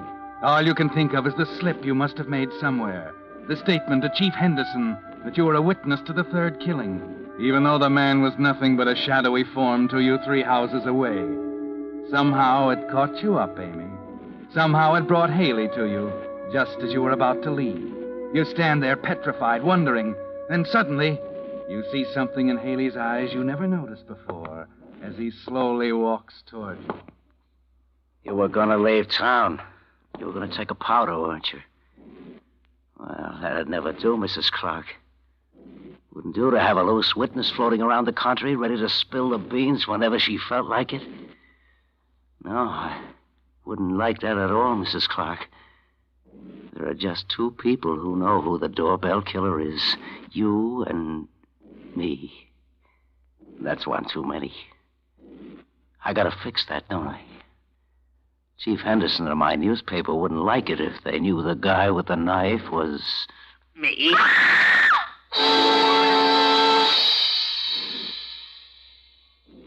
Yes. It's been 3 months now since Richard Haley, the doorbell killer, was executed for the murder of Amy Clark. But the most important feature of the case wasn't even mentioned in the headlines. It's the story of a vicious, conniving woman and a husband named Ralph who grated on her nerves.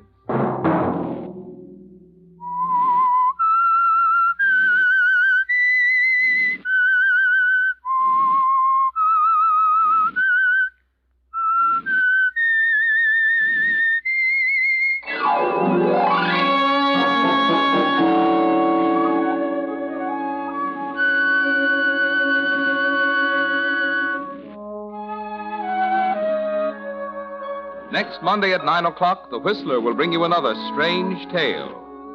The Whistler is broadcast for your entertainment by the marketers of Signal gasoline and motor oil and fine quality automotive accessories, and by your neighborhood Signal dealer.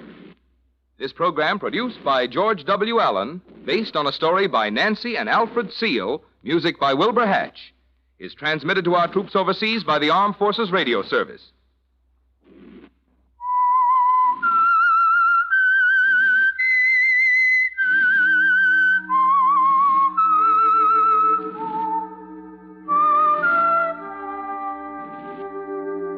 That whistle is your signal for the Signal Oil program, The Whistler. This is Marvin Miller speaking, reminding you to look for those familiar yellow and black circle signs that identify those popular Signal Oil stations in 7 western states from Canada to Mexico. This is CBS, the Columbia Broadcasting System.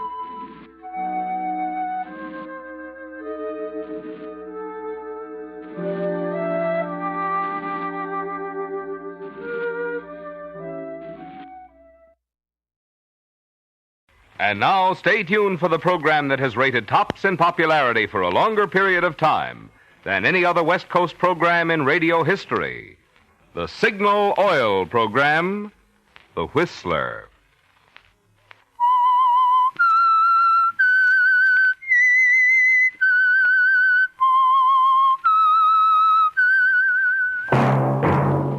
Signal, the famous Go Farther gasoline, invites you to sit back and enjoy another strange story by The Whistler.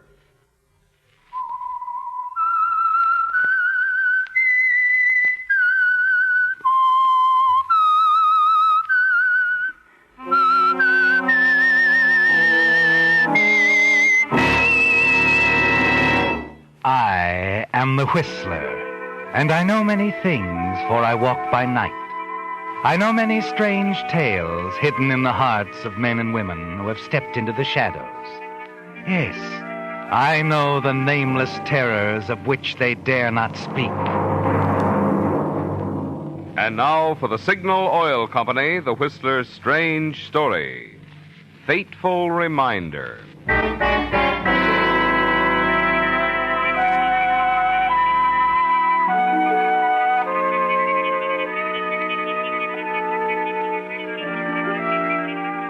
Phil Alexander slammed the phone receiver down angrily, ignored the puzzled look on Elaine Clyde's face, and slowly studied the room in which the two of them sat. It was Phil's own office, his reward for 15 years of service in the interest of Minnick's distinguished jewelers. And now he was proprietor James Minnick's right-hand man. He was also the favorite of wealthy women, women like Elaine Clyde, seated across the desk from him. But that wasn't all about Phil Alexander. No. The phone call he'd just completed was a far more accurate yardstick of what he was really like, down inside. That call from Al Farino, reminding Phil of a $10,000 gambling debt. Phil, what on earth's the matter? Oh, nothing, Elaine, really. Another client? As demanding as I am? No, nothing like that. About the ring mounting, do you like it? I do, very much. Your designer does such distinguished work. Aren't you going to talk me into buying it? You know, I never want you to buy anything that doesn't please you. No, of course you don't, dear. And I'm afraid you're not in a joking mood tonight. That phone call really distressed you, didn't it? Oh, now, please don't you worry about it. I shan't. And I'm going to get your mind off it, too. I'm having a little party tomorrow night. Suppose you come and make it a success. Tomorrow night? Sounds fine. I'll be there. At 8, Phil, dear. Until tomorrow night, then. Tomorrow night.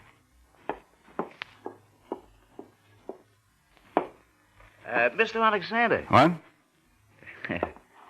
That's a nice doll. She looked expensive. Who are you? Relax, Mr. Alexander. Farino sent me over. Oh, look, you can't come in here, my place of business. But I did come in. You see, Farino don't like phones banged up in his ears, and he wants his dough. Where does he think I'm going to get it?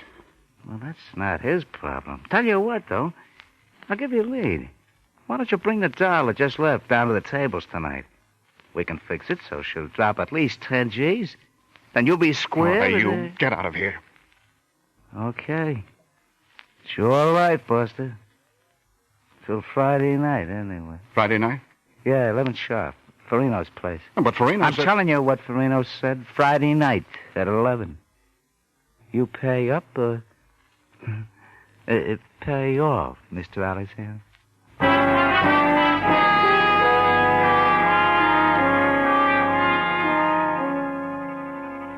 You stand there, watch him saunter off. And yet this anonymous little man has served you with what might be a death warrant. You try to imagine what Elaine Clyde's reaction would be if you suddenly asked her for a loan of $10,000. And your employer, James Minnick. You know what he'd do if he had any idea that his trusted assistant even knew anyone involved with gambling. Oh, Phil, will you come into the office a minute? Oh, yes, Mr. Minnick, right away. Odd chap you were just talking with. A possible new client? Oh, no, I don't think so. I'm afraid our prices are too high for him. Frankly, I hope they are. Well, come on in a moment. All right, sir. Elizabeth, hold the phone calls, will you? Of course, Mr. Minnick. Sit down, Phil. Sit down. Oh, thank you, sir. I wanted to talk with you before the annual employees' dinner tonight. Oh? Something rather startling has come up, Phil. Startling, sir? Yes, that's a small word for it. I suppose there's no easy way to say this. You know what a stickler I am for personal honesty, integrity. Yes, of course I do, Mr. Minnick. I can't afford to have people working for me whose integrity I no longer respect. What are you trying to say, Mr. Minnick? What would you say, Phil?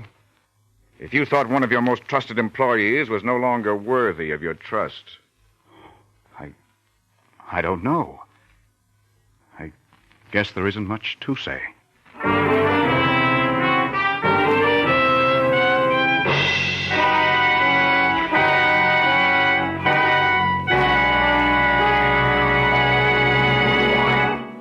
If you don't have a new car, then, like most of us, you no doubt wish you did.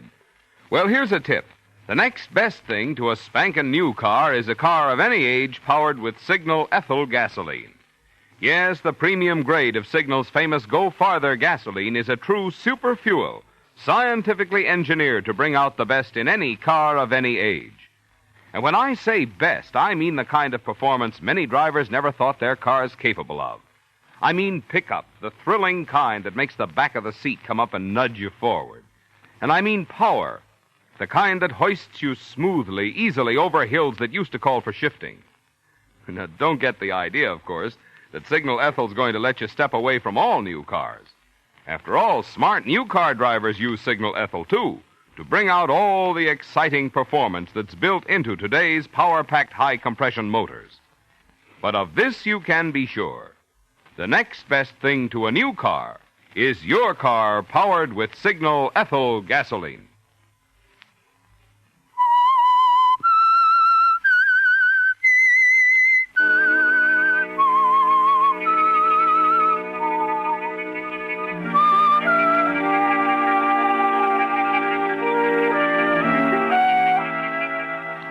It's difficult to believe, isn't it, Phil?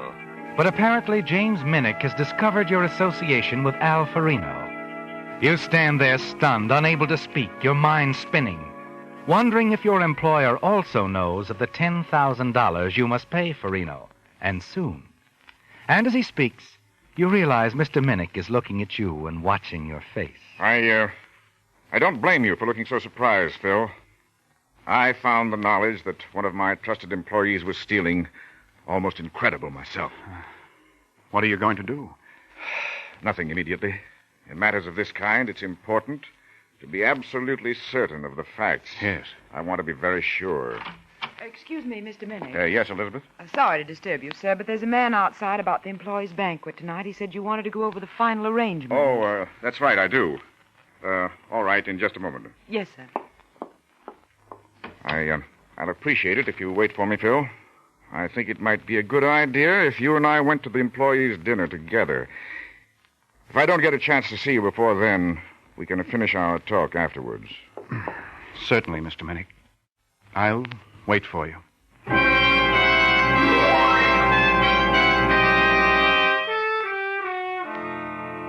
You can't run, can you, Phil?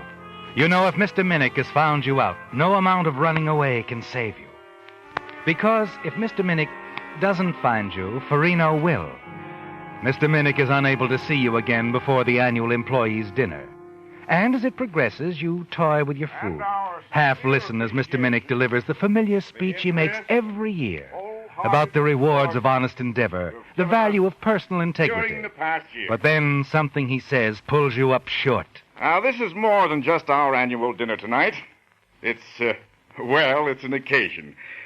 I've been advised by my physician to take a few months off. Mrs. Minnick and I are sailing to Hawaii. And while I'm gone, I'm placing the full responsibility of the store in the capable hands of Phil Alexander. Well, how about a word, Phil? Why, I don't know what to say. Except, well, thanks, Mr. Minnick. Never mind, Phil. Just to know you'll be here while I'm gone is all I need to know. And now, everybody, we're here for some fun.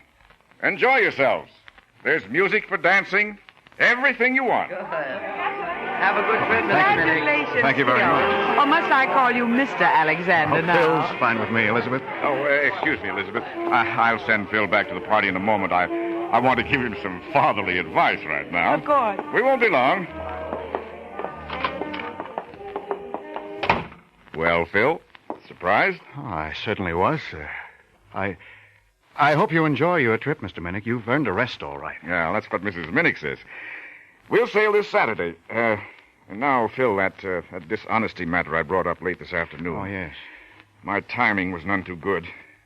But I had to share it with someone I knew I could trust. I hope I didn't concern you too much. Well, I found it hard to believe, sir. I know. Ordinarily, I wouldn't burden you with it. But since you'll be in charge, I want you to keep a very close eye on Elizabeth. Elizabeth? Yes, it's shocking, isn't it? She's been with me so long. Almost as long as you, Phil. And yet, she's the only one besides myself who has the combination to the vault. Oh. You've missed some jewelry, is that it? Yes, small things. Nothing really expensive yet. I somehow find it impossible to confront her with it. Oh, perhaps she isn't guilty at all. But if she is, I want her caught, of course. Caught in the act, you mean? Yes. Now, I hate to burden you with this, Phil, but I probably won't be in the store before I leave, and after all, who else can I trust?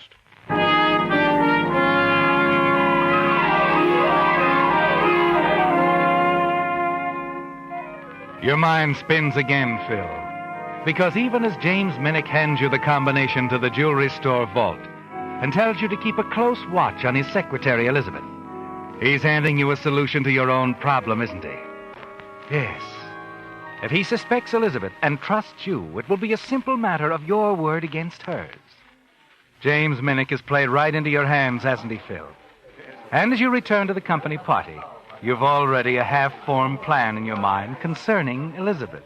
Oh, there you are, Phil. Don't Oh, you think you should at least say the last waltz for your new secretary? Well, I was thinking about that, too, but...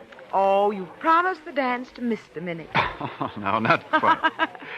You've been swimming in the punch bowl since I saw you last, huh? Oh, I was going to, but they tricked us. The punch has no punch. Pure fruit juice. How nourishing. Why, Miss Elizabeth, I believe they're playing our song. I bribed the leader. Well, shall we? Of course.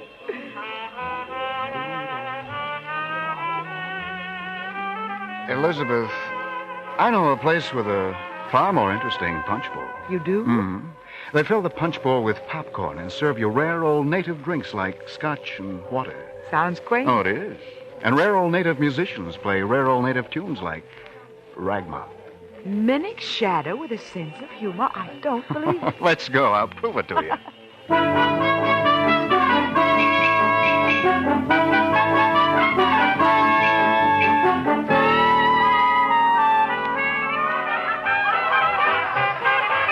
I like your natives, Phil. Very authentic, aren't they? You know, you really had me fooled. Oh? I didn't know you were human. I don't believe I knew you could talk either. Except to say, yes, sir, Mr. Minnick, and yes, ma'am, Mrs. Clyde. Oh, now, look. Okay, I've gone too far. I'm sorry. Mrs. Clyde is a good client of Minnick's. It's my job to keep her that way, that's all. She's just a client, Phil? Just a client, Elizabeth. I'd like to be able to count on that. I'd like you to.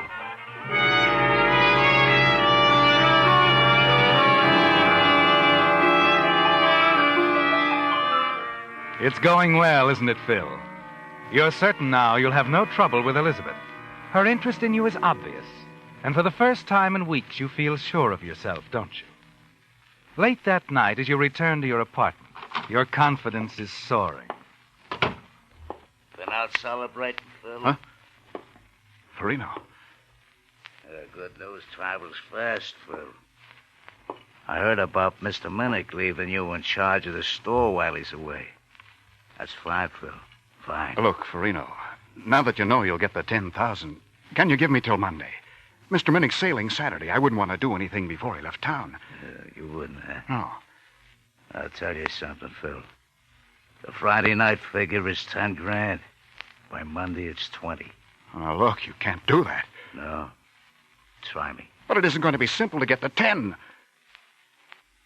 And it could get a lot more complicated if I saw Mr. Minnick before he left, couldn't it, Phil? He wouldn't do that. Why would it get you?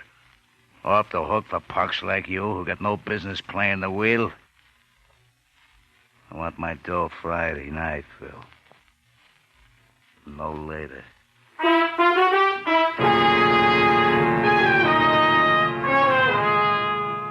He means it, doesn't he, Phil? Friday night is your absolute deadline. And Farino isn't letting you forget it for a moment. There's very little time. The next morning is Thursday. And after a sleepless night, you arrive at the store early before anyone else. In James Minnick's private office, you go immediately to the vault, quickly work the combination. There's cash on hand, yes, but not nearly $10,000. And the jewelry is all marked for delivery to clients that day. You don't dare disturb it. By mid-morning, immersed in store problems, you find yourself trembling, looking up nervously, constantly fearful that Farino or another of his men will walk in on you. It's while you're making a quick tour of the display rooms that you finally do notice a strange man loitering about. And it takes all the nerve you can summon to approach him. Yes? Oh, Mr. Alexander? That's right. I have a message for you. Can we talk in private? See here. I've had enough of these messages as you described them. Oh, yeah? Yeah. And my private office is not provided for such negotiations. Now, if you'll kindly... Wait a minute. I don't think you understand. I understand that I want you to get out of here. Look, the boss said... I know what your boss said. Tell him I'll have the money for him Friday somehow, some way. Uh-huh. Okay, Mr. Alexander. Oh, one other thing. You sure you know what I'm... Certainly I know. Tomorrow night, 11 sharp at Farino's place, I'll have the 10,000. Now, get out of here.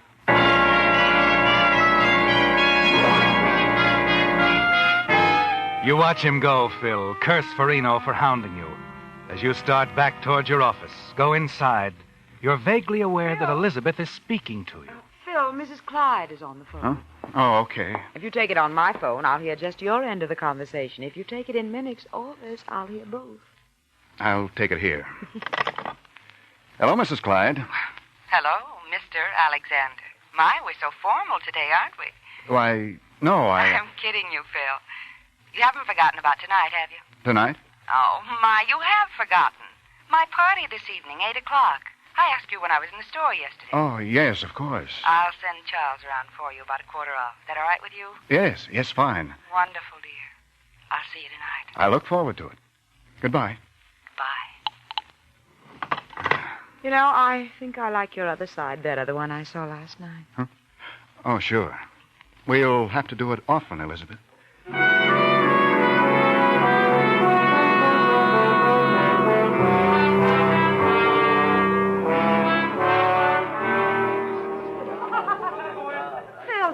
You're not having any fun. Of course I am, Elaine. Everyone enjoys your parties. Just the same, I'm afraid you're taking your new responsibilities at the store too seriously. Perhaps that's it. I know something that'll put that old gleam back in your eye. Come on in the library. Oh, all right. Sit down at the desk, Phil. Mm-hmm. I want you to see these in a proper setting. The light's better there. You're being pretty mysterious. Oh, I mean to be. Can I trust you not to watch the combination to my wall safe? Why, yes, I think so. Oh, believe me, I'm not worried. Now then, what do you think of these? Good heavens, Elaine. Nice, aren't they? They're unbelievable. Diamonds, sapphires, emeralds. Not many of each, of course. But I did think they might make a nice bracelet. Oh, I'm sure they would. Now, I want you to take them. Take them? To Jacques at the store, darling. Let him study them. Work out the bracelet design. When it's ready, I'll stop by and see it. But about the gems? Can't you keep them in the vault at the store for me? Oh, certainly. We'll be glad to. Why not have Charles deliver them to Miss Patton in the morning? Miss Patton? Mr. Minnick's secretary, Elizabeth Patton. Checking things in and out of the vault is her job. Even if you sent them to me, I'd have to turn them over to her. All right, Phil, if that's the procedure. I'll send them in tomorrow. Good. Now let's get back to your party, shall we? I promise you I'll be a model guest the rest of the evening.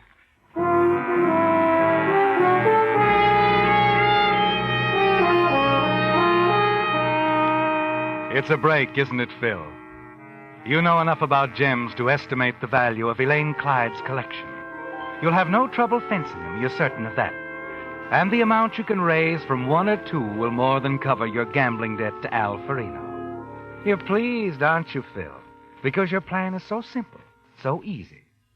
The Clyde gems will be delivered to Elizabeth in the morning. She'll put them in the vault. And once any of them are missing, you're certain all the evidence of theft will point to her. You're at the office Friday morning, confident that you'll be able to keep your 11 p.m. appointment with Farino and keep on living in the bargain. Good morning, Elizabeth. Oh, good morning, Phil.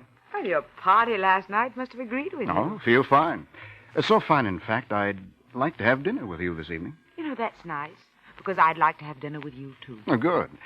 I'm afraid I'll have to run out on you afterward. Have to have a business appointment, you see. But at least we'll have fun at dinner. I'm sure we will. We can go from work, if that's okay with you. Fine. See how agreeable I am? Oh, I almost forgot. Mrs. Clyde's chauffeur is bringing some stones in this morning. It wants us to keep them in the vault for her until our designer makes them into a bracelet. You'll check them into the vault, won't you? Why, yes, of course. Have you any idea of their value? No. We'll have to have them appraised in the next day or so. Well, I'll take care of them. I've got to keep some appointments for Mr. Minnick today, so I probably won't be around until dinner time. If anything comes up... Oh, my goodness, something did come up. I guess it isn't too important, but that man was around here when I came to work this morning. Man?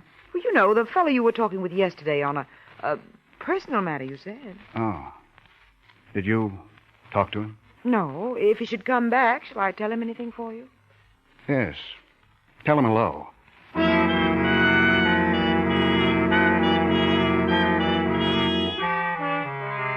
You spend a profitable day away from the store, don't you, Phil? Yes. You make contact with an established fence in the city. Describe the stones you'll deliver to him later that evening, and get his assurance that if they are as you say, you'll easily get the $10,000 you require. Early that evening, you have dinner with Elizabeth. Send her home, see her home afterward, and then set your final plan into motion. You go directly to the store, let yourself into the darkened building, and make straight for the vault in Mr. Minnick's office.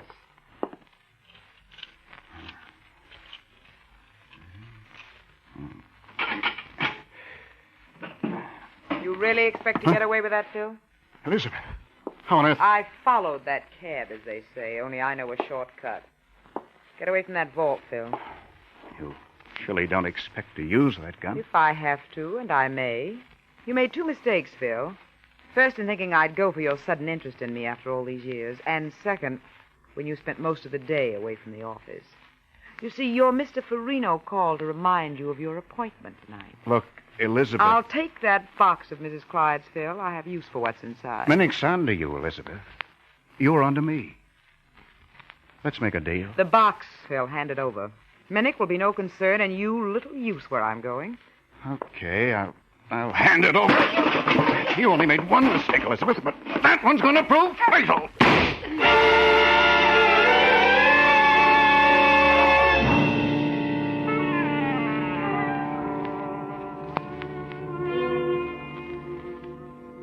Well, Lieutenant? Sure adds up just as you tell it, Mr. Alexander. Funny, you say the girl worked for Minnick's a long time, too. Yes, almost as long as I have. It's terrible. Mr. Minnick was suspicious of her before he left. I tried my best to watch her. That's why I had the gun ready, but... You did your best. You couldn't know she had an accomplice. Didn't get a good look at him, huh? No, he managed to leap out past me, knock the gun from my hand. But not before... I know. Those jewels her partner made off with, you said they were uncut gems? Yes, that's the trouble. It'll be very difficult to trace them. Possible, probably. But don't feel badly. Mr. Minnick's insurance will cover the stones. Wouldn't have covered your life, though. Yes, you're right. I could have been much worse off if it had happened differently. Much worse off.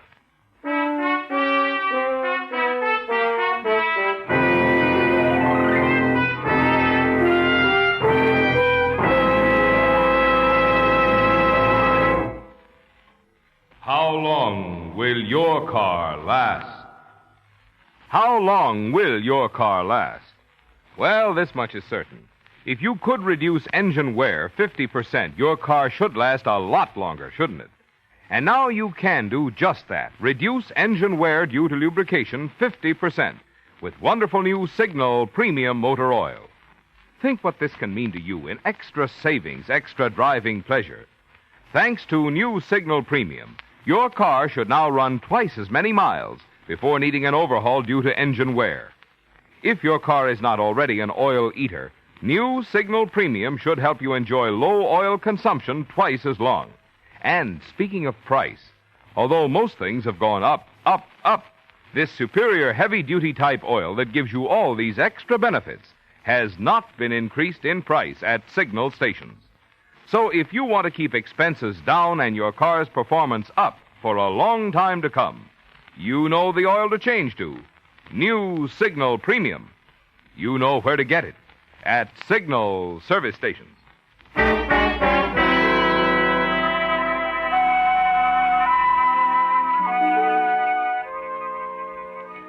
It went very well, didn't it, Phil?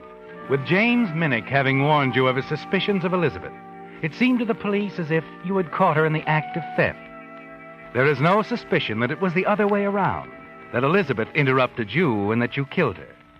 You've convinced the police Elizabeth had an accomplice, and that he managed to escape with the uncut gems belonging to Elaine Clyde. You feel certain of success now, particularly after having disposed of the jewels to a local fence. The money is nestled in your inside coat pocket, ready for payment of your gambling debt. And it's shortly before 11 p.m.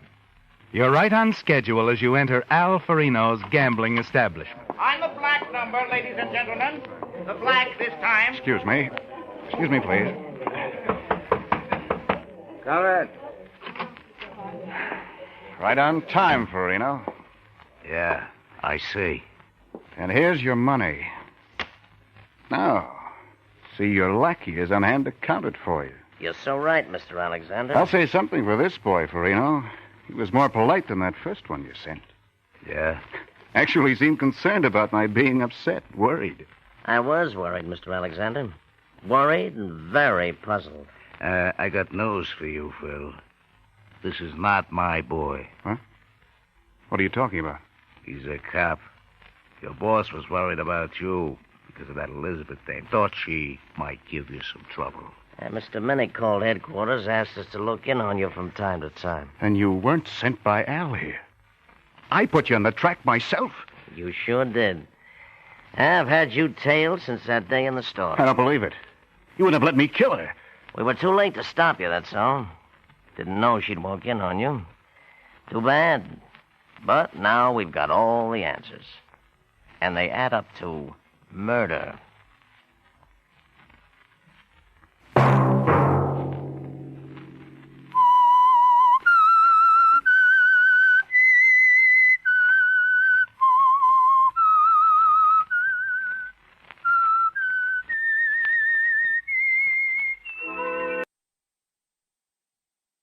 Whistle be your signal for the Signal Oil program, The Whistler, each Sunday night at this same time. Before you start your vacation trip, be sure to ask your Signal dealer for a free copy of Lane's Guide, a booklet prepared by an independent travel organization to help you find good eating and lodging places. While no pocket-sized booklet can include all the good hotels, motels, and dining places, Lane's Guide covers a representative selection in hundreds of cities and towns. And a copy of this handy publication is yours free at Signal stations. Featured in tonight's story were Bill Foreman, John Stevenson, Betty Lou Gerson, Virginia Gregg, Ed McDonald, Ted Von Eltz, and Sidney Miller. The Whistler was produced and directed by George W. Allen, with story by Margaret Solenston, music by Wilbur Hatch, and was transmitted to our troops overseas by the Armed Forces Radio Service. The Whistler is entirely fictional, and all characters portrayed on The Whistler are also fictional. Any similarity of names or resemblance to persons living or dead is purely coincidental. Remember to tune in at this same time next Sunday, when the Signal Oil Company will bring you another strange story by The Whistler. This is Marvin Miller speaking for the Signal Oil Company. Stay tuned now for the Horace Height Show, which follows immediately over most of these stations. This is the CBS Radio Network.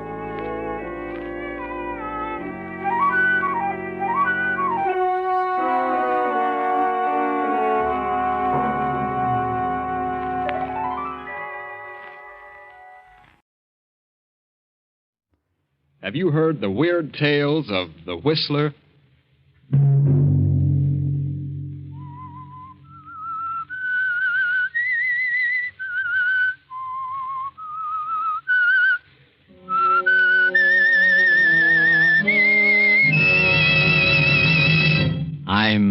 Whistler.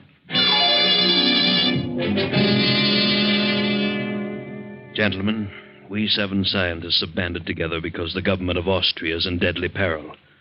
We have evidence that Austria is being dangerously undermined by the Nazis, and that nothing is being done from the standpoint of the law to prevent it. We have therefore resolved to take measures into our own hands and prevent this chaos. At our next meeting, we shall present the names of those in high places who attempt to divide and conquer, and shall decide then as to what action shall be taken against them. And such was the organization in which Hans Minkler, the young, mild-mannered biologist of Vienna, suddenly found himself a member. Hans Minkler, whose whole life was dedicated to the preservation and the saving of human life. Hans Minkler, referred to by his classmates as the man who couldn't kill a fly. Saturday night, and again CBS presents The Whistler.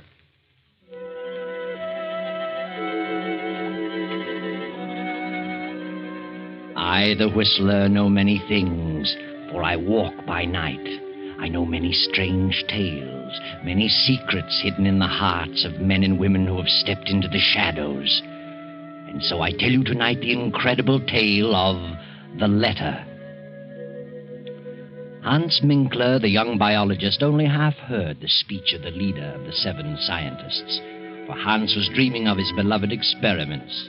His experiments and the pretty niece of Monsieur Gallet, the lovely Viel, who had been living in Vienna these past 4 years.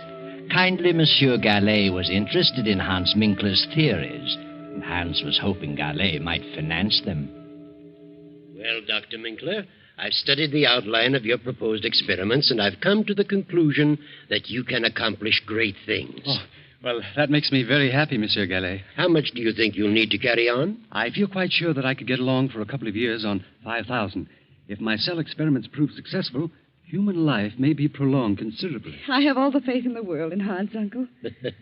My niece is certainly sold on your ability, Dr. Minkler. So are you, Uncle. You may as well admit it. Young men with your principles are all too scarce today. Europe seems to be saturated with men who claim they want to save mankind. They all seem to want to arrive at it through a destructive method. Well, it's only a temporary condition. Who do you plan to have assist you? Kurt Lassner? Kurt? Well, I haven't decided yet. Kurt is a fine young man. Yes, he was a good student, but he's drifted away from his studies. He's become absorbed in politics. Very well, Hans. I'll start you out with 5,000. Is that the way you want it, Viel? Yes, Uncle, you're a darling. I hope that someday I may be able to repay you. See what that is, Viel. Come into the library, Hans. I'll give you a check. Yes, of course. Oh, good evening, Kurt. Hello, Viel. Well, how are you? Very well, Kurt. You're very lovely this evening. Thank you. Yes, indeed. The prettiest girl in Vienna. Is Hans here? I said I'd pick him up on my way downtown. Yes, he's talking to Uncle. Talking business. I've had a busy day. Not enough hours to go around. Sit down, Kurt. Thanks. Kurt, why have you given up your career? Biology? Oh, I don't know. But you could do so much good. You were so well equipped to carry on in science. Think of the things yet to be done. I'm going to do things. Great things. I mean things that will really benefit mankind. Well, that's what I mean, too. You know, you sound like Hans. Hans is very sad about your dropping your work. He counted on your helping him in his experiments. Oh, he'll get over it. Besides, those experiments can wait a while. No, Hans is going ahead. Who's going to help him? I am, if no one else. You? Well, how can you help him? I can learn biology. But it'll take a lot of money to do what he planned. He has the money. It's all arranged. My uncle has financed him. Your uncle? Yes. Well, I wish Hans luck. And I'm going to marry Hans. What? You and Hans? Well, what a surprise. Yes, I've made up my mind. I see. Well, I guess... Good evening, Kurt. Glad to see you. Good evening. Hello, Kurt. Oh, have you heard the good news? Yes, Viel just told me. And I wish you both good luck. I hope you'll be very happy. When's the wedding? Wedding? What wedding? Oh, yes. Me, of course. Typical absent-minded professor. See, look, I have the money for my experiments. Well, Hans, it's 7:45. We better run along. We have an appointment at 8. Oh, yes, the meeting. I'd forgotten. Yes, I'll be right with you. Goodbye, monsieur. Bye. Good night, Viel. Darling. Good night, Hans, dear. I'll see you in the morning.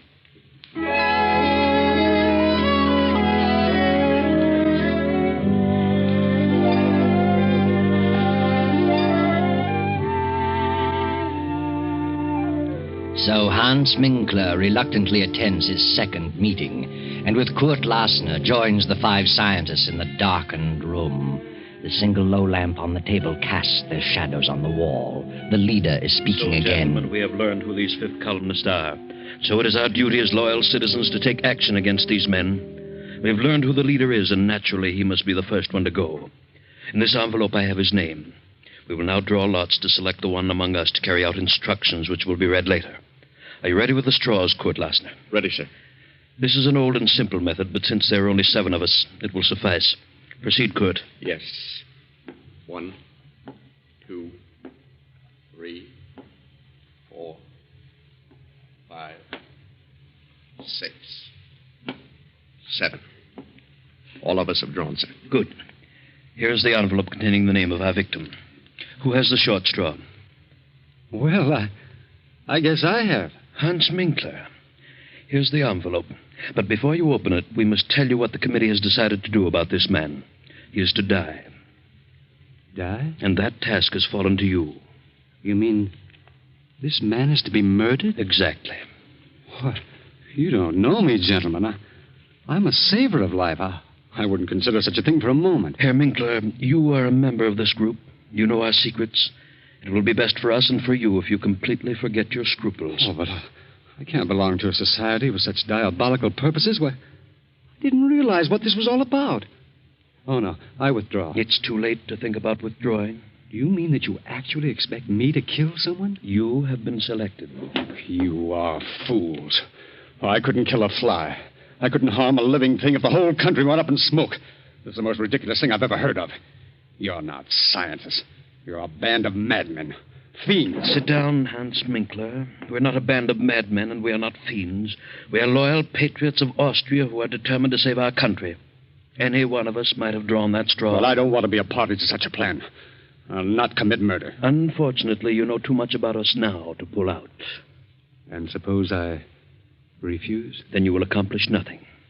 Not only will we eradicate our selected victim, but we'll see to it that you are eradicated with him. Who is this victim? Open the envelope. Very well. What? Why, you are insane. The whole lot of you. Monsieur Gallet is the soul of honor. Monsieur Gallet is one of the most honest men I've ever met. Monsieur Gallet is the leader of the Nazi party. I don't believe it. Why, I'm to marry his niece. Did you say Monsieur Gallet? Yes, you know that's ridiculous, Court. He'd never do such a thing. Gallet is the leader. We have proof. He also has a very lovely niece. And I'm sure you'd want nothing to happen to her. Would you, Herr Minkler? No. No, I wouldn't.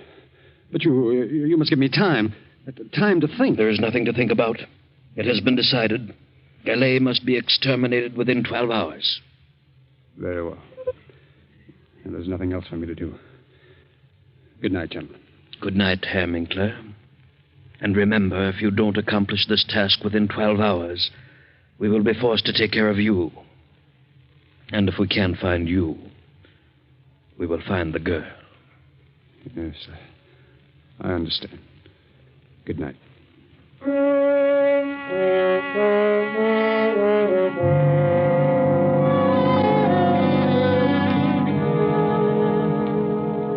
Well, Hans, what are you going to do about it? You've sat in your apartment for 2 hours now. Which shall it be? 3 lives are at stake. The uncle's and yours, and VL's. Hans gets his car and drives to Monsieur Gallet's home. Well, hello, Hans. What on earth are you doing here? I didn't expect you back this evening. Where is VL? Why, she went to some friends. She probably won't be back till after midnight. What on earth's wrong with you? Get your hat and coat, Monsieur Gallet. What? Have you been drinking, Hans? Get your hat and coat. Now, wait a minute. Suppose you explain. There's no time for explanations. Get your things. What for? You're coming with me. I was just ready to turn in. You better run along, Hans. You'll feel better in the morning. Put up your hands, Monsieur Gallet. What? This is the funniest thing I've ever encountered. Have you really got a gun in your pocket? I have. I hope you don't force me to prove it. Well, this is certainly a surprise. The meaning of all this? I've just discovered that you're the leader of the Nazis who are trying to undermine the Austrian government. Are you serious? Yes. Who told you such a thing? There's an organization which is determined to eradicate all Nazis one by one, and you are the leader. Read this. It says leader Paul Gallet. Death. This is the maddest thing I've ever heard of. I've been highly active in anti-Nazi work. They say that's merely a cover-up. Are you a member of this secret organization? Yes. You've been selected to kill me? Yes. It's unbelievable that you, Hans Minkler, could be mixed up in such a thing. I think you're being hoodwinked. I am an anti-Nazi. If you plan to kill me, you must belong to the Nazi organization. Get your things and come along. What do you intend to do with me? That's all planned. Come along. Very well. You, give me that gun. You fool. No, don't. You don't.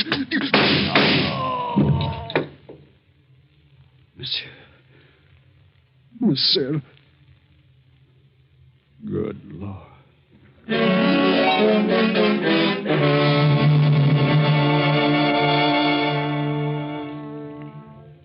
Hans stands staring at the body of Monsieur Gallet for a few moments. Then, in a daze, he turns out the lights, closes the library door, and returns to his apartment. For the remainder of the night, he sits at his desk staring into the darkness, lost in thought. And then morning comes, and Viel at her home opens the library door and...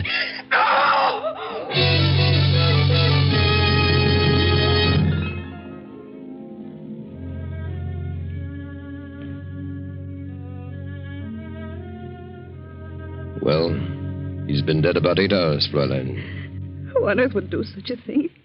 He had no enemies. He was quite active in anti-Nazi work. Yes. Here's something we found on the library floor.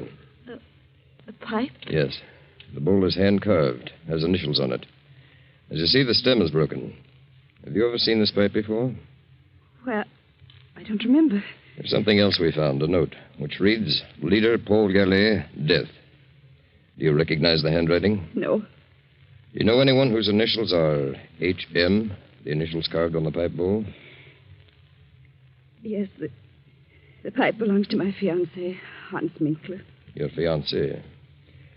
What time did you return home last night? I attended a party and got here about 1 o'clock. I supposed Uncle was in bed. I didn't look in the library. I went straight to my room.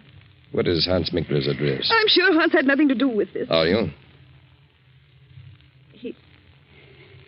He lives at 13 Cronhead Street. I'll run over there. Please don't touch anything in the library. I won't. Good morning.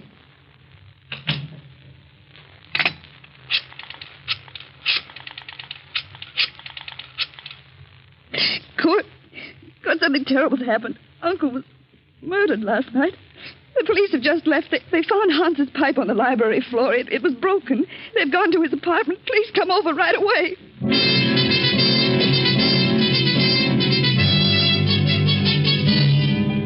Hello, Hans. This is Kurt. The police found your pipe in Gallet's library. They're on their way to your place. You've got to get out of the country immediately. Don't wait a moment.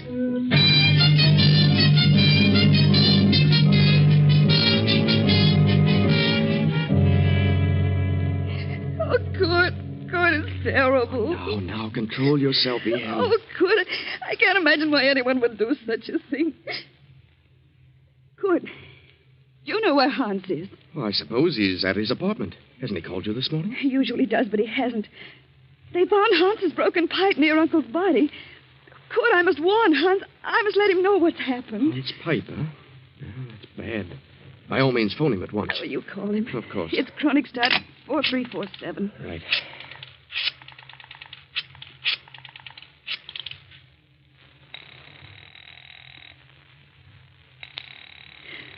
It's ringing. He must be there. He would have answered by now. Where could he be? I haven't the slightest idea. But he always calls me before this. Kurt, it isn't possible. It can't be. Now, just try to control yourself, Yale. Oh, see who it is, Kurt. Special delivery. Sign here, please. Well, thank you. Who's it for? For you. Kurt. It's from Hans. Good heavens, read it. Leaving Vienna on important business. Contact me at 16 Rue de Roche, Paris, under name of Pierre Cabot, H.M. Well, I don't understand it. What does he mean? What important business? Why should he disappear like this? I've no idea, but it does look strange. Your uncle is murdered and Hans disappears. Oh, but what motive could he have had? But they found his pipe near Uncle's body. You know Hans had nothing to do with it. I'll admit he's always been rather peculiar, never seemed to let loose, always seemed to be on his guard, but I can think of no reason for this. What could this important business be? He never told me of it. And why on earth should he go to Paris under an assumed name? That is strange. Kurt, that officer said something. What? Well, you know that Uncle was active in anti-Nazi work. Do you suppose it could be a Nazi? Oh, why not? But who? Who do we know that's a Nazi? I certainly Wait don't. a minute. You just said that you felt Hans was always on his guard. Do you mean you felt he was concealing something? Well, there have been times when I've felt that, but on the whole, I've thought of him as a slow-thinking, absent-minded professor. But it does seem strange that the moment Uncle gave him the check, that this should happen and he should disappear. Maybe he went to visit our old pal, Jean Renaud. You remember Jean? He was one of our classmates. But I have a strange feeling that Hans wouldn't go away like this, without telling me beforehand, unless something were wrong. Do you suppose that Hans has been deceiving us all along? What makes you ask that? Well, it suddenly occurred to me that he spoke French without the trace of an accent. And I remember Jean Renaud said once that he spoke English without an accent. So what? Well, if he did, where did he learn to do that? Certainly not by living in Vienna all his life.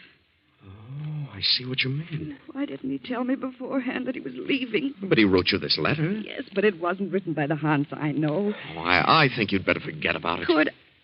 I didn't tell you this. The police found a note on the floor. It said, Leader Paul Gallet, death. It must have meant that Uncle was an anti-Nazi leader and he was sentenced to die.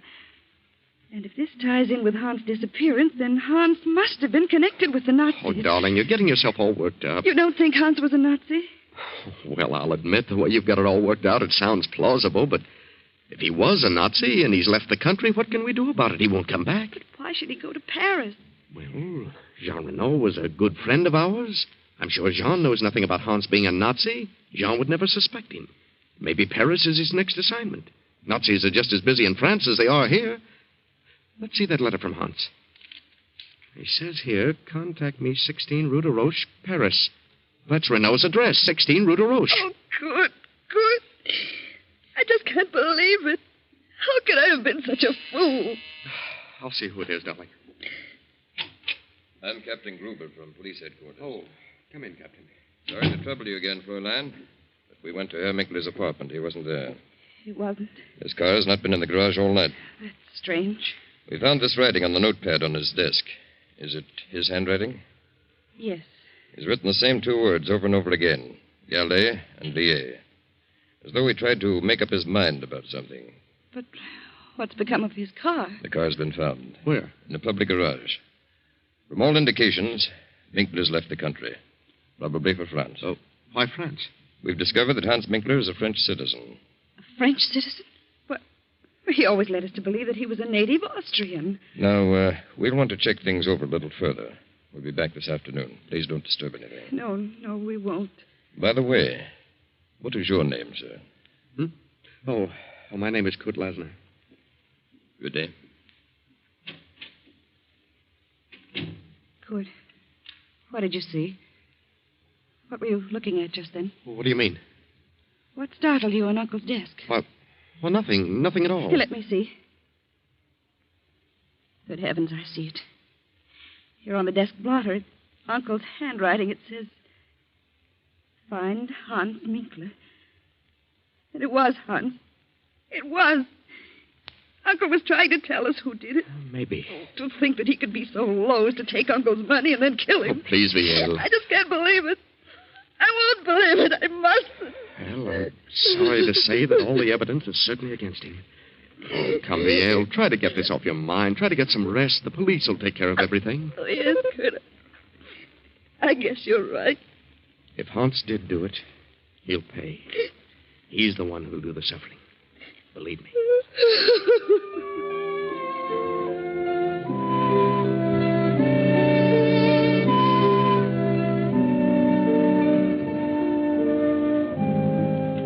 But during the night, the Nazi hordes rolled swiftly into Austria, and without firing a shot took over the reins of government. A few weeks later, France declared war. Then one night, Hans Minkler makes his way through the maze of Paris traffic and knocks at the door of number 16 Rue de Roche. Oh. Yes? Oh, good evening. Good evening. Is Jean Renault in? Who shall I say is calling? Why, Pierre Cabot. Won't you come in, Monsieur Cabot? Major Renault has just stepped out. He'll be back shortly. Was he expecting you? No. Did you say Major Renault? Yes. Since war has been declared, he's gone on the active service list. Oh, I see. I've been phoning for a week, but no one answered. You haven't seen the Major in some time. No, I haven't. I've been in Austria for several years. Renault and I went to school together in Vienna. Oh. Are you by any chance Hans Minkler? How did you know that? Why are you traveling incognito? Well, where is Renault? I regret to inform you that Renault has been in Africa for some time. He's due back in a few weeks, however. Did you know Monsieur Gallet in Vienna? Why, yes. Who are you? I'm Monsieur Deveau, of the French Sûreté. Oh, police. Yes. Did you ever accept any money from Monsieur Gallet? Why are you asking me these questions? You never accepted money from Gallet? No. Search him, Henri. No, just a moment. Sorry, Minkler. I'll take the bill for Henri. Yes, sir. I don't understand all this. You understand, all right. Well. So you never received money from Gallet. What's this check for? Well, that's to help carry on my experiments. Undoubtedly.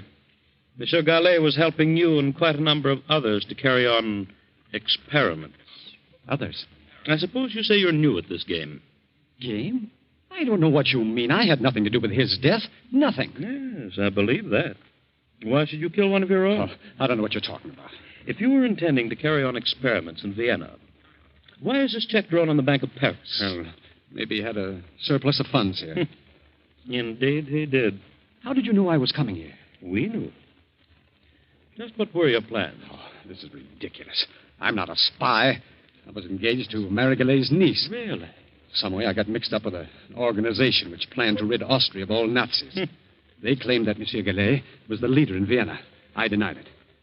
But nevertheless, I was selected to murder him. Oh, I see. And told that if I refused, they'd also kill me and my fiancée as well. I decided to get them out of the country. I went to Galet's home. My fiancé was not there. I knew there was no time to lose. So I tried to take him away by force. He was suspicious of me. We suddenly got into a scuffle. And then someone behind me fired a gun. I don't know who it was. And Gallet fell dead. I see.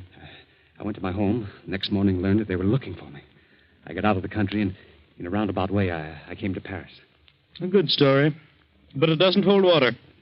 Gallet was a Nazi leader, and there's too much evidence against you, Minkler. Come on. Let's go down to headquarters.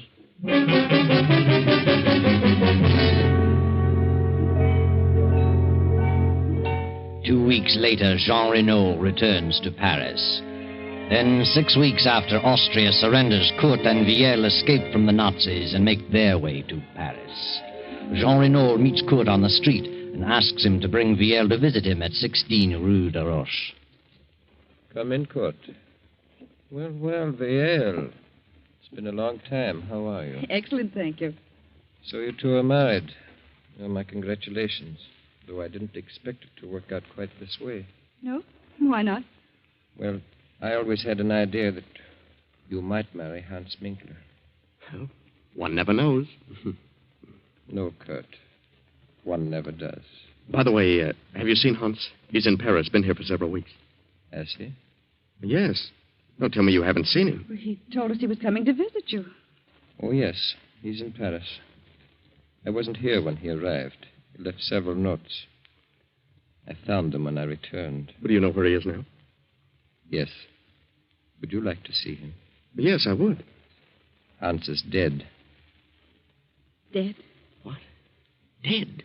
Yes. He was executed as a Nazi spy. A Nazi spy? Yes. I got here too late to help him. They had conclusive evidence against him. Why, that's ridiculous. Hans is dead, nevertheless. But what happened? Well, It seems Hans got into some trouble in Vienna and came to Paris to see me. In some way, the Sûreté here was informed that he was a Nazi, was coming here to carry on. But who on earth would accuse Hans of such a thing? I wonder. But they received a letter from Vienna accusing Hans. The Sûreté found a check on him from a high Nazi official. There was nothing that could save him. A check from a high Nazi official? Who was the official? Paul Gallet, Viel's uncle. What? Didn't you know about your uncle? I don't believe it. Whether you do or not, he was a Nazi.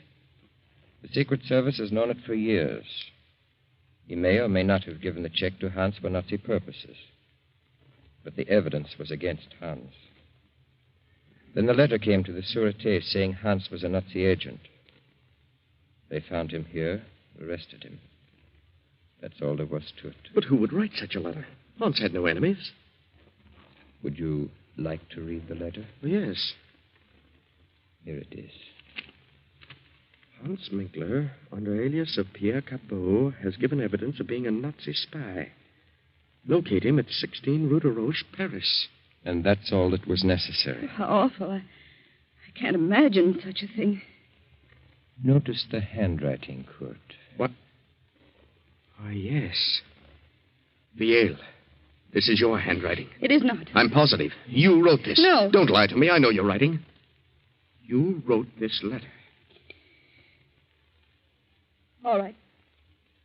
All right, I did. I was convinced that he'd deceived me. I was convinced he killed Uncle. Yes, I wrote it. How could you? Oh, I never dreamed Uncle was a Nazi. I thought Hans was a Nazi. I was determined to make him suffer. You believe me, don't you? Yes, Viel. I believe you. But I'm awfully, awfully sorry for you. Poor Hans. Poor Hans. Oh, I'll never forgive myself. Yes, Viel. What a terrible injustice you have done. But someday, perhaps you'll learn what really happened to your uncle. It wasn't Hans who killed him. Hans didn't even have a gun, just a pipe. But Hans wanted to get him safely out of the country. And Kurt knew that Hans would never go through with the order of the Secret Seven. So he followed Hans. And when he saw what was happening, he shot Gallet and disappeared and let you think Hans did it. Because Kurt was in love with you, too, Viel.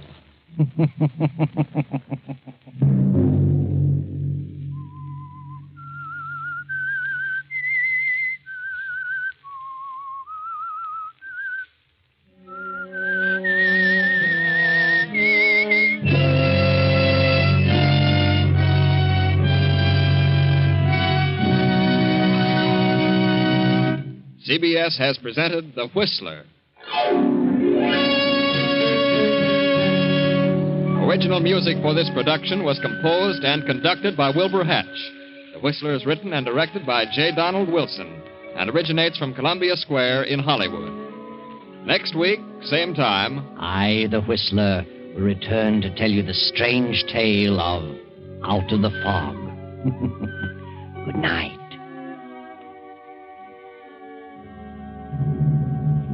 This is the Columbia Broadcasting System.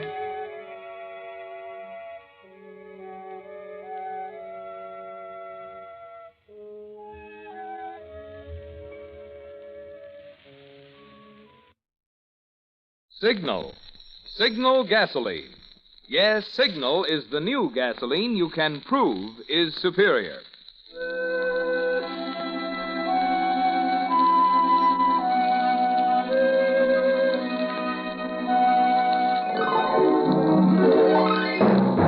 The Signal Oil Company and your neighborhood Signal dealer bring you another curious story by The Whistler. Tonight, Death Wears a White Robe.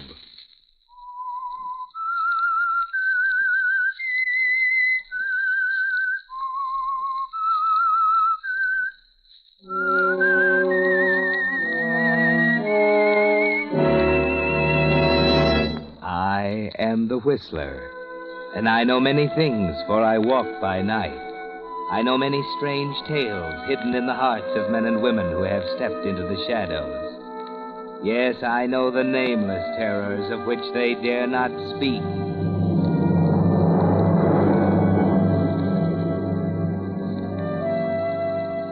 The cabin, high on the slope of Bald Mountain, had always been an important part of the marriage of Sam and Leah Wixon. A successful marriage on the surface. Only two people had any reason to think otherwise. One was Leah herself, and the other was her best friend, Suzanne. Leah and Sam had met at the cabin. Their romance had begun there. And one bright day in late winter, some 5 years afterwards, Suzanne had come to the conclusion it should properly end there. Leah could feel something coming when Suzanne engineered the invitation for herself and her husband, Harvey, for the week. Yes, Leah, you wonder what's behind those innocent eyes of Suzanne's. What's making the wheels whir in that sharp little mind as you and she and Sam approach the cabin. Lucky there's a crust on the snow today. Never make it otherwise. Well, these snowshoes are fun. Suzanne, darling, do let Sam carry that suitcase. Well, he's already carrying yours and his. I'm not crippled. There's an idea, Leah. On what? On how to win men and influence them. Well, if I were the strong, rangy type, I'd carry one for you, dear. You know I'm not athletic. Well, a strong, rangy type definitely has her points. Well, stack your snowshoes over in the corner there. Well, everything seems to be just as we left it. No bears? Not a bear. Well, now where's the key to the shack? Yeah. Oh, what a beautiful spot. I'm sick just thinking what Harvey and I've missed not coming up here. Well, I wanted to have you up several times, We've but... just never been able to work it out, dear. Have we, Sam? No. The door's stuck a little. There. Oh, what a dream of a place. Sam, the fireplace. It's divine. Oh, wait till Harvey sees that. Like it? I built it with my own two hands. Perfect. Did you design it, Sam? Suzanne, dear, you're positively gushing. Sam's an architect, remember? Of course, Leah. She likes the fireplace. Let it go. Well, I don't. Looks like a pile of bleached bones. Come on, Suzanne. Now, you and Harvey can have this room, darling. Sam, bring Suzanne's bag in here. All right. Why don't you freshen up, Susie? You look utterly ravaged. Your nose absolutely gleams. Oh, really, dear? I might pass you a helpful hint. You apparently swallowed all your lipstick with that hamburger we ate in town. I never worry about makeup, darling. When you're on the right side of 30, it isn't so important. Or do you remember? I'm taking the sled and going to get a load of wood before dark. Oh, well, Leah, you better show Suzanne where the linen closet is so she can get her bed made up. Oh, can't we help? Oh, no, thanks. Oh, Sam, what a cute bell on that sleigh. Well, back home in Connecticut, we always had a bell on the sled that brought in the Yule log, and I thought it was a cute idea, so I put one on this. You have such nice ideas, Sam. Where do you have to go for wood? You sure we can't help? Oh, I think I can manage all right. Woodshed's about 50 yards from the house. Kind of inconvenient, but it was already built when we bought the property, and I haven't gotten around to moving it yet. Well, I'll see you girls later. Oh, I hate to think of Sam having to drive all the way back to the city for Harvey. Or is it that you hate to think of Harvey coming up here, Susie? You're not just a teensy bit bored with Harvey, are you? There aren't any men here now, Leah. You can skip the teensy. You didn't answer me, darling. Don't judge others by yourself. What do you mean? I married for love, you know, not money. Oh, did you? Well, could anybody doubt it, looking at Sam? Well, I grant you, Sam's a handsome man. Oh, you've noticed. I thought you had, dear. Yes, I'm a very lucky girl. I've often thought how discouraging it'd be to be married to someone who was bald and fat and unimaginative, even if he did have gobs of money. You're referring to Harvey? Oh, darling, I think Harvey's cute. In a pudgy sort of way. By the way, does he still take bicarbonate? Leah, I might point out that I'm not trying to eat my cake and have it, too. Just what do you mean? I'm talking about your Red Cross activities. Oh? Those evenings you donate to good works. Patronizing the arts.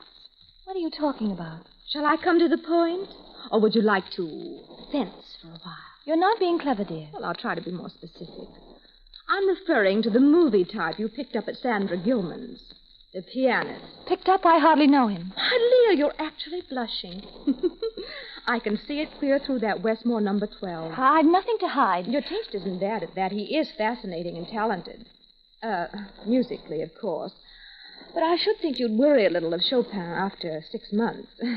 It Has been 6 months, hasn't it? You wouldn't dare. Wouldn't I? Oh, listen, Suzanne, it's all over, believe me. There was nothing between us. I know I was foolish. I just didn't realize what was happening. Uh-huh. Sam would understand all of that, of course. You're not going to say anything, Suzanne. You can't. Sam would think all kinds of things. He wouldn't understand. He'd walk out on you, wouldn't he, Leah? He isn't the kind a woman can make a fool Yes, of. yes. Don't you see it'd wreck our marriage? You wouldn't do that, Suzanne. You couldn't gain anything by it. We've been friends too long for that. You can get off your knees now. I hate you. Of course you do.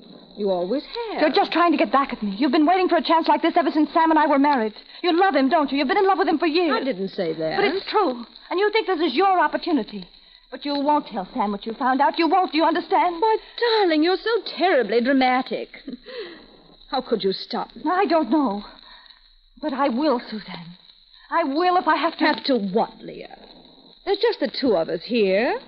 And I'm the strong, rangy, athletic type. Remember?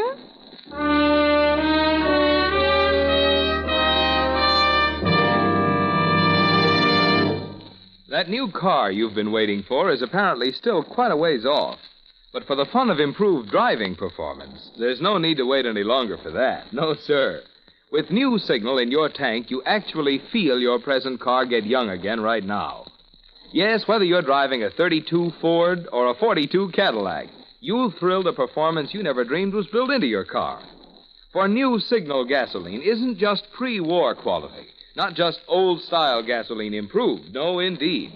New signal is an entirely new type, super fuel, that you can actually prove is superior. Prove it in 3 ways. 1, with quicker starting. You feel your motor spring to life the moment you touch the starter. 2, with faster pickup. See your car zip out ahead with pep that makes you proud. 3, with higher anti-knock. Hear how quietly your motor purrs even when it's working hard. And what's more, because all this new power means you'll be shifting less, and shifting wastes gasoline, you know, you'll enjoy more high-gear miles, actually go farther than ever with new signal gasoline. There's a best way to prove all this, and 1 tankful will do it. Just drive in this week to any of the friendly stations displaying Signal's familiar yellow and black circle sign and say, fill her up with new Signal gasoline. And now, back to the Whistler.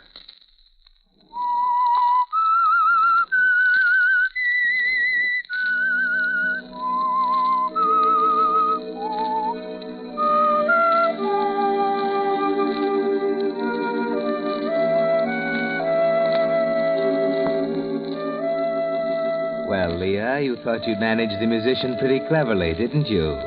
And he'd seemed so important to you for a while. But now, with the prospect of losing Sam staring you in the face, it's different.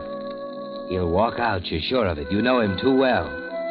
Suzanne holds you in the palm of her hand, Leah. The moment she chooses to open her mouth, Sam is gone forever. And with him goes everything. Money, social position, friends. Everything your calculating mind bargained for when you married him. All through dinner, you wait for the axe to fall, but nothing happens. You can hardly bring yourself to look at her. That self-satisfied half-smile on her face makes you want to scream. And that night, when you and Sam are finally alone... Suzanne finally go to bed? Yes, her lights just went out. Good. Now, perhaps you can let me in on it. On what? On what's been going on around here. You two have been at each other's throats all day. Oh, that's just our way, dear. We've always been frank with each other. Too frank, I'd say. The air was so full of daggers for a while this afternoon, I could hardly see what I was doing. Come on, what is it? Well, Suzanne's all wrapped up in music, you know, and particularly Chopin. Well, there's a pianist we all admire that she met personally the other day, and, well, we thought she wasn't being quite fair to Harvey. You mean... Oh, it was nothing serious, of course. Oh, Sam, you mustn't breathe a word of this to anyone. If either she or Harvey ever found out, I don't know what I'd do. It's all very silly. It isn't silly. It's darn serious. But you don't understand, Sam. It was really nothing. I don't care how insignificant it is. If people are talking about it, it's serious. I can hardly believe she'd do a thing like that. It just isn't like Suzanne. Harvey's a little jealous. Well, what's wrong with being jealous of your wife? Harvey's got a right to be jealous. I've got a right to be jealous. Thank heaven you're not like that. You mean you wouldn't understand if... Leah, just don't ever give me any cause. Don't ever let me down that way. I'd... You'd what, Sam? It scares me. I'd probably do something terrible. Sam. Just remember that, Leah. Don't ever give me a reason. Promise me. All right, Sam. I promise.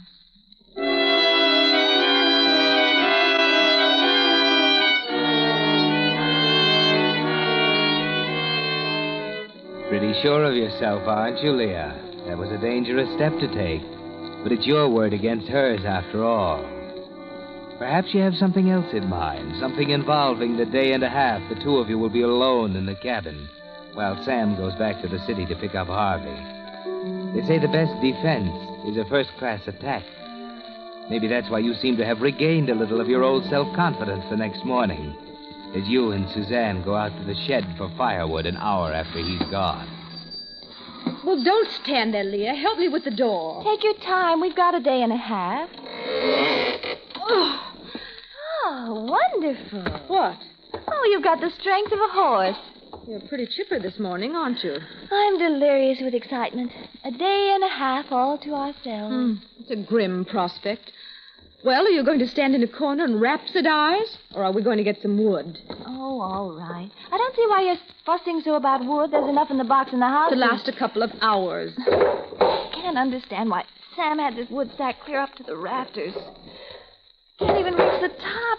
Oh, here's one that's loose. What are you doing? Look out! What's the matter? Don't be a fool. You'll kill yourself. Do you want that mountain of logs to crash down on you? Don't be ridiculous. You move those centerpieces and the whole pile will fall. Nonsense. What? Look out!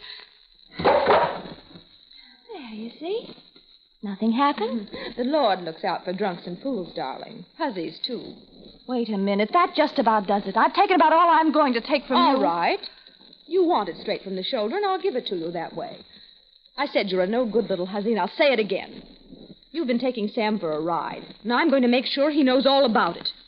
Is that good enough for you? You're bluffing. You'll see whether or not I'm bluffing. You're so jealous of Sam and me you can't see straight. I can't say I blame you staring at that moon-faced husband of yours across the breakfast table every morning. You're so miserable yourself you can't stand happiness in anyone else. Well, you're not going to get anywhere. Sam would never believe you in a million years. I'm not asking him to believe me, dear. What do you mean? Sam ought to recognize your handwriting and your personal stationery readily enough. Oh, you should have known better, Leah. But you weren't quite yourself at the time, were you? What are you talking about? A letter, dated September 18th. Something about you and Arturo meeting in the lobby of the Metropole at 8 o'clock. Where is it? Oh, never mind where it is. I have it. Where did you get it? Oh, I bought it. Arturo was quite attached to it. But he had his prize. Oh, you cheap, unscrupulous. Oh, you didn't really think I wouldn't come prepared, did you? Oh, Leah, dear, how can you be... Put down that axe. Do you hear me? Put down that axe. I'll kill you. Oh, no, you don't. You little vixen, you... Give me that axe. Do you hear me? Oh, there. That's better. Do it. You wouldn't do it. You wouldn't do it. I'm the strong, rangy type. Remember? Strong as a horse. Oh, get up from there. You're not hurt. You knocked me down. You hurt my arm. I hate you. Darling, you nauseate me. You really do. I'm going out for a walk where the air is clean. I'll kill you for this, Susan Reiner. I'll kill you.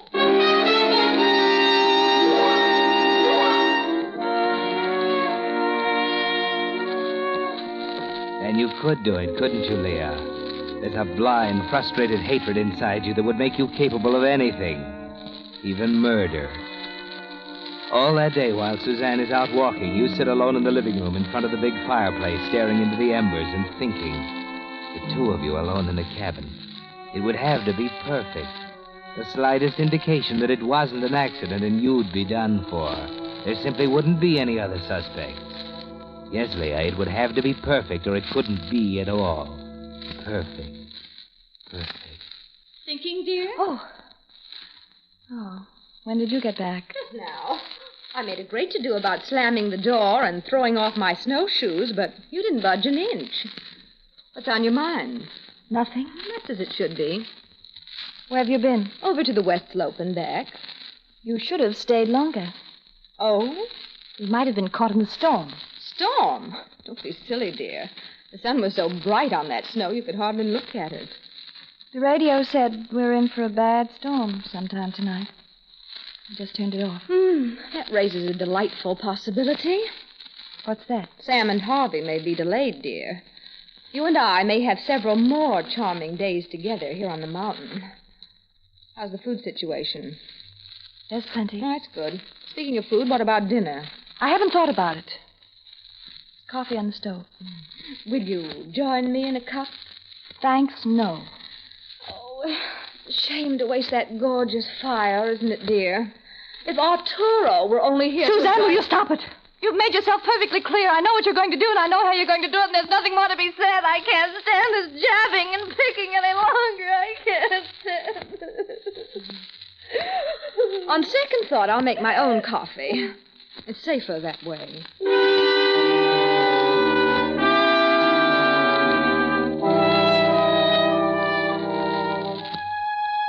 By midnight, the temperature outside the cabin drops to 20 below zero. And at 1:30 in the morning, the blizzard sweeps in from the north. The mercury falls another 10 degrees. You're forced to cooperate with her now, aren't you, Leah? The two of you take turns all night getting out of bed to put wood on the fire. The night seems endless, but morning finally comes. A raw, gray morning with that stabbing north wind still piling the drifts higher and higher outside. Well, you finally made it. I thought you were never going to get up. Did you happen to look out your window this morning? Leah, We're snowed in, my perfidious friend, all snug and cozy. Leah, is something the matter? I You're don't know. looking particularly stupid this morning, Suzanne. If I didn't know you better, I'd think you had a hangover. What's the matter with you? Why are you fumbling around there in the doorway? Leah, I can't see. Leah, I'm blind. I've gone blind. What? Come out here in the light. Look out for the table. I can't see. Your eyes are all inflamed. I'm blind. I've gone blind. Suzanne, were you crazy enough to go out without your sunglasses yesterday? Sunglasses? You stayed out all day, the sun glaring on the snow. Suzanne, you're snowblind. Snowblind? It's only temporary, isn't it? 2 days, perhaps. Not more than 2 days. Harvey will be here today. Harvey won't be here today. Probably not tomorrow either. If you could see, you'd know why. The road is blocked. The storm's getting worse. No, I think you'll have to rely on me, darling, to be your seeing eye.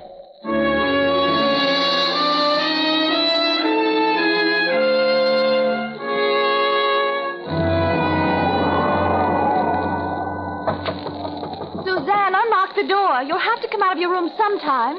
You'll freeze to death in there. Well, you do have a large mouth, Suzanne, but it doesn't extend as far as you've daubed that lipstick. You're cruel, Leah. You'd like to see me like this. You think it's funny. It will go away, though. You said so yourself. I'll be all right tomorrow. I'll be able to see tomorrow. I'm not afraid of you, Leah. Afraid of me? Oh, well, why should you be? Let me guide you to a chair by the fire, darling. Don't touch me. I can get there. I can feel my way. Oh! Better let me help you, darling. No. I'll just sit right here. Now, what are we going to have for dinner, huh? How about a couple of nice poached eggs on toast and a steaming cup of coffee? I don't want anything. Oh, but it's all cooked. Here. Smell good? I don't want any. Well, you haven't eaten since last night, dear. You've got to have food. Look, you're shivering. Take it away, Leah. You're cold, darling. Couldn't you possibly force just to swallow this hot coffee down? Do you a world of good. Here, smell. Good? All right. I'll take the coffee. That's better. Here, I'd better warm it up from the kitchen. You know, I never really explored this cabin until today. There are all kinds of interesting things in the cellar. Sam's really quite a trapper, you know. All his equipment's there, the scrapers for the skins, the frames, the traps. There you are, dear. I put sugar in it. And a big box of some kind of arsenic he uses to cure the hides. Arsenic?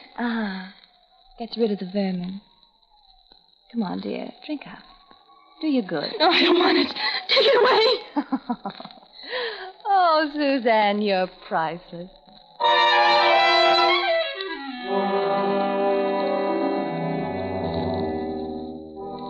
No, Leah, that would be too crude, wouldn't it? It would never work with inquisitive examiners and autopsies.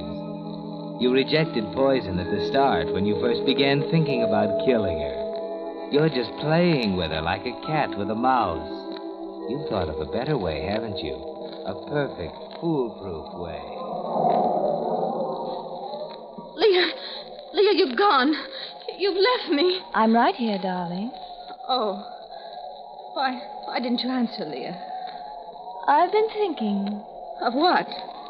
Of you, of me, of our beautiful friendship. Leah, I want to tell you something.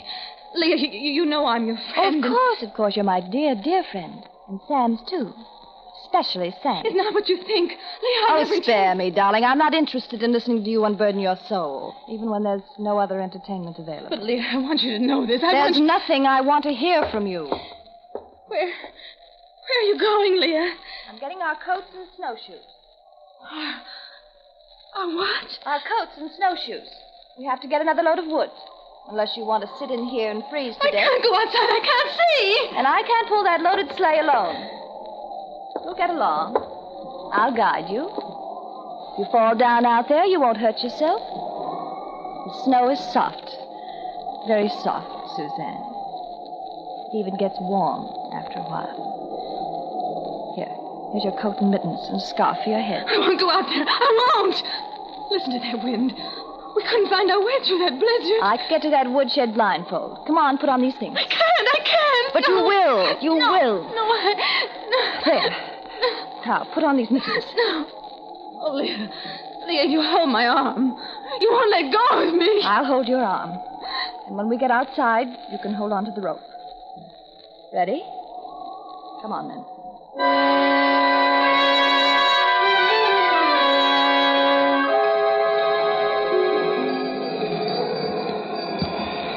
How much farther is it? We're almost there. Oh, it seems so much farther than before.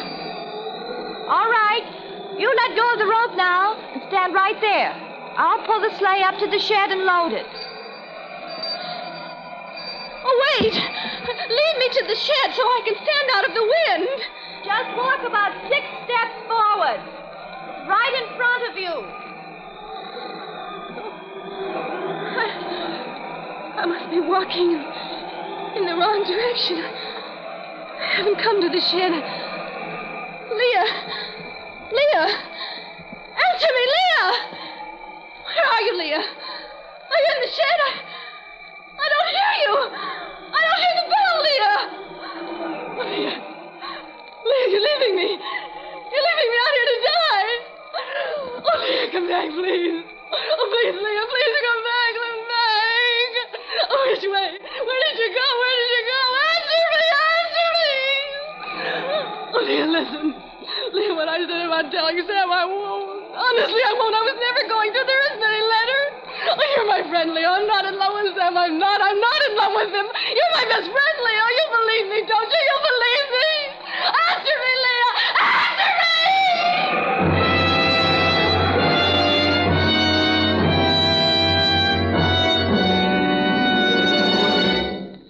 The Whistler will return with a strange ending of tonight's story in just a moment. Meantime, I want to give you the real reason why New Signal isn't just a pre-war quality gasoline, isn't just an old-style gasoline improved, but an entirely new type super fuel with performance features that until recently were reserved for war. You see, science has long known that gasoline is composed of molecules, and each molecule is actually an arrangement of atoms. But until recently, gasoline molecules were left just as nature made them. Under the impetus of war, however, certain chemists found out how to take gasoline molecules apart, then rearrange their atoms in an entirely new way, creating an entirely new type super fuel. The result is the thrilling, amazing power of Signal's new gasoline, bringing you performance so immediately apparent you can feel it, see it, hear it. It's because of this superior performance, which you can actually recognize the moment you step on the accelerator, that we urge you to let one tankful of new Signal gasoline talk for itself. Let its quicker starting, its faster pickup, its higher anti-knock and longer mileage demonstrate in your car why new Signal actually is the new post-war gasoline you can prove is superior. And now, back to the Whistler.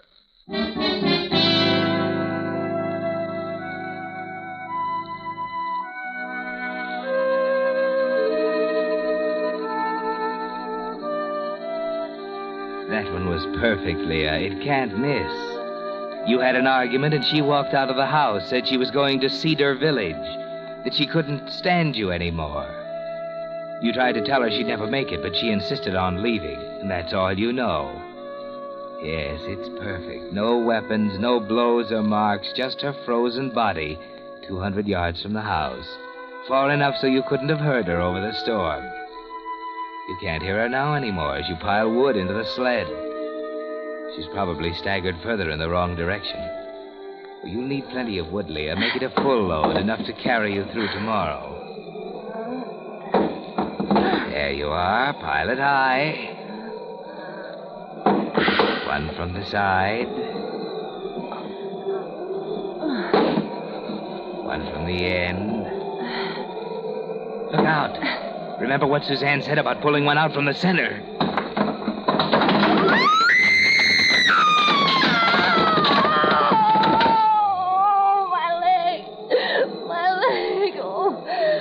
Broken. I can't move. Suzanne! Suzanne! Oh, please, God, let her hear me. Suzanne! The door. Oh, don't let the door go shut. She'll never hear me. Suzanne! Over this way, dear. You've got to hear me. We'll both die. The door.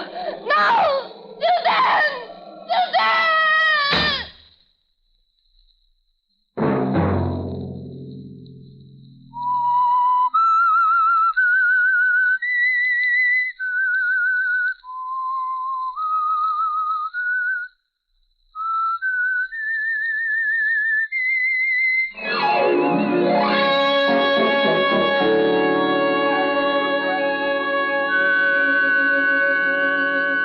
Next Monday at 9 o'clock, the Whistler will bring you another strange tale, the curious story, Death Laughs Last. The Whistler is broadcast for your entertainment by the marketers of Signal gasoline and motor oil and fine quality automotive accessories, and by your neighborhood Signal dealer. This program, directed by George W. Allen, with tonight's story by Virginia Teal, music by Wilbur Hatch, is transmitted to our troops overseas by the Armed Forces Radio Service. This is Marvin Miller speaking and suggesting that you try new Signal, the new gasoline you can prove is superior. This is CBS, the Columbia Broadcasting System.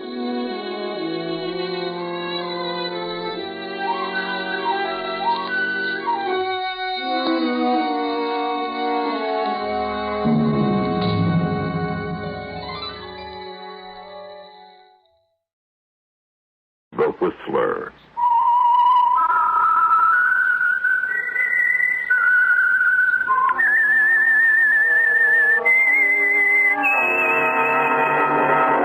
I am the Whistler, and I know many things, for I walk by night.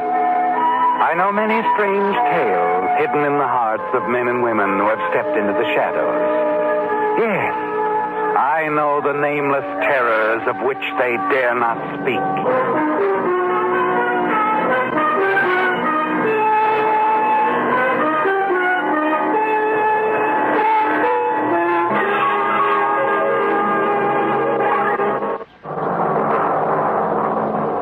And now, the Whistler's strange story, Perilous Weekend.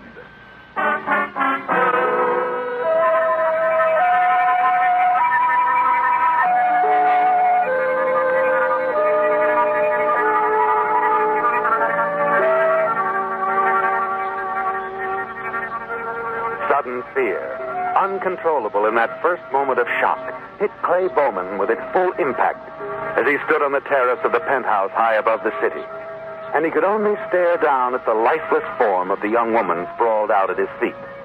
He seemed rooted to the spot, his body refusing to obey the impulse to run, to get away as fast and as far as he could. It was only when he became aware of the voices close by that he moved, ran half stumbling across the living room to the front door of the apartment, partly open. You could hear the voices in the corridor outside. Closer.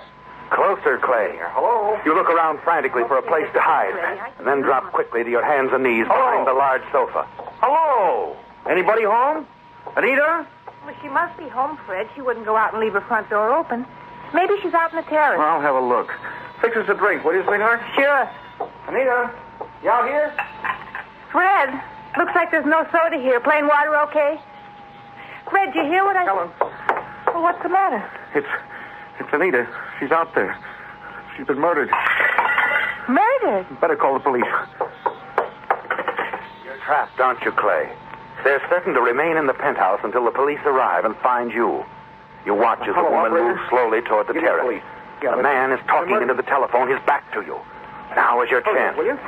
You dart out from behind the sofa, but your elbow hits a table lamp, crashes to the floor. The man whirls and then leaps at you. Twice in the struggle, you break away. Oh, you don't. Each time he catches you before you can reach the door. Finally, your fist crashes full into his face, and he falls back against the piano. And you whirl and race out of the apartment.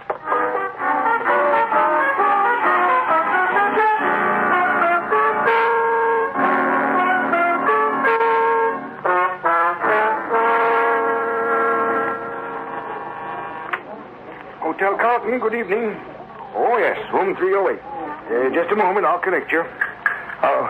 Clerk. Yes, sir. Oh, good evening, Mr. Bowman. My key, please. Certainly. Enjoying your visit in town, Mr. Bowman? Huh? Oh, yes. I'm sorry, sir. Your key isn't in the box. Perhaps you took it with you. Huh? Oh, yes, that's right, come to think of it. Let me see it. Your topcoat pocket, sir, it's pretty badly torn. Did you know that? Torn? Oh, yes, the key, I remember now. I put it in this pocket. I'm afraid you've lost it then. Dropped it somewhere. Oh, no. No matter, I'll let you have another. No, never mind. But, Mr. Bowman... Never mind.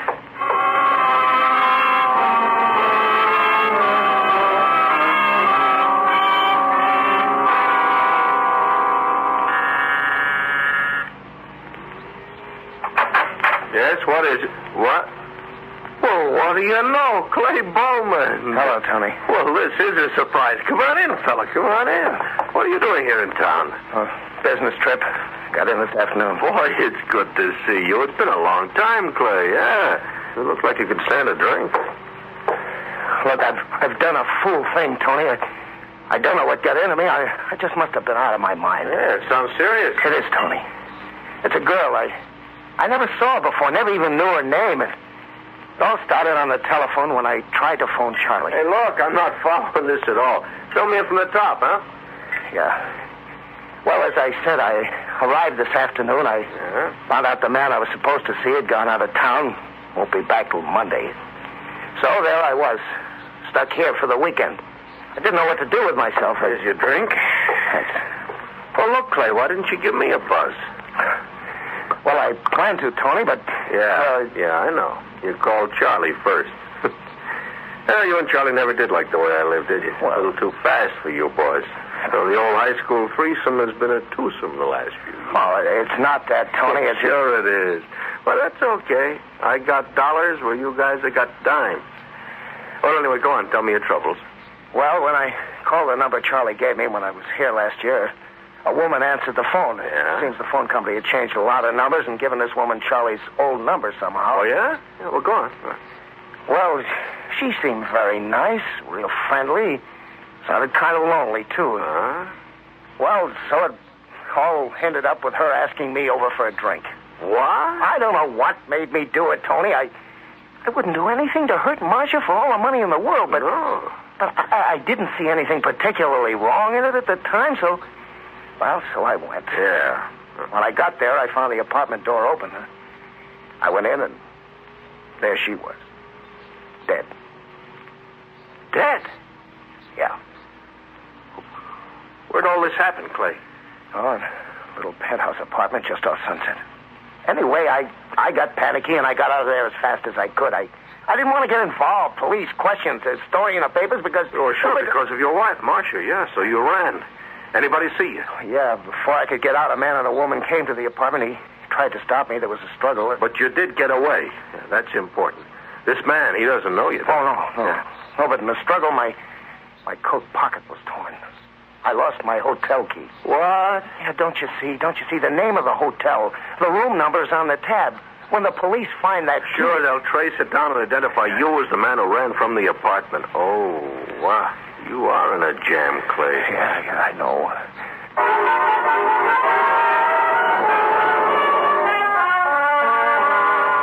Tony has turned out to be a real friend, hasn't he, Clay? Yes, you realize that now as the two of you drive across town in his convertible. And you feel ashamed because you've misjudged him all these years. You think back, the old days, how you, Tony, and Charlie used to pal around. How Tony grew more wild and reckless as the years passed and drew away from you and Charlie. How Tony and then Charlie left the little town of Carterville for bigger things in Los Angeles. How you stayed home, married, and prospered. Why are you stopping, Tony?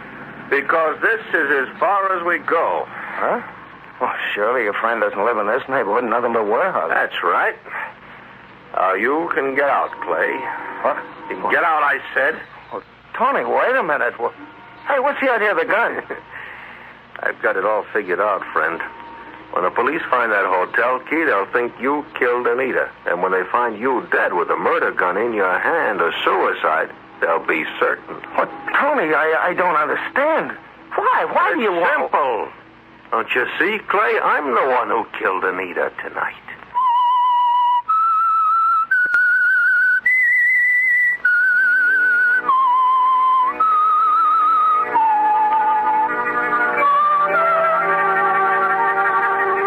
It's unbelievable, isn't it, Clay? Weird, fantastic, like some horrible nightmare. And it all started less than an hour ago. In panic, you ran from the scene of a murder, a crime you had nothing to do with. But because you lost your key to your hotel room there, you're certain the police are looking for you. And you turned to an old friend for help. Then came the shocking revelation. You learned that he was the killer. Yes, Tony Grayson is the murderer of the woman in the penthouse. And now, sitting next to him in his car, he holds a gun on you. He means to kill you, doesn't he, Clay? Leave you for the police to find a suicide and fix the blame for the crime on you. Funny the way it turned out, isn't it, Clay? Of all the people in town, you had to come to me. Kind of too bad. Oh, it's a shame you had to try to call Charlie tonight and talk to that woman instead. Oh, she was poison. Why? Why did you kill her? That, my friend, is a long story. I won't bore you with the details. Let's just say that I had to. You know, I met Anita pretty much the way you did. I decided to call Charlie Bigelow one night, and I called his old number, had the same experience you did. So I went up to that little penthouse apartment. That's how I met her. That's how it all started. Is Charlie still in town? Oh, yeah, he's doing real well. He lives at the Shelton Plaza now. All right, come on, Clay, get out of the car. Now, wait a minute, Tony. I said move. As you step out of the car, you suddenly slam the door back. It catches Tony unaware, knocks the gun out of his hand. You turn and race down the street.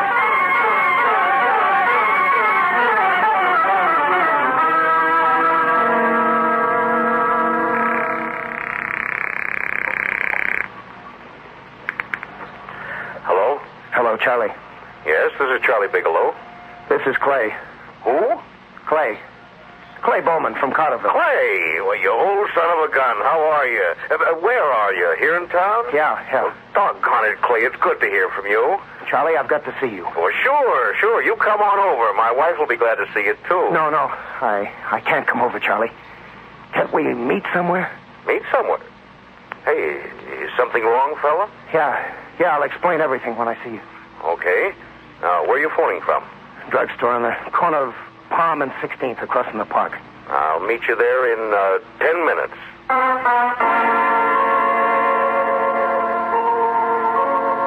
You wait and watch from the shadows of the park. The minutes drag by slowly, don't they, Clay? Then finally you see Charlie drive up and stop in front of the drugstore. You call out to him, and he hurries over. Quickly, you tell him what's happened. Clay, this is unbelievable. It's crazy. Yeah, but it's all true. Everything I've said. Tony Grayson, a murderer. He admitted it to me, Charlie. Did Tony ever mention this Anita to you? No. But then Tony and I haven't seen much of one another in the past year. Look, Clay, why don't you go to the police? Tell them everything you've told me. Oh, look, would they believe me? My word against that of a big shot like Tony Grayson? Why not? Well, they'd want to know what I was doing there at the penthouse. Why I ran away. Would they believe me when I told them I'd never seen the woman before, that it was just a pickup over the phone? Well, what are you going to do then? Keep running from the police? I don't know, Charlie. Look, come on back to the apartment with me and we'll talk this out. We'll figure something. No, I don't think that'd be a good idea. Going back to your place, I mean. Well, the police won't be looking for you there. It's Tony I'm thinking about. He should have figured I'll contact you, and he might be over there right now waiting. Maybe you're right. Well, I'll go back alone, and if I see him hanging around, I'll call the police. Tell them exactly what you've told me. Yeah, but what proof do we have that he tried to kill me? That he killed Anita? Only my word for it, the word of a fugitive, isn't it? What's the matter? Get back. Quickly. Oh, sure. What is it? Across the street. Police car just turned in the corner. Oh, relax. They're just cruising. See, they're driving past. Yeah. Oh, this isn't any good, Clay. You can't go on running from the police. I know you're under a strain, but you're going about this all wrong. Well, it's my neck. Let me figure this out. I'm sorry. Oh. So am I, Charlie. I didn't mean to jump all over you, but... Well, it's just I can't turn myself in, not yet. Well, you can't spend the rest of the night in the park. What are you going to do? There's a hotel not far down the street. I'll check in there. Okay. I'm pretty sure you'll feel differently about all this in the morning. Maybe. Charlie, are you sure Tony never told you anything about this Anita Evans? I'm positive. But look, Clay, you'd better see about getting a good night's rest. You look whipped. Yeah, I am whipped, Charlie. Completely whipped.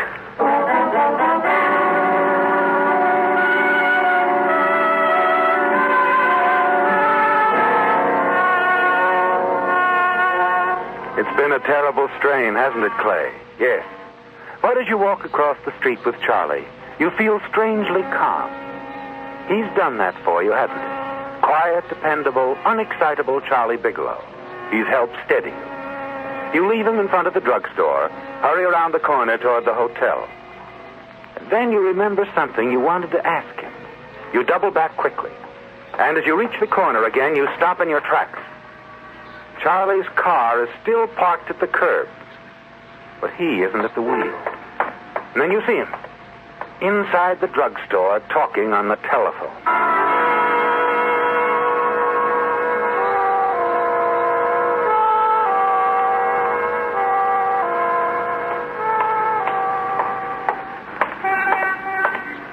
Charlie. What? Oh, Clay, I thought you... Good thing I came back.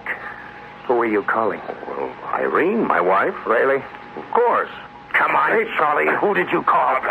Take it easy, fella. Tony? Maybe you called Tony, huh? Now, why would I do that? I'm asking you. Did you call Tony? Tip him off what hotel I'd be in? Now, look, you'd better calm down. Your nerves are showing. Yeah, maybe you know more about this than you care to tell. Maybe you double-crossed me, Charlie. You've had a rough night, Clay. So I'll make believe you didn't say that. Who did you call? I told you, my wife. I thought I might be able to get a lead on Anita Evans. From your wife? How does she fit in? Well, she doesn't. But a year or so ago, when Tony was still seeing us occasionally, he used to talk a lot about a couple he played around with by the name of Wilson. Now, Tony might have introduced this Anita to them at one time or another, so I phoned Irene to see if she knew how to find the Wilsons. Did she? No, except that she remembered Tony said they lived in Seacliff. I thought I might run over to see them, see if they could help us. I'll go with you. Now, look, you'd better try to get some rest. Go on to the hotel. I'd rather go with you. You still don't trust me? Oh, sure. Sure, Charlie. I just like to go along, that's all. Remember, I'm the guy that lost his hotel key at the scene of the murder. Okay, if you want to come along, let's get moving.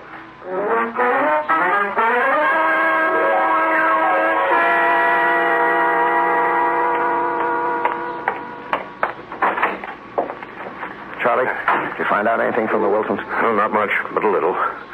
They were pretty chummy with Tony and Anita for a time, and then the friendship cooled. Yeah? And you know what Wilson said when I told him that she'd been murdered? No. He wasn't surprised. Figured that someday some guy wouldn't hold still for her little game and get rough. Her game? It seems Anita had quite a few boyfriends, wealthy ones. Some of them married. She met a lot of them on the phone, like she did you. Wilson figured she was a blackmailer. Well, did they say anything about Tony? No, smart as he was, Tony was probably one of the more recent victims. So you're not out of this jam yet, Clay, but we've made a move in the right direction. Wait a minute, Charlie. What's the matter? Where are we going? Well, I think we have enough to tell the police, don't you? We don't have definite proof that Tony was being blackmailed, but we have a good line on Anita. And the police can take it from there. That's their job. Okay. Okay, Charlie. I'll turn myself in, but I've got to go back home first and see Marcia. Tell her exactly how everything happened. Phone her. She's your wife. You can explain. She'll understand. Understand? I don't know. How can I explain why I went to the penthouse? A pickup over the phone. Look, I didn't mean any harm, honest, but that's all it was, Charlie, a cheap little pickup. Sure. I'll try to explain it to her, sure. But I've got to do it in person by morning. Well, why? Because when the police find that hotel key, they'll trace it to me and nothing flat.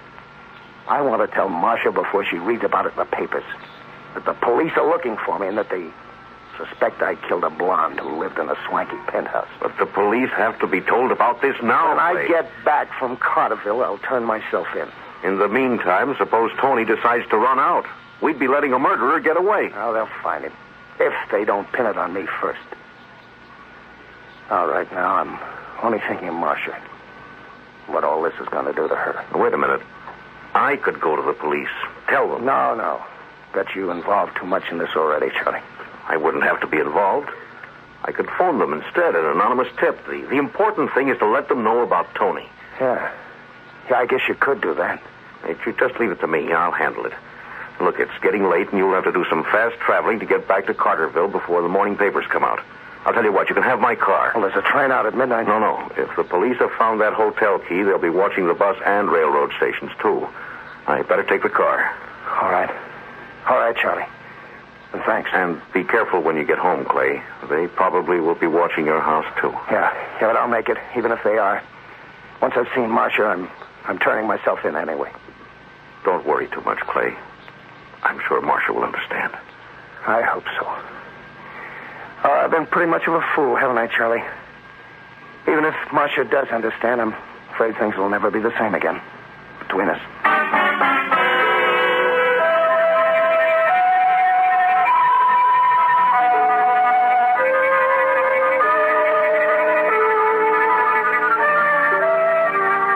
You dread having to face your wife, Marcia, don't you, Clay? Having to tell her of the terrible trouble you're in. And it's all because of a simple phone call you made. Yes, that's how it started. And it could have ended soon afterward when you ran from the murdered woman's penthouse. You could have been completely in the clear if it hadn't been for the hotel key. The key you're certain the police found helped them to identify you as the man seen running from the scene of the crime. If it hadn't been for that key, no one would have ever known that you'd been there. It's shortly after 8 in the morning when you arrive at your house in Carterville. Find that Marcia's not there. And you realize she's probably visiting with one of the neighbors. You walk into the bedroom. Stretch out on the bed. You're completely exhausted, aren't you, Clay? Before you know it, you fall asleep.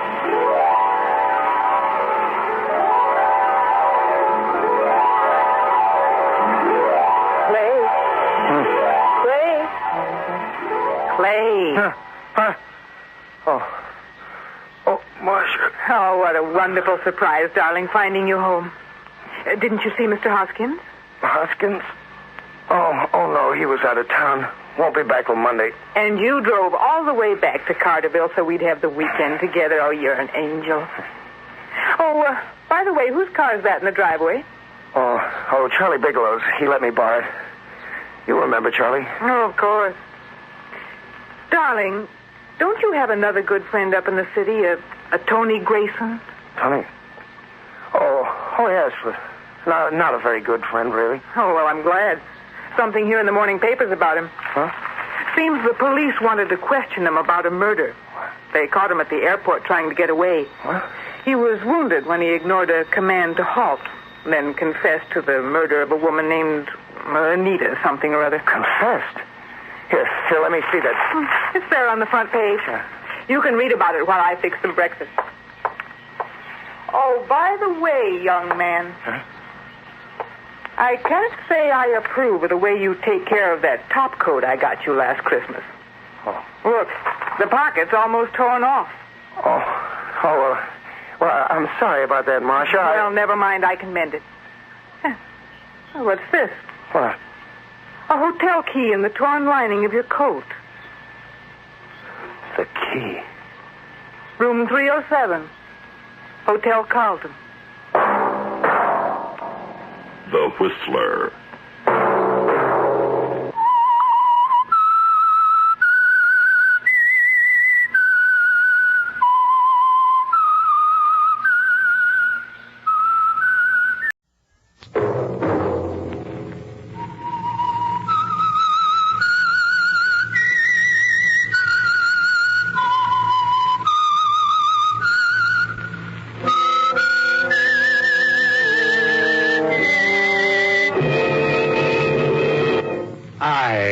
The Whistler, and I know many things, for I walk by night.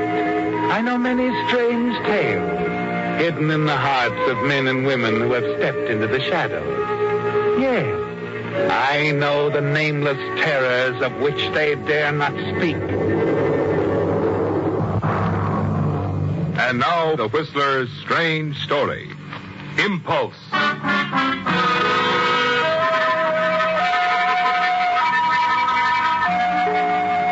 The crowd in the waiting room of the New York airport hardly noticed the small, slender man in the trench coat standing near the magazine counter.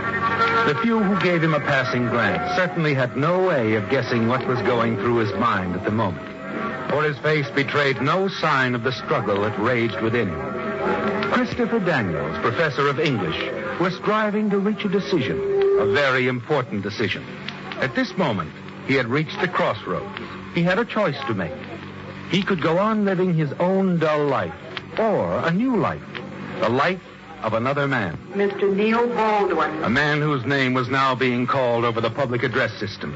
Mr. Neil Baldwin, please report to the reservation desk immediately. Mr. Baldwin, please. Suddenly, Christopher Daniels shivered. This unbelievable, unexpected chance had come so suddenly it almost seemed like a dream. Yes, a dream which had reached its climax that afternoon in his room at the hotel. Perhaps it had really started this morning at his home in New Haven. That unpleasant scene with his wife, Blanche. He'd forgotten what had brought it all on. Money, his job, didn't matter really. The scenes with Blanche always ended the same way. Blanche, please. We've been over all this time and time again now. Yes, we have, Chris. And what good has it done? You never think of me, really, what I gave up to marry you. I know. I could have had a lot of things, Chris, but no. No, I had to marry an unambitious English professor. Blanche. A professor who writes second-rate poetry on the side. That's enough. Is it? Every time I've suggested that you give up this dreary little job of Blanche, leave me alone, please. Yes, Chris. Perhaps it was then the bad dream had started. That unpleasant scene with Blanche, like so many that had gone on before. Scenes that left you empty, miserable, sitting in your study oblivious to everything except the vague wish you usually had at times like this, that things would somehow straighten themselves out. You hadn't heard the doorbell, and then you saw Blanche and your old friend Neil Baldwin standing in front of you. Hello, Chris. Neil! This is a surprise. How are you? Fine. Well, it's good to see you again, Neil. Sit down. Come on, sit down. Thank you, but just for a few minutes. Well, let me see now. I haven't seen you since the class reunion, have I? No, I guess you haven't. What are you doing down here in New Haven, Neil? What's wrong with New Haven? Nothing. Chris thinks it's the world's most fascinating metropolis. Oh, Blanche. Actually, we've practically been neighbors for quite a while. Oh. I've been working back and forth between here and Boston for an investment house. And in fact, I had an apartment just a few blocks away. I forgot to tell you, Chris, I ran into Neil about 6 months ago on the street. I told him we'd both love a visit with him. Well, you should have known that anyway. Chris, I did. It wasn't that I didn't want to see you. I've been busy. Now I'm just stopping in to say goodbye. Goodbye? Yeah. I haven't seen you in nearly a year, and you're saying goodbye? Where are you going? Well, New York right now, and then South America. South America? Oh, that's wonderful, Neil. Business trip? No, Chris. No, I guess my business days are over. I had a talk with my doctor last month, and it's either take it easy or else. So, I'm going to take what little money I've saved, go down to South America where I don't know a soul, and loaf the rest of my life. Well, I'm sorry to hear about your health, Neil, but the trip sounds wonderful. When are you leaving? Plane leaves late this afternoon. No. A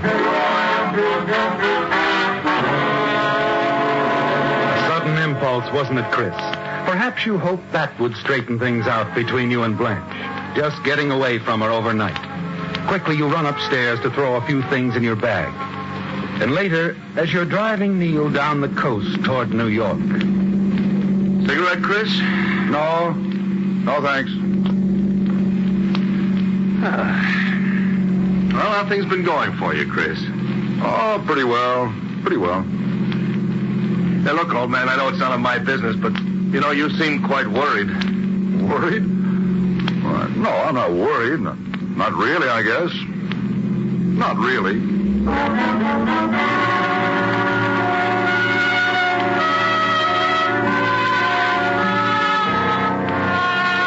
You can't very well tell Neil the truth, can you, Chris? Tell him that you and Blanche are unhappy. That you haven't done anything about it because you're sure she needs you. No, you can't tell Neil you'd like to call it off. Because you hardly dare tell yourself. Later, after you park your car in the garage and check in at the New York hotel, you leave Neil stretched out comfortably on your bed, cigarette smoke curling from his nostrils. You go on to the quaint little restaurant in the village. But that doesn't seem to help. You sit there, hardly touching the food or the wine. Finally, you leave, drive back to the hotel, park your car, and start down the block with Neil's briefcase tucked under your arm. It isn't until you're almost to the hotel entrance you notice the white ambulance driving away, the excited crowd milling about, the policeman keeping them back. Here. Where are you going? Oh, to my room. What's the matter, officer? There's been a fire upstairs in the hotel. A fire? Where was it? 7th floor. 7th floor? That's right. Lieutenant said a man went to sleep while smoking in bed. He's dead. All right, folks. Now, let's clear the entrance. Come on. Smoking in bed, and he's dead? Officer? Huh? Who was it? Huh? Well, who was he? The man who... Oh, well, the clerk said it was a man named Daniels. Christopher Daniels. Just checked in a couple of hours ago. It's a terrible shock, isn't it, Chris? Your friend Neil Baldwin burned to death in your hotel room. And you stand in the street with Neil's briefcase under your arm, staring emptily at the window on the 7th floor. They all think you were dead, don't they, Chris? Yes. Christopher Daniels no longer exists. Somehow you find your way back to your car. You remember opening the briefcase, looking at the papers. The ticket is for Bermuda instead of South America. Bermuda, Flight 11. And you have Neil's papers, his luggage, a reservation at the Crystal Beach Hotel. And there's something else, too. An envelope with money in it. A lot of money. Mr. Neil Baldwin, please report to the reservations desk immediately. Mr. Baldwin, please.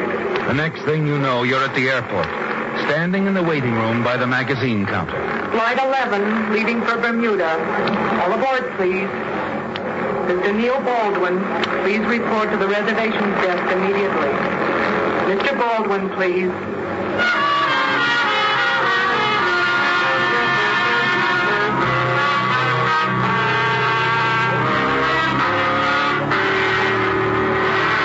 Name, please.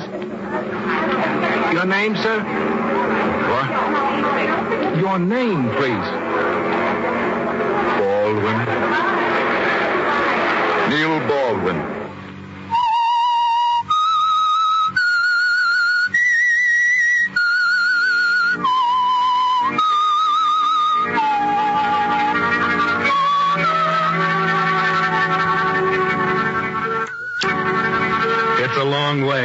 haven to Bermuda, isn't it, Chris? And it's too late to turn back. And now you don't want to turn back. No, you've managed to put your past out of your mind with the help of Dorothy Gilbert. Yes, it was on the plane trip to Bermuda that you met her. And the two of you hit it off right from the start. You sensed instinctively that the two of you had a lot in common. You felt a pleasant glow, and she smiled. Finally, there's the arrival itself. The beautiful green island of Bermuda, looming up in a turquoise sea. You check in at the Crystal Beach Hotel, register as Neil Baldwin. And later, in one of the quaint horse-drawn surreys, you ride over to Belmont Manor, where Dorothy is staying. You're excited, aren't you, Chris? Like a schoolboy on his first date. Hi. I didn't expect to see you so soon. I couldn't wait, Dorothy. You ready? All right, I'd love to. Then come along. My carriage awaits without.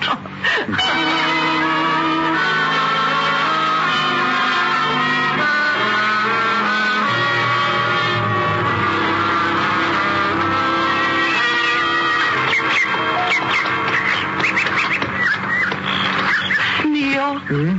Oh, yes, that's me. I was just thinking. I can see already I'd like to stay on here a lot longer than a 3-week vacation. I think I'd like to stay here for a long time, Neil. So would I, Dorothy. A long time.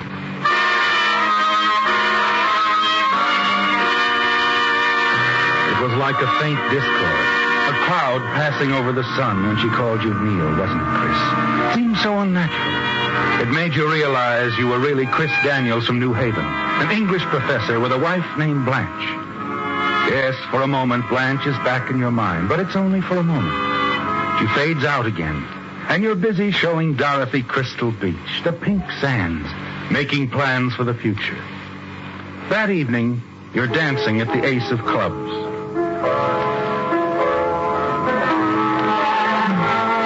It was a wonderful idea to come here, Neil. You like it? Really? Mm-hmm. Love it. Why didn't you tell me you danced like this? I guess I didn't know I could.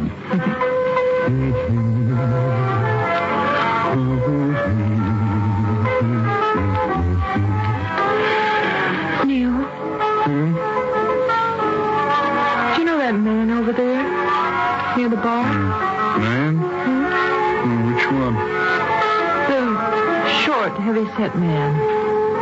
He seems to be looking at us. And I don't know him. Neither do I. Well, he's probably not looking at us. He's looking at you, Dorothy. I don't blame him. You're talking mighty pretty, mister. Maybe that's because you're so pretty, miss. Oh, Neil. You are, Dorothy. In fact, you're beautiful. No, I'm not. But I'm glad you think I am.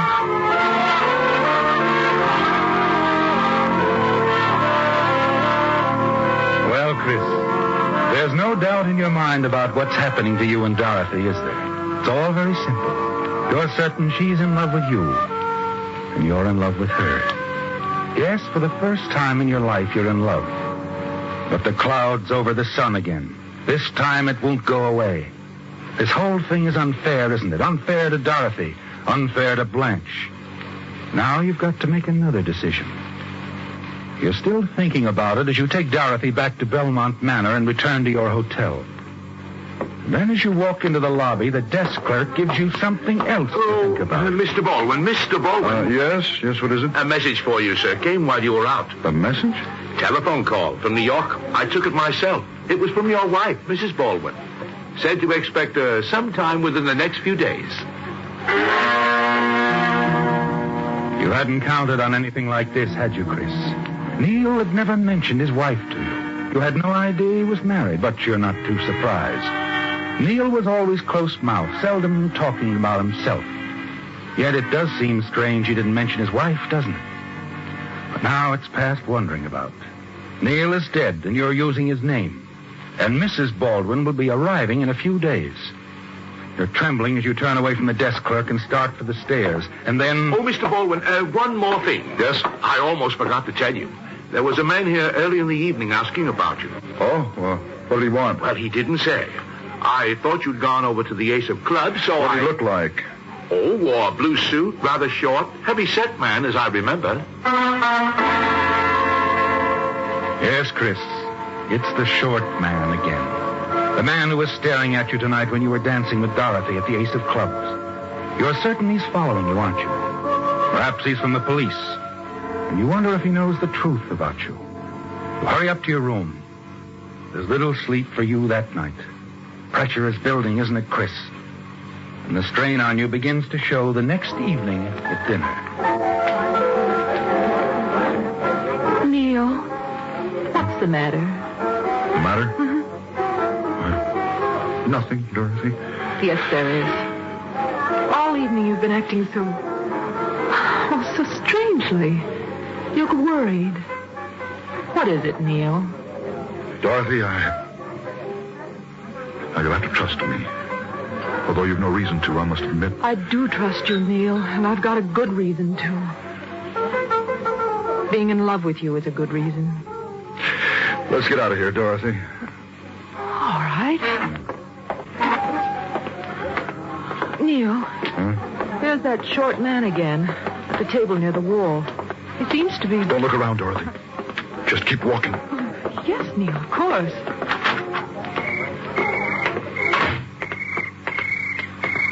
If you don't mind, I think I'd better take you back to your hotel. Neil, that man... Huh? Is he what's bothering you? Well, he's part of it. He's been following you, hasn't he? Are you in trouble, Neil? Yes, Dorothy. I'm in trouble.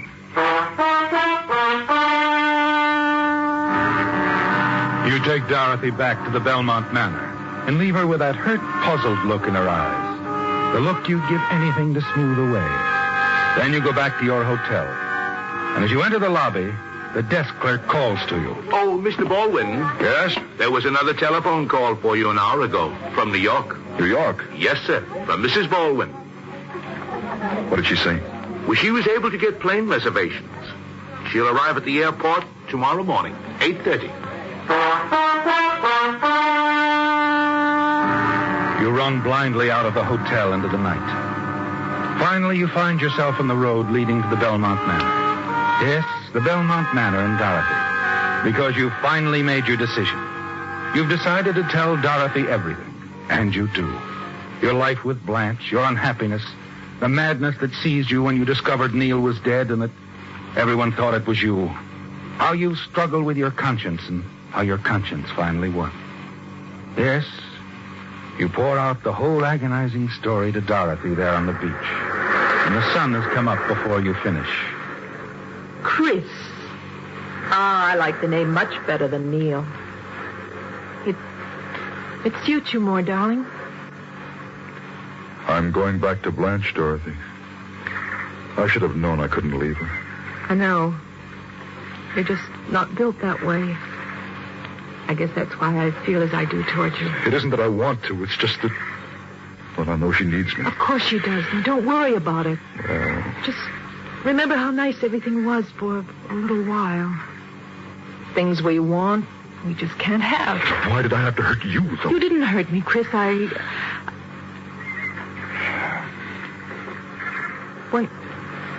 When are you leaving? Right away, I guess. I don't know how I stand with the law. I'll find out when I get back, I suppose. I don't think I've done anything criminal. I've just been a fool. What about Mrs. Baldwin? I don't know, Dorothy.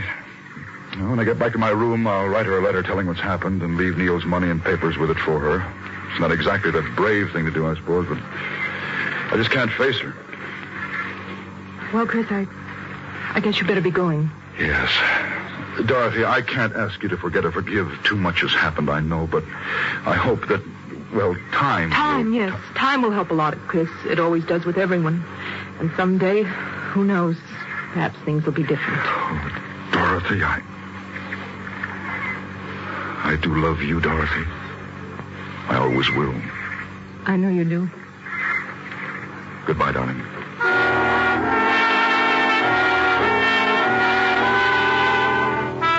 It's all over now, isn't it, Chris? And there's nothing left to do but go back to your hotel, write the note to leave for Neil's wife, and then buy your ticket back to the United States, back to New Haven and Blanche. But it's not as easy as it sounds, is it? Writing the letter to Mrs. Baldwin is not easy. There's a lot of explaining to do. You're so engrossed in the letter that you don't hear the door behind you close softly.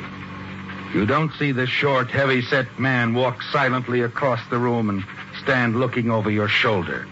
Hello? Huh? What are you writing, a confession? Who are you?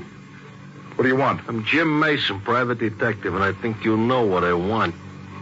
You and I are going to have a nice long talk, brother, because right now you're looking an awful lot of trouble right in the eye.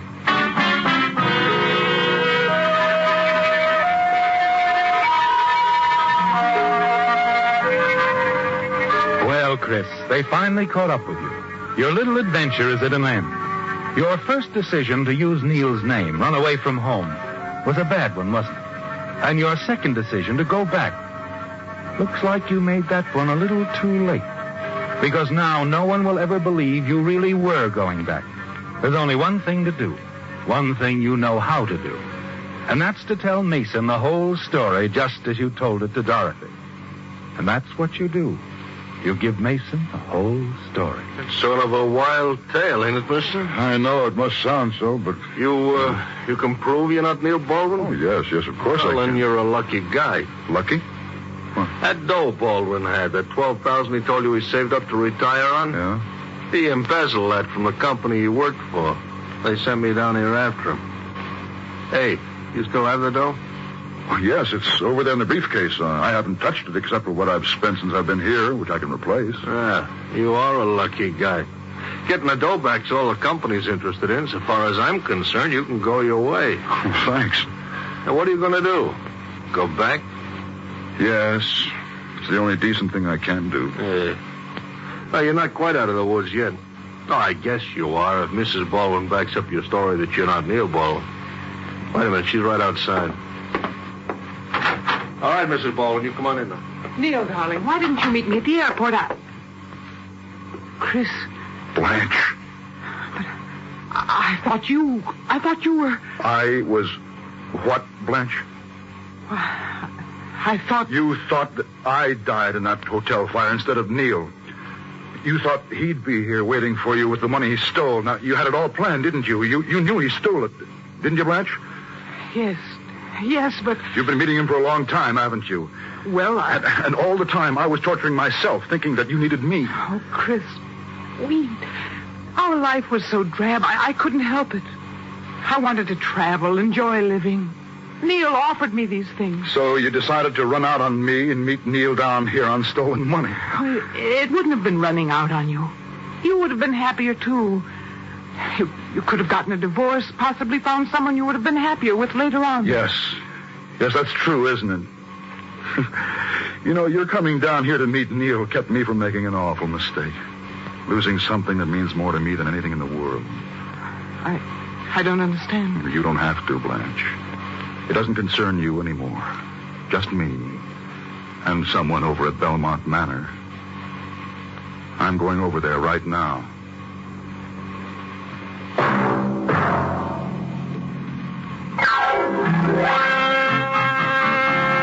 The Whistler.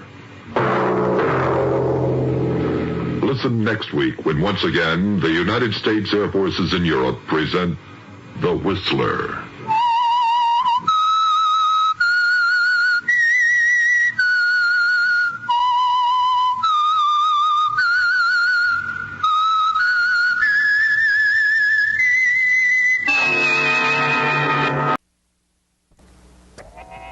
Have you heard the strange tales of the Whistler?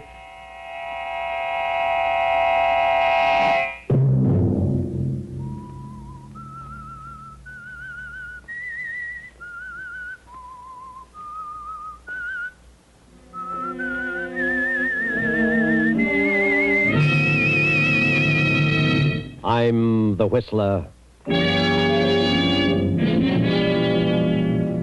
Sylvia warned me. She told me about you. Now I know why. She was telling the truth. She knows you, Frank Gerard. She said you were no good. Another Sunday night, and again CBS presents The Whistler.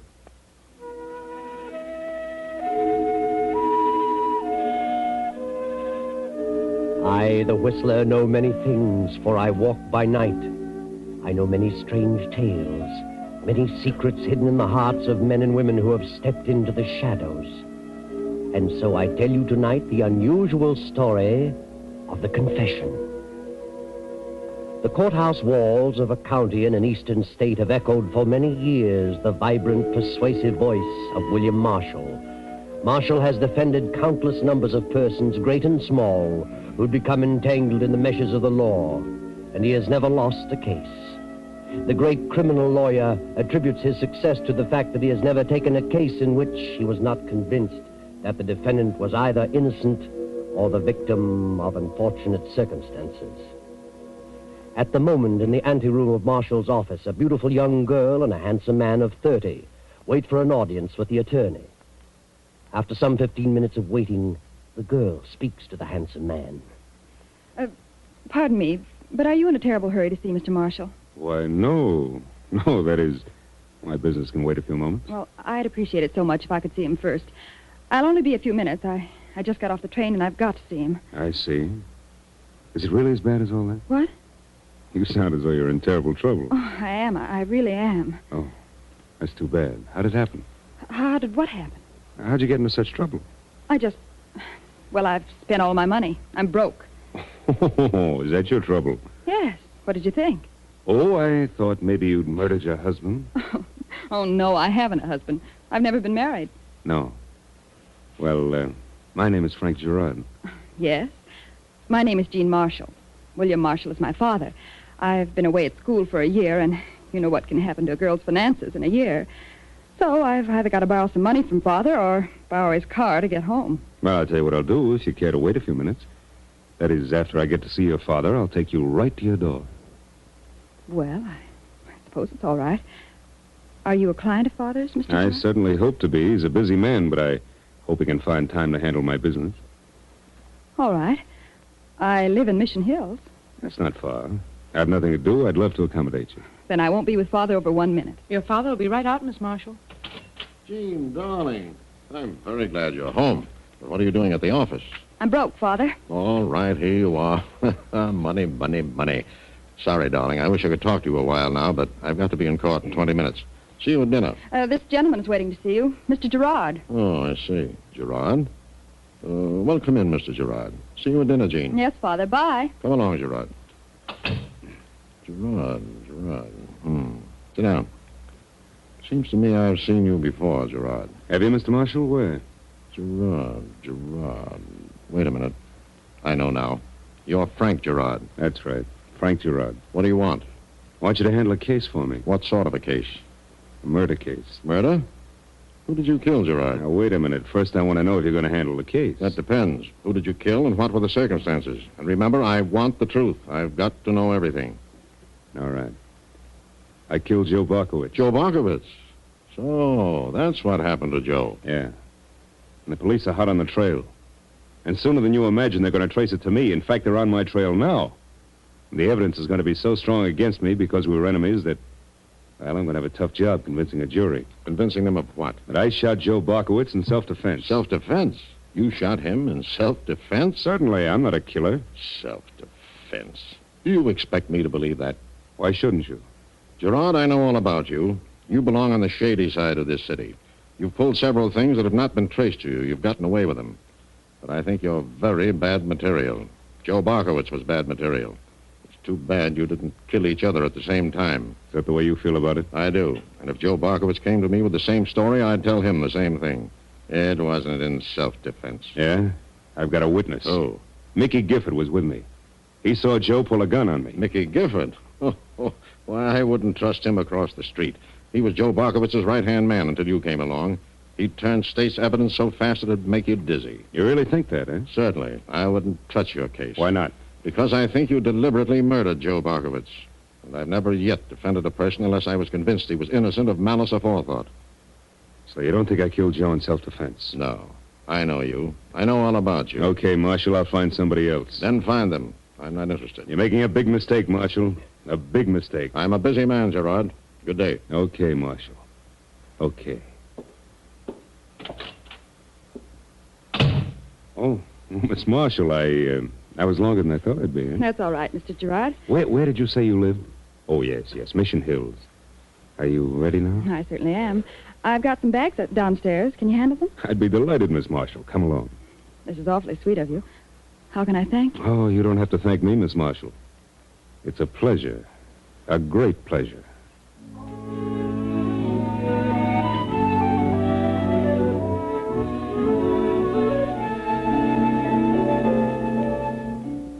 A week later, Jean Marshall has fallen deeply in love with Frank Gerard. She has seen Frank night after night. Now, 2 weeks later, she has begun to stay out rather late. Too late, in fact, to please her beautiful stepmother, Sylvia, who has mentioned the matter to Mr. Marshall.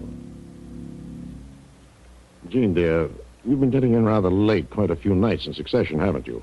Well, yes. Lots of parties this summer, Father. They seem to break up unusually late. Sylvia says you came in around 3 this morning. Oh? Were you awake when I came in, Sylvia? Yes, I've been troubled with insomnia lately. Insomnia at your age? Well, you should do something about that, Sylvia. Who escorts you to these parties, Jean? Why do you always leave here alone? Oh, that's the way everyone's doing these days. Why? Gas rationing. The girl meets her escort halfway, parks her car, and continues on in his. I see. Well, I'd prefer that you try to get in a little earlier. I didn't know you were staying out so late until Sylvia told me.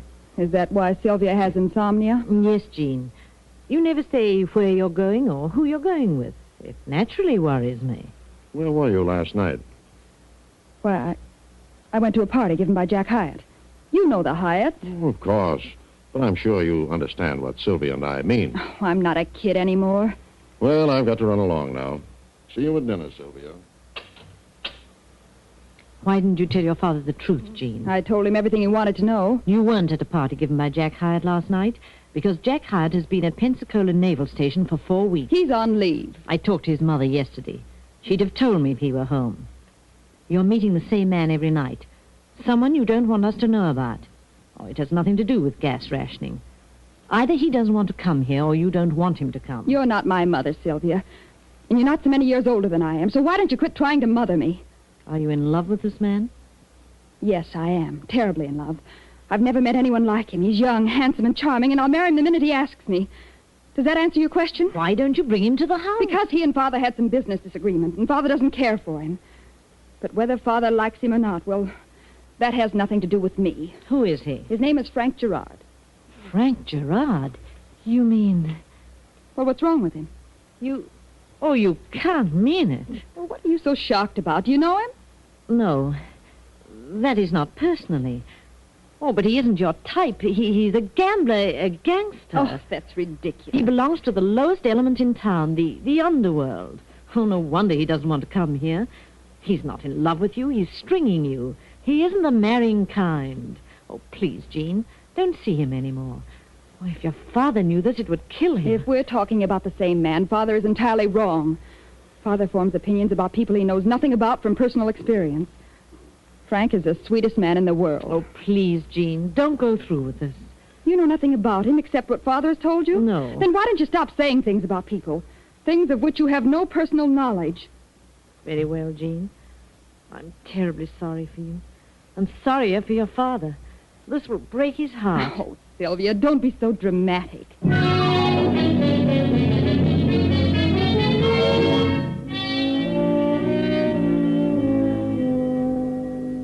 And now several more days have passed, and Jean continues to see Frank Gerard, but never brings him to the house. Sylvia has said nothing about Jean's infatuation to the father for fear of the consequences. Then, one day, Frank Gerard has an unexpected visitor at his apartment. Well, hello, Frank. Annette. Well, come in. Haven't seen you around for quite a while. No, I've been awfully busy lately. Yeah? What's been keeping you so busy? Oh, one thing and another. I haven't heard from you in over 2 weeks. Lose my phone number? No. Why don't you use it? I told you I've been busy. I've been out of town a good deal. I subscribe to the Grapevine. You ought to know that I can find out everything I want to. Yeah? Frank, you're making one terrific mistake if you think I'm the kind of a gal who can be kicked into the corner like an old shoe whenever you take a notion. Who's kicking you around? What else would you call it? Now, look, you haven't anything to squawk about, Annette. You've had all the breaks for a couple of years. So, just like that, you decide you've seen me around a little too long. Now, your imagination's running wild. You're just working yourself up into a dither. You said it. And Frank, when I really get worked up, you'll see a dither that is a dither. You needn't get any louder. I've overlooked an incident or two before because they were mere flashes in the pan. But believe me, this time it's different. You've been listening to a lot of bunk. I know where you've been and what you've been doing since the last time I saw you. So what? I'm a woman, Frank. Oh, not from Vassar or Park Avenue. But when it comes to feelings and emotions, I'm just like any other woman. I don't care who she is. Waited and waited for that moment when we could be married. Married? No other woman will ever love you as I have. You belong to me, Frank. This Marshall girl has no right whatever, do you hear? That's not for you to decide. Oh, you don't love her. You've suddenly gone high-hat. You'll only make a sap of yourself. You're just a natural-born troublemaker, Annette. Troublemaker? Yes. You had any ideas about marriage, you concocted them yourself. I never mentioned the subject. I could kill you. What did you say, Annette? Frank Gerard, if you marry this Marshall girl, if you even see her again, I'll kill you. Kill me? Yes. I think you're bluffing, Annette Laverne. I'll show you. I intend to see Jean Marshall many, many times. And if I should decide to marry her, I will. So long, Frank. I'll be seeing you. Yeah. You better change your face before you get outside. You might scare somebody.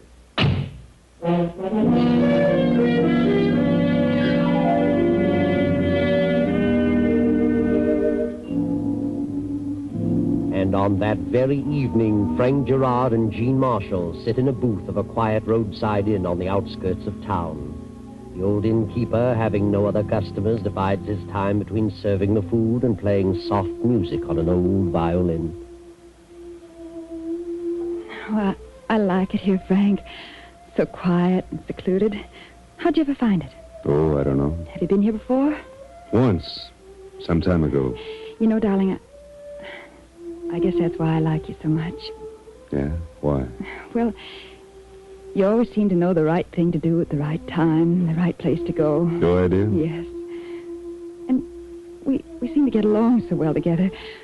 We talk about so many things. We understand each other. Yes. We seem to have so much in common. Mutual interest in things and places and people. We've sort of avoided people. Why should we want people around us? Nightclubs positively bore me. You really love me, don't you, Frank? What do you think? Oh, darling. From the moment you leave me at night until I see you again next day, I almost... Well, it seemed like 1,000 years. All day long, I worry and worry. What about? That I won't see you that evening. Don't ever worry about that, Jean. Remember that day in Father's office when we first met? I certainly do. Did you feel the same way as I did? I'm sure I did. I knew from that moment that I loved you. That no one else had ever or would ever mean so much. You're such a lovely girl, Jean. Lovely eyes. Red hair. In fact, you're the most beautiful picture I've ever seen in my life. Oh, Frank, darling. I have a wonderful idea. So have I. A terrific idea. Why can't we drive someplace out of town tomorrow? That's just what I was going to suggest. We can drive out of town and go to someplace up in the mountains. We can swim and fish and boat. Would you like that? And we could stop someplace on the way, some little town. Oh, of course we could. Just as the There are peace. a dozen towns on the way. Oh, Frank, darling, I've never been so happy in all my life. Oh, wait a minute. What's wrong? Oh, I can't possibly go tomorrow, Jean. I have an important engagement tomorrow. A business engagement. It's very important. I've got to keep it. Oh, Frank. We can leave the next morning early. Won't that be all right, dear? Well, I guess it'll have to be all right. Good. And I won't see you until morning after tomorrow because, well, I'll be tied up all tomorrow evening as well. Oh, darling. I can't help it. I don't like it any more than you do. All right. Guess I can stand it. Tomorrow morning and all day tomorrow and tomorrow night. Well, I guess I can pull through. I'll see you at the usual place day after tomorrow. What time? We'd better start early. Say, 8 o'clock. I'll be there, darling.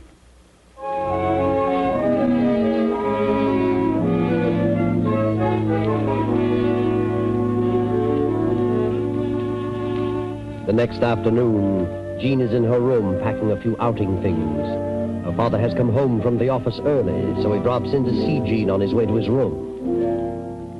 Hello, Jean. Father, what on earth are you doing home so early? Oh, I don't know. I got a little weary, kind of tired lately, so I thought I'd just quit for the day. The heat was terrific in town. Why don't you give up practicing? Heaven knows you've enough money. Oh, I've thought about it, but I just can't bring myself to quit. Afraid I'll fall apart once I admit I'm through with the profession. I should think you'd want to quit and get around a bit and enjoy life. See things. You've done nothing but keep your nose to the wheel. Where in the world can you go these days? Oh, there are plenty of places to go. Right around here. Within 100 miles of your own door. Mm-hmm. And where are you going? Oh, I'm running up to the mountains with some of the gang. Looks like you're packing enough for a week. Really? Oh, no, just for the weekend. Tell me, in all the parties you've been to this summer, how does it happen you haven't been to the Wilmots? Oh, I don't know. Just didn't happen to fit in, I guess. Parties at several places every night. Fine family, the Wilmots. Fine family. What happened to you and Charlie Wilmot? You and Charlie used to be great pals before you went away to school. Always liked that boy. Oh, when kids go away to school, things like that just break up. Hasn't broken up with Charlie. I saw him today, and he's still crazy about you, Jean. Is he? Yes, he said he'd tried and tried to talk to you on the phone, but you were never in. Maybe I wasn't. I'm taking Charlie into my firm as junior partner next week. Oh, he'll make a fine lawyer. Lots of brains, that boy. No, he's such a stick in the mud. You could do far worse. Are you trying to make a match for me? Is that it? Oh, certainly not. I wouldn't want you to marry anyone you didn't love. Oh, good. I'm glad you said that. So why don't you let me select the man? I'm sure I'm capable of finding the one I love. All right, but Charlie's a fine boy. Oh, here you are, William. You're home early. Don't you feel well? Well, you know. Oh, you're awfully pale, dear. You've had another one of those dizzy spells. Yes, doctor said it's just my liver. Take it easy over the weekend. Jean's going up to the mountains for a few days. Mountains? Yes. Well, I think I'll take a nap before dinner. When did you decide to go to the mountains, Jean? Last night. You're really going to the mountains? Yes, I'm going to the mountains with some of the gang. When? Tomorrow morning at 8, and as usual, you don't believe me. Well, I think you may be going to the mountains, but not with the gang, as you term it. Then maybe you'd like to come along to make sure. Would you like to be chaperone? Maybe I could arrange it. Please don't go, Jean. Please don't. You'll regret this to the last day of your life. Think so? You're not going with the gang. You're going with him, with Frank Gerard. Yes. And on the way, we're going to be married. Married? I don't believe that. Why should I lie about it? You may think he's going to marry you, but he has no such intentions. It's an old trick. Sylvia, if you don't drop the subject, you'll drive me into hysterics. Very well, Jean. I've warned you. I've done my best. You're going to be a sad, sad girl.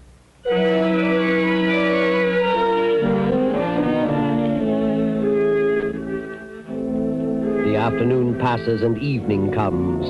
Frank Gerard in his apartment lolls and considers the past and the future. Then, as he prepares a drink, there is a soft knock at his door. Good evening. Good evening, Mr. Gerard. Well, please come in. What can I do for you, Mrs. Marshall? I want to talk to you. Yes? Well, make yourself comfortable. Oh, what a beautiful gown, Mrs. Marshall. Thank you. I haven't seen you for some time. How long has it been? It's been 4 years, Mr. Gerard. We met last in a nightclub with a group of mutual friends. Oh, yes. Yes, indeed. You were captivating that evening, and may I say you're most charming tonight? What a line. I've often wondered if I'd ever see you again. Have you? Well, here I am. And I'm flattered. Highly flattered. And just as conceited as ever. Very happy you're here. You won't be when you hear why I came. No? Oh, how disappointing. I was sure you came just to see me. Me alone. I did come to see you alone. Are you alone? Of course. You're perfectly safe here, Mrs. Marshall. Mrs. Marshall. The Mrs. Marshall of the Blue Book. Sylvia de Levante. Remember the Club National in Detroit? The Folie Nationale, starring Sylvia Delavanti, direct from London. I can see it now. So can I. What of it? Does your husband know all about that? He does. I doubt it. Maybe he'd be interested to know, huh? I don't scare, Mr. Gerard. And why are you on the defensive? Maybe you know why I'm here. Oh, now, please, don't disappoint me. I came here to appeal to your decency, if you have any. Well, Jean Marshall is a fine girl. I want you to leave her alone. I beg your pardon? Her father is the finest man who ever lived. He worships her. Jean is under the impression that you intend to marry her. I know better. If Jean got mixed up with you, it would kill her father. Did Jean tell you we were going to be married? Yes, and you've led her to believe that. But you know you've no such intentions, and you're going to the mountains with her in the morning. That's right. But not to get married. Mrs. Marshall, if you were to run along home now and forget all about this and tend to your own business, I might see to it that your husband never knows all about you that might be told. You don't like Jean's father, and he doesn't like you. Why would you want to marry a girl under those conditions? That is none of your business. Maybe I'll make it my business. You do, and I'll guarantee you'll regret it. You'd better run along now. Then you won't listen to me. My appeals to your sense of decency mean nothing. Now, look, I've had... You better get out of here. Go out through the back way and through the other hall. Very well, but please consider what I say. Yes, I'll consider. Go on. Just a moment. Darling, I had to see you. Why, Jean. I just couldn't stand to be away from you so long. I didn't expect to see you this evening. I knew you said you were going to be busy tonight, but I'll just stay a moment. Oh, Frank, darling, it's been 1,000,000 years this day. Yes, dear, I missed you terribly, but, well, I didn't expect you, and... I just wanted to see you for a second, that's all. Are we driving tomorrow or taking the train? We can drive if you like. It's not far. I can take my car. I love to drive the top down, and yours isn't convertible. All right, we'll take your car. All right. I'll go now. Night, darling. Tomorrow's going to be the most wonderful day of my life. But I've said that before so many times. Good night, dear. Frank, dearest, where are my slippers? What? Who is that, Frank? I haven't the slightest idea. Frank, darling, what on earth has become of my... Sylvia. Why, Jean. What are you doing here in those pajamas? How'd you get into that bedroom? What are you doing in my pajamas? Why, So you didn't know Frank Gerard, never met him. No wonder you tried to talk me out of Jean, marrying listen him. to me. And you had a business appointment. So this is your appointment. This is why you couldn't leave this morning. Jean, she just came here a minute or so ago. You I didn't know... expect me. I thought you were terribly startled when I walked in. I see it all now. Jean, will you wait? Sylvia warned me. She told me you were no good. Now I know why. She was telling the truth. Sylvia knows you. You despicable rat. Well, Mr. Gerard, maybe that will take the wind out of your sails. How'd you slip into that bedroom? I'll change now, if you don't mind. You think you're very clever, don't you? Well, how'd you like it if I picked up this phone and asked a friend of mine down the hall to step in here? Find you in this condition. What? Well, you wouldn't do that. That would be wonderful, wouldn't it? Famous attorney's wife found in Frank Gerard's apartment in pajamas. How'd you like that? Wait, don't do that. It won't take a second. Please don't. Please, I'll go. You'll keep your mouth shut from now on? Yes, I promise. If I hear one peep out of you, I'll really make trouble.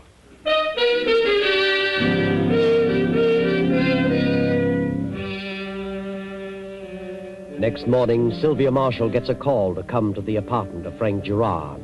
A few moments after her arrival, Attorney Marshall gets a call at his office to come to Gerard's apartment. Now, Sylvia's talking to Captain Brent from headquarters. But why have you called me here, Captain Brent? Frank Gerard was killed last night. His body's in that bedroom. What? And on the floor of the bedroom, we found this locket with your name on it.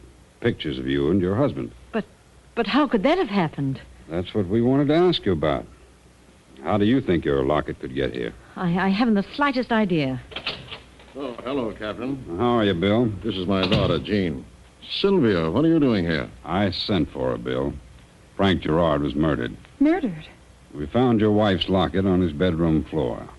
I don't like to stir up more trouble than necessary, so I called you. Here's the locket. This is yours, Sylvia. How did it get here? Did you know Gerard? Yes. I knew him. Years ago. What were you doing here? I came here to talk to him. What about? This is serious, Sylvia. The truth now. Would you like to tell them, Jean? What does Jean know about it? Go ahead. Tell them, Jean. Very well. I came here to talk to Frank Gerard last night because Jean had fallen for him and was going to the mountains with him for the weekend. She thought he was going to marry her, but I knew better. That's how my locket got here. Jean, is this true? Frank Gerard? She's lying. I was here, but I learned she was in love with Frank, and I came here to persuade her to give him up for your sake. She was here when I came in the bedroom in pajamas. Sylvia. That's right. I thought I could convince her that he was no good. So when Jean knocked, I slipped into the bedroom instead of out of the back door, put on the pajamas, and stepped into the living room. But I left a few minutes later, and I didn't kill Gerard. Were you in love with this man, Jean? No. I didn't even know him. Jean, how can you say that? I'm sorry to say it, but Mrs. Marshall is in a tough spot, especially with this locket. You didn't know this man, Jean? No. I left here before Sylvia did. So if anybody stabbed him, it must have been Sylvia. I certainly didn't kill him, if that's what you mean. Well, we've got one more suspect coming, I hope. Here she is, Captain. Find her waiting for a train. Oh, yes. Come in, Miss Laverne. What's all this about? Just want to check on a few things, Annette. When'd you see Frank last? It's been weeks and weeks. We split up. Why, what's happened? Frank is, he's in that bedroom. He's been murdered. Murdered? Oh, no. You haven't seen him for weeks and weeks, huh? No, I haven't. Turn on that dictaphone machine you found, Sergeant. What did you say, Annette? Frank Gerard, if you marry this Marshall girl, if you even see her again, I'll kill you. Kill me? Yes. Well, I think you're bluffing, Annette Laverne. I'll show you. I intend to see Jean Marshall many, many times.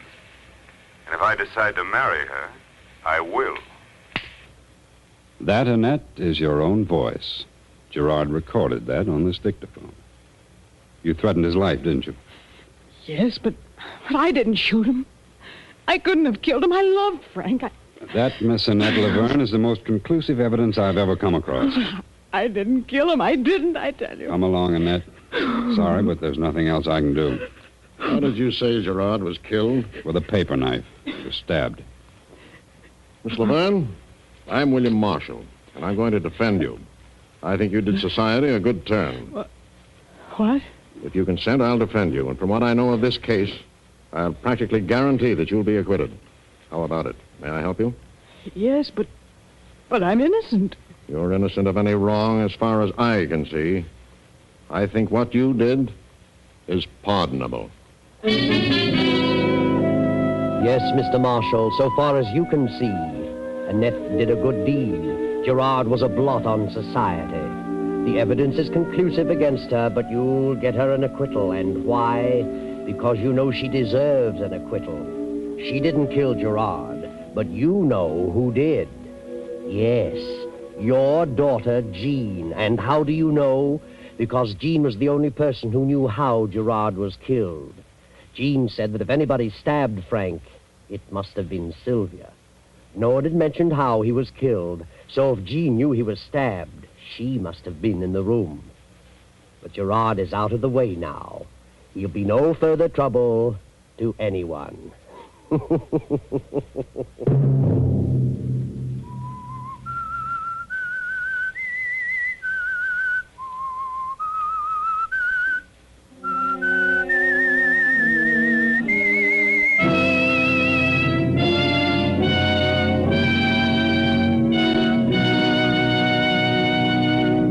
CBS has presented The Whistler.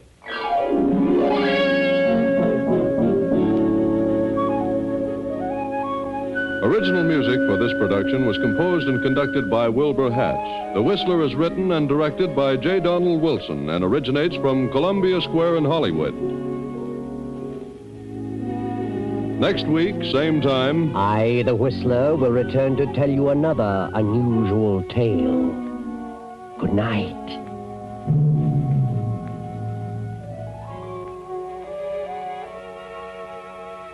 This is the Columbia Broadcasting System.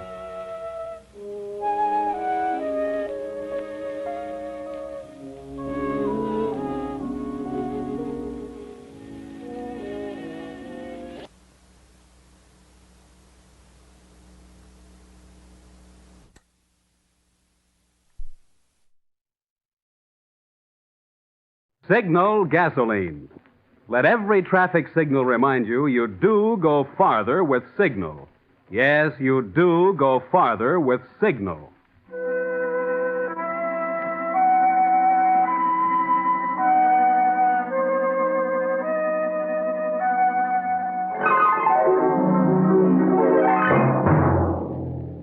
Signal Oil Company and your neighborhood signal dealer bring you another curious story by The Whistler. Tonight, Gateway to Danger.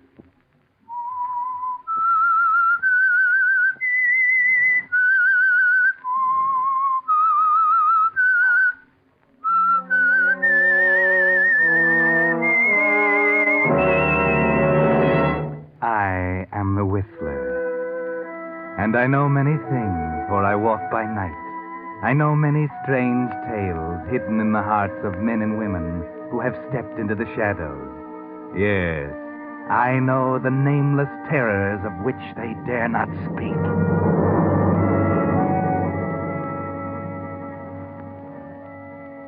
It's too bad, in a way, that old Horatio Alger isn't grinding out dime novels anymore, because he could have grabbed off another bestseller for himself by simply writing the story of Eddie Vincent, up to a point, of course. For Eddie was a real rags-to-riches success story, born in a charity ward, selling papers on the streets while the other kids were playing ball and going to the movies. Yes, he came from the wrong side of the tracks, but from the first, everyone knew he was going places. The only trouble was that he didn't care how, so long as he got there.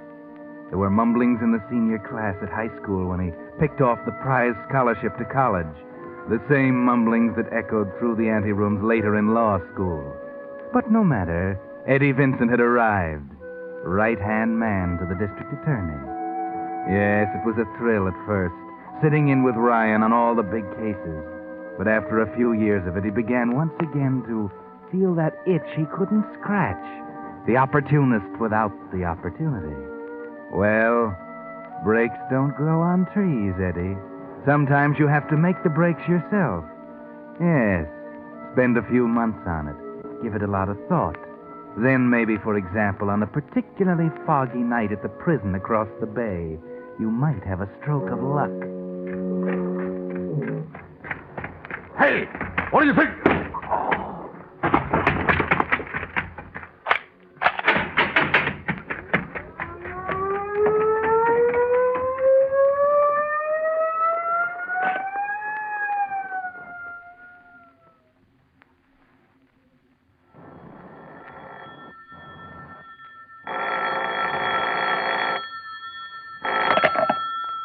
District Attorney Ryan.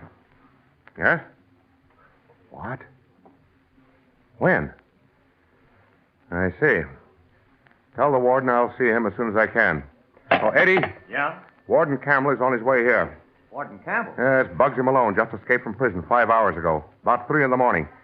Check with headquarters and tell Lieutenant Connolly I want a detail of 5 men. Yes, sir. 5 men.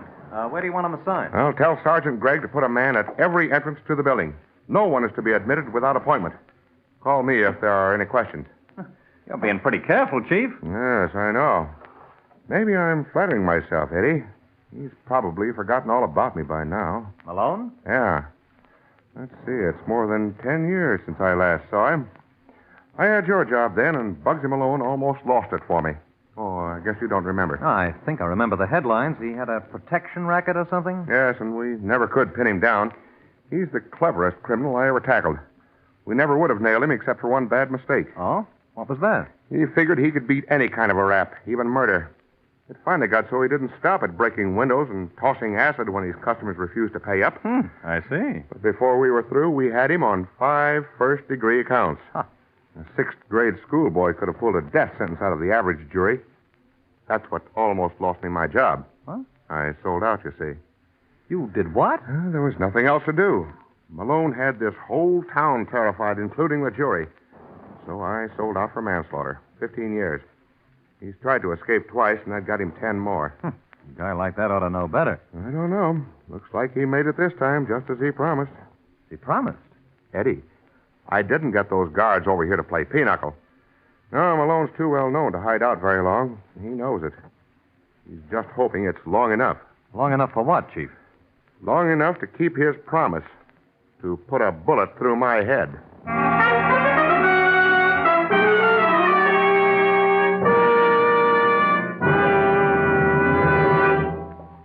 With a prologue of tonight's story, Gateway to Danger, The Signal Oil Company brings you another of the strange tales of the Whistler. Now, before the story continues, here are 2 timely tips for making your ration gasoline go farther. When you start your car these cold mornings, don't race the motor. Even though your car is standing still, a racing motor burns up as much gasoline as a car traveling 60 miles an hour. And secondly, be sure you're using the gasoline that gives you the maximum miles per gallon. Now, if you think I mean Signal gasoline, you're right, and for 2 good reasons. For years, Western drivers who have kept a careful record of their gasoline mileage have found they actually do go farther with Signal gasoline. But that's only the half of it. Although certain gasoline ingredients are now reserved for war, the ingredients which gave gasolines their flashing pickup and speed, Signal Oil Company is still producing the very finest gasoline which can be made today. And the famous Signal formula still places the emphasis on mileage. Since the only way you can get in extra miles of driving today is to get the most miles possible from every ration gallon, you really owe it to yourself to give Signal gasoline a trial. Invest your next ration coupons with your neighborhood Signal dealer and see if you don't agree with thousands of Western drivers who say you do go farther with Signal gasoline. And now, back to the Whistler.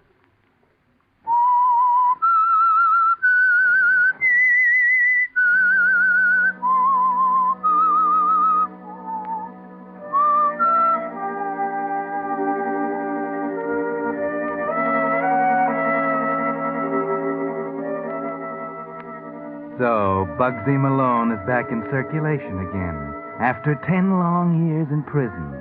It looks like a clean break, too clean almost, as if it were tailor-made by someone on the outside. There are still no leads the next night at 10 o'clock, when Eddie finally says goodnight to the DA and starts home. Just for a change, he takes the long way, a lonely road leading through the hills above the city.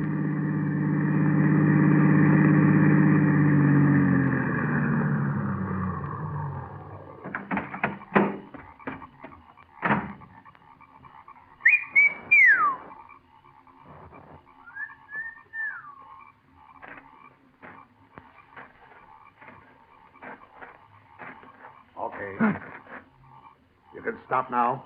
Oh. Hello, Bugsy. You're right on time. Yeah. Where are you staying? Never mind. Okay. You didn't slip up anywhere? No. How could I miss with them keys? You couldn't have been followed. What's the matter? Nervous? I don't do this every night. Neither do I. Where's the dough? Here? You can count it later. This goes with it. A rifle? Yeah, with a telescopic sight. I don't get it. What do I want? You're still interested in Mr. Ryan, aren't you? What's that got to do with... Listen. He lives in Shelton. Now, don't give me that. I know where he lives. Mm-hmm. So you're planning to walk into the Sterling Hotel and introduce yourself to the dozen or so cops in front of his apartment? Well, I don't know. He has a house in Shelton, about 50 miles south of town. He's going there this weekend, on Friday night, and no one knows it except me. Here's the address. It's on a hill, sort of an estate, with a wall around it and a gate on the drive. He'll get there about 9 and stop at the gate. There are 2 big lights on either side of the gate. I still don't get the rifle. There's a hill right opposite the gate with trees on it. With that silencer and the scope, you can't miss. Oh. But just one thing, Bugsy. You know the chance you're taking? Every cop in the state will be on your tail inside of an hour. It's still better than a pen. All you wanted was a chance. Now, if you slip up... Yeah, I know. It's strictly my own idea. You got rid of the keys? Yeah. Okay. It's your baby from here on. We won't see each other again. Unless... Unless what? Unless you get caught. And if you do, Bugsy, I'm going to hang you.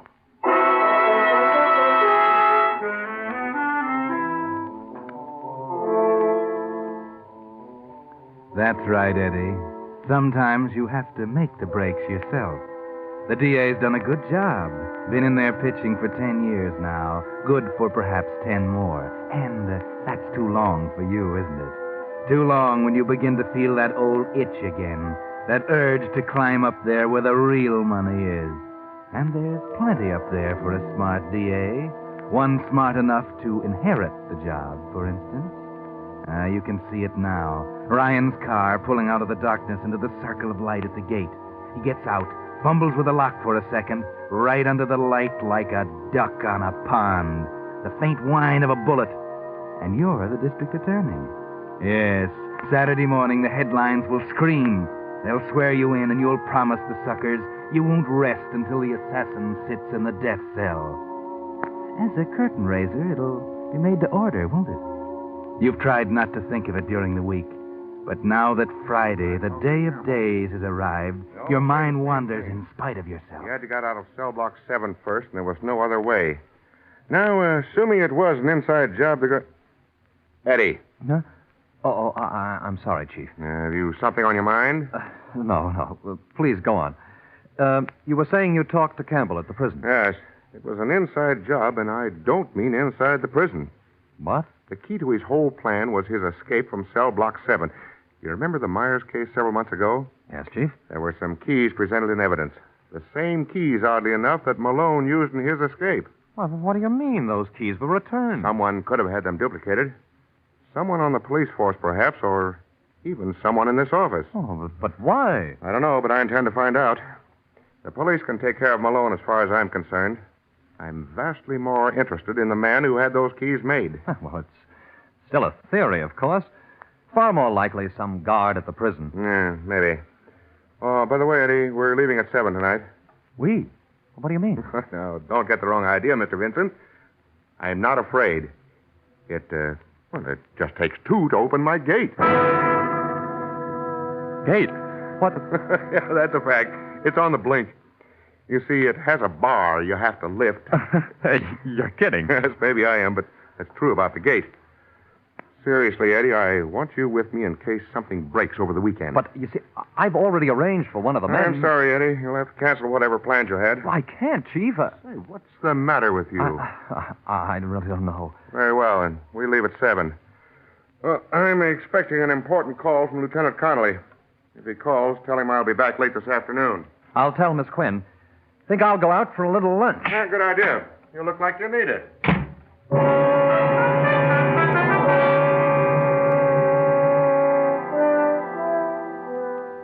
But Eddie isn't thinking about lunch as he walks down the street, unconscious of the milling crowd.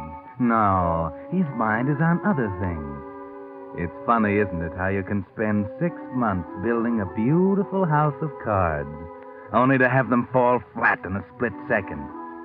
That gate, of 1,000,000 gates in the world, that had to be the one it took 2 to open. What's the matter, Eddie?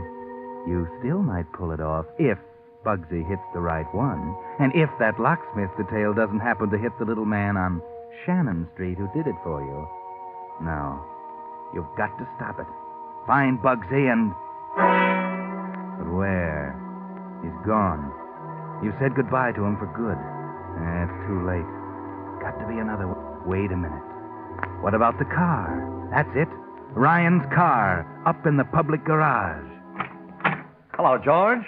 Hello, Mr. Vincent. How's the garage business? Oh, okay. The DA's car in? Sure, second car down. There you are, Eddie. No one around. Take off the gas cap. Take out that pound of sugar you bought at the grocery store. Now the sugar goes in the gas tank. It'll take about 10 blocks for that sugar to hit the carburetor. And at 7:30 in the evening, it ought to be easy to persuade the DA to wait until Saturday. Let Bugsy sit on the hill all night. He's got $500 in his freedom, hasn't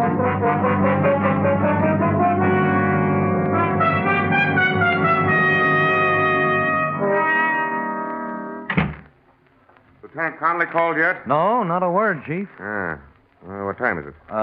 6. Well, I'll have to call him from down there. Come on, let's go. Oh, you may as well wait here, Chief. I'll go and pick up the car. My car's been in the shop for the last couple of days. Had to borrow one from the department. It's right outside. Come on, let's go.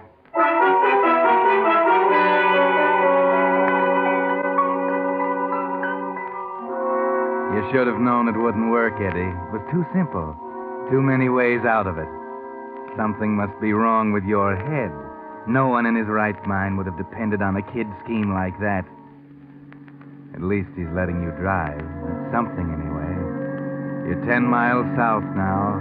Coming into Bellevue. 40 miles to go. That's about an hour, Eddie. 1 hour to think of something. But you can't think. Your heart is thumping like a trip hammer. Your Adam's apple is a ball of sandpaper. You're way ahead of schedule. 9 o'clock, you told him. Maybe you could hurry. Cover the 40 miles in less than an hour. Arrive at 8 instead of 9. No. That wouldn't work either. Bugsy didn't operate that way. He's probably been there since this afternoon, sitting on the hill with a rifle across his knees, waiting. Here's Bellevue. You've still got a chance. Take it easy, Eddie. Be calm. Think. This is Bellevue, Chief. Yes, I see. I'm a little hungry. Why not wait till we get home? There's a nice little steak place down here, and we're ahead of time. Suppose I buy us a dinner. Well, I did want to get down there early. Oh, come on. Forget you're the DA for once. Okay, but I'm going to stick you for the best steak in the house.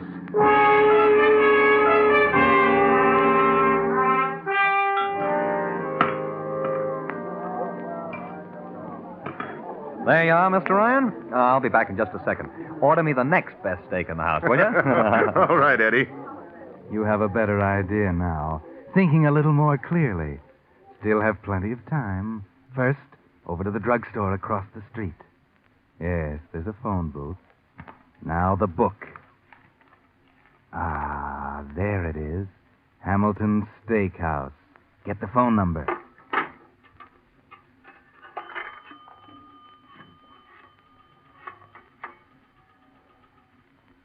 Hello? Hello, headquarters? Give me Lieutenant Connolly. Not there? Okay, Lieutenant McCrae, then. Hello, McCrae. This is Eddie Vincent. I'm having dinner with the DA in Bellevue. It's a place called Hamilton's Steakhouse. The phone is Washington 15401. Yeah, thought I'd let you know. Okay, got it? Yeah, we'll be here for a half hour at least. Right. Now, wait a couple of minutes, Eddie. Let it settle. That's it. Plenty of time. Okay, now.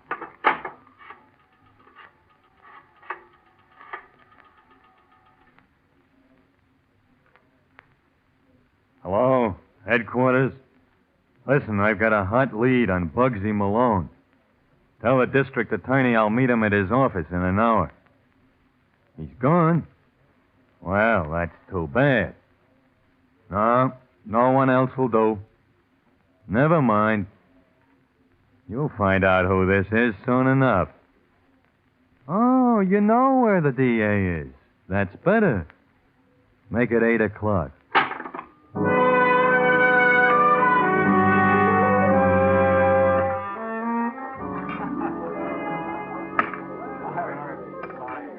Well, Eddie, you took your time. Your steak's getting cold. Oh, I thought I'd better check with headquarters. Nothing doing yet.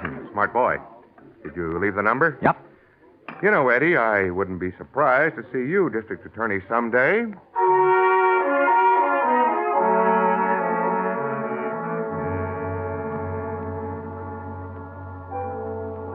You're hoping that desk sergeant was as dumb as he usually is. It might be embarrassing if they traced that call.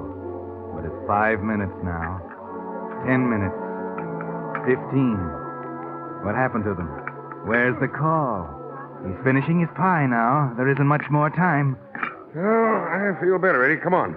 You can finish that cigarette in the car. Oh, what about another cup of coffee? Oh, we'll have some when we get there. Oh, waitress. Yes, sir. How much do we owe? That'll be, $3.85. No, this is mine, Chief. Thanks. Now you only owe me 6 lunches. Okay, let's get out of here. Oh, by the way, Eddie, I meant to ask you, why did you make that phone call across the street? Oh, we all do, sir. Huh? Our phone's been out of order all day.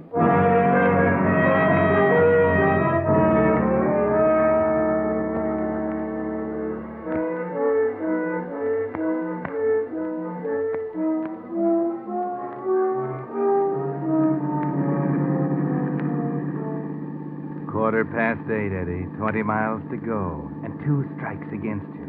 There's only one thing left to do. Well, snap it up a little, Eddie. You can do better than 30 miles an hour, even in this hack. Okay. You know, I still think I was right on that key business. We found a little joint on Shannon Street. Huh? Yeah, I'm almost sure he was the one. Been mixed up with a lot of suspicious characters. Did you find anything? No, that's the trouble. The old boy died last month. The warden still swears the guards are all okay. Naturally. What else can he do? Yes, I know. Monday, I'm going to make a thorough check on every man who had access to that evidence. It's a good idea. Oh! What's the matter? My stomach. Hey, look out, Eddie. Look out, you're going off the road. Give me that wheel.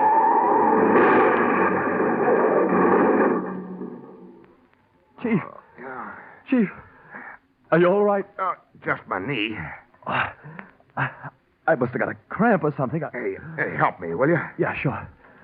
Gee, I'd better get you back to the city. I know, I'm okay. Here, take it easy. Yeah, hold on there. That's right. Thanks. There you are. It's okay now. Be stiff in a minute, though. What about you? Huh? Oh, I don't know. Something seemed to grab me all of a sudden in my stomach. How about the car? Oh, it's not bad. I'll have it pulled out tomorrow. What's going on down there? Car off the road. Anybody hurt? No. Hey, I don't suppose you have anything for pulling us out of this ditch? Sure. Got a chain right here in back. Can you beat that for luck? But you don't suppose we can drive it? I Why mean, not? the car's... It's just eased over on the side. Yeah, but what about your knee? Oh, I'll take a hot bath when we get there. I can't get over our luck. A guy with chains. That would happen one time in 1,000. Yeah, 1 in 1,000.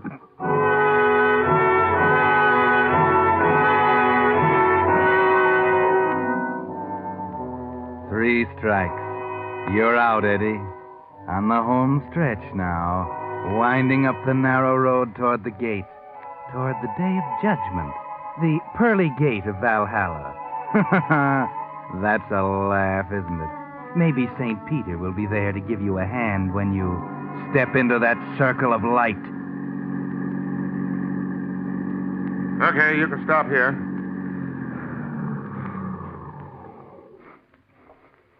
Come on. I'll show you how the Ryan Gate operates it. What's the matter? You're as white as a sheet. I don't know. I guess it's my stomach. Oh, I'll fix you up when we get inside. I can't move. Come on, snap out of it, Vincent. You're acting like a baby. Oh, I'm not. Here, come on, I'll give you a hand. Thanks. There you are. Now, I'll go over behind that pillar and raise the bar. You go up there and pull the pin when I say so. No. Shut up. I'm going to slug you in a minute if you don't get hold of yourself. Now, pull that pin when I tell you.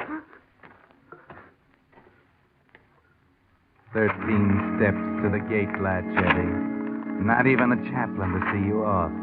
But Bugsy sees you now in the telescope sight. He's just the right distance to aim, but not quite close enough to recognize you. A good shot, too. Probably has a nice, solid rest for that rifle, with the center of the gate right where the telescope sight lines cross. Here we are, Eddie.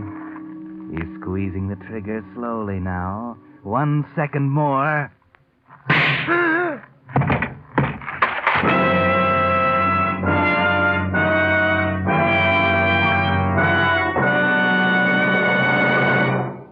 But that's not all of tonight's story. The Whistler will return in just a moment with a strange ending of tonight's tale. Meantime, a word on that driving bugaboo you hear so much about, carbon. Just what is carbon? What causes it? And how does it affect your motor's performance? Well, so does carbon, soft carbon. Coal is another form of carbon, hard carbon. There's not a motor oil made that doesn't form some kind of carbon. But here's the important point. Many motor oils form hard carbon, the kind that causes knocking, overheating, loss of efficiency, and lowered gas mileage. That's why the new solvent refining method used in making pure paraffin-based Signal 4-Star motor oil is acclaimed one of today's greatest advances in motor lubrication. You see, because of solvent refining, Signal 4-Star motor oil actually forms less carbon. far less by actual test than many leading brands. And because it's soft, soot-like carbon, it tends to blow out with exhaust gases, keeping your motor cleaner, running better. Today, when gas is rationed and motors have to last through the duration, this extra efficiency you get from a clean motor is more important to you than ever. More reason than ever for making your next oil change a change for the better. A change to solvent-refined Signal 4-star motor oil. And now, back to the Whistler.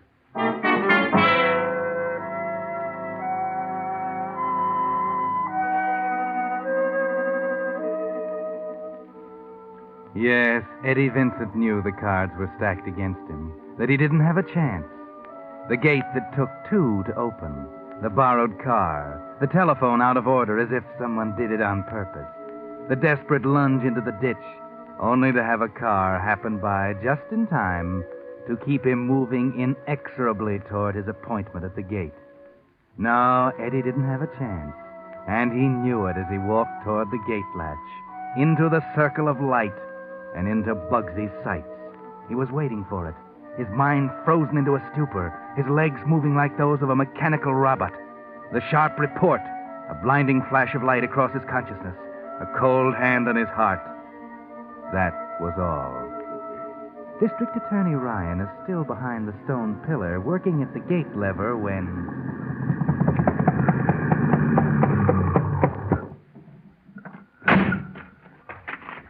That's you, Mr. Ryan? Connolly, what are you doing here? Say, did you hear my tire blow out?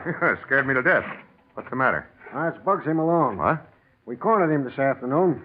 I've been trying to get you since 8 o'clock. Well, where is he? In the morgue. He reached for a gun.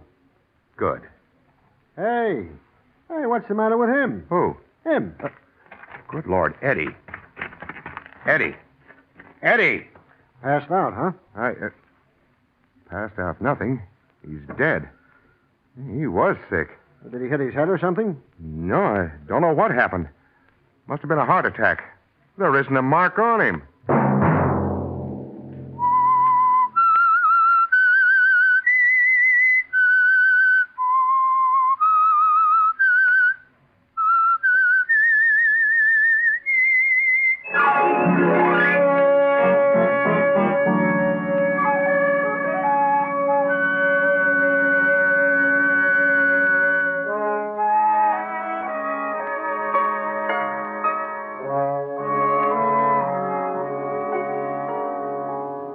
Next Monday at 9 o'clock, the Whistler will bring you another strange tale. The curious story of Death Marks the Double Cross. The Whistler is broadcast for your entertainment by the marketers of Signal gasoline and motor oil and fine quality automotive accessories, and by your neighborhood Signal dealer. This program, directed by George W. Allen, with story by Harold Swanton, music by Wilbur Hatch, is transmitted to our troops overseas by the Armed Forces Radio Service. Bob Anderson speaking, and reminding you to let every traffic signal remind you do go farther with Signal gasoline. Yes, you do go farther with Signal. This is CBS, the Columbia Broadcasting System.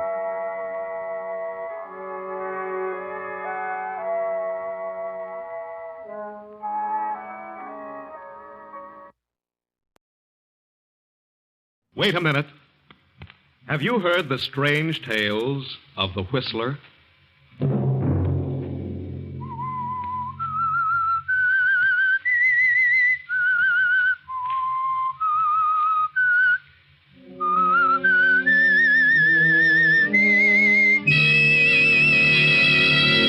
I'm the Whistler. You cops are going to be on the scene of a crime instead of coming in after it's all over. Tonight, I'm going to do a little exterminating. Sunday night, and again, CBS presents The Whistler.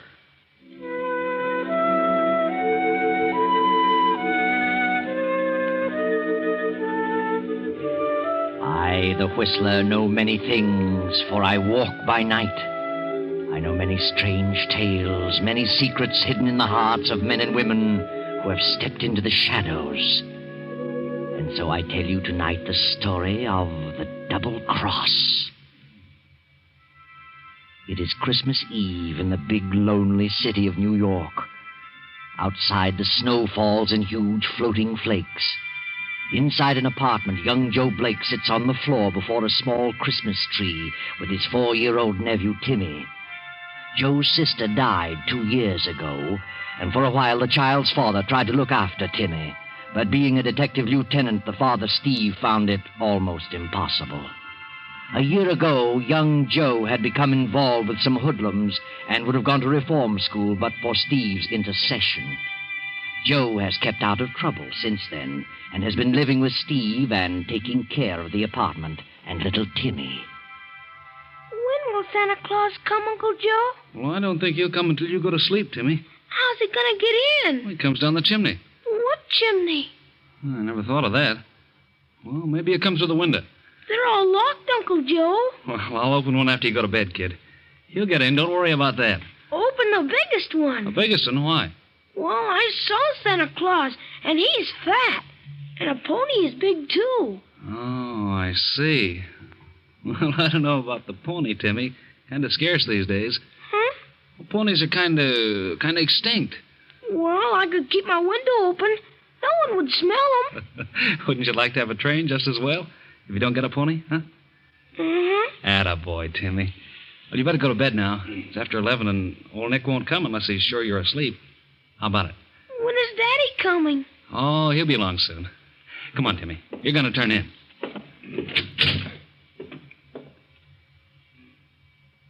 There we are. Tucked in fine. Night, Timmy.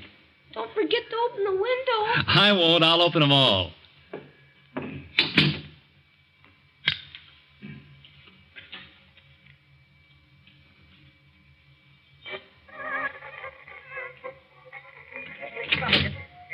Police call's on the other end of the dial, Joe. Huh? Oh, hello, Steve. I didn't hear you come in. Let me help you. I wasn't looking for the police call. No?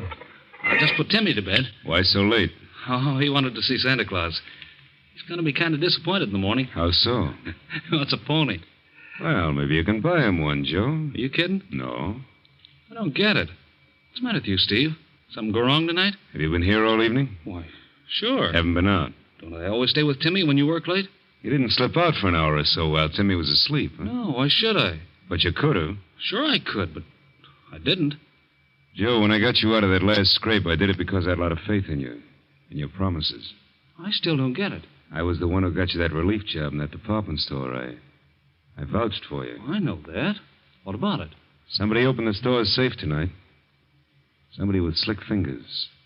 Sensitive fingers like yours, Joe. What?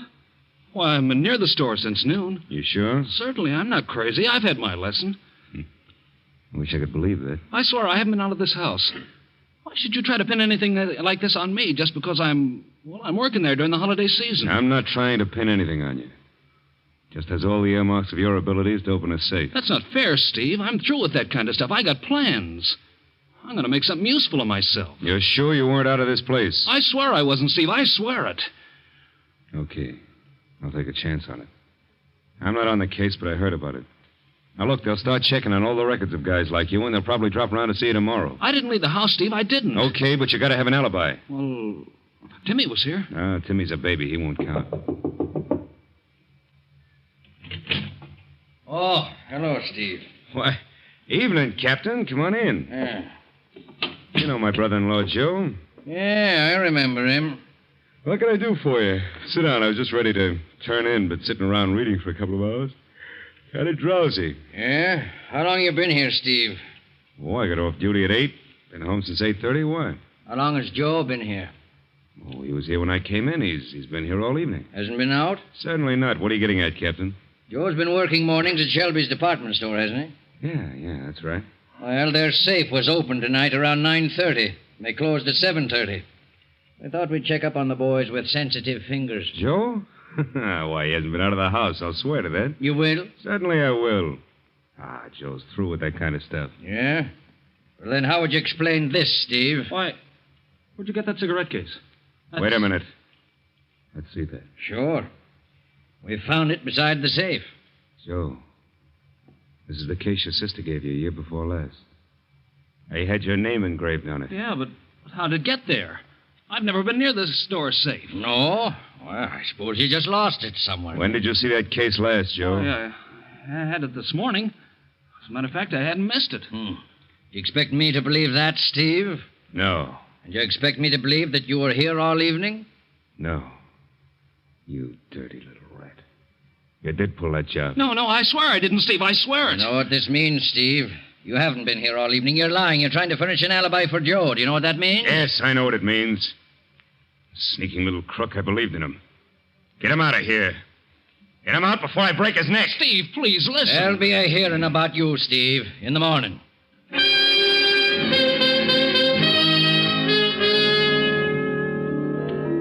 But Joe can't explain how his cigarette case happened to be near the safe. He remembers having lunch with a few of the old gang. Maybe it disappeared then. But nothing can be proved. So Joe is convicted and sent to prison for 2 years. Steve is discharged from the police force and goes into seclusion, his heart filled with bitter hatred for Joe. 2 years pass, and Joe is released, determined to make a success of his life regardless of his past. Steve has disappeared, but Joe meets Della Kenton, daughter of wealthy John Kenton. Della persuades her father to engage Joe as his secretary. Guess who, darling? Huh? Why, I can't imagine. But if I could, I'd guess it was Della. Well, you'd guess right. Are you going to type all day, Joseph? No, not all day, darling. I'll be through in a few minutes. I've got a message for you. I knew you were busy, so I answered the phone. It was a man, thank heaven, and he said to tell you that he'd located your friend Steve. What? Did you get the address? Yes, darling, but don't get so excited. Here it is, 454 East 17th Street. That's certainly a dilapidated part of town. Whom do you know who lives there? A fellow I used to know. I've been trying to locate him for 2 years. Well, it is a sort of a cheap locality, isn't it? May I go with you? Oh, darling, I'd rather you didn't. I won't be gone long. I hope not. And don't forget, Father is arriving on the midnight train, and he expects us to meet him. Yeah, I remember. I'll be back soon. All right, darling. I'll be ready. So long, Della. Just a moment. Haven't you forgotten something? Have I? What? Are you a married man? Certainly not. That is, not yet. Well, then don't act so much like one. Come back here and kiss me. Oh, I'm sorry, Della, darling. I was so excited I forgot. Bye, dear. That's better. Now you can go. Go on. I won't be gone long. I hope not, because I want to talk to you about Christmas. Christmas? Yes. We're going to give a Christmas party, and I want you to help me. Oh, yes, of course, darling. I won't be long.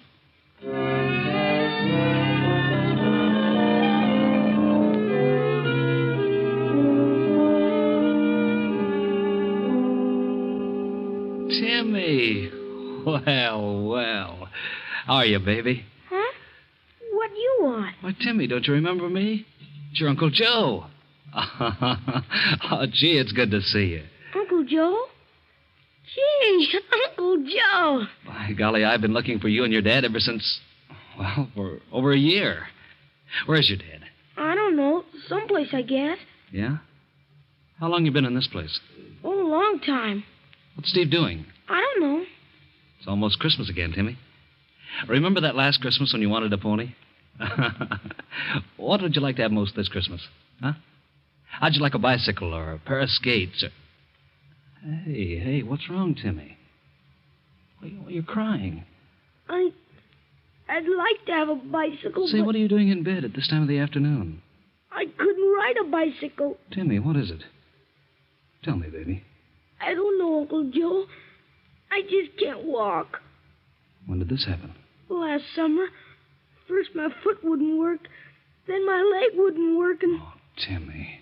But I'll be all right pretty soon. As soon as Pop gets the money for the operation. Of course you will, Timmy. You'll be all right in no time at all. Oh, that must be Steve now. I'll close your door for a minute, Timmy. I want to talk to Steve. You'll come back, Uncle Joe? Yeah, I'll be back a lot now. Hello, Steve. What are you doing here? Who let you in? I walked in. Door was open. Well, it's still open. Get out. I've been looking for you ever since I got out. What for? I wanted to explain things. I'm sorry about what happened to you, Steve. I don't want any explanations. Hey, what's wrong with Timmy? Are you going? You look like you'd been drinking a lot, Steve. So what? You wouldn't be living in a place like this if you were working. I'm getting by all right. What about Timmy's operation? Can you take care of that? I will. Well, maybe I could help, Steve. Why, you thieving little rat. I wouldn't take anything from you if Timmy and I both starved to death. Don't be a fool, Steve. I haven't got anything, but I may be able to raise some money. How? Open another safe? Now get out of here before I throw you out. You're drunk, Steve. I'm not drunk and I don't need you. Get out. Okay, Steve. Okay, I'll go. But if you don't care about Timmy, I do. Now, look, Timmy's got to be operated on within 30 days. It'll take $2,000, maybe more, and I'll get it. I won't steal it the way you would. And I'll get it. Now get out of here before I brain you. So long, Steve. I'll be seeing you.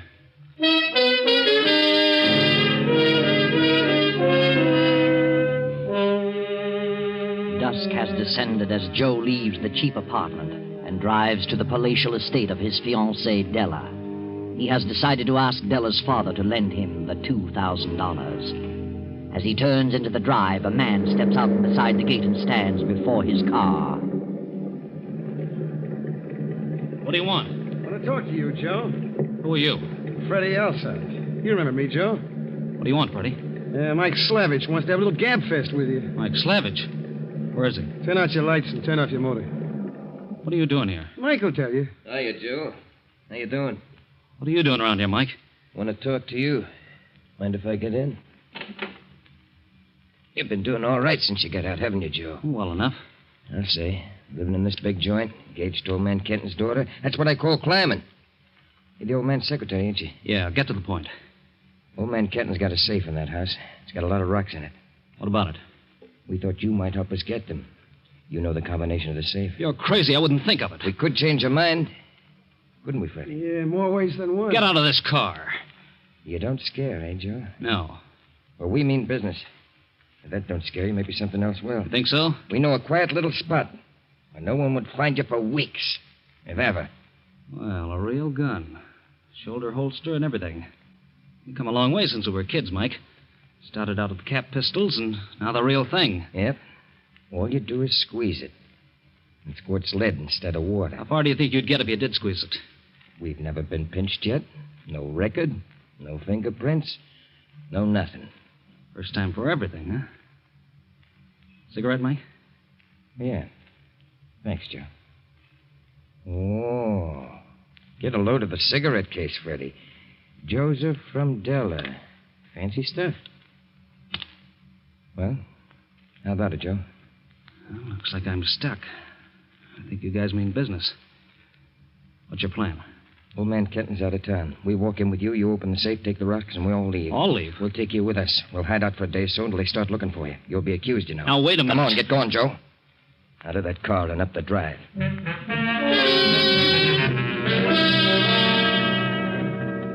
Open it up, Joe. Quit stalling. Okay. It's open. Hand me the stuff. There you are. Thanks. Now, let's go. Joseph, are you in the library? Get out there and talk to her. Tell her you're leaving town for a few days. No monkey business. We'll be watching. Yes, Della. I'll be right out. Oh, where have you been, darling? We've got to meet that train. Well, Della, I was... I'm sorry, but you'll have to meet your father alone. I got to run out of town tonight on business. I'll be back in a few days. What? Well, when did this come up? Just a few minutes ago. I'm going to drive. Well, all right, darling, if you must. Will you be back in time for the Christmas party? I hope so, Della. Well, I'd better get to the station. The train will be in a few minutes. Yeah.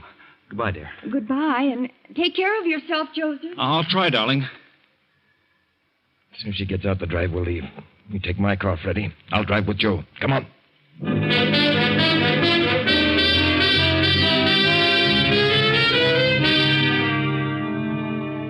Now, 2 days later, the story of the jewel theft breaks in the newspapers. Joe Blake is suspected, and old man Kenton has offered a reward for the recovery of the stones and apprehension of Joe. Gee, Mike, he's offering $10,000 for the recovery of the rocks and $2,500 for the capture of Joe. I see. Well, we'll lay low for a few more days, then skip to Chicago and unload this stuff. Why do that? You got a better deal right here in town. How do you mean, Joe? You'd make a lot more by collecting this reward than you would from a fence out of town. You mean we go back to Kenton and hand over the stuff? Why not? Not a bad idea. We'd have to take you with us and turn you in. Well, certainly. You'd have to do that to prove how you found the jewels. What's your plan? Oh, look. You guys are a couple of private detectives, and you read about the reward, see? You just happened to spot me and grab me. Brought me back to Kenton. You turn over the stuff, and he pays off. I'll make a break for the door. You got to take a few shots at me to make it look real, but you shoot wild. I get away. Then later on, when the coast is clear, I'll drop around. That leaves you in the clear, and I don't get locked up. I think it's a nutty idea. What if it don't work? Shut up. That ain't a bad idea, Joe. I'll take you up on that.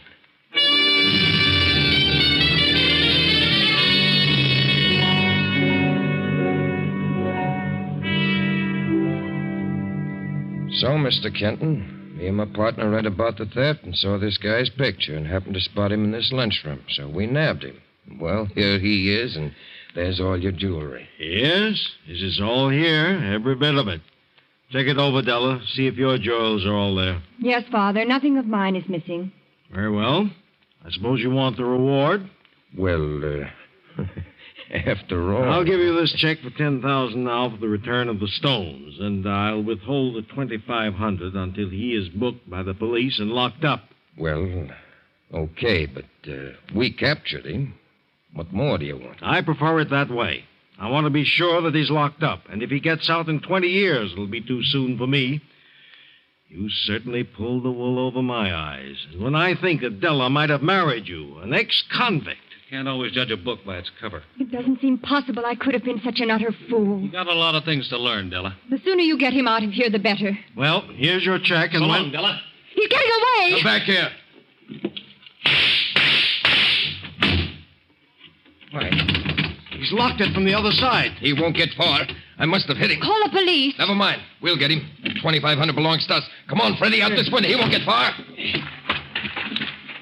Do you think you hit him, really? No, I missed him deliberately. Shot high. Now that I think about it, I'm just a sap. That was our chance to get rid of him. So illegally. He knows too much. I don't trust him. Yeah, but we ain't really cops. So what? Any citizen's got a right to catch a fugitive. Come on, we're going to get that baby.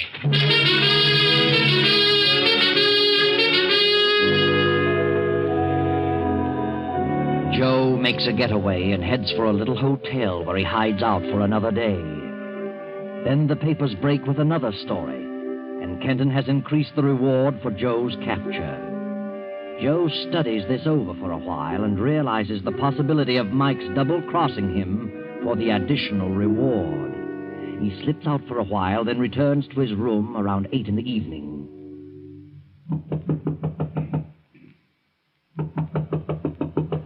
Who is it?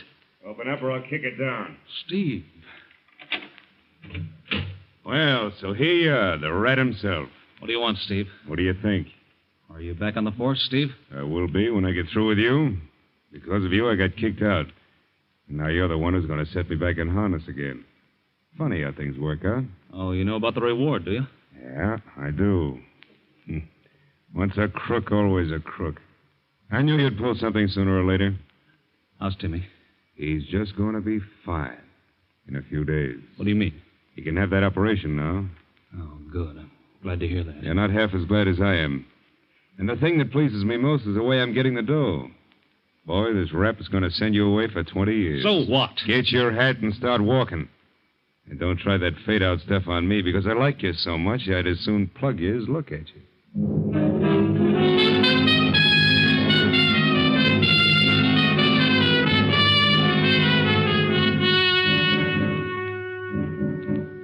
Thanks, Mr. Kenton. Thanks very much. I wouldn't have come out so soon, but, well, this money's a lifesaver. How's that, Bradley? My kid, Timmy's got to have an operation, and I didn't have a cent. Has to be done in a few days, or he won't live. Check's a real Christmas present. Mr. Bradley, what do you think they will do with Joseph? No, he'll get 20 years. Two-time loser. What a shame. I had a lot of faith in that boy. So did Della. I just can't understand it. There's been some others who felt that way. Well, what did he have to gain? He was engaged to Della, and he could have had everything. And he was very stupid to do what he did. What do you mean? Well, he took a chance on his life when he escaped from this room. He knew those two men had guns. Good thing for him that the big fella couldn't shoot straight. They fired at him? The big man did. as he went right through that door. Look up above the door. All 3 shots near the ceiling. Yeah. Yeah, I see. You know, I'd say there was either very good shooting or he had a gun that kicked like a mule. It wasn't a big gun. Snub-nosed revolver. Snub-nose. Not a service pistol? No, I'm sure it wasn't. I may drop in on you in a few days, Mr. Kenton. Certainly, Bradley. Anytime.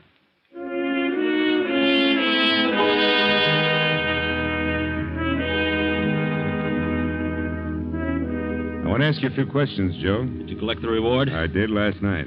How's Timmy? He went to the hospital this morning. Oh, that's swell. Gee, I'm glad. Well, what do you want to know? He didn't pull his job alone, Joe. How did you arrive at that conclusion? Who were those guys who captured you? Said they were private detectives. One of them was a swell shot. He placed every slug in the same spot, above the door, deliberately. They were in this with you, gagged to cop the reward that was sure to be offered. Otherwise, they'd have popped you in the doorway, you were to get away, and then all meet later and share the proceeds. Yeah? But in the meantime, they changed their minds, Joe, and decided to cut you out. They double-crossed you. What do you mean? How do you suppose I knew where you were hiding? A guy phoned me and tipped me off. They figured they had no police record. Nothing you could say would implicate him. They're safe. Why attempt to shield a double-crosser? That's just what I figured those rats would do. You might as well spill it, Joe, and determine to crack this case. Yeah? What would happen if you cracked this one and another one besides? Set you up as a lieutenant again, wouldn't it? Yeah. Okay. I was forced to open that safe at the point of a gun. Tell me another one, Joe. If you want to grab the other 2 guys, I'll make a deal with you. A deal? Let me talk to your fingerprint expert and get me out of this cell. Are you kidding? I want you to take me to Old Man Kenton's. There's a Christmas Eve party going on there tonight. I wouldn't trust you across the hall. It means just as much to you as it does to me, and probably more. I'll guarantee results. Okay. What's your plan? I'll tell you on the way out to the Kenton place. All right. Hey, Sergeant, let us out of here.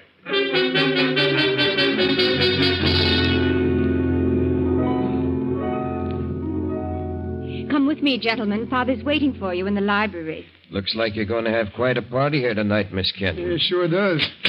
Here are the 2 detectives, Father. Oh, yes. Come in, gentlemen. Come in. Close the door, Della. I sent for you men because you did a good job of capturing Joe Blake and returning the jewels. Yeah? I'm having quite a number of guests here tonight, and I've just received some disturbing news. Joe Blake has escaped. Escaped? Holy mackerel. He may make another try to steal the jewels while we are occupied with our guests. I see. You want us to see that nothing happens. I want you fellas to stay here near the safe, and if he does come, grab him. Sure. You won't have a thing to worry about. Good. Come along, Della. Our guests are beginning to arrive. All right, everybody, don't make a move. Father! Joe! Lay your guns on the desk, boys. Thanks. Get over the other side of the room, Della. You too, Kenton. Things might happen. What's on your mind, Joe? Spread your hands flat on that desktop, Mike. You too, Freddie, and keep them there. Make one move, and I'll drill you both, you dirty double-crossing rats. Forced me to open the safe at the point of a gun, and tipped off the cops so to find me. Because you were afraid I might horn in on the reward. This guy must be nuts, Mr. Kenton. Which one of you phoned Steve Bradley? Come on. Well, I didn't, Joe. I thought you was going to contact Shut us. up, you little dope. Yeah, but he's mad, Mike. I don't want him to think I tipped the cops. Shut up. You did it, Freddie. You're the one. No, honest, Joe, I didn't. I didn't. Please, Joe. Open that safe, Kenton. I'm really taking those jewels this time. But I won't be bothered by Mike and Freddie. Joe, I didn't do it, honest. I'm going to place one right between your eyes, Freddie. Right between your eyes. Joe! He's bluffing. Don't anybody move. I'll open the door. Hello, Mr. Kenton. Hello, Bradley. We traced Joe Blake to the edge of your estate. I thought we'd better look in for... Just in time, Steve. Put up your hands and step into the room. What goes on here? The cops are going to be in on the scene of the crime instead of coming in after the crime's over. I'm going to take some jewels and do a little exterminating. But first, I'm going to make these guys do a little talking. I want to know which one of you guys tipped off Steve about me. Say something, Mike. This guy's crazy. Says we made him steal the stuff. That the voice you heard on the phone, Steve? No. What have you got to say, Freddie? It wasn't me. I tell you, it wasn't. It must be him. Yeah, it certainly sounds like him. I thought so. Right between the eyes, Freddie. Please, Joe, don't. He won't shoot. Hand over that gun, Joe. Give it to me. Oh! He did it. I told you he meant it. You're crazy, Joe. You're crazy. I killed a cop, so why should I worry about killing a couple of rats like you? Start talking, Mike. Tell him you guys forced me to open that safe. You can't bluff me. There's no proof of such a thing. No? All right, Sergeant. Check Mike's fingerprints on the glass-top desk. Step on it. Yeah, sure. Mr. Kenton, look in the second drawer of the safe. You'll find my cigarette case wrapped in a handkerchief. What? By George, he's right. I put it there the night I opened the safe. Let the sergeant compare the prints with the ones on the desktop. I haven't been near that safe since the night the stones disappeared. What are you trying to pull, Joe? You have no police record, Mike. I didn't want you to go through life like that, so I fixed one up for you. Remember the night you forced me into this? I offered you a cigarette? Well, you got a record now, Mike. Well, Mike's prints on the desk check with the ones in the cigarette case. And how about that photo of prints you found on that safe I was supposed to have opened several years ago? You brought them along? Sure.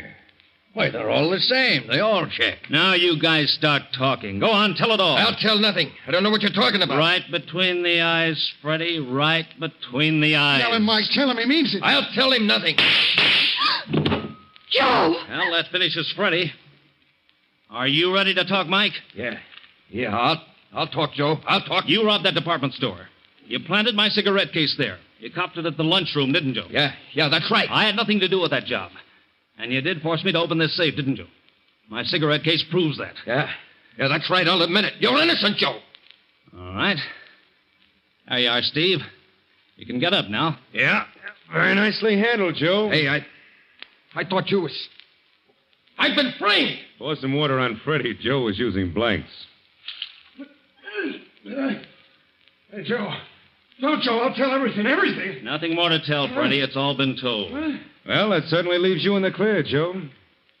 And, Joe, I want to apologize for everything. Okay, Lieutenant. Apologies accepted. Merry Christmas, Joe.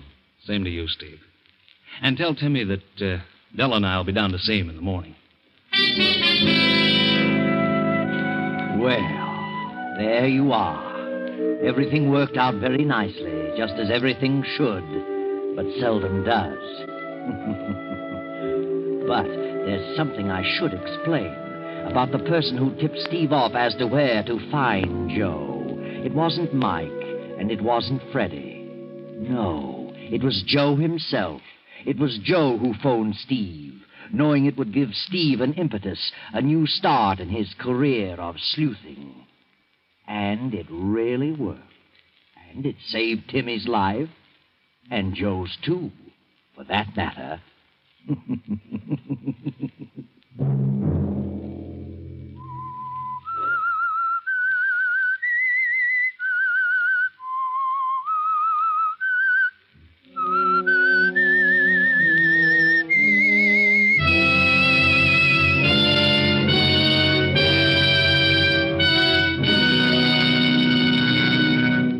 CBS has presented The Whistler.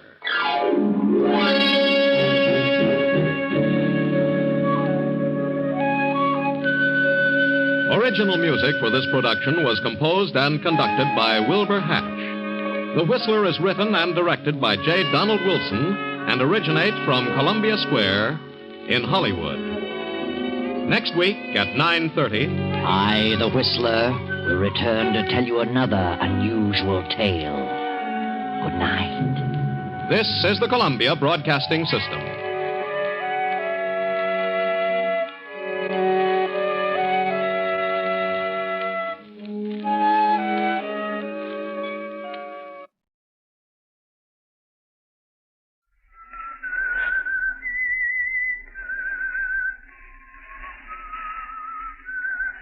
The Signal Oil Company is bringing you The Whistler.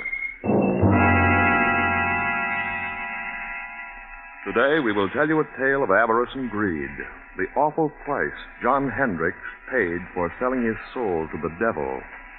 The story of Death Demands a Payment. But first, if you'll bear with me for a moment, I'd like to make a suggestion about your car, because right now it's a very valuable possession. One you won't be able to replace until 6 months or a year after the war. Keeping your present car running is dependent on current lubrication, more so than most people realize. When you leave your car anywhere handy and just, say, grease it, you're likely to find later that certain hard-to-find lubrication points have been missed. And in these times, even minor repairs can lay a car up for days. If lubrication fails on parts you can't repair or replace, then you're really out of luck. Doesn't seem worth that much worry, does it? Especially when getting acquainted with a convenient signal dealer can relieve you of it. He knows his stuff, uses the auto manufacturer's own lubrication chart in taking care of your car. In fact, checks every lubrication point twice. You see, he's not just an attendant, but an independent businessman in his community with a genuine interest in keeping his customers' cars in service. I think you'd find it pleasant and profitable to have him count you as one of his regulars. So stop by next week for a really correct lubrication job or anything else on which your signal dealer can help you out. I believe you'll thank me for the tip. And now?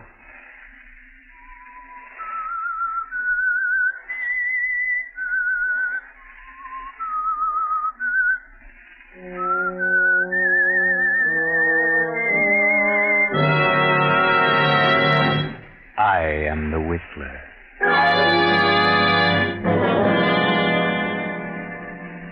And I know many things, for I walk by night. I know many strange tales, many secrets, hidden in the hearts of men and women who have stepped into the shadows. Yes, I know the nameless terrors of which they dare not speak.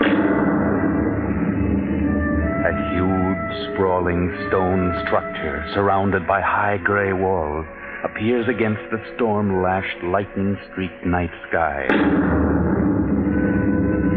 The state penitentiary.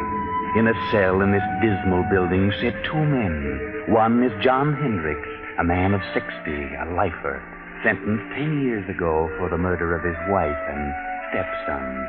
Murdered Martha and her simple-minded son for the $10,000 she kept hidden in the big house on the outskirts of town. John's cellmate is one Bill Smith, otherwise known as number 1014. Bill has changed in the 5 years he's been here. He's decided to go straight, if he ever gets out. Bill Smith started reading here, reading philosophy and so forth. Bill Smith has changed, but John Hendricks hasn't changed. Not Hendricks, because he has a plan. He has a clever plan in mind. Well, all I got to say, Bill, is that I think you're crazy not to make the try with me. It's a matter of opinion, Hendricks. It's all fixed. Not a chance of a slip-up. Don't tell me you got the break fixed with the warden. What difference does it make who it is, so long as the whole thing is set? Hendricks, I think you're nuts. Stir crazy. Yeah? I'm getting out of this place. I got a reason, a good reason. I got something waiting for me outside. Something that belongs to me. I'm the only one that knows where it is. And I'm getting out of here. You're in here for a long time, Bill. If you don't want to make the try with me, you can stay and rot. Suppose you do find this money hidden away on the old lady's estate. What good will it do you? You killed her and her stepson to get it, didn't you? I did not. I didn't kill anybody. I say you did. It ain't true. But I know where the money is. Okay. You can break out. You can have the money, but, well, I've done a lot of thinking and reading since I've been here. Yeah. You've gone soft. Maybe so. But this much I do know. If I ever do get out, I'll do things differently. Yeah. A lot. You just got religion. I got exactly what's coming to me. And believe me, Hendricks, so will you. If you break out, they'll have you back one way or another. Watch and see. Well, I'm going, so you watch and see. Just watch.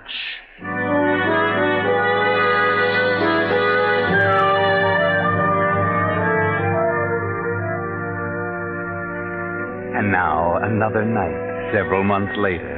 Another storm. A lonely country road. A car. The southern part of the state. That village we passed a few miles back. That silent, sleeping village was Marsdenburg.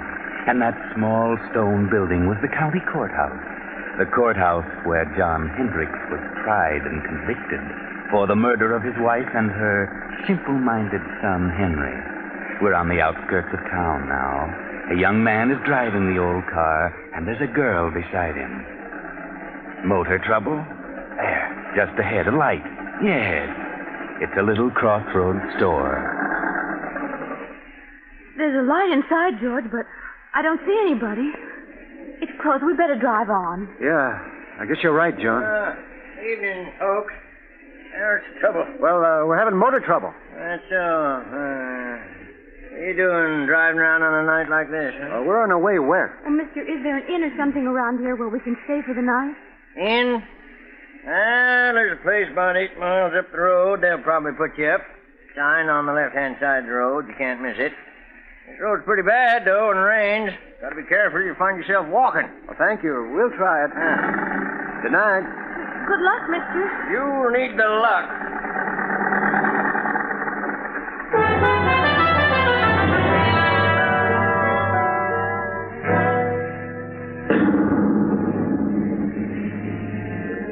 The storm is increasing now. The little car lurches and bounces in its fight to keep the center of the highway. 2 miles, 3 miles, 4, maybe 5, and look, there it is, straight ahead. On the right side of the road, a blue light. That's it. Wait, George. Did the old man say on the right side or the left side of the road? Oh, George, what's wrong? Oh, I don't know. The distributor must have gotten wet. Look, George. What? That blue light we saw. It's gone. Where is it? Oh, we must have passed it. Oh, we couldn't have. I was looking right at it. It seemed as though it just disappeared into thin air. I'd better turn in here. This motor won't last much longer. Oh, I guess so. I can't see a thing, can you? Oh, it's certainly a desolate-looking place. There must be a house back in there. Oh, there it is. There's the driveway, 20 feet ahead. Yeah. Well, this motor's about to conk out. We better drive in and see what we can find. Yes, drive in, George. You'll find something. That's right. Through the gate. Make the curve. Hurry. There goes your motor. A little more. Now. Oh, we just made it. Thank heaven. Yes, that's right. Always thank heaven at a time like this. All right. Get out and go up on the porch. Let me help you, Joe. Oh, I'm all right. What do we do with the bags? We leave them here until we find out if there's anyone here. Come on.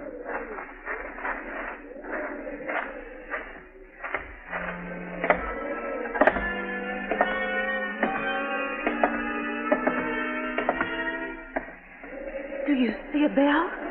No. I can't see a thing. Gee, this place looks completely deserted. I don't think anyone lives here. I don't either. Oh, let's go. Where do I get my flashlight? There. No, there's no bell that I can see. Maybe you're right. Maybe it is deserted. Then why should they have a light on the road saying lodging? That is strange, isn't it? But I wonder why it went out just as we reached it. I wonder. Oh, George, let's don't knock. I don't like this place.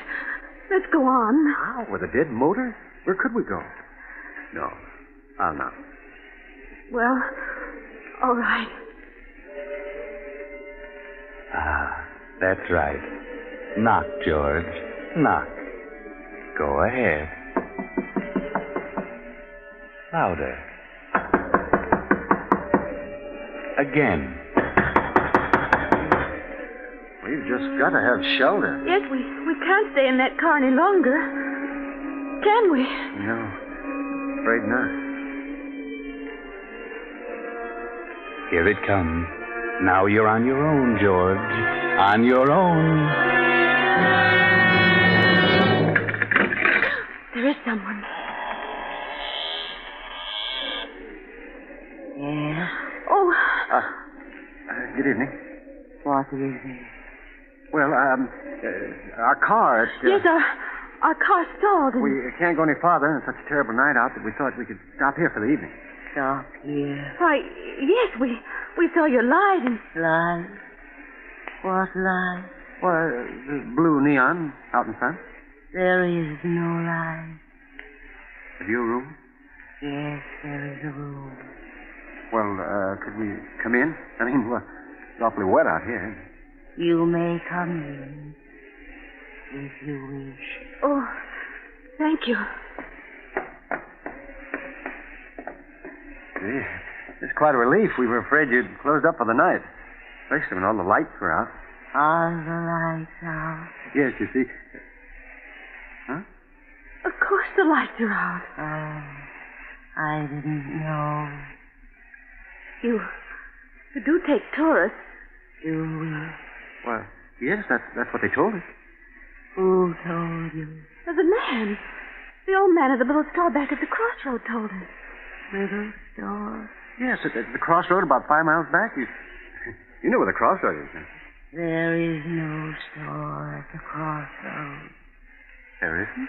No. Oh, I see. Well, look, madam, would you mind turning on the lights? I can't see a thing. We have no light here. No light? Give me a flashlight, Joan. She means there's no electricity here. No, there is no light here. Throw the flash around. There must be a lamp. No, don't make a light. We see well in the dark. We? Who's we? Is there someone else in the house? My son. Oh, well, he's gone to bed. Huh? He's standing beside you. Beside who? You. Son. Yes, Mother. Oh. Give me that flash. You've got it. You've got it. Yeah. Gee whiz, how long you been standing here, Bub? Since you came in. That's all? Well, I didn't see. You make a noise like a spook. Who are you? What is your name? It's George Kimball. This is my wife, Joan. We're on our way west as travelers. Travelers? So are we. What? Quiet, son, quiet. No, let him talk. He's quiet enough. How long have you folks been living here? We've lived here all our lives. Say, how about closing the door? Is the door open? Of course it is. What? Oh, George. Take it easy, Joan. Don't get excited. Look, madam, there's a candle on that table over there by the fireplace. Is there? Yes. And if you don't mind, I'm going to light it. Please don't. Wait a minute. If you want us to stay here, I insist that we have some light. You do want us to stay here, don't you? Do we, son?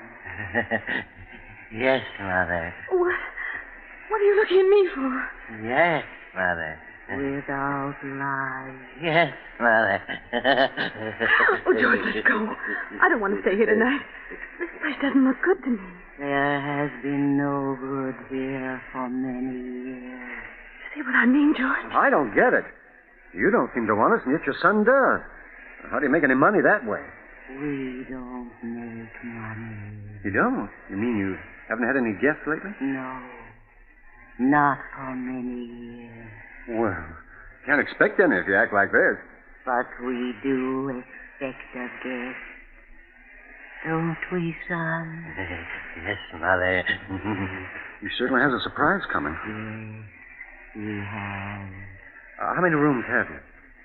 There are many rooms, but only one. Only one? Oh, now that doesn't make sense. Well, what do you mean? Only one for guests. Well, you mean only one equipped? Yes.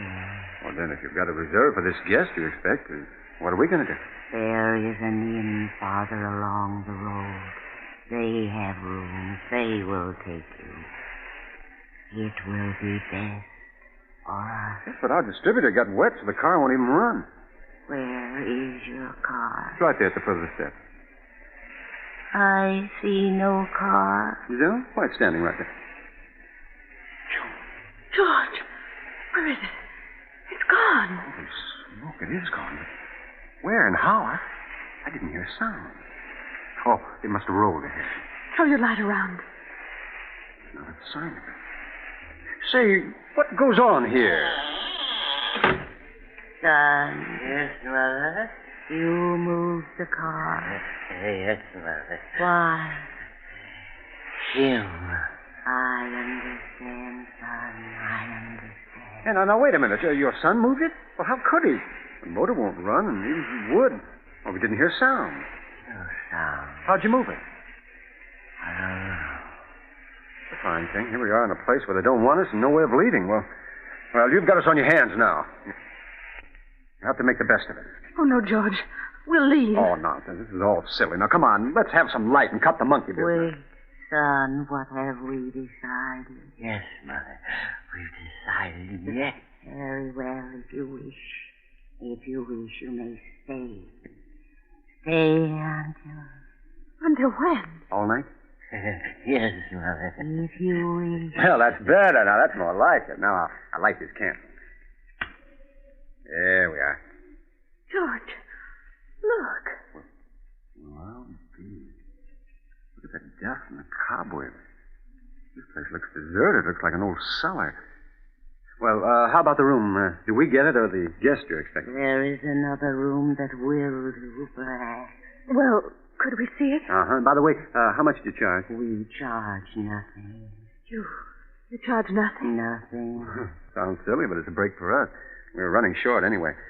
Let's see the room. Very well. It is upstairs. After you, ma'am? No, you go first. Very well. Come on, John. Bring that other can. Come, son, follow me. Yes,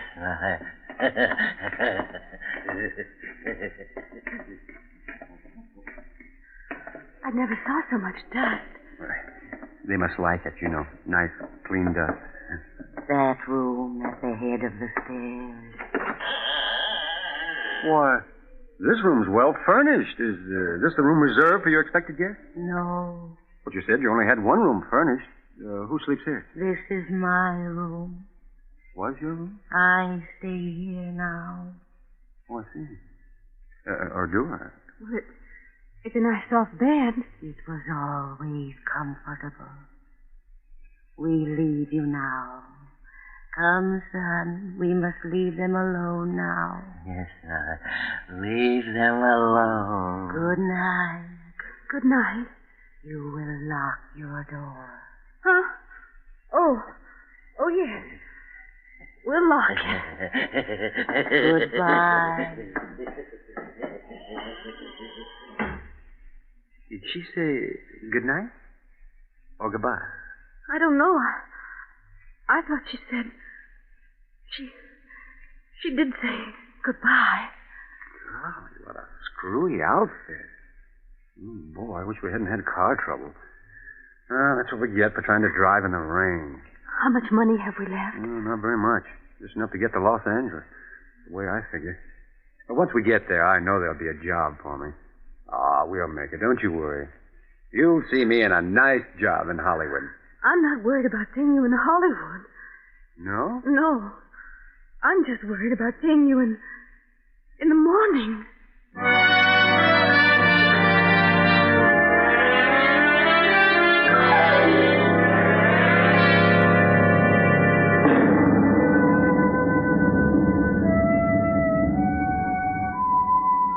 The same night, but later. It's midnight. Another car on the same road. You know who it is. It's John Hendricks. And you know where he's going. He turns in at our deserted mansion, up the driveway, and stops. He steps out, slips up the steps, opens the door, and throws his flash about the dusty room. The cobwebs glisten in the beam. A few moments, and the light comes to rest on the fireplace. He steps quickly to the mantel, draws a small hammer and a chisel from his pocket, and sets to work, removing a brick. Now he's finished. The brick is loose. He reaches in and withdraws a heavy yellow envelope. He starts to put it in his pocket, but suddenly freezes in his tracks. He can't move. He turns icy cold. Turn around, Hendricks. Turn around. Look. At the foot of the stairs across the room stands a woman holding a candle, and beside her a grinning youth holding an axe. Turn around, Hendricks. Look at their heads covered with blood. Turn around. John Hendricks, murderer. John Hendricks, thief.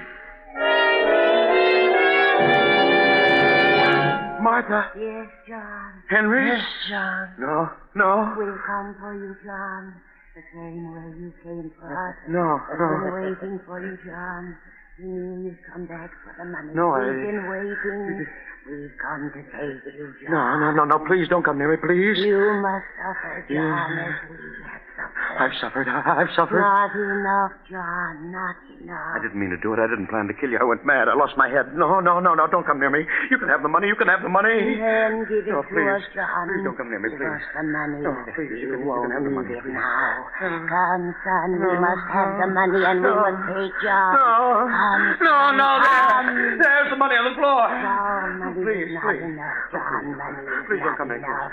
Go ahead. We must have John. No closer. I lost my head. No, you don't understand. No, please don't come any closer. Don't come any closer. Please. No. I'll shoot. Bullets won't stop us.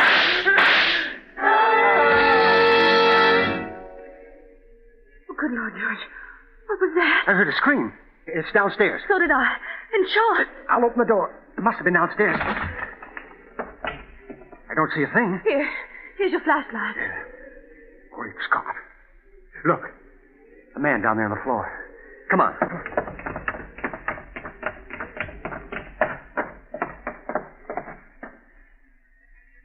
He's dead. Look at the gun. It's been fired, but I don't see a mark on him. Let's get out of here. I'll say, come on. No, you don't. Stand where you are. George. Come. What's going on here? Hand over that gun. Thanks. What are you doing here? Oh, we're stopping here. That is with us leaving. I can see that. Know this man on the floor? Know him? Oh, yes. Joan, what's the matter with you? Oh, no, we don't know him. Take a look at him, Frank. Yes, sir. What are you two doing here? Why, we're guests. Yes, we're both guests. Yes? Who's guest? Why, guests. Lodge's tourists. Guests of the old lady. What old lady? The old lady who lives here. The old lady and her son. Well, you'll have to cook up a better one than that. What do you mean? Drive here? Where's your car? Why, the son took it. Son? Old lady? What are you talking about? They live here. They said they owned this place. We had motor trouble, and they put us up for the night. What about him, Frank? He isn't dead. Breathing. Looks like he had a stroke or something. Him, all right. John Hendricks. Take a look around, see if there's anyone else here. Yes, sir. You. What's your name? George Kimball. This is my wife. We're on our way to California. You know who this man is? Certainly. We've been on his trail. He's an escaped convict. Is your gun? No, sir. Did he shoot at you? No, sir. Well, this gun's been fired. We heard shots as we turned in the driveway. Ah. Look at the bullet holes near the ceiling. Hendricks probably missed whoever he shot at because of the stroke. Oh, Frank, what'd you find? Not a sight of anyone, sir. Nothing but dust and cobwebs. Oh. Look, Kimball. You said there was an old lady and her son here. Why, sure. They were here all evening. They're not here now. Well, they let us in and showed us to our room. They certainly were here. What did the old lady look like? Well, she had gray hair and wore kind of a house dress and an apron. What'd the boy look like? Oh, he was a big kid. I'd say about 20, had a round, rosy face, and I think... In fact, I know he was kind of simple-minded. He had a strange laugh. Oh, yes, and he had red hair. Well, I'll be darned. What do you think of that, Frank? Golly, gives me the creeps. Why so? Do you know who you just described? No. The old lady and her son who used to live here. Used to live here? Yes, they were murdered here 10 years ago. What? Murdered? Sure. This man on the floor was her husband, the boy's stepfather. He was tried for killing them with an axe and stealing her money in bonds. He got off with second degree because of lack of evidence. He escaped a week ago and headed this way. We've been on his trail ever since he entered this county. So you see, Kimball, if there was anybody else here tonight, it must have been a figment of your imagination. This house has been deserted for 10 years. Oh, George. Good Lord. Look, Sergeant. I found this envelope on the dining room floor there. Well, what do you know? The bonds. Old Martha Hendricks' bonds. That's why Hendricks came here. Look around. We'll probably find the money, too. But where did they go, the old lady? No place. Because they weren't here, Kimball. Well, we better get him out of here and back to 840. Hey, wait a minute. Don't leave us. We won't. You're coming along, too. Why? We'll need you for a day or two. Now, let's get going, Frank. Come on. But where did they go? We saw them. We know they were here. Well, you certainly described them to a T, but... Oh, don't worry too much about it. You know, things like this can drive you nuts. You know what I mean? Things like this... Well, things like this sometimes just happen. You know what I mean? No. Oh. Oh, come on. Let's go before I get the heebie-jeebies.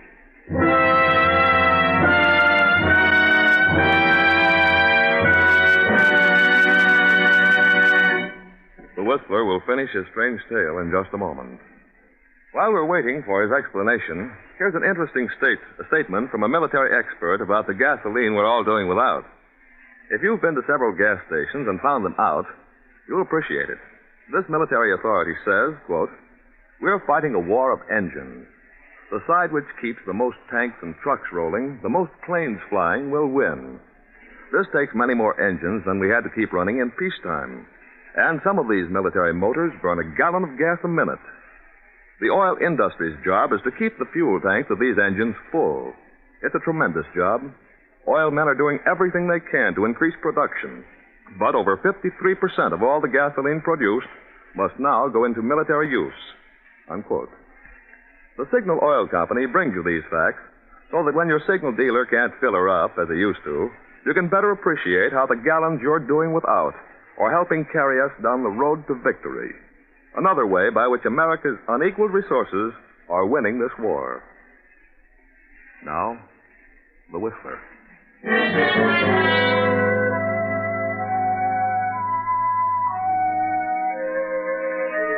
What was it the officer said? Things like this just sometimes happen?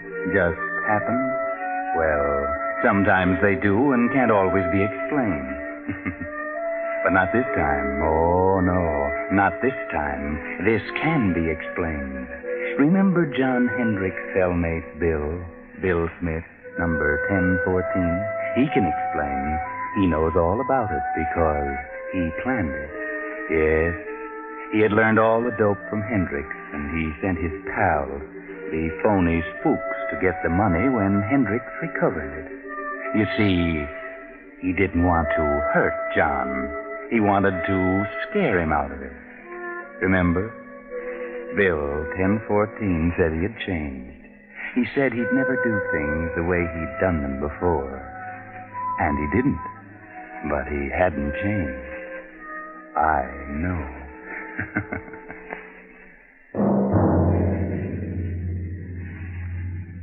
Next week, same time, I, the Whistler, will return to tell you another unusual story. Good night.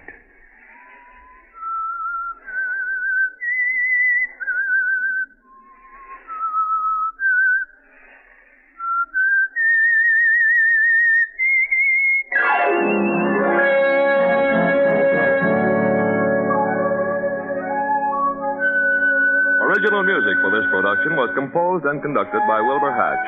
The Whistler, brought to you by the Signal Oil Company, is written and directed by J. Donald Wilson and originates from Columbia Square in Hollywood. Bill Pennell speaking.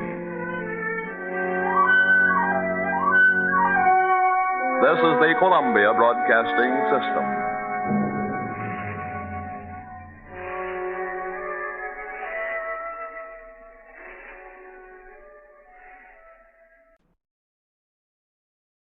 And now, stay tuned for the program that has rated tops in popularity for a longer period of time than any other West Coast program in radio history.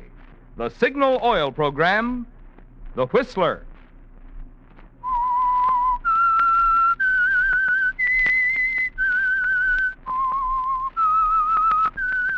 S-I-G-N-A-L, Signal Gasoline.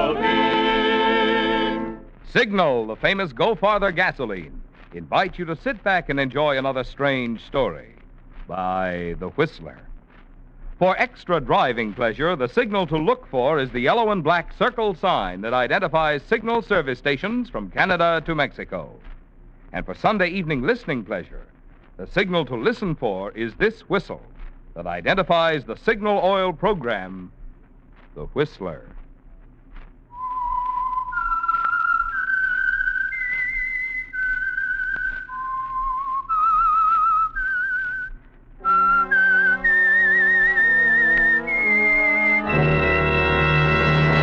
I am the Whistler, and I know many things, for I walk by night. I know many strange tales, hidden in the hearts of men and women who have stepped into the shadows. Yes, I know the nameless terrors of which they dare not speak. And now, the Whistler's strange story, Trigger Man.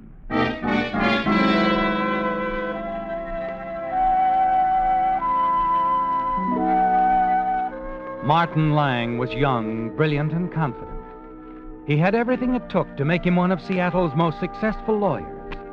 But law school graduates were a dime a dozen, regardless of how confident and brilliant they were. And Stella and the baby had to eat. So that was why Martin Lang took his first case from Branch Malone, a notorious gambler, and got an acquittal for him. The first of a long line of acquittals. Yes. And Martin Lang's classmates threw up their hands, said he was betraying his profession. But Martin needed money, and he kept telling himself he had to get a start somewhere. So he kept right on getting acquittals for Branch Malone, and the money kept rolling in. But it had to end sometime. There had to be a payoff eventually. Gentlemen of the jury, have you reached a verdict? We have, Your Honor. How do you find? We find the defendant not guilty. Very well. The clerk will record the verdict of the jury. Defendant is discharged from custody. Jury is dismissed. Court stands adjourned. Mr. Lang. You wanted to see me, Your Honor? Yes, Mr. Lang. I suppose I should compliment you on the way you handled the case for Mr. Malone. Well, I did my best, Your Honor. It was more than enough. Is that all, sir? Mr. Lang, I don't like to see a clean-cut young fellow like you get mixed up with an out-and-out criminal like Branch Malone. I thought the jury found him innocent. They found insufficient evidence to convict him, Mr. Lang. That does not necessarily imply his innocence. You pleaded his case well. Doubtless you'll be able to do the same for him again, if you're willing to pay the price. The price? The price is your conscience, your peace of mind. Well, I appreciate your interest in me, Your Honor, but I'm afraid that Not impressed. That it? Will that be all, Your Honor? Yes, Lang, that's all. Very well. Good day, sir. Good day. Hello, Lang. Oh, hello, Lieutenant. Congratulations. Oh, thanks. You know, sometimes I'm sorry I'm on the force, fussing around with small stuff like murders. And I could be doing a great work like you are, upholding the rights and defending poor, innocent little guys like Branch Malone. Well, this seems to be lecture day. You'll excuse me, Radigan. I have an appointment. Yeah, sure. I saw him. Malone the Mighty. He's waiting outside with your payoff. Now, look, Radigan, I got don't... a tip for you, Consular. It's about cops. Don't give us the brush off. Because one of these days you're going to need us. Guys who play bang-bang with the big racket boys usually do. You know, I like you. You're a good kid. You got a nice family. Haven't you got any worries of your own, Radigan? Okay, Martin. Sorry.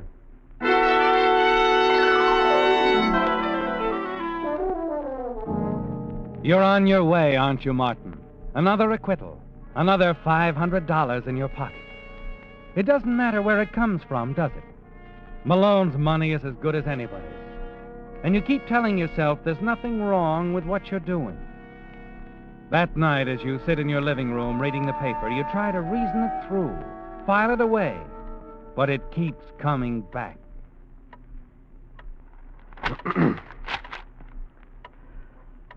Stella, Yes, Martin? is anything wrong? Wrong?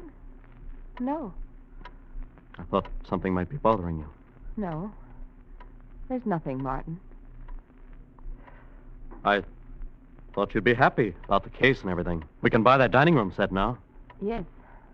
Yes, we can. Well, the case was a cinch. $500 for an afternoon's work. That's not bad. No. Not bad. There's nothing to it. State's evidence was insufficient. One of their witnesses didn't show up. Same as the time before. Yeah. And they found the witness at the bottom of the river 3 days later. Well, I didn't have anything to do with that. No, of course you didn't. Well, Stella, you're not suggesting I drop Malone, are you? I mean, I know he's no angel, but if I wasn't getting his business, some other attorney would. A lawyer isn't a criminal just because he defends one, is he? You're defending yourself now, aren't you? Oh, now, wait a minute. I'm not going through that again. I've told you 100 times, Stella. I'll get it. Hello? Oh, yes, Branch. What? Oh, that's too bad. Yeah, sure, I'll be glad to. Uh-huh. Yeah, I'll do it right away. What does he want now? He wants me to meet a friend of his and rush him home. His boy was just run over. How terrible. Branch isn't good at this sort of thing. He wants me to tell a fella and then take him home. Of course, Martin.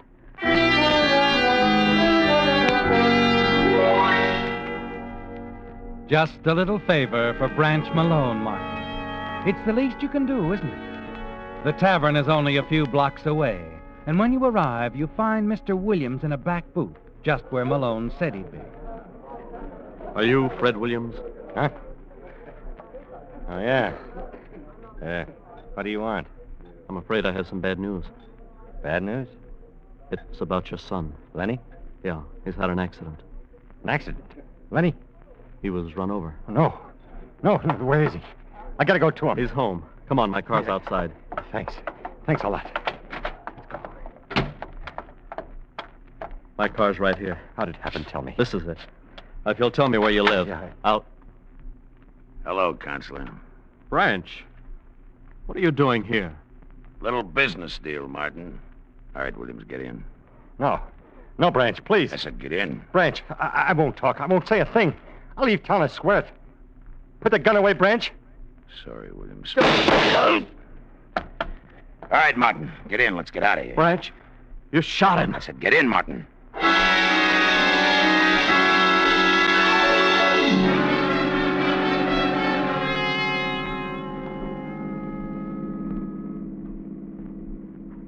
You're kind of quiet for a lawyer, Martin. I lured him to his death. You didn't expect me to go into that crowded bar, did you? Be seen with Williams? That story about his son being run over, it wasn't true. Come on, forget it, Martin. You did a good job. You got nothing to worry about. So long as we're friends. Williams. Who was he, Branch? Oh, I thought I told you, Martin. He's the state's witness who didn't show up this afternoon.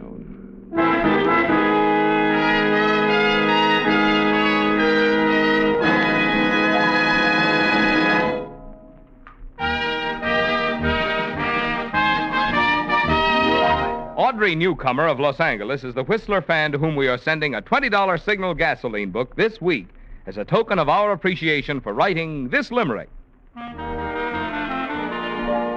There once was a horse from Bombay who preferred Signal Ethel to hay. He was easy to ride. You just cling to his hide and step on the gas all the way. Signal, signal, signal gasoline. Your car will go far with Go Father gasoline. A smart horse, that one from Bombay. For it's no secret that Signal Ethel is packed with horsepower that puts new zing into older cars and gets the most brilliant performance from new cars. Do you like flashing pickup that makes other drivers sit up and take notice? Try Signal Ethel. Do you like smooth, responsive power that lets you streak down the straightaway or float effortlessly over the highest hills with nary a complaining ping? Then it's Signal Ethel for you.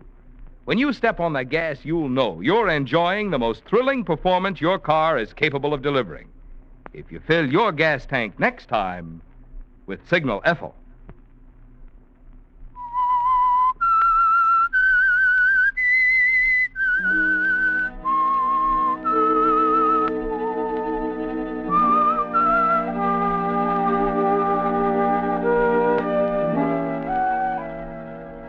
Well, Martin, you've discovered something, haven't you? The judge in Radigan. Even your wife, Stella, tried to tell you, but you couldn't understand until now. It happened so suddenly that it stunned you. The witness, Williams, is dead, and you unknowingly lured him to his death, right to Branch Malone, and stood by like one of his gunmen while Branch pulled the trigger. You're trapped, aren't you, Martin? Because you're the only witness living who could put a rope around his neck. And you know exactly how Branch Malone feels about that kind of a witness. There's nothing to do but keep your mouth shut and hope for the best. The next morning, you arrive late at your office and find your secretary waiting. I've been trying to get you, Mr. Lang. I'm sorry, I wasn't feeling well. I went for a walk. Something's come up that I Well, they thought... can wait till tomorrow. I'm going home. I'm afraid they can't wait. Mr. Jarrett called about the Watkins That can case. wait. Then there was a call from Mr. Malone. What? When? About an hour ago, he wants to see you. Oh. All right. Is he at his club? At the city jail. He was booked this morning on suspicion of murder.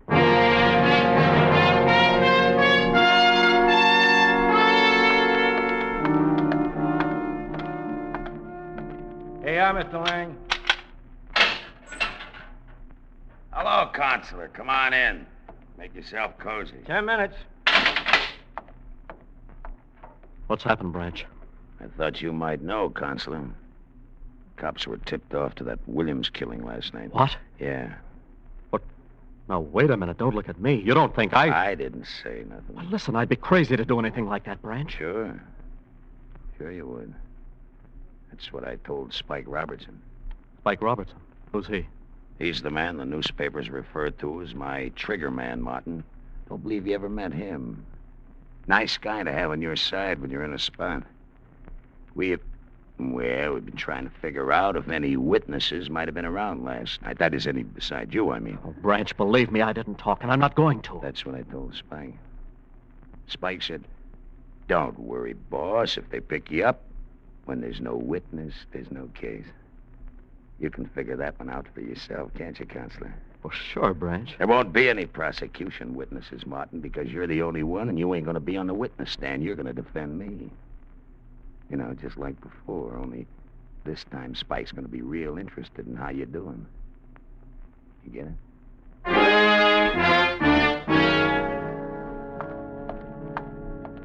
Lang. Oh, it's you, Lieutenant Radigan. A little jumpy, aren't you? What do you want? Got it all settled with Branch Malone?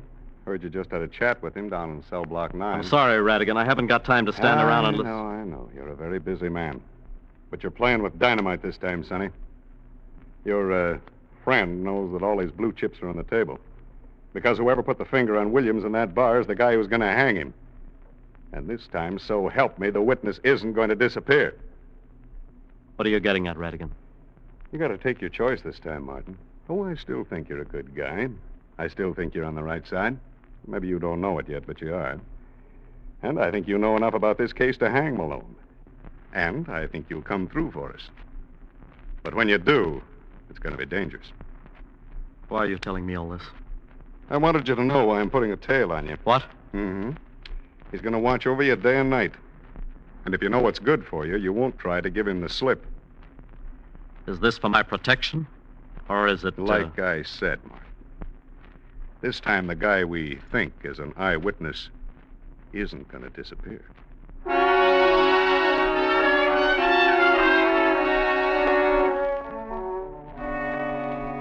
That puts it up to you, doesn't it, Martin? You can take your choice. Go along with Branch Malone and toss the rest of your life into the ash can. Or tell what you know and face Spike Robertson, Branch Malone's so-called trigger man. And you won't have a chance because you don't know what Spike looks like. You've never seen him. All you know is that he's never missed yet. That when Branch gives him the order, the witness disappears. You can't eat, you can't sleep, and worst of all, you can't explain to Stella. Martin, Yeah? what are you going to do? Oh, will you forget it, Stella? Branch Malone is my client. I've got to defend him. Do you? Of course I do. Why, Martin? You know he's guilty. Why must you involve yourself in it any further? You've got a right to turn him down. He doesn't own you. Stella, please. If you defend him, you're as guilty as he is. Where are you going? Out.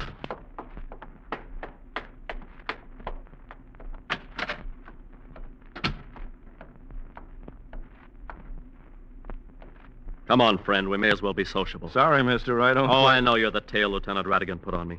He told me himself. Radigan told you that? Wonder why he doesn't tell me these things. Did he tell you my name, too? No. Well, you know everything else. You might as well know that. It's Ed Morris. Okay, Ed. I saw you following me all afternoon. I thought you did. Thought I'd walk around the block, if you don't mind. Why not? Radigan would get a bang out of this, I suppose. Walking around together this way. The boss just said to keep an eye on you. He didn't care how. Is that all he said? That's all. Say, there's a bar down the street here. I don't want to go on any bars. Maybe it's just this bar, huh? Maybe because it's the one where Williams was. I said I don't want to go on any bars. All right, Martin. Anything you say. Just as long as you're a good boy. I've changed my mind about taking a walk, Ed. I think I'll go home.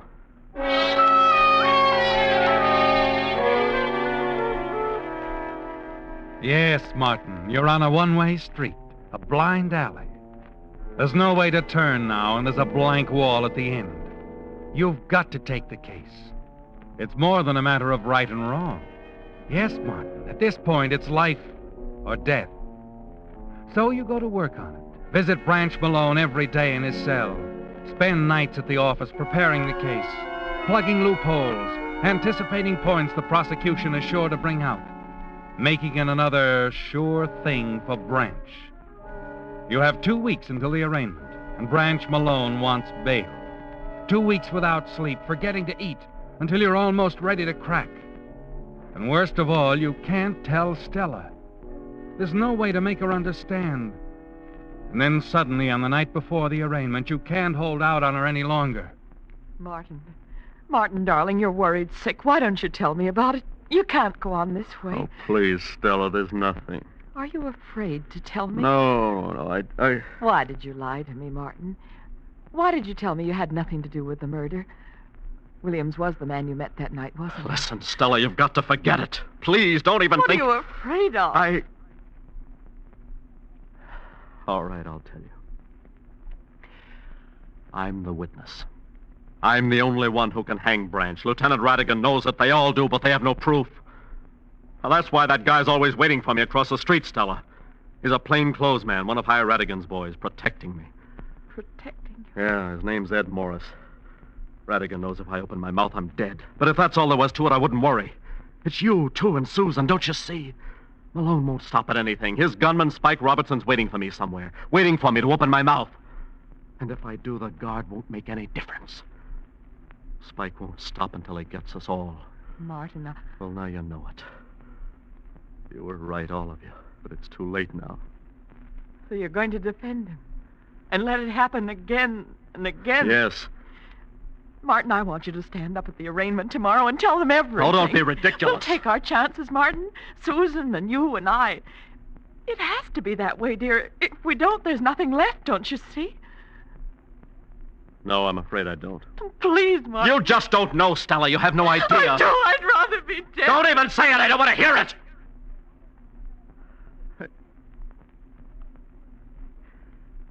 No, you better go on to bed, dear. I've got to do some thinking.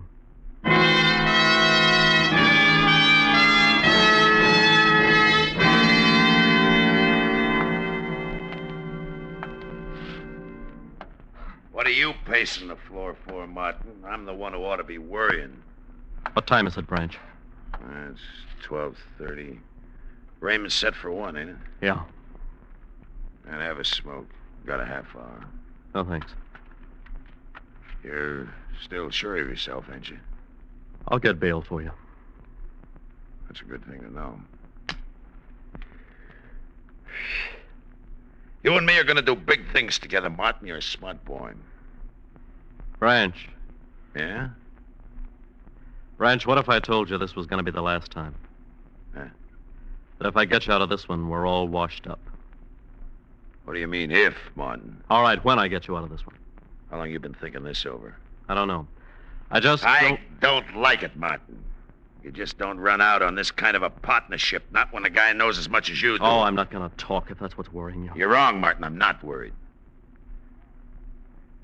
Okay, it's the last time if you want it that way. Of course, you won't be taking cases from anyone else either. But if you say it's the last time, there's nothing I can do. What do you mean, Branch? Well, I'm not in charge of ending partnerships, Martin. I leave that to my partnership ender, Spike Robertson.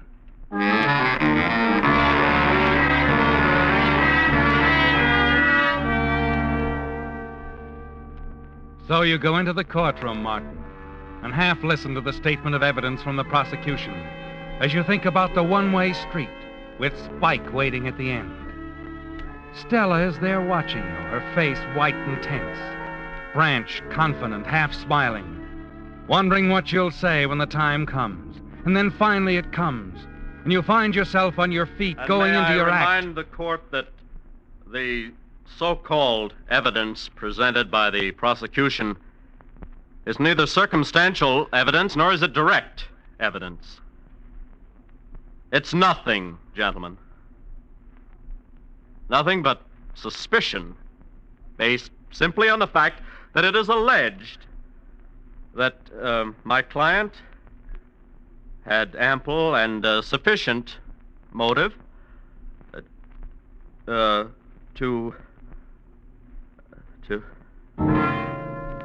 Stella is not looking at you now, Martin. She's bent over, her face in her hands. Radigan is turning away. The judge is looking down at the bench. William's connection has yet to be demonstrated to the satisfaction of either the state or I can't go on, Your Honor. I ask that the court disqualify me as counsel for the defense, and I offer myself as principal witness for the prosecution.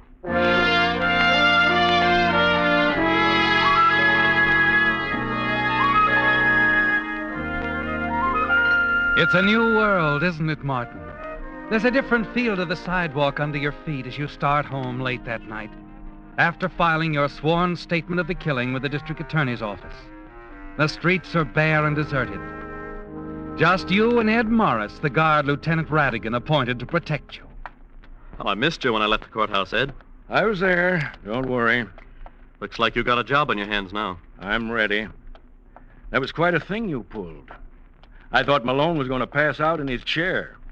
You know, it's funny, Ed. Now that it's over, I'm not scared at all.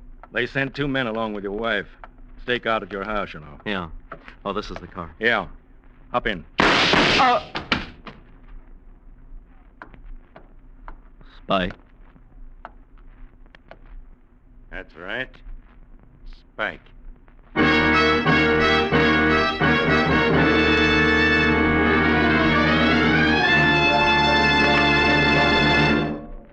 Something new has been added this week to signal service stations. That sign out front showing a little wooden soldier standing crisply erect under the broiling summer sun has been put there to remind you that Signal Premium Compounded Motor Oil stands up under heat. That's especially important at this time of year because high temperatures tend to break down many motor oils and cause harmful carbon, gum, and varnish. But no matter how hot it gets, Signal Premium can take it. That's because its 100% pure paraffin base is fortified with scientific compounds that do important things for your motor, which oil alone cannot do. One of these compounds, for instance, specifically prevents the formation of gum and varnish. Another compound actually removes carbon. And still another compound in Signal Premium Motor Oil protects costly bearings from corrosion. So if you want your valuable motor to have the hot weather protection it needs to keep performance up and wear down, now's the time to change to this improved type Signal Oil that does so much more than just lubricate. Drive into a Signal service station and change to Signal Premium Compounded Motor Oil.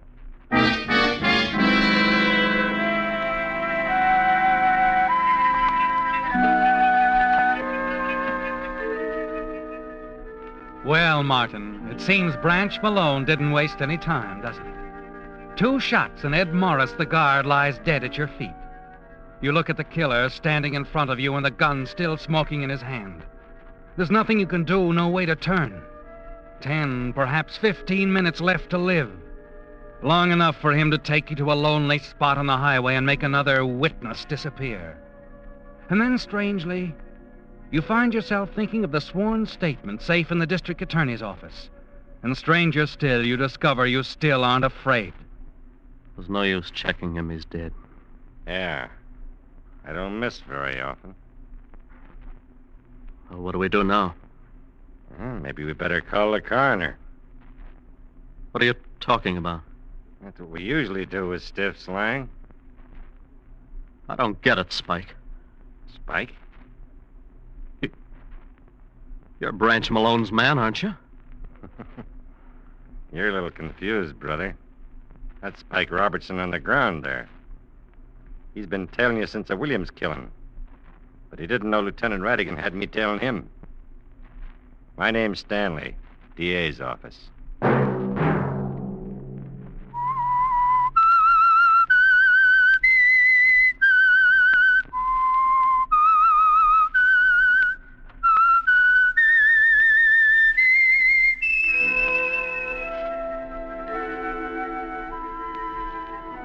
Let that whistle be your signal for the Signal Oil program, The Whistler, each Sunday night at this same time.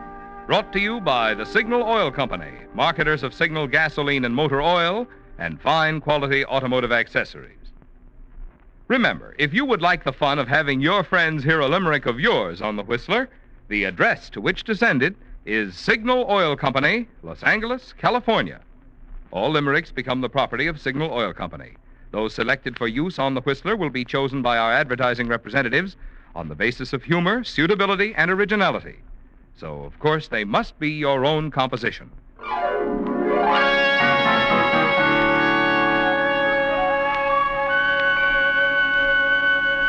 Featured in tonight's story were Jack Edwards Jr., Monty Margetts, and Charles McGraw. The Whistler was produced and directed by George W. Allen, with story by Robert and Beatrice Gruskin, music by Wilbur Hatch, and was transmitted to our troops overseas by the Armed Forces Radio Service. The Whistler is entirely fictional, and all characters portrayed on The Whistler are also fictional. Any similarity of names or resemblance to persons, living or dead, is purely coincidental. Remember, at this same time next Sunday, another strange tale by The Whistler.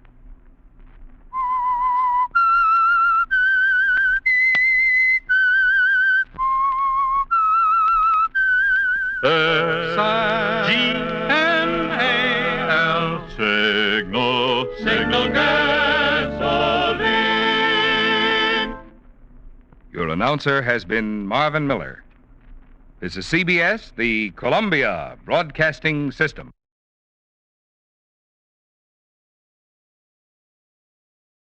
Signal gasoline. Let every traffic signal remind you, you do go farther with Signal gasoline. Yes, you do go farther with Signal.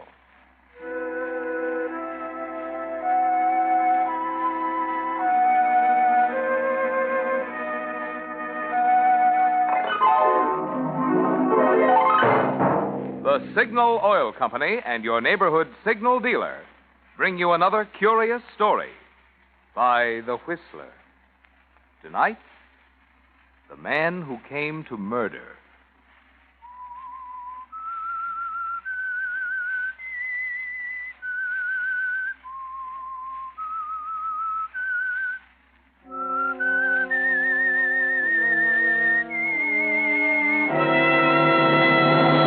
I am the Whistler, and I know many things, for I walk by night. I know many strange tales hidden in the hearts of men and women who have stepped into the shadows. Yes, I know the nameless terrors of which they dare not speak.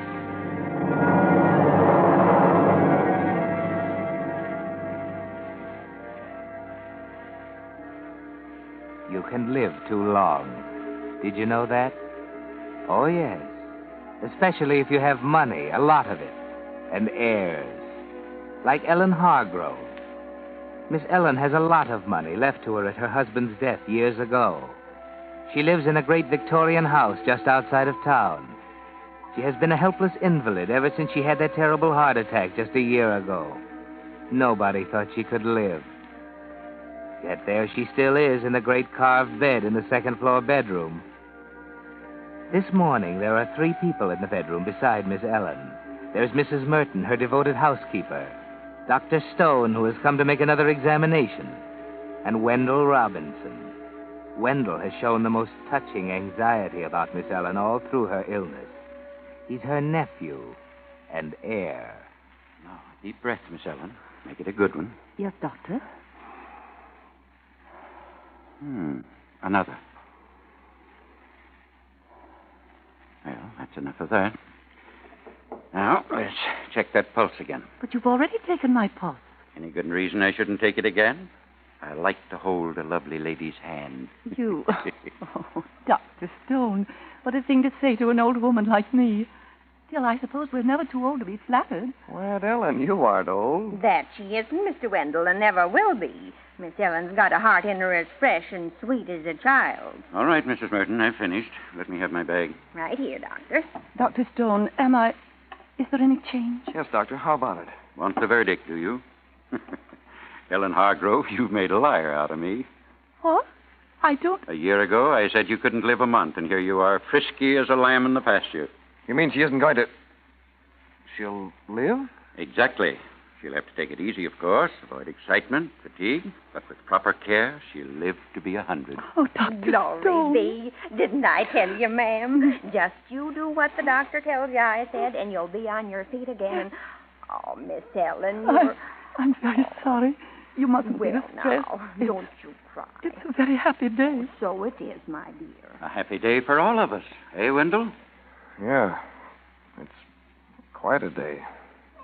Oh, there's midnight. Come to hear the good news, too. I'll get him for you, Aunt Ellen. Oh, no, don't chase him. He'll hop up on the bed by himself. He spends most of his time here with me. There, you see? Now lie down, boy. It's all right. Come along, Wendell. All Time we were off. Good news can be as hard on the nerves as bad. Miss Ellen needs to rest now. But you'll both come back to dine with me tonight. Surely I might have a little celebration. Well, all right. We'll carry you downstairs if you promise to go to bed right after dinner. Oh, I will. And, Wendell, you won't forget to bring my accounts. Accounts? No, I won't forget.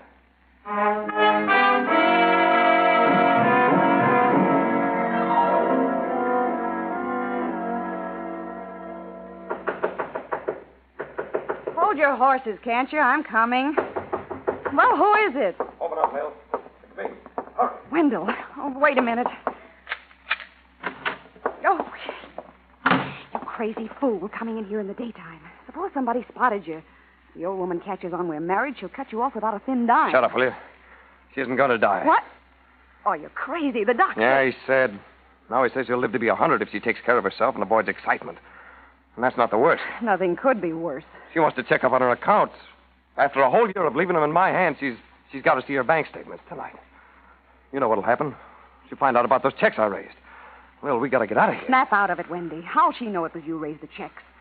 Other people have cashed them for her. That housekeeper, even her chauffeur. Well, she'll find out somehow and send me to jail. You don't know her like I do. Listen to me, Wendy. You take her those statements tonight. You're out of your mind. No, she won't be able to prove it was you raised the checks. You or one of those servants she's so crazy about. Not tonight, she won't. But no matter who raised him, it ought to be quite a shock to the old girl. Remember what the doc said. Avoid excitement. Just like that. Well, you're a wonder. I don't think she'll be around tomorrow to do any finding out.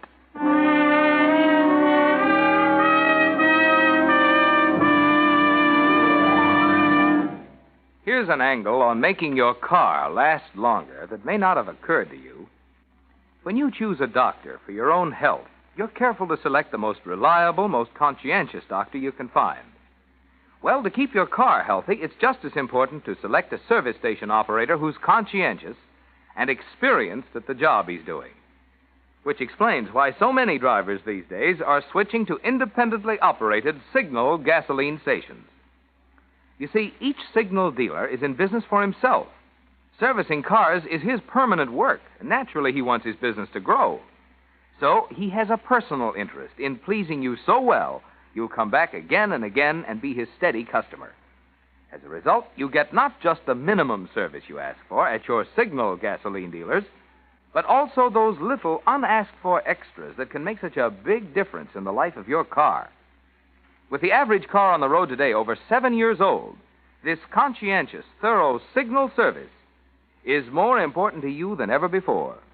More reason than ever why you should make it a point soon to get acquainted with your neighborhood Signal gasoline dealer. And now, back to the Whistler.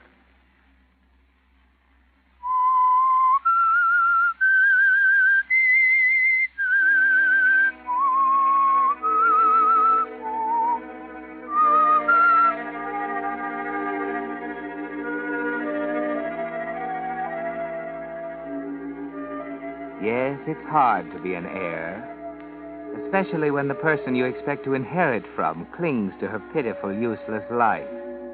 It makes you nervous. After a while, you might even step up beside death and guide his groping hand. Pity the doctor's going to be there. You won't want him around, will you, Wendell? Still, you can take care of the doctor all right, can't you, Wendell? Or can you? Hello, Aunt Ellen. All right to come in? Certainly, dear boy. Oh, hello, Dr. Stone. Beat me here, did you? A few minutes. Well, Aunt Ellen, here are your bank statements. The cancel checks, too. Dear me, what a lot of them. Just lay them here on the bed beside me. Oh, one moment. Very nice. You will have to get down. No, I'm sorry. I shall need room for my papers. Down. Now, the papers. Thank you, Wendell. If you'll excuse us, Dr. Stone, we'll just run through this stuff. Mrs. Merton's left a decanter of sherry in the library. Oh, no, Wendell. You and the doctor must have your wine together. I can manage quite well by myself. Well, it's all right. Come along, Wendell. I don't often get sherry like Miss Ellen. Coming. I'll just shut the door, Aunt Ellen, so no one will disturb you.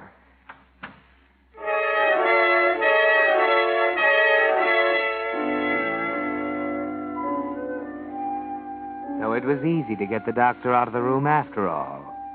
Here he is, shut up with you in the library. And upstairs, your aunt is shut in her room alone, where nobody can hear her if she cries out. You're congratulating yourself, aren't you, Wendell? It's working out as smooth as butter. More sherry, Doctor? By all means. Second glass can't hurt me. Ah, not of this stuff. Grand wine. Uncle laid it down right before I was born. Are you sure it's all right? What, do I? No. Aunt Ellen, letting her work over those statements. Why wouldn't it be all right? You don't think it might excite her too much? Bring on another attack? Your concern is admirable, my boy, but there's very little excitement in bank statements. I didn't mean excitement. Tired, that's the word. She might overdo. Nonsense. Miss Ellen will be all the better for knowing exactly where she stands. And by the way, she was just telling me how proud she is of you, of the way you've changed, taken things over, and dropped that young woman. I'm sure it helped her condition a lot. Excuse me, Mr. Wendell. Miss Ellen would like to speak to you in her room. Aunt Ellen? How did you know? She told me herself just a moment ago. Excuse me, Doctor. Surely. You needn't come up, Mrs. Merton. Oh, it's no bother to me. I was going up anyway to tidy Miss Ellen for the evening. You'll stay here, do you understand? My aunt sent for me. Well, I mean, there'll be plenty of time to get her ready after I come down. Very well, sir. I'll wait in the hall.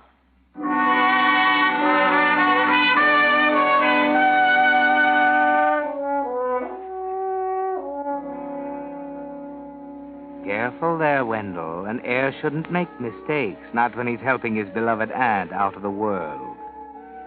The doctor and Mrs. Merton looked at you very strangely just then. Better not trust those nerves of yours too far. Better make sure the old woman dies now.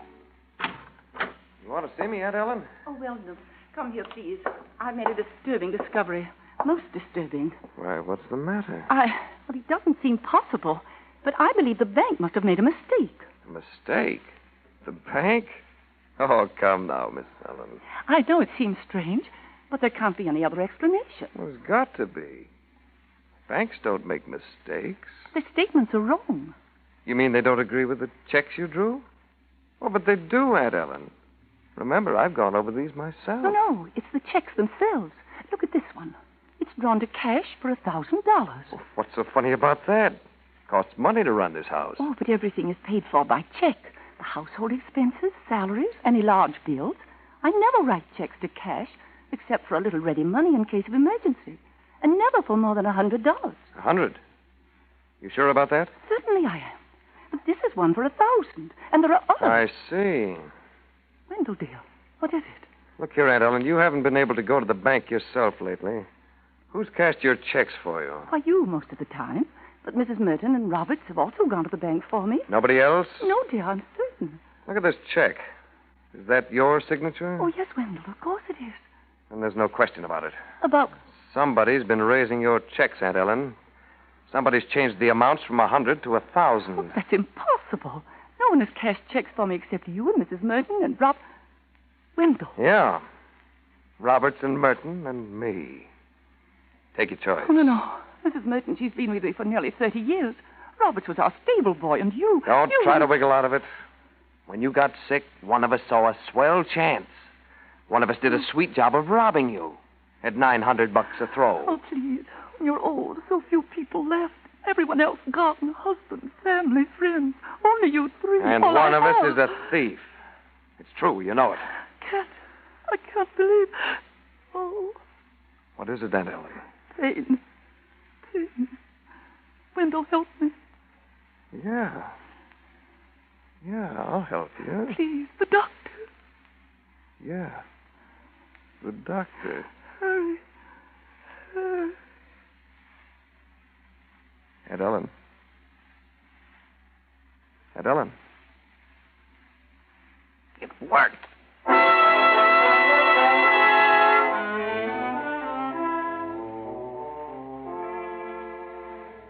Oh, yes, it worked all right. A sick old woman's heart won't stand much.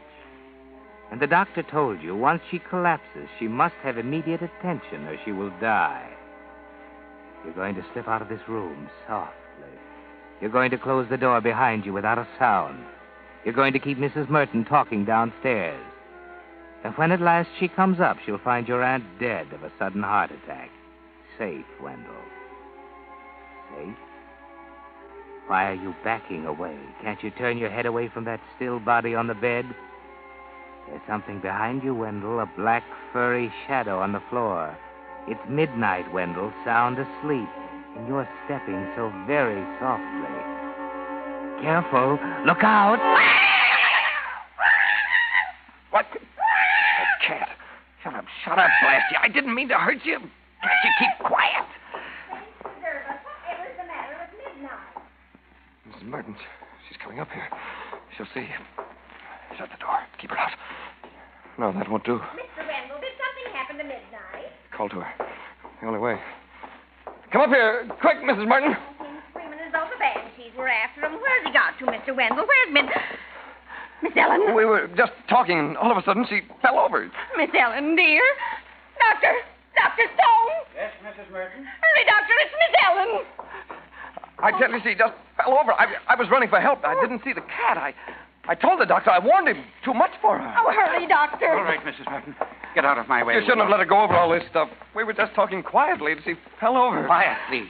Doctor, is she... No, she's not. The devil She's- is my... But I saw her die. She didn't die, and she won't if I can help it. Get along, Wendell. I've got work to do. Well, I'll go.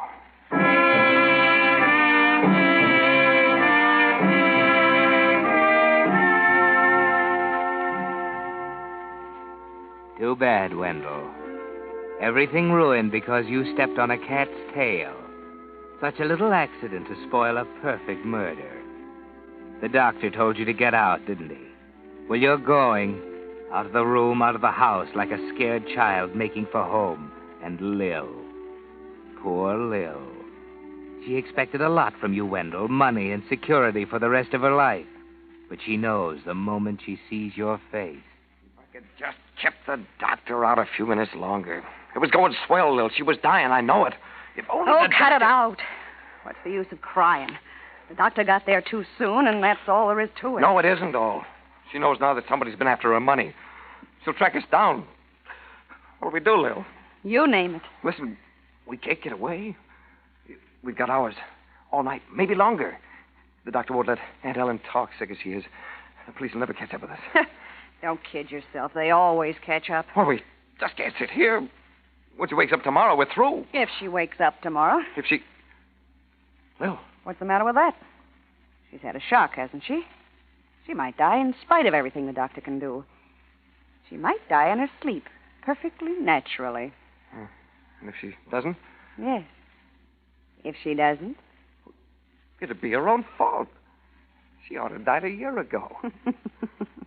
That's my Wendy. There can't be any tomorrow. All right, Lil. Good guy. Can you get in the house? Easy. She keeps her window open for the cat. There's a big oak tree outside. I can let myself down from a limb to the balcony. Wait a second. Won't there be a nurse with her? Not a chance. Aunt Ellen can't stand having a nurse in the house. Says they make her nervous. Mrs. Merton takes care of her. The housekeeper? Will she be in the room? Why should she be? Her own room's right across the hall. The doors are kept open. Doors open, huh? You'll have to be awful quiet. I'm not taking a brass band. I thought... a knife? A knife? Use your head. It's dark as pitch already. No moon and an overcast sky. You weren't thinking of putting on the light. No, A gun? And wake up the whole house. What you need is a sock. A sock? Yeah, a good strong one. Like those wool things your aunt knits for you. Sure, one of them will do it. Fill it with pebbles and tie it tight. Even dark as it is, you ought to be able to make out her head on the pillow. Just one soft thump. Yeah, one ought to do it. She'll die easy. Listen, though. Suppose somebody sees me. Late at night in a hick town. Folks around here go to bed with the chickens. Besides, you'll have an alibi. Alibi? Yeah. We're going to leave my place now and go to your rooms. We're going to make good and sure somebody sees us. Later on, you'll slip out. But I stay, see? And when they come to tell you about your aunt, I can swear you haven't left the place. And nobody will be able to prove a thing.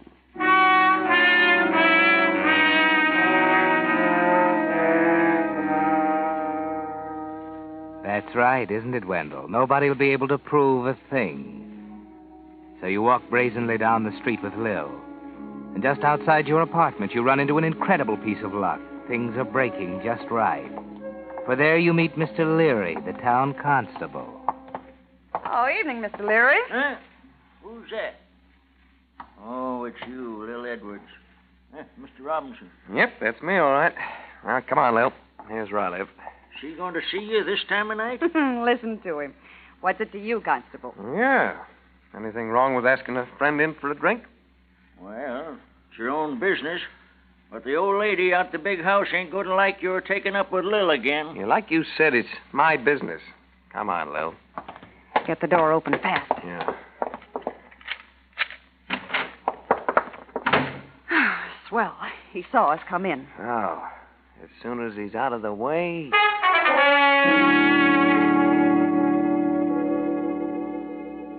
Perfect, Wendell. Everything's perfect. When he's gone, you slip out and go. The big house is quiet. The windows are dark. You slip off your shoes, swing yourself up into the oak tree, edge along the big limb over the balcony. Let yourself down now, easy, without a sound, beside your aunt's open window. Step over the sill. It's darker than ever in here, isn't it, Wendell? Pause for a moment, staring toward the bed, until your eyes make out a blur on the pillow. 3 light steps in your stocking feet as you tug something out of your pocket. Now. It's all over. And no one has heard you. There isn't a sound. What? No sound? What's that? An automobile turning into your late aunt's drive at this time of night? Run, Wendell, run for your life. Grab the balcony rail and swing yourself down. But you keep your head, don't you? You remember your shoes at the foot of the oak tree. Grab one in each hand and make off across the lawn. You're away.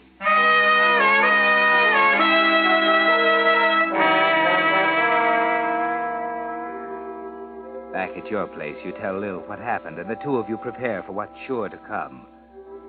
You've got to make it look as if you haven't been out. So put on slippers, get that cold chicken from the icebox, bring in the carving knife, carve off a slice. Settle down with a sandwich, relaxed, comfortable. You and Lil, just two people spending a quiet evening together. And soon they are outside. Lil, here. Here, take the knife. Carve me a piece of chicken, quick. Oh, what are you going to do? As I say, and stuff something in your own mouth. Take it easy out there. Well, look who's here. Come right in, gentlemen. You got company, Wendy. Dr. Stone and the chief of police. Well, Dr. Stone, what are you doing here? Aren't you surprised to see me here, too? What? Oh, why, sure I am, Chief. I didn't. Wendell's worried about his aunt. Maybe he thought she was worse, Dr. Stone coming here. That's it. She's all right, isn't she? I'm afraid not. What does that mean? Might as well tell him straight out, Doc. Awful thing happened out the big house tonight. Somebody broke into your aunt's room. Broke in? You mean a prowler? Might be. Nothing was taken. But maybe Doc's car scared him away before he could look. Or maybe he came on purpose to murder her. Murder? Is that Ellen dead? I'm sorry, Wendell. Oh, that's terrible. Oh, poor Wendell. But I don't understand. Who would want to kill Aunt Ellen? That's what I wondered. Figure on finding out, too. We'll get him all right. And when we do... Not you, Mr. Robinson. Me. Don't reckon I'll have much trouble. The fella left the murder weapon behind him. What? Wendell. Yep. Must be a shock when a car drives right up while you're doing murder. Fella needed both hands to swing down off that balcony. Maybe he never knew he dropped it. Ever seen anything like this before? It's just a sock, an ordinary sock. Not ordinary. This one's hand-knit. Know anybody that knits socks around here, Doc? Yes, Miss Ellen. That's so. Well, who'd she knit them for? For Wendell. What are you up to? You can't frame me for this. I never saw that sock before. Sure about that? Mighty fine wool in this sock. Expensive. Don't know there's anybody in town, but Miss Ellen could afford it. Mrs. Merton says she ordered it special from New York. Merton's a lying old troublemaker. I tell you, I never saw it before. Of course not. As far as we know, it's just an ordinary sock filled with pebbles. Well, now, ain't that interesting? You never saw it before. Then how did you know it was filled with pebbles? What? I didn't. Said so before witnesses. They're always filled with pebbles. Or dirt or sand. You'd have to feel to know which, unless you mixed it up yourself. I don't know anything about this. You haven't got a thing on me. Only your own confession that you knew what was in this sock. I don't know a thing about this, I tell you. I'm getting out of here. Yeah, we'll all get out, down to the station. I came to arrest Wendell. You'll go along as an accomplice. Accomplice? You know what an accomplice gets? Same thing as the murderer. Death in the gas chamber. No, I didn't have anything to do with it. It was Wendell. Lil. He'd been stealing from her. She was going to find out. Keep your mouth shut. You aren't going to drag me down with you, Wendell Robinson. It was your idea, all of it. I begged you. Why, you... He threatened me. He said he'd kill me if I told. He said he'd kill me. Kill you? Look out, he's got a knife. Robinson, put down that carving knife. No, Wendell. No!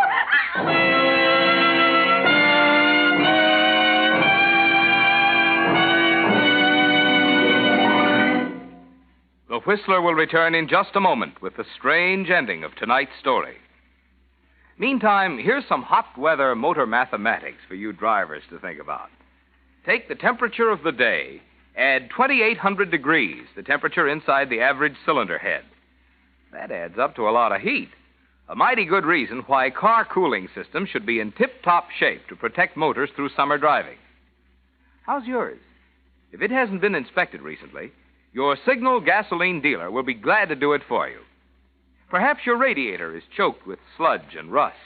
Your Signal dealer has a special rust and sludge dissolving compound that will not only restore cooling efficiency, but can't harm the metal. Another thing, he has a radiator sealer to stop small leaks, and a rust preventive to protect radiator and motor from further corrosion. If you need a new water hose or fan belt, your Signal dealer has the finest heavy-duty quality, and he will install them while you wait. You see, your Signal dealer is much more than a place to buy Signal's famous Go Farther gasoline and fine lubricants. Wherever you see Signal's yellow and black circle sign, there you'll also find complete, conscientious Signal service to help your car run better, look better, and last longer. And now, back to the Whistler.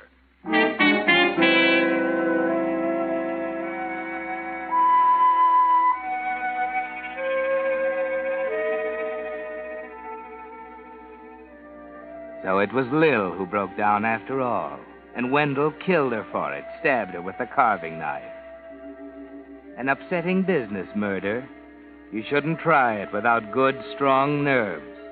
When you lose your nerve, you're sure to make mistakes, like Lil and Wendell. You shouldn't have done that, Wendell. Why not? They won't kill me any deader for 2 murders than for 1. 2 murders? Aunt Ellen's and Lil's. Your aunt's all right. What? You told me that... I said I was sorry. I am. Because someday your aunt will have to learn about you. Miss Ellen is sound asleep in the hospital where I took her as soon as the sedative took effect.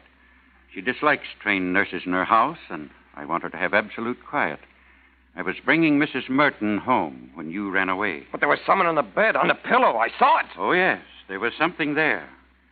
Possibly the SPCA could have you fined, but I doubt that a jury would sentence you to death for the murder of your Aunt Ellen's cat.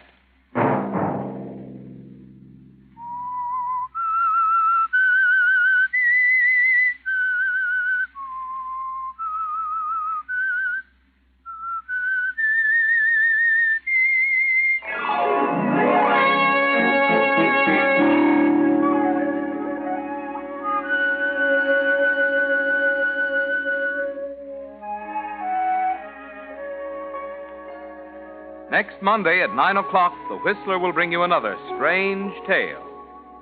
The Whistler is broadcast for your entertainment by the marketers of Signal gasoline and motor oil and fine quality automotive accessories, and by your neighborhood Signal dealer.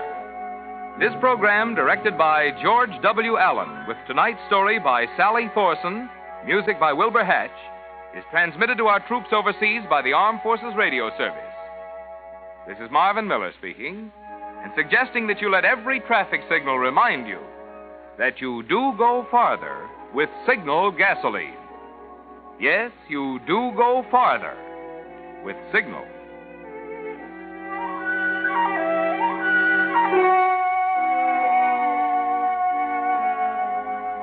This is CBS, the Columbia Broadcasting System.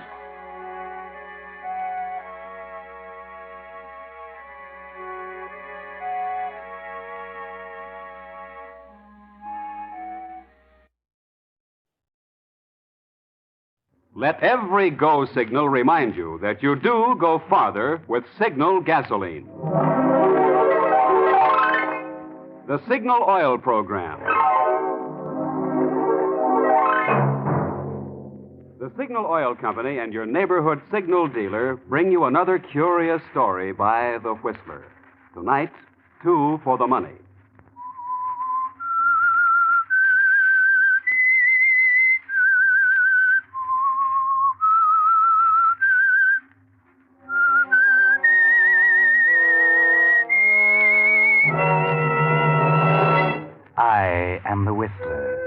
And I know many things, for I walk by night. I know many strange tales, many secrets hidden in the hearts of men and women who have stepped into the shadows. Presently I'll tell you of nameless terrors of which they dare not speak.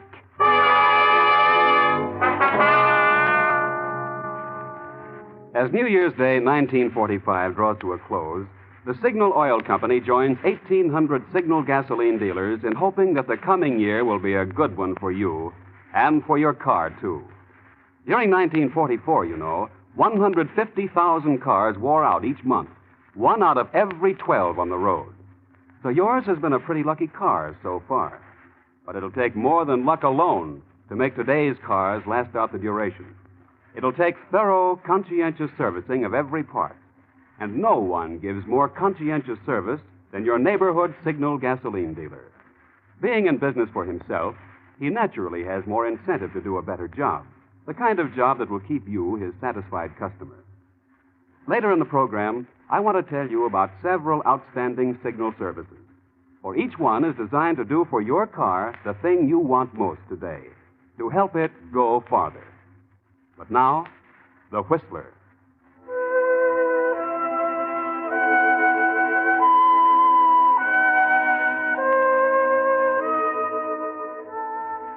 It's strange, isn't it, how a man can live his life through several decades, simply, quietly, in peaceful obscurity, and suddenly, through one small incident, find his world turned into chaos.